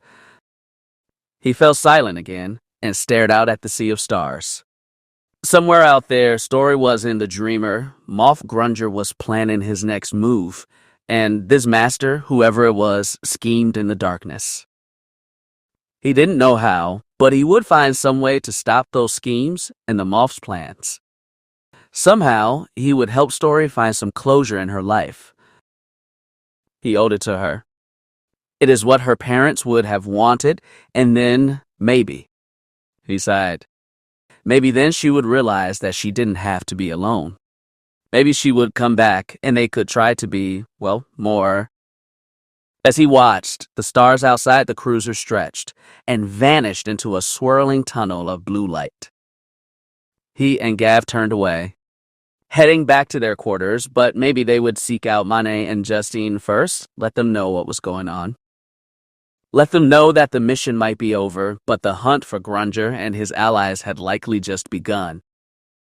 Webb's eyes narrowed, remembering the Moff's grinning face during his recent interview, that smug, knowing smile.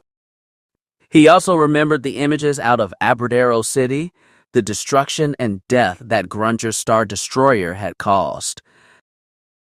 The Moff thought he had gotten away with that. Well, that was one thing that Webb intended to change. Laugh all you want, imp, he thought to himself.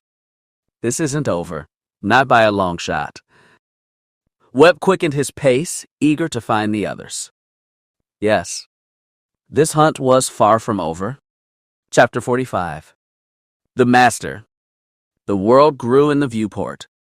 A planet with little water and a surface of almost entirely yellow grass. Brimmentalk stared out the viewport. He wasn't sure where they were. The journey had taken longer than he expected, which meant they were probably now on the outer rim. He found himself thinking about Story again. She was at the battle over Borlis. He had sensed it. Or, at least, he thought he did. This, feeling the Force, it was strange, very strange. It would take time to get used to it, to learn to use it. Fortunately, he was surrounded by those that already knew what was needed. He looked over at Alima. She had said nothing, and neither had Kamek Ni. They seemed focused solely on the task of bringing the ship in. That, and focusing on the reunion with their leader, the Master. Yes, the two Dark Jedi at his side said nothing, though he could sense their emotions now, thanks to the bracer. They remained guarded, or rather, they were choosing to hide their feelings from him. A strange inhuman voice came over the communicator. Alima didn't respond with words, but entered an access code. After a few minutes, the mysterious operator responded again, and Alima brought the ship in closer, proceeding on a landing vector. Bremen glanced over at her, a curious look on his face, but again, she said nothing, simply tended to her duties with a small smile on her face. Behind him, Kamek Ni shifted in his seat. The slender Dark Jedi adjusted the straps on his chair. "Home sweet home," he said under his breath. Bremen watched the world grow in the viewport. Soon they had passed through a layer of thin clouds and found themselves flying through a bright violet sky. The winds buffeted the ship, but Alima handled it expertly. She was clearly used to landing on this planet. There was no panic in our movements or rushed actions to overcompensate for their coming in. She knows this world, Talk recognized. As the other Dark Jedi had said, this was their home. When you meet the Master, Major, remember to keep a civil tongue, Kamek Ni warned. Her form may surprise you, but make no comment, or you will wish that you didn't. "I'm no fool, Kamek Ni," he responded. No, he had seen what the Master had done to Annihilator's previous captain. He would not be so foolish as to insult her, especially not in her own house. "You need not worry about Brem, Kamek Ni," Alima smirked. "He is truly part of the Restoration now, and soon we'll see exactly what we have planned for the future of this galaxy." The other Dark Jedi snorted, but fell silent. Talk got the feeling that he was not pleased with Bremen's elevation. The galaxy and everything in it seemed so much brighter now. It felt like Bremen had spent his entire life up to this point asleep, and only now had woken. And this was only the beginning, he thought. Right now, he was only touching the edges of the Force, barely experiencing his true power and his true potential with the Master's training. Who knew what he might be able to accomplish? Bremen smiled. All for the Empire, of course. In that moment, he found himself thinking about Moff Grunger. His Excellency was likely enjoying the fruits of victory by now. The betrayal of the pirate gangs had given the Empire what it had needed for so long, a victory to boost their morale, and a new hero to lead them into a new era. Some of the Moffs would likely question his motives, but Grunger had his share of allies too, and besides, the Moffs wouldn't look too closely into what had happened, and if they tried, the governor's agents should have covered their tracks by now. No. Grunger was now the Empire's darling, and Operation Privateer had been a complete success. Now they would move on to Graveyard, and the governor would become more powerful than anyone could possibly imagine. He looked down at the bracer on his arm. It amazed him that such a small thing could offer such power and enlightenment. Talk grinned. How powerful would the governor become? He couldn't really say, but strong enough to oppose the last of the Jedi, at least. Grunger dreamed of killing Skywalker with his bare hands, and the Master said it would be possible once Graveyard was completed. The Major hungered for that. The rebels would see their champion fall, and when Grunger tore off Skywalker's head and threw it to the ground, all would know the last of the Jedi was dead, and with it, the future of the so-called New Republic. The Empire would rise up anew and sweep the traitors from the core, and the restoration would be complete. The galaxy would be saved, and they would all be heroes. Order would be returned, and one day all would bow in humble gratitude to those that had risked so much and brought about the restoration they would know. Within the Empire, they were safe. The ship made its way over seas of yellow grass. the winds turning them to waves that seemed to move like they had a mind of their own. Every so often he would see rusted metal towers rising from the plains, all in various stages of disrepair, crumbling away. Our world was once important, Alima informed him. It was a production hub for powerful forces, but time destroys all things. And now it is, all but forgotten, but that serves the master's purpose as well. People rarely come here, and those that do look to leave quickly, ignoring what is right in front of them, not wishing to truly see the power that has taken root. Are there any natives here? He asked. The human settlements are small. They still feed themselves by providing for the surrounding systems, but the days of this place having true power in this sector are long over. They sell just enough to get by and produce more than enough to feed themselves. The ship cut through the sky, going lower. As Bremen watched, the grass seemed to fall away, and its place was dead gray soil, black rocky shapes piercing the ground. He looked up as their destination filled the viewport. His eyes widened. By the Emperor. Alima smiled, her almond-shaped brown eyes lighting up. Impressive, no? Talk nodded. Yes. He had no words. Before them stood the largest tree he had even seen, black and gnarled with age. It seemed to fill the horizon. No leaves filled its branches, but they were long and huge. He might have been wrong, but it looked like landing pads had been installed in the higher ones. He thought he could make out landing lights, and even a few small ships parked throughout the tree's massive frame. Had it been transplanted here, he wondered. He certainly had not seen anything like it on the way down. It seemed to stand out on this world of grass and wind. Alima brought her ship down. There were landing pads on the ground as well, near the roots of the tree. Even from here, Bremen could make out structures, barracks, and what might be warehouses for storing supplies.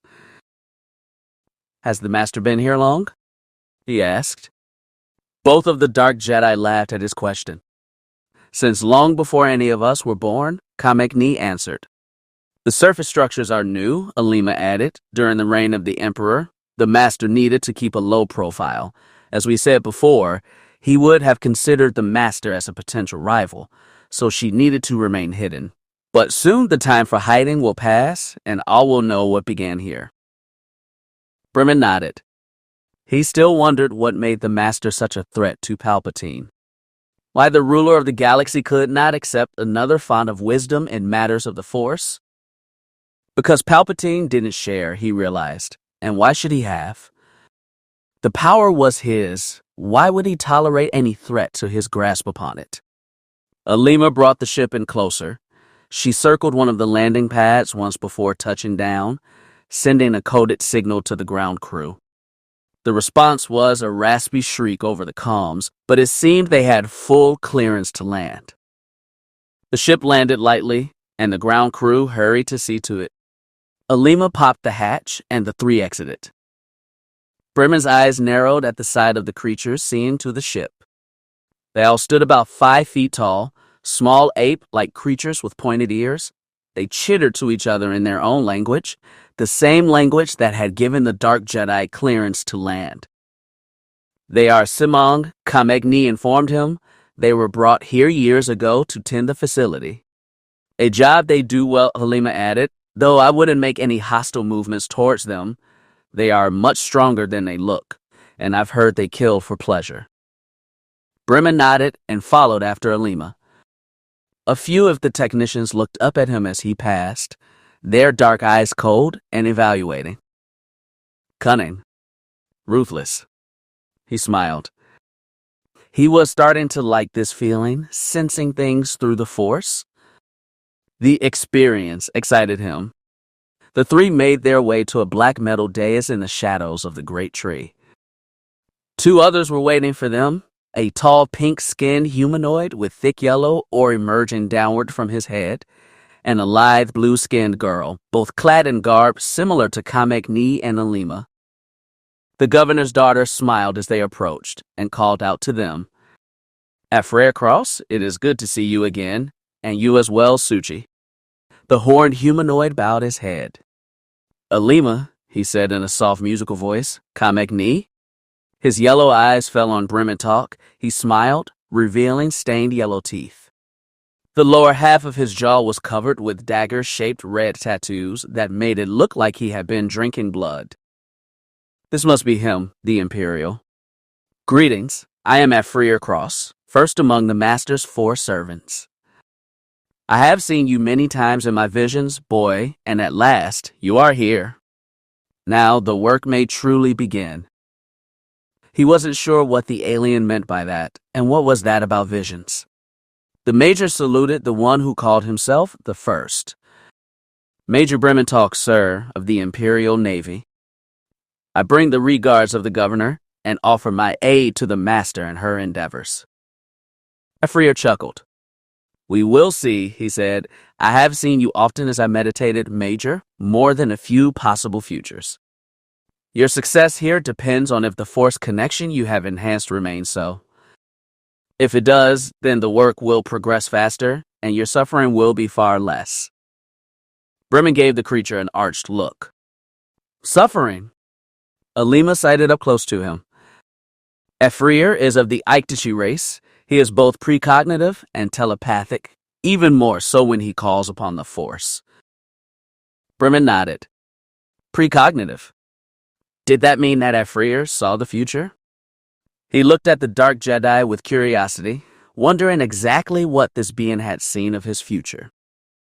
He then looked at the small blue-skinned woman. He would guess she was still in her teens, pretty in her way, but nowhere near as beautiful as Alima.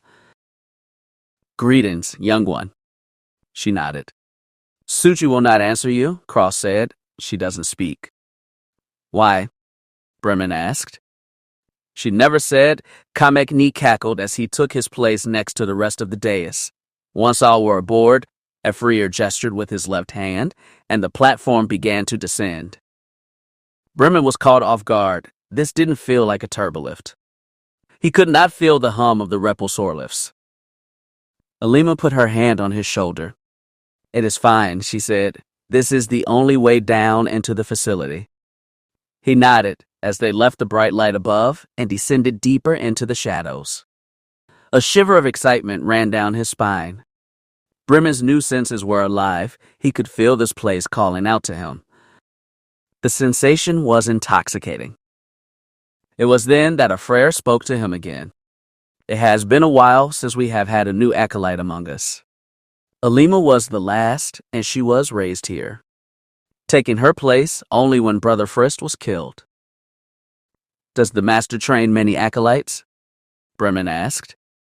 Only to keep our numbers full, the Aikachi answered. We are the 4, one for each of the elements of nature, our Master's chosen. We instruct the one in our midst and prepare him or her for his service. Kamek Ni grinned at Bremen.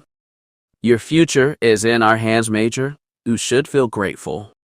Bremen didn't answer. He would have preferred if Alima was his instructor or the Master. He knew nothing of these 2 new dark Jedi, and he was not fond of Kamek Ni. The lift took them deeper and deeper beneath the ground. The chamber was large, and the roots of the great tree above seemed everywhere. It was at that moment that Brementalk felt something else, something new. It felt like a cold hand reached out and touched his heart. Greetings, Brementalk. The Master's voice echoed through his thoughts as the pad finally came to a stop. Again, a shiver ran down the Major's spine. He felt cold, so cold, but beneath that cold was a fire just waiting to explode. He could sense that too. Bring him forward, my children, the Master commanded through the Force. Let him behold me in all my glory. The dark Jedi formed up around Bremen. Suchi and Frere crossed in front of him, with Kamek Ni and Alima behind. They led him among the roots, down an ancient staircase cut into the very rock itself. The air here felt heavy, the scent of rot-tilled earth and greenhouses. Life and death in equal measure. There were large chambers cut into the rock accessible only by the stairs in which they descended. Bremen could see Simon technicians working on the roots, rubbing some kind of liquid over the wood, and speaking of the roots. He just resisted the urge to gasp. There were bodies among the roots. He could see the bones, full skeletons that the tree had actually grown into. Small roots poked out of empty eye sockets, rib cages, and the rags of clothes. Among these skeletons, he saw the bodies of stormtroopers. He recognized the white armor stained with dirt and dust, though the helmets looked strange, different. They had been here a very long time, he realized. How long, he could not say. Alima leaned in so that only he could hear her. Clone troopers, she informed him, my father's escort on his first visit to this world. He accompanied one of Palpatine's advisors, but the man nor the troopers ever returned to tell what they had seen here. Only my father remained. She smirked. That was the day he met my mother. Bremen Talk felt another shiver run down his spine. He found himself curious of what Grunger had told the Emperor. What had made Palpatine dismiss the loss of his men? A question for another time, perhaps. They finally reached the bottom of the steps and another large chamber, no, not large, enormous, like one of Coruscant's great amphitheaters. They walked forward, and here they had come to the end of their journey. They were beneath the great tree. That was for certain. Half the chamber was filled with the trunk, and even more roots digging deep into the soil. More bodies were here as well, skeletons clad in the armor of clone troopers, and those far older in types of armor he didn't recognize. The four spread out, letting Bremen move forward. There were few glow lamps here, and those that there were illuminated the trunk of the tree. The wood was old and gnarled, part of it curling in an. The Major blinked. It looked like the tree had been planted on. Well, it looked like the tree had been planted on a large chair, a throne. Only parts of the throne were no visible, but what was? He looked at one of the branches and felt a sudden rush of power and hunger. There, in one of smallest branches, sat a small crystal pyramid. It was about the size of a human fist and black as the void of space, black with gold fittings and symbols, also made of gold decorating its sides. The pyramid called to him. It felt like it wanted him to touch it, to claim it for his own. He stepped forward. I wouldn't do that, the master's voice called out, stopping him in his tracks. As he watched, the branch on which the pyramid sat, it closed around the small device, hiding it almost from view. Again, the Major blinked. That branch, no, it was impossible. That branch, root, or whatever it was, it looked like a hand. It was only then that he saw it, two yellow points of light in the trunk of the tree. He heard a shifting sound, the crack of bark, and the falling away of so much dust and soil. That is when he saw it. That is when he understood. He was staring at the base of the tree, but at its base, where it had overgrown the ancient throne, there was a face in the wood, a face with a pointed chin and long, heavy brow. He had seen that face before in a hologram. He was left in awe. Behind him, the four dark Jedi bowed in submission. He looked then, finally making it out. The great tree was no mere tree at all. It was no mere plant. It was powerful, and malevolent. The tree was the master. The face in the wood seemed to extend outward, sap leaking around it. It was the face he had seen in the comm room aboard the Annihilator. The crooked mouth twisted into a smile. Bremen Talk, the familiar voice emerged from the wood, even as the hole where the mouth would be cracked, and seemed to form a smile. Welcome to the dark side. The Major could not believe it. What he saw here, what was before him was old, and so you shall, Major. From us you will learn of the dark side, even as our ally bends the Empire to his will. The Empire shall be his, Bremen promised, and the Force. The Force shall be mine. Finally, the Master purred. The very chamber seemed to shake. the very tree that filled it and bound it quivering in excitement. Soon the galaxy shall tremble, and all will hear my name. All hail the Master, the Dark Jedi said in unison. Again, the Master cackled.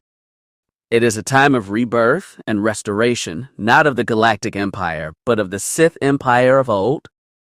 Now, I, Darth Arborea, daughter of the Needy People, known for centuries as the Sleeping Darkness, and apprentice to Darth Bliss, is finally and truly the Dark Lord of the Sith. The Sith Lord, Darth Arborea, laughed. Let the galaxy and the remnant of the Jedi, the pups of Anakin Skywalker, tremble. The Master grinned wickedly. A new age begins. Brementalk nodded.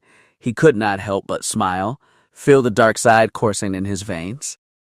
Visions of victory filled his mind, conquest and destruction of all that opposed them. He was more than eager to begin. Oh, story, if only you could see. She was soon enough, he was sure. The dark side was rising. Surely she could feel it. Finally, it was time. A new age of darkness, a new age of power. The Empire would return. Victory and restoration. Chapter 46. The Shadow. The Dreamer was currently moving through hyperspace. Chip and He were powered down in the back, but hooked into the ship system if they were needed for some emergency. Story was up in the cockpit, her hands in her lap, her back rocked straight as she meditated over the events of the last few weeks. She hated to admit it, but the quiet was disconcerting. She had gotten used to the noise of others on the ship, sensing their emotions and their presences. She had, on some level, come to enjoy those connections, and now missed them. She missed Justine's friendship, their little talks at night, and the runs they had gone on together. She missed Sile's quiet courage. The Mandalorian was as committed to her own mission as Story was to hers. She took comfort in that.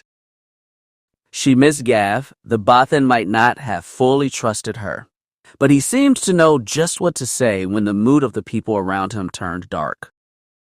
She missed Mana, the opportunity he presented. He was so handsome, so male. Every romantic fantasy she had had as a girl would have played out so well in his arms. She likely would have risked alienating Justine, but it might have been worth it. She licked her lips. Then there was Webb. Webcar, her childhood friend, and, for one night only, her lover. She shivered. His desires, the feelings he hid beneath his duty, they burned so brightly, it was impossible for her to ignore them, even if she wanted to. Thinking of Mane and her various sexual whims, she had tried one or two of them out with Webb, and he had more than rose to the occasion. Even now, thinking back, the memory made her body stir. She felt heat low in her gut and start to flow outward. She took a deep breath and let it out slowly. She tried to breath out the lust, need, and, more importantly, the shame and disappointment. After her debrief on Home One, after she learned that the Republic was not continuing its hunt for Grunger, after her conversation with Sile, where they agreed to work together to try to discover the link between Aite Grunger and the Dark Jedi that served him, or those that he served, and end whatever scheme they were hatching. She had sent word to He, and Chip, asked them to get the ship ready. On the way out, she had found Webb waiting. He had wanted to talk to her, and in that moment, she told him she was leaving, told him that she needed to see her mission through. She had felt it then. His emotions were on full display. The fear of losing her, and more, his desire for her to stay, his desire for her, period. He had been working up the courage to mask her, she knew it. Which is why she needed to tell him the truth, confess what she had done after their night. She expected him to shout at her, call her a betraying shudder, something. She deserved something for what she had done, what she had said. She had tried to manipulate him for her own ends. She wouldn't deny that, but it was not anger that she felt as she looked into his eyes.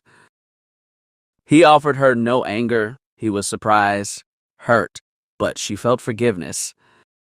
He forgave her, given their history, everything that had occurred. He already had forgiven her.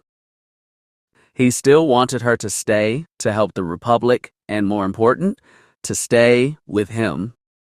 They had tasted what togetherness was. It had been a positive physical experience for both of them, and the memory it remained and comforted her. It seemed that it comforted him as well, and as a result, he was hoping she might want to try again to see if they had a future and what it might mean to build one together. In that moment, she reached out with the Force tried to see if such a thing was possible. The Force was usually silent. She did not have the skill or control to sort through the various possible futures that a Force wielder could sometimes see. This time, however, the Force did listen. What she saw, she was surprised. The vision was of her and Webb 10 or 20 years down the road, maybe.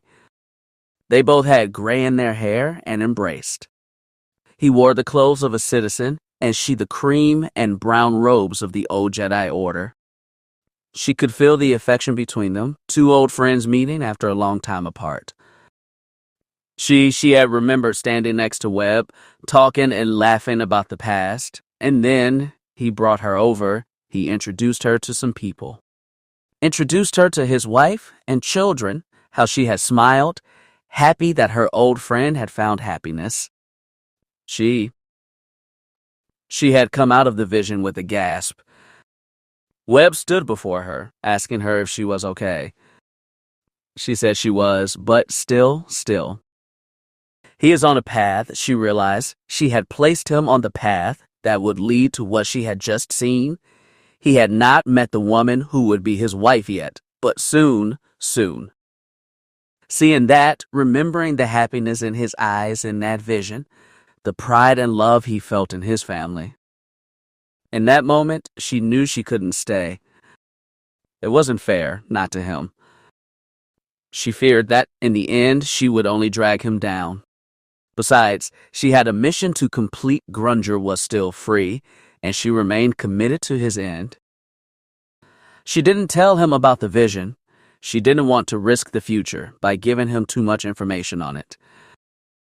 Instead, she had merely kissed him, a deep and passionate kiss, something for the road. She owed him that for his forgiveness, for believing she was worth forgiving.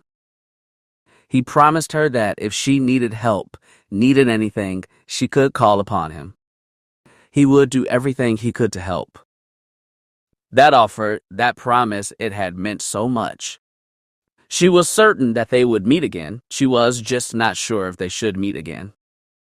She could have told him goodbye, or until our next meeting, but instead she had only said, "May the Force be with you, always." She had turned from him then and boarded her ship. She had followed Sayal's X-Wing out into the void, and the two had vanished into hyperspace together. They were to meet on the smuggler's moon in a week's time locally. Until then, she was on her own again. She was alone. Since her parents, since Alderaan, she had been alone, traveling by herself with only her droids for company. For 7 years she had done this, her only contact with the rest of the galaxy. Outside of the few trade contacts, she used to keep the Dreamer flying, where the various Jedi teachers her mother had sent her to seek out. Lady Tano, Master K-Kruk, and others, and they had all learned to take their isolation in stride, accepted it as part of their duty, preserving the secrets of the Force until the Jedi were strong enough to rise again. Not that that was likely to happen anytime soon, she thought to herself with a scowl. While the remaining Jedi of the Old Order watched and waited, the Empire was still killing and ruining lives. She had seen that on full display on Borlis, not to mention the ascension of Aite Grunger. The former was a problem, make no mistake, but the latter filled her with the rage she could barely stand, and it took all her self-control not to scream when she had heard what was going on. No one seemed to realize that Grunger had arranged the attack on Borlis, or rather, they didn't care. Which was worse. How many citizens died in a pirate raid? How many soldiers that only sought to defend their home? And now they were holding up the man who arranged that attack as a hero, the savior of their world. It was almost enough to make her lose her faith in the galaxy. Even now, as she meditated in the cockpit of her ship, she thought of Grunger, his sneaky smirk, and the false humility as he accepted the thanks of the Imperial leaders of Borlis. As she thought of her enemy, her thoughts once again turned to her friends, and she realized something she couldn't deny. She no longer wished to go home. It would happen one day. She couldn't deny that, but she no longer sought to court death. Webb would miss her. Justine would mourn her. Gav was Gav. He might not admit it, but he would feel sorry for his friend. She didn't know Sile well enough to say she would mourn. Mane, as a droid who could say what he would think or feel if he felt anything at all. She took another breath and let it out slowly, let go of all the self-destructive pain she had been carrying for so long, all the guilt. She didn't want it anymore. She thought of her parents' last message to her. The hypercom had been fixed, but the file had been damaged. She had thought of repairing it, but in the end had decided against it. Her parents were gone. It hurt to finally admit it, but there it was. She had been hiding from that fact for almost 7 years. Webb had made her see that keeping it, replaying it, and having so many conversations according to the cues of her parents' words was not healthy. She deleted the message, but before she had saved a single still image of them. Something to remember them by, something to pull out from time to time. The image had limited words associated with it, recordings of their voices telling her that she was loved and that the Force would be with her. She kept that. That is all she needed of them now. Now she was prepared to move on. Now she was prepared to complete her mission. It is about damn time. The words were a whisper in her mind. She suddenly was aware she was not alone on the bridge. The door was shut, and her droids were still shut down. She frowned. Not crying for my blood, Shadow, she said out loud. That is a first. She felt a cold chill run down her spine. She opened her eye and noticed the light in the cockpit was growing darker. Something seemed to be leeching all the light and the color from the room. She didn't doubt what was behind it. It was here, she knew, the shadow of the Far Dreamers, the thing that had haunted generations of her mother's family. It was with her right now. Maybe it always had been. She could still hear it whispering, calling out for blood. She heard a sound like an angry snort. I wasn't it calling out for your blood, the darkness whispered. I was proclaiming you as mine. You are blood of my blood. You are a shadow, Story said. You have no blood. Not now, no, but once, yes. Oh, yes. Story frowned. She was not sure what was happening. The shadow had never talked to her mother. Not like this, only whispered and projected a sense of fear. She felt no fear, no. She was too angry to be afraid anymore. What do you want? To offer my aid. She almost laughed at that. What can you offer? What aid? She felt a sense of cold breath on her neck. It almost made her stand up, to turn and face whatever horror was in the cockpit with her. I offer what you need, what those that call themselves Jedi are afraid to do. I offer knowledge. I offer wisdom. The cockpit grew darker. I offer to teach you. She almost spun around then, but remained still, not sure what she would face if she turned around. Teach me what? I offer you a larger view of the Force. I offer you wisdom that the Jedi you have gone crawling to forget long ago. I offer you a chance to complete your quest. The shadow wheezed, and the cockpit grew darker still. I offer the power to destroy the mundane Grunger. I offer you what you need to crush his empire beneath your heel. Isn't that what you want? Isn't that what your little toy friend wants? Her eye narrowed. Toy friend? Webb is not for me. There is another she will. The shadow hissed. But he is yours. Yours. Why should some shudder get to play with the toy you broke in? Is that truly what you desire? Story didn't answer. On some level, that naive, almost spoiled girl that had joined the fleet was still a part of her, still inside her. That part of her didn't like to give up on something she had enjoyed. Webb was hers. He wanted to be hers. Why should she part with him? Long have I watched you, the shadow continued. You are unique among our family. You do not hide from your emotions. You recognize that they give you great power, and you understand the desire for revenge. A Jedi doesn't seek revenge, Story said. The shadow made a sound, like a giggle. And as you have said, you are no Jedi. Think of the Togruta. Think of all the other Jedi you have gone to think of the mother who bore you. She saw you as dangerous and unpredictable. Well, maybe a bit of the unpredictable is what the galaxy needs right now.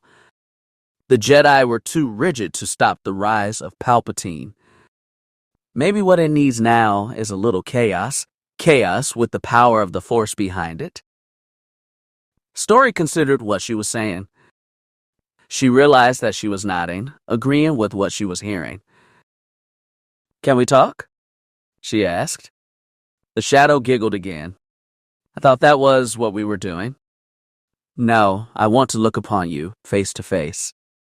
If I turn around and I see the horror of my childhood, the monster that oozed out of my closet, then this conversation is over.